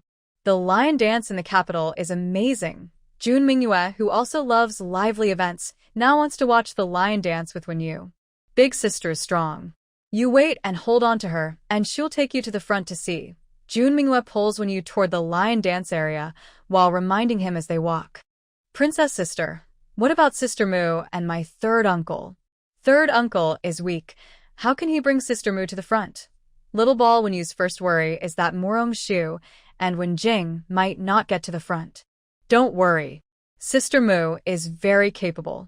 She can definitely help your third uncle get to the front. Jun Mingyue quickly distracts the little boy, not wanting him to ruin the date between Wen Sangongzi and Shuer. But sister is a girl. Wenyu still hesitates. Sister is a girl too. It doesn't matter. She can still help you get to the front. Strong people are not divided by gender. Let's go quickly. It's starting. Jun Mingyue doesn't give him a chance to ask more and pushes him into the crowd. The exciting lion dance immediately captures Wenyu's attention. The little boy is very excited, forgetting about Sister Mu and third uncle. In her mind, Jun Mingyue secretly feels proud. Little brat, I can handle you. Wen Jing and Morong-shu follow behind, smiling at the interaction. Wen Jing says, I didn't expect Princess Mingyue to be so adorable. She's really good at entertaining children. Actually, the princess isn't as careless as you think. She's a kind and sensitive girl inside. Yes, I believe that any girl who can play with Shua won't be bad. Wen Jing takes the opportunity to hold Morong-shu's hand and follow Jun Mingyue and Wenyu. Wen Jing's actions make Morong-shu smile knowingly. The two hold hands in a tacit understanding, following behind Jun Mingyue and Wenyu. It feels a bit sneaky but also very addictive. The lion dance is very exciting, and Morong-shu quickly gets caught up in the fun, cheering along with Wenyu and Jun Mingyue. Meanwhile, Wen Jing's eyes are full of admiration for Shuer's bright and lively personality. When the lion dance ends, Wen Jing reluctantly releases Morong-shu's hand, feeling a little disappointed. But his nephew has already come over, holding Morong-shu's hand, so Wen Jing walks behind her, acting as a protector. Sister Mu, did you see that? The lion was so tall, and it even sprayed water. It was so amazing. Little Tuanzi excitedly described to Morong-shu the lion dance he had just seen. Big sister also saw such an impressive lion dance for the first time. Let's keep walking forward and see if there is anything more fun, Morong-shu said, smiling at little Tuanzi's happiness and playing along. Thank you, princess, for taking Yuer to see the beautiful lion dance, little Tuanzi said, not forgetting who had helped him squeeze in. You're welcome. Later, I will take you again. There are many people today, so you must stay close to us, okay? Jun Mingyue gently patted little Tuanzi's head and reminded him. Don't worry, princess. Yuer will listen and behave, little Tuanzi replied happily. When you, the little Tuanzi, saw the sugar figures on the street and wanted to buy one. The seller was a man in his 40s, making very realistic sugar figures. Many children gathered around his stall. You were once one, right? Morong Shu asked softly, looking down at little Tuanzi. When you nodded eagerly. Then, Sister Morong will take you to buy one, Morong Shu said, seeing how much when you liked it. She led him to the stall. The boss, I want 4 sugar figures. Pick the one you like, Morong Shu said directly to the seller, ordering 4 figures. Wen Jing and Jun Minghua looked surprised. They didn't expect to have any. Morong's sister, I like this one, when you excitedly pointed to a sugar figure shaped like a dragon. Boss, I want this one, the seller handed Wen Yu the dragon-shaped sugar figure. Little Tuanzi eagerly took a bite and looked very satisfied. Princess, you pick one too, when you finished choosing, and Morong Shu urged Jun Minghua to select. Sure, I'm already this old. If I eat a sugar figure, will I be laughed at? Jun Minghua wanted to eat, but felt a little shy. Why be afraid? I and Ziyu are with you. Hurry up, so many people on the street are buying. Others won't mind. Morong Shu saw that Jun Minghua liked it but was shy. All right then. Boss, I want the small rabbit-shaped one. Jun Minghua decided that it was okay to be a little silly with when Sangongzi around and chose her favorite small rabbit figure. Boss, give me a phoenix-shaped one, Morong Shu said, liking the phoenix sugar figure on the stall. She directly asked the seller to get it for her. Getting the sugar figure of Morong Shu was so delightful that I couldn't put it down. Seeing this, Wen Jing asked, Ziyu, which one do you like? The boss, just give me one like his. Wen Jing pointed to Wen Yu, who was happily eating nearby. Young master, please wait. I'll make one for you right away. Because this type of sugar figure was very popular, all the ones made earlier had been sold out by the time Wen Jing arrived. The vendor had to make a new one for him. After everyone received their sugar figures, Wen Jing paid and left the stall. Jun Minghua looked at her sugar figure and still found it a bit magical. The sugar figure Wen Sangongzi gave her was truly a blessing from Shu'er. Otherwise, she might never have had one in her life. The street was full of New Year decorations. When they saw something they liked, they would stop. Sometimes they even bought things. Wen Jing not only insisted on paying each time, but also helped carry the bags. Princess, didn't you say you were meeting Xianer? Do you know where you were supposed to meet? Morong Shu suddenly remembered that Jun Minghua mentioned meeting Ning Xian earlier that morning. She was worried the princess might forget. Sure, don't worry. I remember. We agreed to meet at Juxian Pavilion. It's just a little further ahead. She should be out with her cousins today. Jun Minghua assured her that she remembered the plan to meet Ning Xian. What kind of place is Juxian Pavilion? Morong Shu had never heard of it before, so she was naturally curious. It's a place popular among scholars and literary people in the capital. You can drink tea, chat, read books, or discuss learning there. The Ning family are officials and a family of scholars, so it's normal for Ning's sons to go there. Wen Jing explained when Morong Shu asked. Yes, Shia. As third young master said, it's a place favored by scholars, and when Sangongzi is quite famous there, Jun Minghua often went with her cousins and knew quite a bit about it. Why is he famous? Morong Shu didn't expect Wen Jing, who rarely went out, to be so well known. His talent in writing. He was the youngest top scorer in the imperial exams during the Shengqiao era, and his poetry and essays are loved by scholars, Jun Minghua explained. In her eyes, Wen Jing's talent was unmatched over the years. I didn't expect Ziyu to be so famous. We should go see him later, and also find Sister Xian. Morong Shu's curiosity was fully piqued. She wanted to visit Juxian Pavilion. Not just Wen Sangongzi.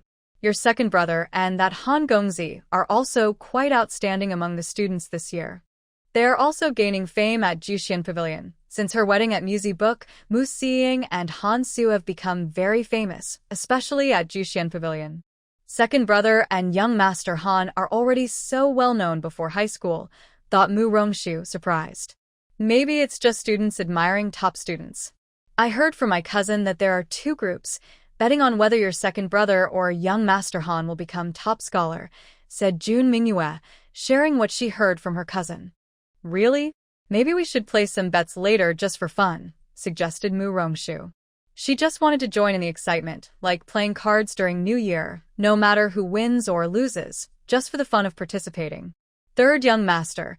Who do you think will be the top scholar, Mu Er Gongzi or Han Gongzi? I heard you tutored them, asked Jun Mingyue. She trusted Wen Jing's judgment more than random guesses. It's hard to say. Both have their strengths. Wen Jing replied briefly, giving only 8 words and not elaborating further. Although I've visited the Mu family many times, I've never met Mu Er Gongzi, said Jun Mingyue, eager to meet the legendary second young master. But she always missed him, even on the day she was introduced. Second brother left early in the morning with third brother and fourth brother. Maybe they went to Juxian Pavilion, said Mu Rongshu, also surprised. Every time, Jun Mingyue just misses her second brother. If I see him today, sure, you must introduce me, said Jun Mingyue, more eager because she kept missing him and wanted to know what he looked like. Of course, Mu Rongshu promised with a smile. At the entrance of Juxian Pavilion, Ning Xian had looked toward the main street countless times. Her brothers were all waiting with her at the door. Her eldest brother advised, "Sister, go inside first. I'll wait here for your cousin." Ning Xian didn't hesitate and refused. "Big brother, you all go in first. I want to wait here for my older sister." The Ning brothers saw their sister didn't want to go in alone. They didn't want to leave her, so they all stayed outside together. Princess Mingyue saw her cousins and younger sister from afar. As they approached, she greeted, "Xian, we're here." Ning Xian heard her cousin's voice and looked over, seeing Jun Mingyue, Mu Rongshu, and the people beside them, Wen Yu and Wen Jing. She excitedly waved her hand. Older sister, here. She didn't expect Mu Rongshu to be there too. The Ning brothers were all stunned.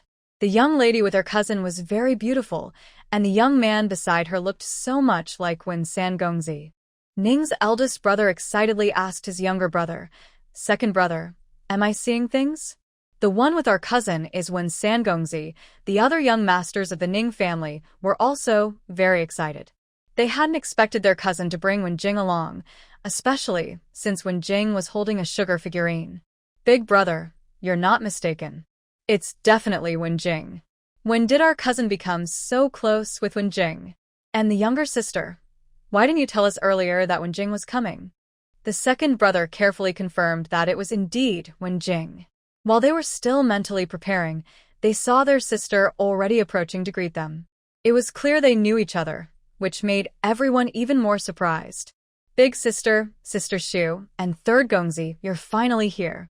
Xian thought she wouldn't see you today. Ning Xian was very happy to see Morong Shu.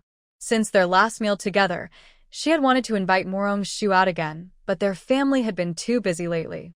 "Since you promised to meet, big sister, you will definitely come."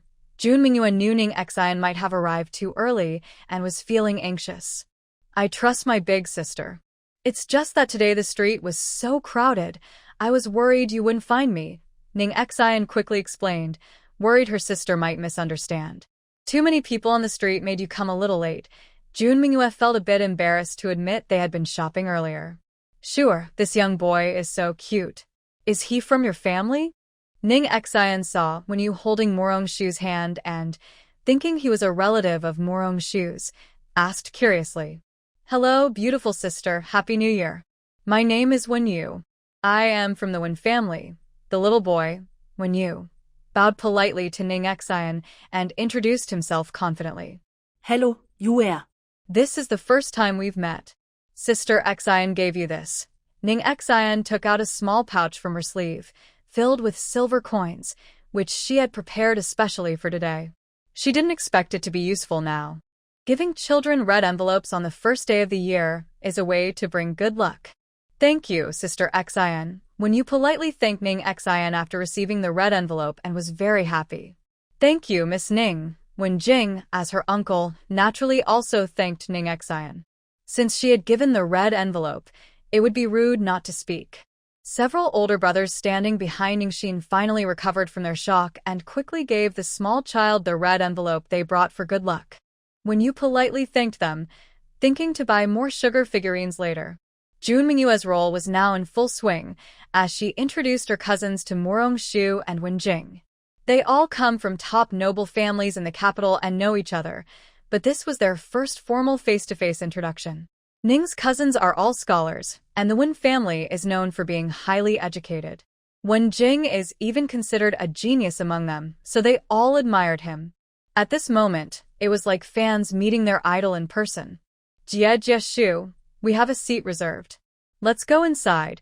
Ning's eldest brother led the way. The group had already booked their spot, so standing at the door was no problem. During the introduction, Ning's brothers learned that the beautiful young lady was Morong Shu, the fifth young lady of the Morong family, who was working with their second uncle.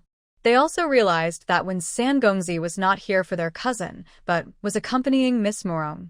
Ning's eldest brother led the way, and Morong Shu was very curious, observing everything. When Jing, noticing her interest, started explaining, Morong Shu listened intently, and at that moment, when Jing looked like a great guide, impressing everyone. You often comes here? Morong Shu was surprised, as Wen Jing was very familiar with this place. This is a place my friend opened. I helped design it with him, Wen Jing said, his eyes full of nostalgia. Yu is amazing. Morong Shu praised him without thinking, as she admired the man she liked.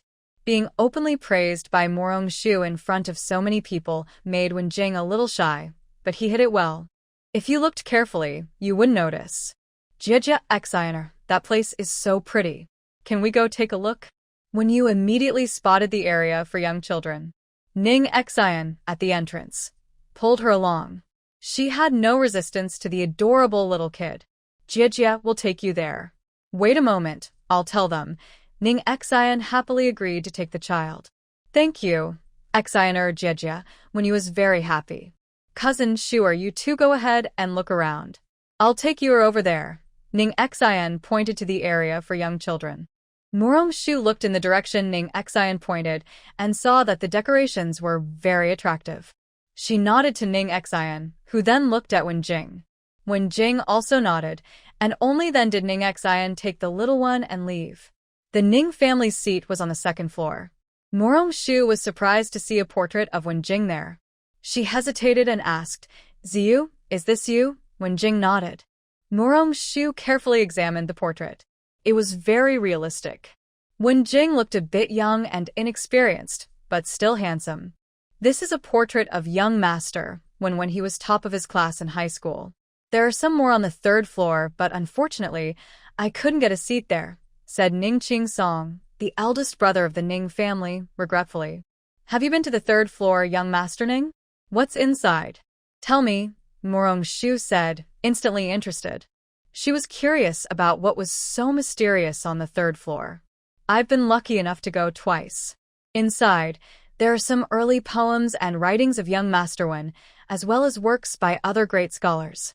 But young Master Wen is the youngest, Ning Qing Song said excitedly. Morong Shu immediately imagined a scene where a young, fresh face appeared among a group of old men's portraits, an awkward contrast. Such a pity. It seems I won't have the chance to see it today, Morong Shu said regretfully, shaking her head. Wen Jing didn't expect Morong Shu to be so interested in his past self. Not wanting her to be disappointed, he quietly asked, Do you really want to go that badly? Yes. It sounds so mysterious. Of course, I want to see it, Morong Shu said eagerly, wanting to experience it firsthand. Seeing her sincere expression, Wen Jing took a jade token from his sleeve and handed it to Ning Qing Song, saying, Please, young Master Ning, take this to the shopkeeper. Ning Qing Song was stunned when he saw the jade token. Carefully, he took it and went downstairs to find the shopkeeper. The remaining people looked at each other, unsure of what was happening. From the moment when Jing took out the jade token, Morong Shu felt that her visit to the third floor was promising. Soon after, hurried footsteps sounded from downstairs. The shopkeeper rushed up in a panic, leaving Ning Qing Song behind. He directly approached Wen Jing and bowed, saying, Young Master San, you're here. Sorry for the wait. The private room has been reserved for you. I'll take you upstairs. Wen Jingzhong respectfully bowed to the shopkeeper and explained the reason for his sudden appearance, while also apologizing for the disturbance. Young Master San, there's no need to say that. We're happy just to have you here. If you have free time, please come and sit often. The students admire you very much. We've kept a private room just for you, so you can come anytime. The shopkeeper respectfully led Wenjing and his group to the third floor, very pleased with their arrival, and silently noted down young Master San's friends. Young Master San, do you want to hang up the question card today? The shopkeeper hesitated, unsure if Wenjing was willing to interact with the students today, so he decided to ask for his opinion. Since I'm here, let's hang it up, as usual, Wenjing replied. He understood the rules of Juxian Pavilion. Once on the third floor, the question card must be hung. That's wonderful. Today, the students who come to Juxian Pavilion are very lucky. Young Master San and the young ladies and gentlemen, please sit for a moment. I'll go arrange everything, the shopkeeper said happily upon receiving Wenjing's clear answer. He was thrilled, just a casual question, and young Master San agreed.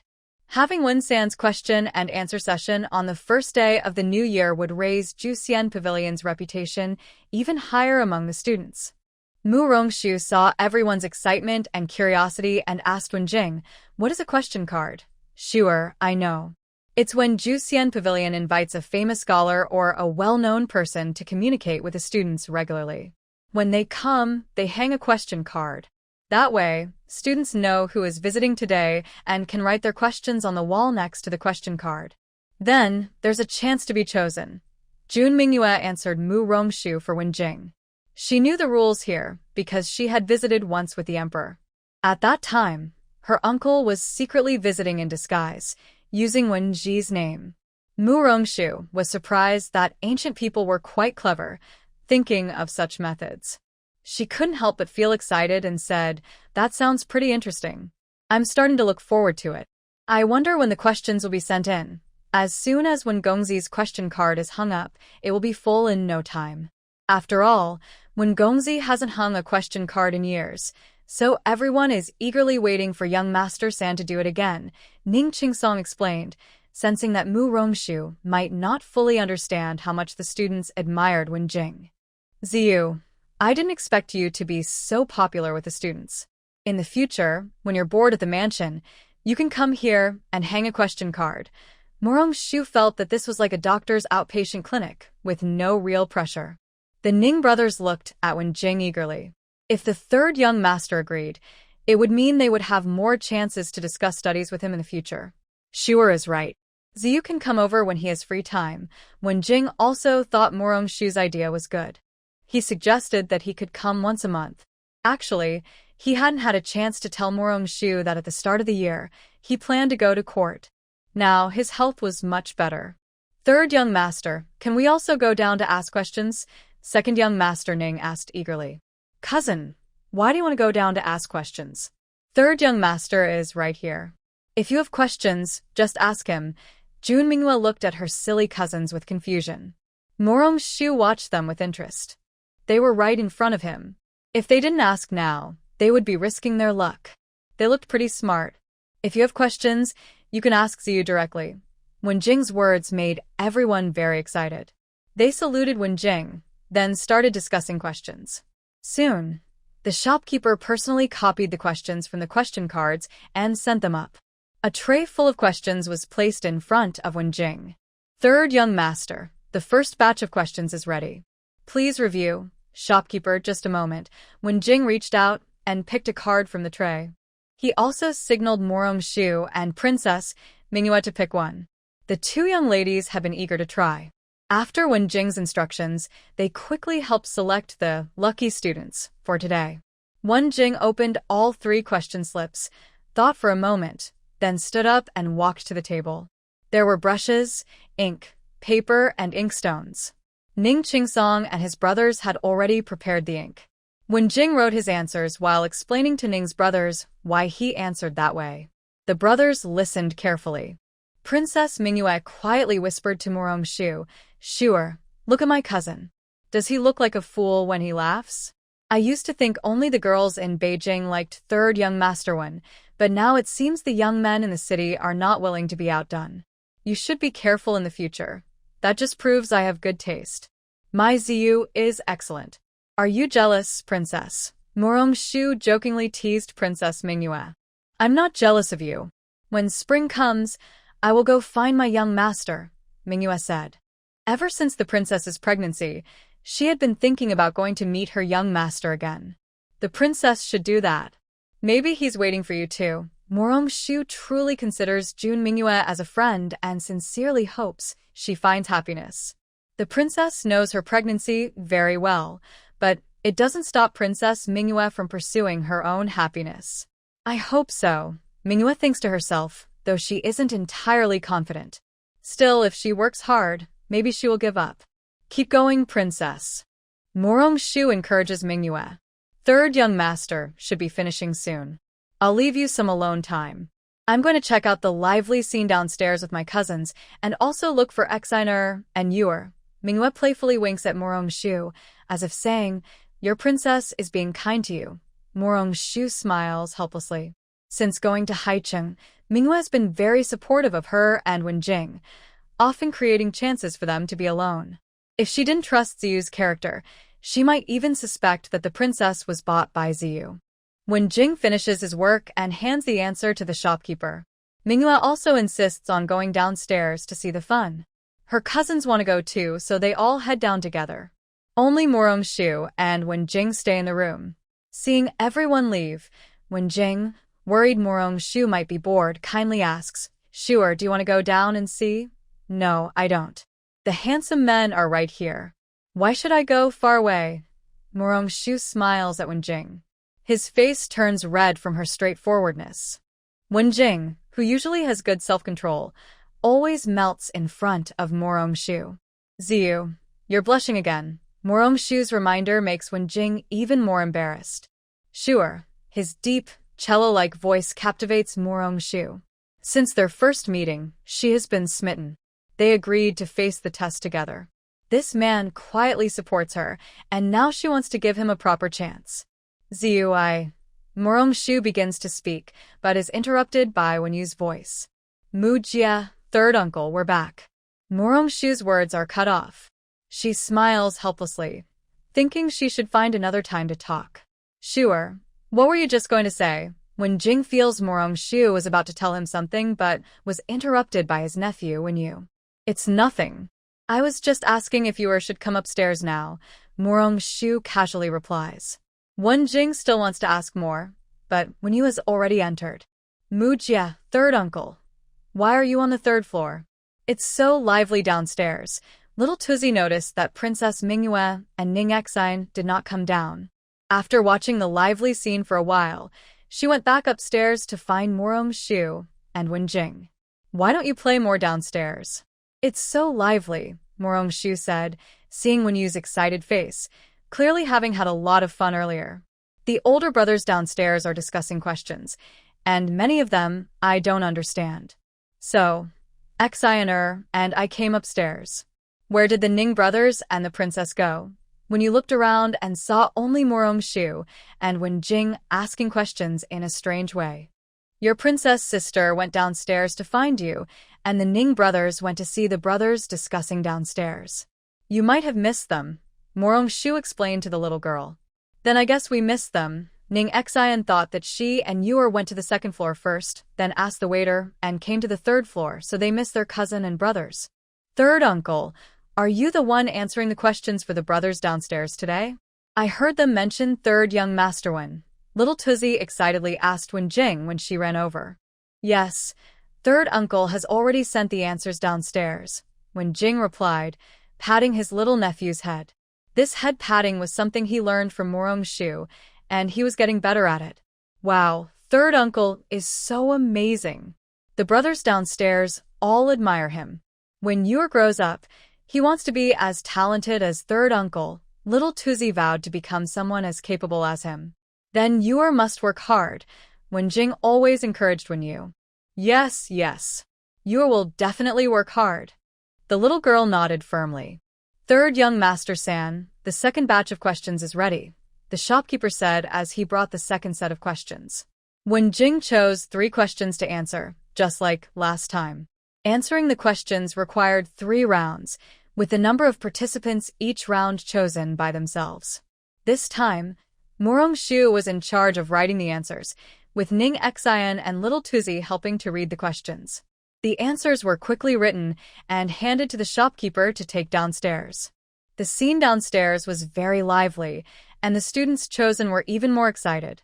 Cheers came from below, and Murong-shu could feel their excitement even before reaching downstairs. "How many rounds are left for Ziyu?" Murong-shu asked, not knowing the details of the question game very well. "There's only the last round left. The questions from this morning session will end today, and there won't be any more questions in the afternoon.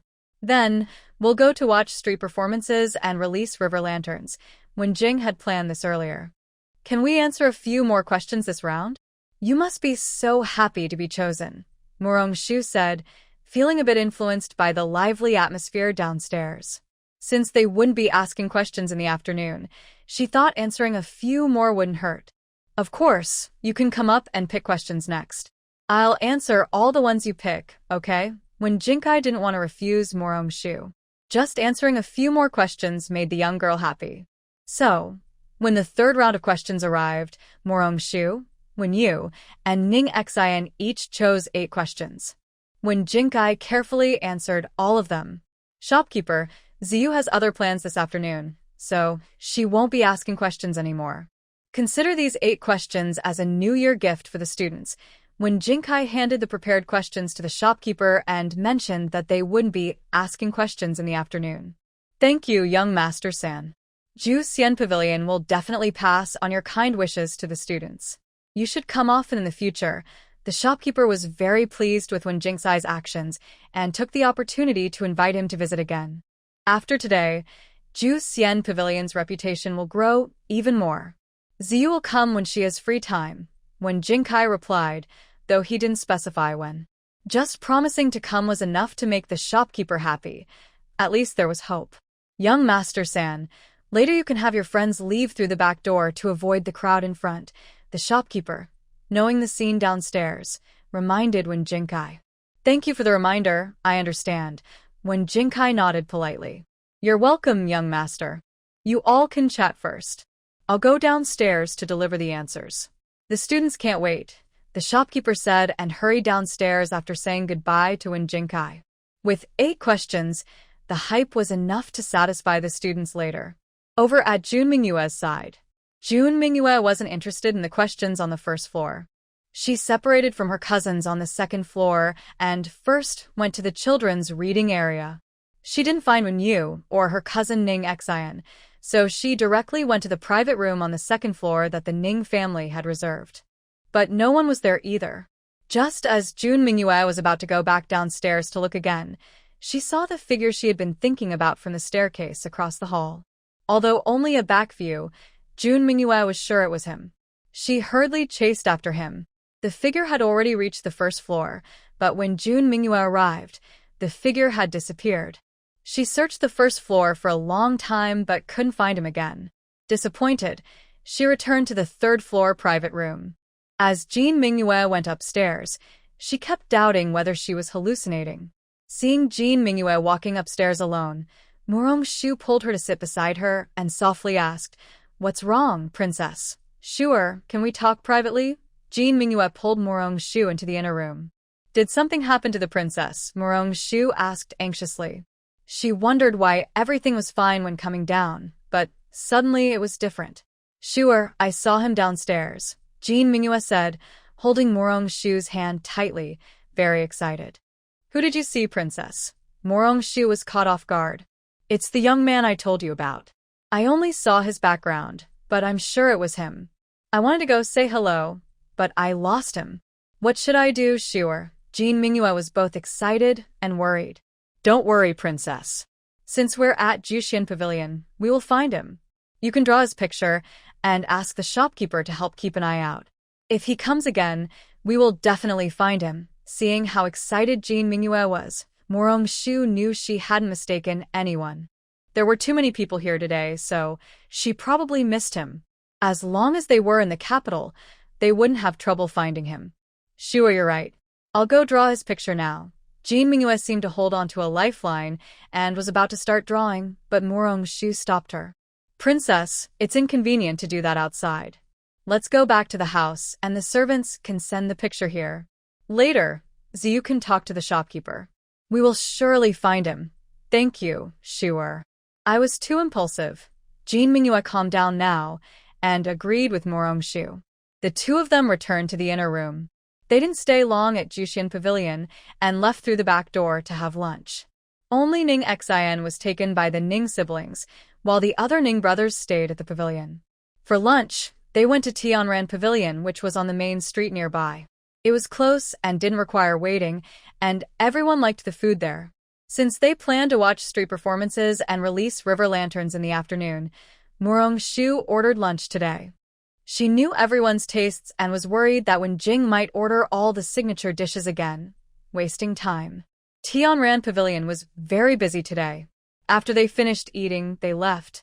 As they stepped out, the young men from the Morong, Song, and Han families arrived right behind them.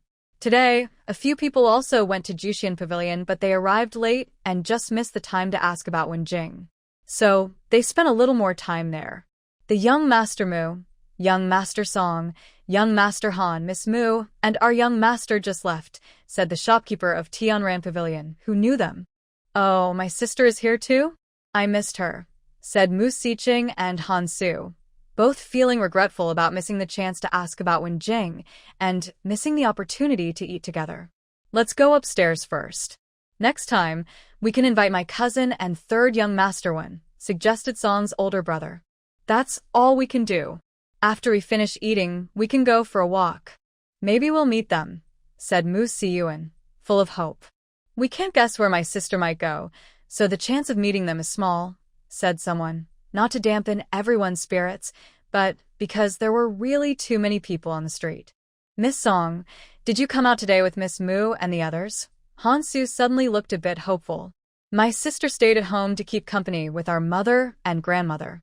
She didn't come out, replied the eldest brother of the Song family, who knew that his sister and cousin had saved Master Han's mother. Since Han Su asked about his sister, he didn't think much of it. Although they were a little disappointed not to meet Morongshu and Wenjing, the shopkeeper arranged a private room just for third young Master One, which made everyone very excited. Morongshu and the others went to watch a street performance. Although informal, it was very exciting. Wen Yu and Ning Xian were very thrilled, but Jun Mingyue, preoccupied with her thoughts, was not as lively as usual. To cheer up her good friend, Morongshu kept teasing Jun Mingyue. When they released lanterns, Morongshu also made a wish with her.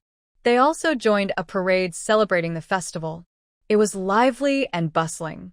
When they returned, everyone was so tired that they didn't want to look for the Ning brothers anymore. Morongshu asked the coachman to take Ning Xian straight home, while she got into Wenjing's carriage. Before parting, Morongshu pulled Jun Mingyue aside and comforted her, saying, "Princess, the destined person we'll meet someday. Please stay calm and be happy." "Sure, will I really see him again?" Jun Mingyue asked uncertainly. "Don't worry, Princess. Sure believes you will see him again. Send his portrait to Juxian Pavilion. Maybe you'll get news soon," Morongshu said to comfort her. "Thank you, Sure. I won't give up. Keep going, Princess." Encouraged by Morongshu, Jun Mingyue gained confidence. As long as she was in the capital, she would find that person no matter what. On the way back in the carriage, little Tuanzi Wenyu was already asleep from exhaustion. Wenjing held him in his arms to make him more comfortable. When Morongshu sat beside Wenjing, she occasionally poked at the chubby little face of the sleeping child.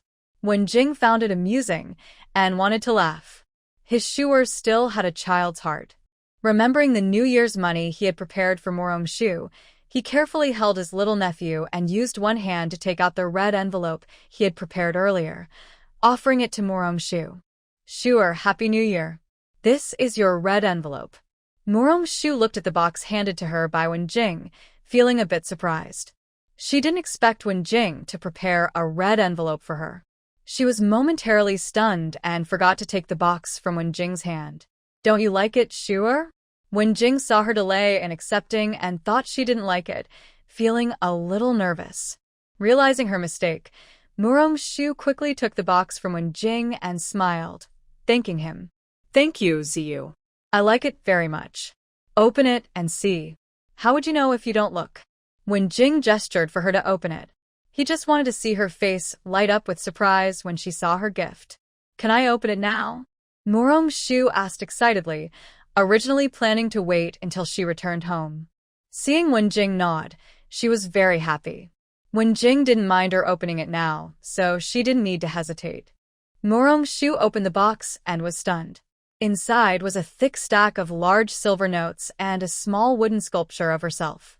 She looked closely and recognized it was her in her first meeting with Wen Jing, dressed in her original clothes and headgear. The sculpture was so lifelike and very similar to her, almost identical, with fine details and smooth lines, showing how carefully it was carved. Morong Shu was deeply moved. Her Ziyu loved her more than she had imagined. Do you like it? Wen Jing asked nervously. Morong Shu nodded affirmatively. I like it very much.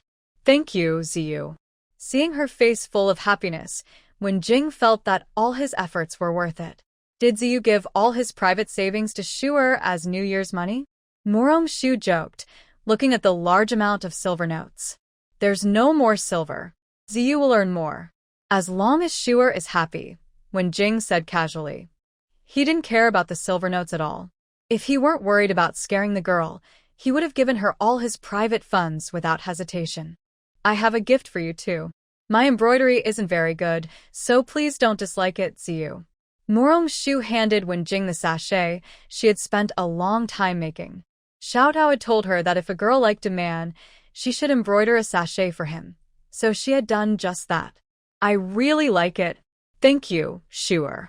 Wen Jing hadn't expected Morong Shu to give him a sachet, and he was overjoyed. His young lady truly cared for him. I learned it from Xiao Tao and the others. Only you have one, Ziyu, Morong Shu said shyly. I knew it. In Shu'er's heart, I'm someone special. Wen Jing spoke playfully without realizing it, making Morong Shu blush. Along the way, Wen Jing kept saying sweet words without noticing how much they touched Morong Shu's heart. Looking at the handsome young man before her, she couldn't help herself. After all, a quick kiss wasn't against the rules. Just before getting off the carriage, she gave Wen Jing a quick kiss and ran away, leaving him sitting inside, smiling foolishly. On the second day of the Lunar New Year, married daughters returned to their parents' home. Since there were no unmarried aunts in the Mu family, both the main and second branches planned their visits that day. According to local custom, married daughters visit their parents on the second day of the new year, bringing their husbands and children. This day is often called son-in-law's day. The daughters bring gifts and red envelopes for the children at their parents' home and stay for lunch. They also bring candies and noodles. Candies symbolize a sweet life, and noodles represent health and longevity. At Songwei and Rongqing's courtyard, preparations began early in the morning. When Morong Shu arrived, Mu Sishu and Lu Ruyan had already left for the Lu family. Mother, hasn't my eldest brother and sister-in-law gotten up yet? Morong Shu asked, not seeing them around. They're newlyweds this year, so they had to leave early to visit the Lu family. We should hurry too, or your grandfather and uncles will be waiting, Songwei explained patiently. Don't my uncles and aunts also visit their own families? Morong Shu asked curiously. They can go on either the second or third day. In your grandfather's house, your eldest and second uncles take turns hosting on those days. This year, your eldest uncle is the one welcoming us. Today, Songwei was in a very good mood. Seeing her daughter's curiosity, she decided to tell her about these customs. Mother has packed everything. Please remind Dad and brother to hurry so we can leave early, Morong Shu said as she finished packing and was ready to go at any moment. Wait a moment, let me see what Dad is busy with, Songwei said. Just as she was about to look for more, he had already finished packing and was bringing his son. Everyone was ready, and the family prepared to leave in the carriage early for the Song residence. Not long after leaving the yard, they met the entire second household. Morong Shu happily went forward to greet them. Second uncle, second aunt, good morning. Good morning, second brother, fourth brother, Yu'er. Good morning, Shu'er. You look very pretty today, Morsi said, admiring his little niece's festive outfit. Second uncle looks very handsome today, A perfect match with second aunt. Murong-shu's compliments for Morsi always seemed to turn on automatically, and the uncle and niece often did this. Ha ha ha, Shua has good eyes. No wonder she's my Morsi's niece, Morsi said, already feeling proud. Rong-ching watched from the side, feeling a bit speechless. His husband was good at everything, but he always lost his way whenever he saw his little niece, especially when she praised her. Rong-ching and Song-wei exchanged a glance and quickly interrupted their playful banter, or else Moore and the other brothers might join in, slowing down their departure. Before her husband could speak, Song-wei said, "Second brother, it's time to leave with your wife, or old Master Rome will be worried." Rong-ching nodded in agreement. "Yes, husband, we should leave now. Father is probably waiting for you. Sister-in-law should also leave soon, or Brother Song will be worried. Second brother, hurry up and leave. The earlier, the better," Morsher said, always worried about his unreliable younger brother. "Sure, uncle needs to leave first. I'll play with you when I return," Morsi said, feeling reluctant but knowing he had to say goodbye. He looked back 3 times as he left, which made everyone feel a bit amused. The gongfu of the Song State and the general's residence were not far apart, so they arrived quickly. As the carriage reached the gate of the Song residence, servants hurried to help stop the carriage, and someone went inside to report that the young lady had returned. The Song family was already waiting. When Song Yuran and the family heard that their aunt's family had arrived, they hurried out to greet them. When Song Yuran heard that her aunt's family had arrived, she couldn't sit still anymore. After greeting the elders, she ran outside. "Mother, look at this. All the rules we learned before the new year are useless now. It worries me for my daughter-in-law. She's such a big girl, but she's not as steady as our Shuer," Mrs. Song said, feeling a bit headache from her daughter's restless behavior. "Our Yenner is obedient and sensible. You are just too strict with her. As for finding a husband, we can wait." Only unhappy parents-in-law would pick faults with their daughter-in-law, the old Mrs. Song, who loved her granddaughter Song Iran very much, couldn't help but advise, worried about her granddaughter's manners. "You're right, mother. Yenner is a good girl. We don't need to marry her into a powerful family to strengthen our position. Just find someone she likes. Even if his family background isn't perfect, as long as her parents-in-law and husband treat her well," said Duke Song, who also loved his granddaughter deeply and didn't care about her marrying into a wealthy family for benefits. "Father, mother, I know. Having your love is her blessing." Mrs. Song knew her daughter's status in her parents-in-law's eyes. She thought the same, but sometimes she couldn't help but have higher expectations for her daughter. She had already checked with a few families interested in marriage, but the household was too chaotic, so she refused. She didn't want her daughter to be unhappy for life. "Grandfather, grandmother, uncle, aunt, we're here." Murong-shu's voice rang out before she even entered the door. "Good girl, come here to grandma," the old lady called her as soon as she entered. After everyone bowed, they sat down. Murong-shu was sweet-talking, saying lucky words freely, making the elders smile happily. She received red envelopes from them, and Song-wei and Musher also prepared red packets for their nieces and nephews. The family happily enjoyed a reunion dinner. After lunch, Duke Song took his son and son-in-law to the study. Men usually had some political matters to discuss. The younger generation played together, while Song-wei and Mrs. Song stayed in the old lady's courtyard chatting. Thinking about her sister-in-law's request, Song-wei wanted to ask her mother and eldest sister-in-law what they thought. After a while, she asked, "Elder sister-in-law, do you have any news about Iran's marriage?" Mrs. Song looked a bit worried and said, "A few families have approached me, but I checked them out, and none of them are very satisfactory. I'm still worried."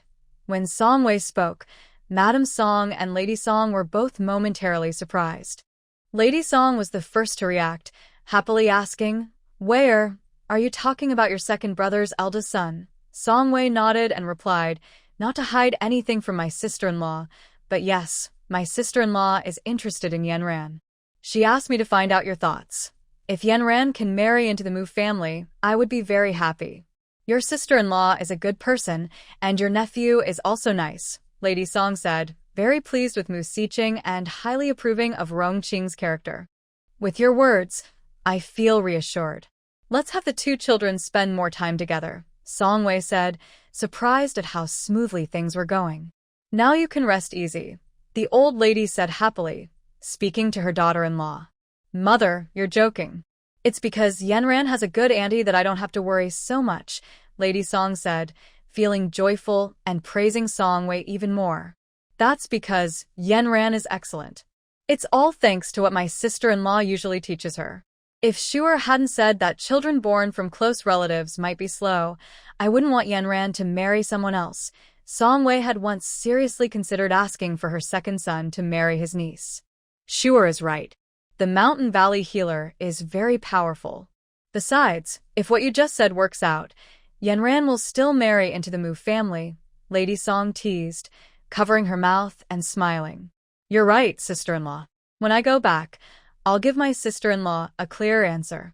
Our two families should have a good understanding, and the children should spend more time together. My sister-in-law said she wants the engagement to be decided after my nephew's big exam. Song Wei shared her sister-in-law's thoughts, looking for her sister-in-law's opinion.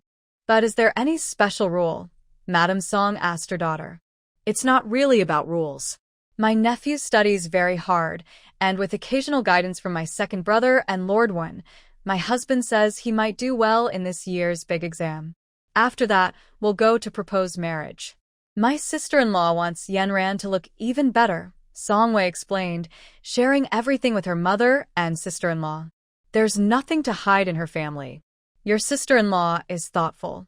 Since there are only a few months left, with you as her auntie watching over her, I feel at ease, Madame Song said, holding Song Wei's hand and smiling. Don't worry, sister-in-law. I have the final say over your side. As long as the children agree, this matter is basically settled. Don't tell Sister Yanran yet, to avoid making Siqing feel awkward. Song Wei's words reassured Madame Song. Wei, Yanran is your niece. You are the head of the Song family, girl, and both my husband and I trust you. Madame Song entrusted her daughter's future to her younger sister-in-law. She knew the status of her sister-in-law at the Mu residence. Once she spoke, things at the Mu family were almost certain to go smoothly. Since my older brother and sister-in-law trust Wei, I will go back and talk to my sister-in-law. That way, she won't worry so much about Siqing. Song Wei was pleasantly surprised by how smoothly everything went and felt very happy. You are the lady of the Song family. We trust you completely. Madame Song was eager to support Song Wei fully. Their relationship was already good, and in the future, it might become even closer. Even though her daughter was marrying into the Mu family as the second son's wife, with Song Wei looking out for her, she wouldn't be mistreated. Later, sister-in-law, you should also talk to your husband. Let him know what's going on, so he won't be caught off guard by any troublemakers. Song Wei was worried about her older brother, who was very honest. Don't worry, Wei. I will talk to your brother, Madame Song assured her. Even if Song Wei didn't remind her, she would tell her husband herself. One more thing, my second younger brother seems a bit unruly, but he's actually quite capable. Don't let your brother have any prejudice against him. Song Wei was concerned that her older brother might have a bad impression of Mu Si, who is a bit wild sometimes. Don't worry, Wei. If your brother dares to cause trouble over such a good marriage, I will deal with him. Madame Song, the old lady, was very supportive of this marriage and was on her daughter and daughter-in-law's side. With my support, what are we worried about? Your older brother? I am the one with the most say in the Song family. Madame Song joked happily with her younger sister-in-law. In the old lady's courtyard, everyone was laughing and chatting happily. They only left the Song residence at sunset. As they were leaving, Yanran was reluctant to go. Even after the Mu carriage had gone far, she still didn't want to go inside. Madame Song found her daughter's reluctance amusing and said, You just can't leave Shuer. After 15 days, if you want, you can go to your aunt's house and stay with Shuer for a few days. Hearing this, Yanran was very excited and asked eagerly, Mother, is that really true? I don't have to follow the rules anymore. Madame Song glared at her daughter. She didn't feel her good intentions were understood at all. All she remembered was to learn the proper manners. Mother, When have you ever lied to me? After my 15th birthday, I can go if I want, and we won't need to keep learning all those rules anymore. Madame Song gently tapped her daughter's forehead with a helpless smile. Mother, you're the best. I love you the most. Song Yanran brightened up instantly, holding her mother's arm and acting playfully. But you mustn't forget the manners you've already learned. You can't behave so casually in front of others. Even though her daughter no longer needed lessons, Madame Song couldn't help reminding her. I only act like this in front of you, mother. I wouldn't dare in front of father. So please don't scold me. Song Yanran clung to her mother affectionately, knowing that a little sweetness could solve many things. On the way back in the carriage, Morongshu noticed that Song Wei seemed much happier and asked curiously, Mother, why are you so cheerful? Song Wei smiled. Of course I'm happy to visit my family. You're still young, so you don't understand yet. Morongshu looked down, realizing she was already 17, yet in her mother's eyes, she was still a child. If you wish to visit your parents again, I can go with you anytime, said Mu Shi sincerely, thinking his wife simply missed her family. Thank you, my husband. Mother, we can go with you too, said Mu Siyuan and Morongshu quickly. You're all such good children. I'll take you with me next time, Song Wei said happily, touched by her family's support. When they returned to the Mu residence, Mu Si and the others had already arrived earlier. A maid in the courtyard came forward and reported, Madam, someone from Second Madam's courtyard came earlier to say that once you return, please send word to her. I understand. Tell the nurse to get things ready. We'll go there directly, Song Wei said, already guessing why Rongqing wanted to see her. Madam, shouldn't you rest a bit first? Mu Shi asked, worried that his wife might be tired after the trip. My husband, I have something to discuss with my sister-in-law, so I won't rest yet. If you're tired, please rest first. I'll be back soon. After settling things with Mu Shi, Song Wei took her attendants and went to Rongqing's courtyard. Rongqing hadn't expected that after just one visit to her family, her sister-in-law would already have arranged her son's marriage. She was overjoyed and deeply respected Song Wei, knowing that as the eldest daughter-in-law of the Song family, she had the authority to make such decisions. She had no objections at all. So, without Mu Siqing and Song Yuran knowing, their worried mother, aunt, and sister-in-law had already prepared everything for them. On the 6th day of the first lunar month, the dessert shop reopened. During the new year, many shops stayed open or only closed for one day. Originally, Morongshu planned to take an early holiday, but since the shop was busy, everyone was reluctant to rest early. Seeing everyone's dedication, Morongshu did not strongly oppose. Everyone worked hard to support their families. She also arranged generous New Year's gifts for everyone and paid double wages for the extra days worked as a New Year gift. Everyone was very grateful. Although the shop reopened on the 6th day, they started helping with cleaning on the afternoon of the 5th day. This was because other shops had already opened, and the family was worried about losing such good work. Early in the morning, Morongshu took Xiaotao and 2 other maids to the shop. Heir Zhu had prepared firecrackers in advance. Amid the loud crackling of firecrackers, colorful fireworks lit up the night sky, marking the official reopening of the dessert shop. Morongshu gave some simple words of encouragement and prepared big red envelopes for everyone. The shop was lively, and the staff were very happy. On the first day of reopening, the first customers were Wen Jing and Wen Yu. Little Tuanzi had wanted to try the shop's desserts for a long time. To taste the first sweet treat of the new year, he followed Uncle Wen Jing to Tianran Pavilion every day. Yesterday, he saw people busy inside the shop. He specifically asked the staff if they were opening today. So, early in the morning, he asked Uncle Wen Jing to bring him along, just in time for the first desserts. Big Sister Mu, Yor has wanted to try the desserts here for a long time. Other shops are already open, but the dessert shop is still closed. Yor has been waiting so patiently, Little Tuanzi said with a mix of grievance and excitement, making Morongshu's heart melt.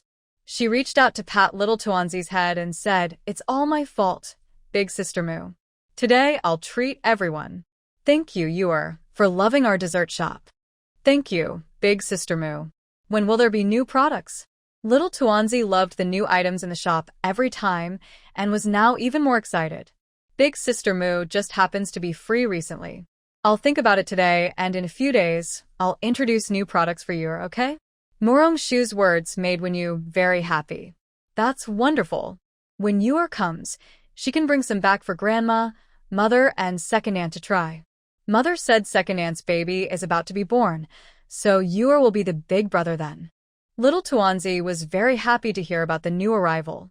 Our Yor will definitely be a good big brother, Morong Shu said as she took little Tuanzi and Wenjing to the second floor.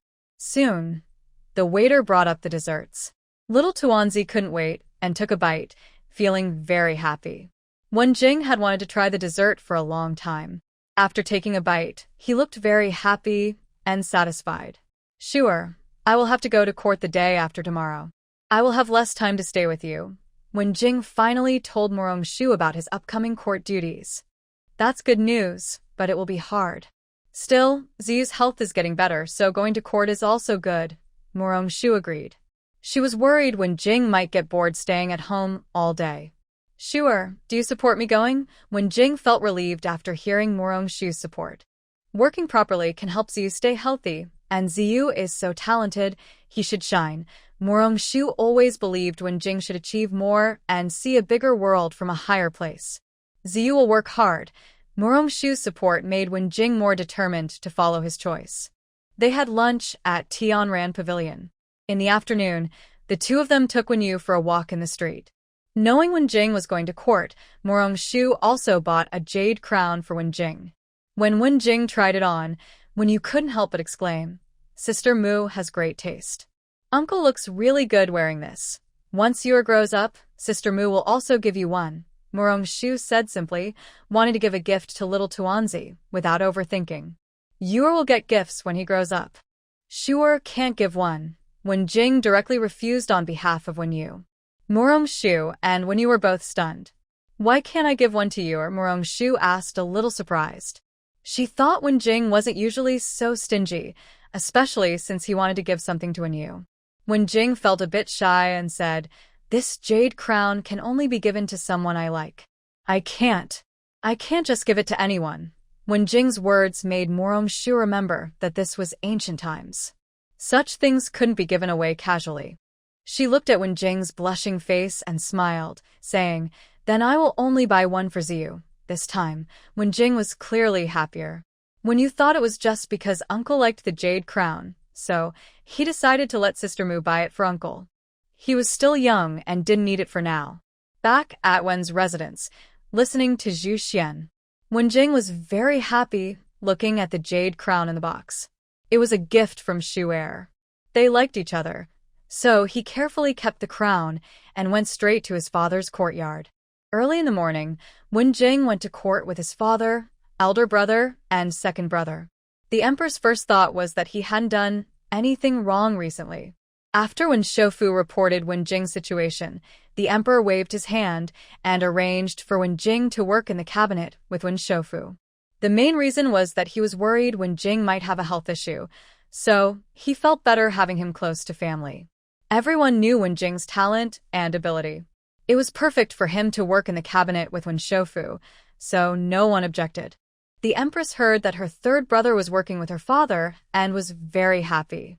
Her third brother could finally leave the courtyard like a normal person and do what he liked and was good at. He was no longer the brother who was always worried about having health problems. The empress asked her maid to prepare some of her third brother and father's favorite dishes in the small kitchen. She specially sent them lunch. Even though she knew her third brother's health was better, she still worried. Wenjing was smart and eager to learn. With Wen Shoufu personally teaching him, he learned quickly. Wen Shoufu had always regretted that his third son couldn't serve in official positions. Now, seeing his third son handling things well, the phrase, "living a peaceful old age," appeared in his mind. In the following days, Wen Shoufu was very strict with Wenjing. He did this so he could enjoy his later years at home, playing with grandchildren and relaxing with his wife. The second son's child was about to be born, and the whole family was excited. This was the second grandson in the Wen family. He knew that because of a curse, his eldest son had planned not to have children, so it was several years after marriage before they had their first grandson when you. Watching the fresh seafood arrive, Morong-shu created new dishes for the Rong family restaurant. Business became even busier, and old Master Rong was very happy. He always sent Morong-shu her share of the profits on time, which she received at her residence each month. The young girl, having money, wanted to buy many things. Morong-shu hadn't seen Princess Mingyue in a long time, so she sent her a message. In response, Princess Mingyue cried and invited Morong-shu to her home for help. Morong-shu was very curious about what made Princess Mingyue call for help. The next day, she took Xiao Tao and went to the Zhenshan's residence. Today, the prince was not at home because he was called into the palace by the emperor. Morong-shu and Xiao Tao first went to Consort Ninggran's courtyard to check her health. The consort's belly was starting to show. When Morong-shu arrived, Ninggran was walking in the yard. The servants were surprised when they saw Morong-shu and quickly invited her inside. "Sure, why are you free to visit Aunt Ning today?" Ninggran happily greeted her. "Princess Mingyue asked me to come and check on Aunt Ning. The baby is getting bigger, and I want to see how Aunt Ning is doing," Morong-shu said as she sat down, caring about Ninggran's health. "Thanks to Shuer, everything is fine. My maid told the princess that Shuer was here," Ninggran said, sending her maid to inform her daughter. But when the princess arrived, she was nowhere to be seen. "Aunt Ning, it's okay. Shuer can check on you first," Morong-shu said, placing her hand on Ninggran's wrist. The baby was healthy.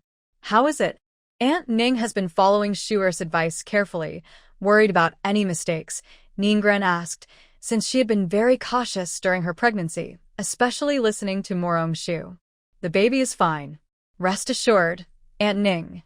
Walk around more, eat less sweets, and listen to happy things to keep a good mood," Morong-shu patiently explained. Aunt Ning listens to Shuer. "I have one more question. I feel like the baby gets hungry faster, and the belly is bigger than before at the same stage," Ninggran said, worried. She had been checked regularly and no health issues were found. "Aunt Ning, it's nothing to worry about. Just follow what Shuer says," Morong-shu reassured her. But Ninggran still felt that Morong-shu was hiding something. She trusted her and hadn't seen any other doctors since becoming pregnant. Shuer said it's nothing, so Aunt Ning felt relieved. Ninggran finally relaxed her tense heart. Just after Ninggran finished her checkup, Jun Mingyue and Ning Xian arrived with people. As soon as they entered the yard, Jun Mingyue apologized first, saying, "Sure, I'm sorry. I was delayed by something and made you wait." Morong-shu looked at the tired-looking Jun Mingyue and Ning Xian and teased, "Is the princess perhaps sleeping with Sister Xian?" After Morong-shu finished speaking, Jun Mingyue and Ning Xian nodded eagerly, then curiously asked, "Sure, how do you know we slept together?" Morong-shu didn't expect that they really had slept together and was a bit surprised. She said, "I was just guessing. But the princess and Sister Xianer don't look very energetic, and it's been a while since we last met. What have you been busy with lately?" "Oh, don't mention it." "Sure. You must stay for lunch at the royal palace today before returning home, and also help persuade my father," Princess Mingyue said with a helpless look, inviting Morong-shu to stay for lunch. "Yes, sure, you must persuade the Prince Regent." Morong-shu was confused by their words. What exactly was so urgent that she had to persuade someone? "Sure, just stay and have lunch at the palace. It's been a long time since I last saw you." The princess also joined in the invitation. "Madam, it's time for the music performance," the maid reminded. Then, the princess was helped to sit on a special stool. Several musicians entered, bowed, and began playing. After they finished, Ning Xian also played a piece. This set of smooth, flowing movements looked very practiced, as if performed many times. Morong-shu was amazed, but she was even more surprised by what came next. There was a martial arts demonstration. Even Jun Mingyue couldn't escape.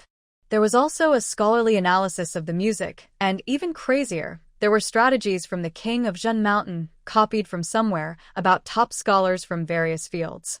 Seeing Morong-shu's stunned expression, Jun Mingyue said with a hopeless look, Sure. Now you understand why we asked you to persuade your father. A while ago, he heard something about prenatal education from Uncle One, and then he started messing around with it at home. Sure, sister. Does this prenatal education really work? I heard from the Prince Regent that Uncle One has been doing prenatal education for a long time, and it was you who taught him, Ning Xian asked uncertainly. I did talk to Uncle One about prenatal education, but I didn't expect it to turn out like this. You've worked hard. When the Prince Regent comes back, I will talk to him again, so he won't bother you anymore. Morong Shu could see that a few people had been through a lot recently. Thank you, Shuer. Your words will definitely reach my father. You don't know. He has invited many people to the palace. Even the court musician of Uncle Emperor has come, and he knows that Sister Xianer is good at playing the zither, so she was also brought into the palace. When talking about her father's actions, Jun Mingyue could go on for days. Sure, if the prince's uncle is telling the truth, my cousin and I are willing to work hard. I just worry that uncle might misunderstand, and all this fussing makes Auntie rest poorly. Ning Xian is willing to endure hardships for her aunt. Yes, sure, the prince has been acting strange lately. Please help us talk to him, or we won't be able to hold on. Ning Ran is even dreaming about strategies now. Everyone don't worry. It's because Shuer didn't explain things clearly to Second Lord One. I will definitely clarify everything with the prince today. Murong Shu didn't expect that Second Lord One and the King of Jinshan would cause such a big fuss over prenatal education. Once Murong Shu promised, everyone finally relaxed. Of course, after the King of Jinshan returned to his palace, Murong Shu explained again what prenatal education meant and pointed out his mistakes. Hearing that too much prenatal education was bad for the princess and the baby, the king sent the visitors away that very day. Murong Shu also suggested that the king personally do prenatal education for the baby every day so the child would be closer to him after birth. So, Murong Shu went to the palace. Jun Mingyue and Ning Xian were freed, and the princess had more free time. Only the king of Jinshan was busy all the time, just to do good prenatal education and make the baby feel closer to him. In March, amidst mist and clouds, orioles singing and grass growing, Murong Shu learned from her sister-in-law Lu Ruyan that there is a tradition of spring outings in March, mainly to enjoy the scenery, water feasts, and picnics. Spring outing means going to the countryside or fields to enjoy the fresh grass and spring scenery. At this time, spring is bright and lively everywhere, making it the perfect time for outings. Murong Shu thought about how almost a year ago she crossed over around this time. Unknowingly, it has been a year since she arrived here. To celebrate, she invited a few close friends to go hiking at Hui Mountain Temple. The peach blossoms at Hui Mountain Temple are the best in the capital. Most importantly, her first alone time with Wenjing was also at Hui Mountain Temple, and it was where she first met little Tuanzi Wenyu. Considering Wenjing and the others, Murong Shu set the date on their day off, then sent out invitations. When Rongqing heard that Song Yiran was also going, he quickly sent Mu Siqing out of the yard. Mu Siqing didn't want to go at first, but when Mu Rongshu said Wenjing was going too, he changed his mind immediately. He also asked Xiao Si to send an invitation to Han Su, and they planned to meet at Huishan Temple. Rongqing was happy to see his son finally leave the yard. He thought his son was going because of Song Yiran, which made him feel even better. Since the new year, Song Yiran often visited the Mu family, sometimes staying for a few days. Mu Rongshu and Song Yiran also occasionally visited Mu Siqing's yard. These small, unplanned events made Rongqing believe that his son and Song Yiran liked each other. Now, he was more confident about marrying into the Song family. He felt very happy every day. On a day off, the Mu family used 3 carriages. Lu Ruyan and Mu Sishu took one alone, Mu Siqing and Mu Siu shared one, and Song Yiran and Mu Rongshu took another. Wenjing brought little Wenyu early in the morning to meet with Mu Rongshu and the others before heading to Huishan Temple. Mu Siqing and Han Su had already arranged to meet. Han Su waited for them at the city gate, then they all took the Mu family's carriage to Huishan Temple. Princess Mingyue was also supposed to go, but she was called into the palace by the emperor at the last minute, so she missed the spring outing. Ning Xian was a little disappointed that her cousin didn't go, but she was happy again when she thought of Mu Rongshu being there. They left Ning's house directly and met at Huishan Temple. Because little Wenyu was with them, Mu Siyu decided to leave his second brother and get on Wenyu's carriage. Mu Siqing smiled helplessly. He also wanted to ride with Wen Sangongzi, but Han Su was on that carriage too, so he couldn't leave his friend. On the way, they shared some reading tips and time passed quickly. When Mu Rongshu and his group arrived, Ning Xian also just got there. After greeting each other, they agreed to go to the back mountain together because the scenery there was the most beautiful. Everyone follow Yuer. I know the best spots, said Wen Jing as soon as they arrived at Huishan Temple. Having lived there for years, Wenyu was like a local map. Here is amazing. Today, we'll follow Yuer's lead, Mu Rongshu praised.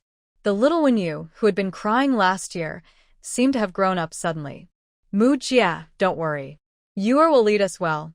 Brother Yu, hold Yuer's hand, and let's go together.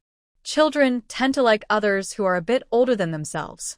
Therefore, Wenyu was very fond of sticking close to Mu Siyu from their first meeting. Mu Siyu nodded politely and gently pulled Wenyu along. The two children led the way, and as they went further into the mountains, the scenery became more beautiful. Mu Shushu and Lu Ruyun also felt deeply moved. Last year, they hadn't been engaged, but now they were married. They walked hand in hand at the back of the group, enjoying this happy moment. Yenner, I already decided last year here that I would marry you.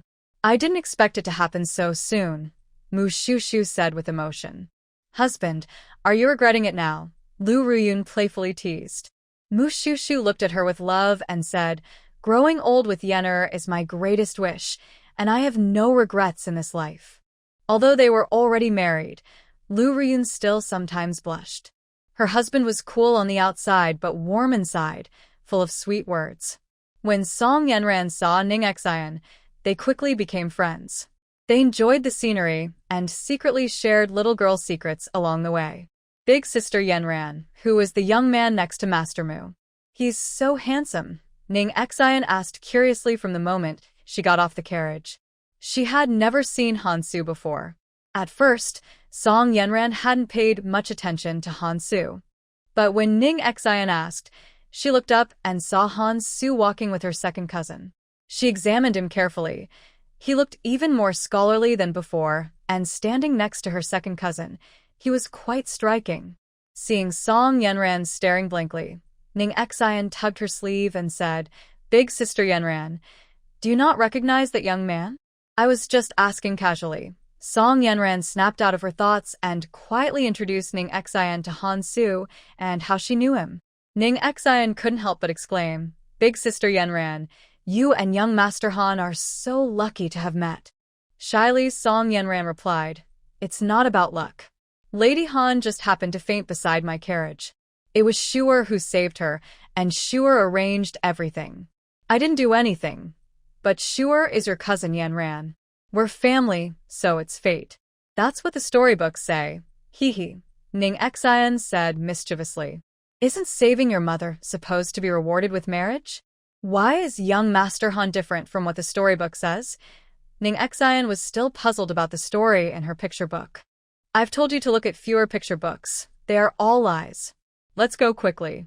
There's a flower sea ahead, and I want to show you. Song Yanran felt a bit embarrassed after Ning Xian's words and pulled her to walk faster. Big sister Yanran, are you angry? When we get back, I will throw away my picture books. I will listen to Big sister Yanran. Ning Xian was still muttering as she was pulled along. On Mu Siqing and Han Su's side. As soon as Song Yanran looked at him, he sensed it. Only after Song Yanran pulled Ning Xian to walk faster did he dare to look openly for a few moments. The young girl was bright, lively, and adorable, but he didn't even have the right to stand beside her. Brother Han, what are you looking at? Mu Siqing asked Han Su with a strange, slightly bitter face, noticing he was staring in the direction of his cousin and Ning Xian. It's nothing. Brother Mu, let's go find Brother Wen. We're falling behind, just the two of us. Han Su smoothly changed the subject. Mu Siqing didn't dwell on it and followed Han Su, quickening his pace to catch up with Wen Jing and the others.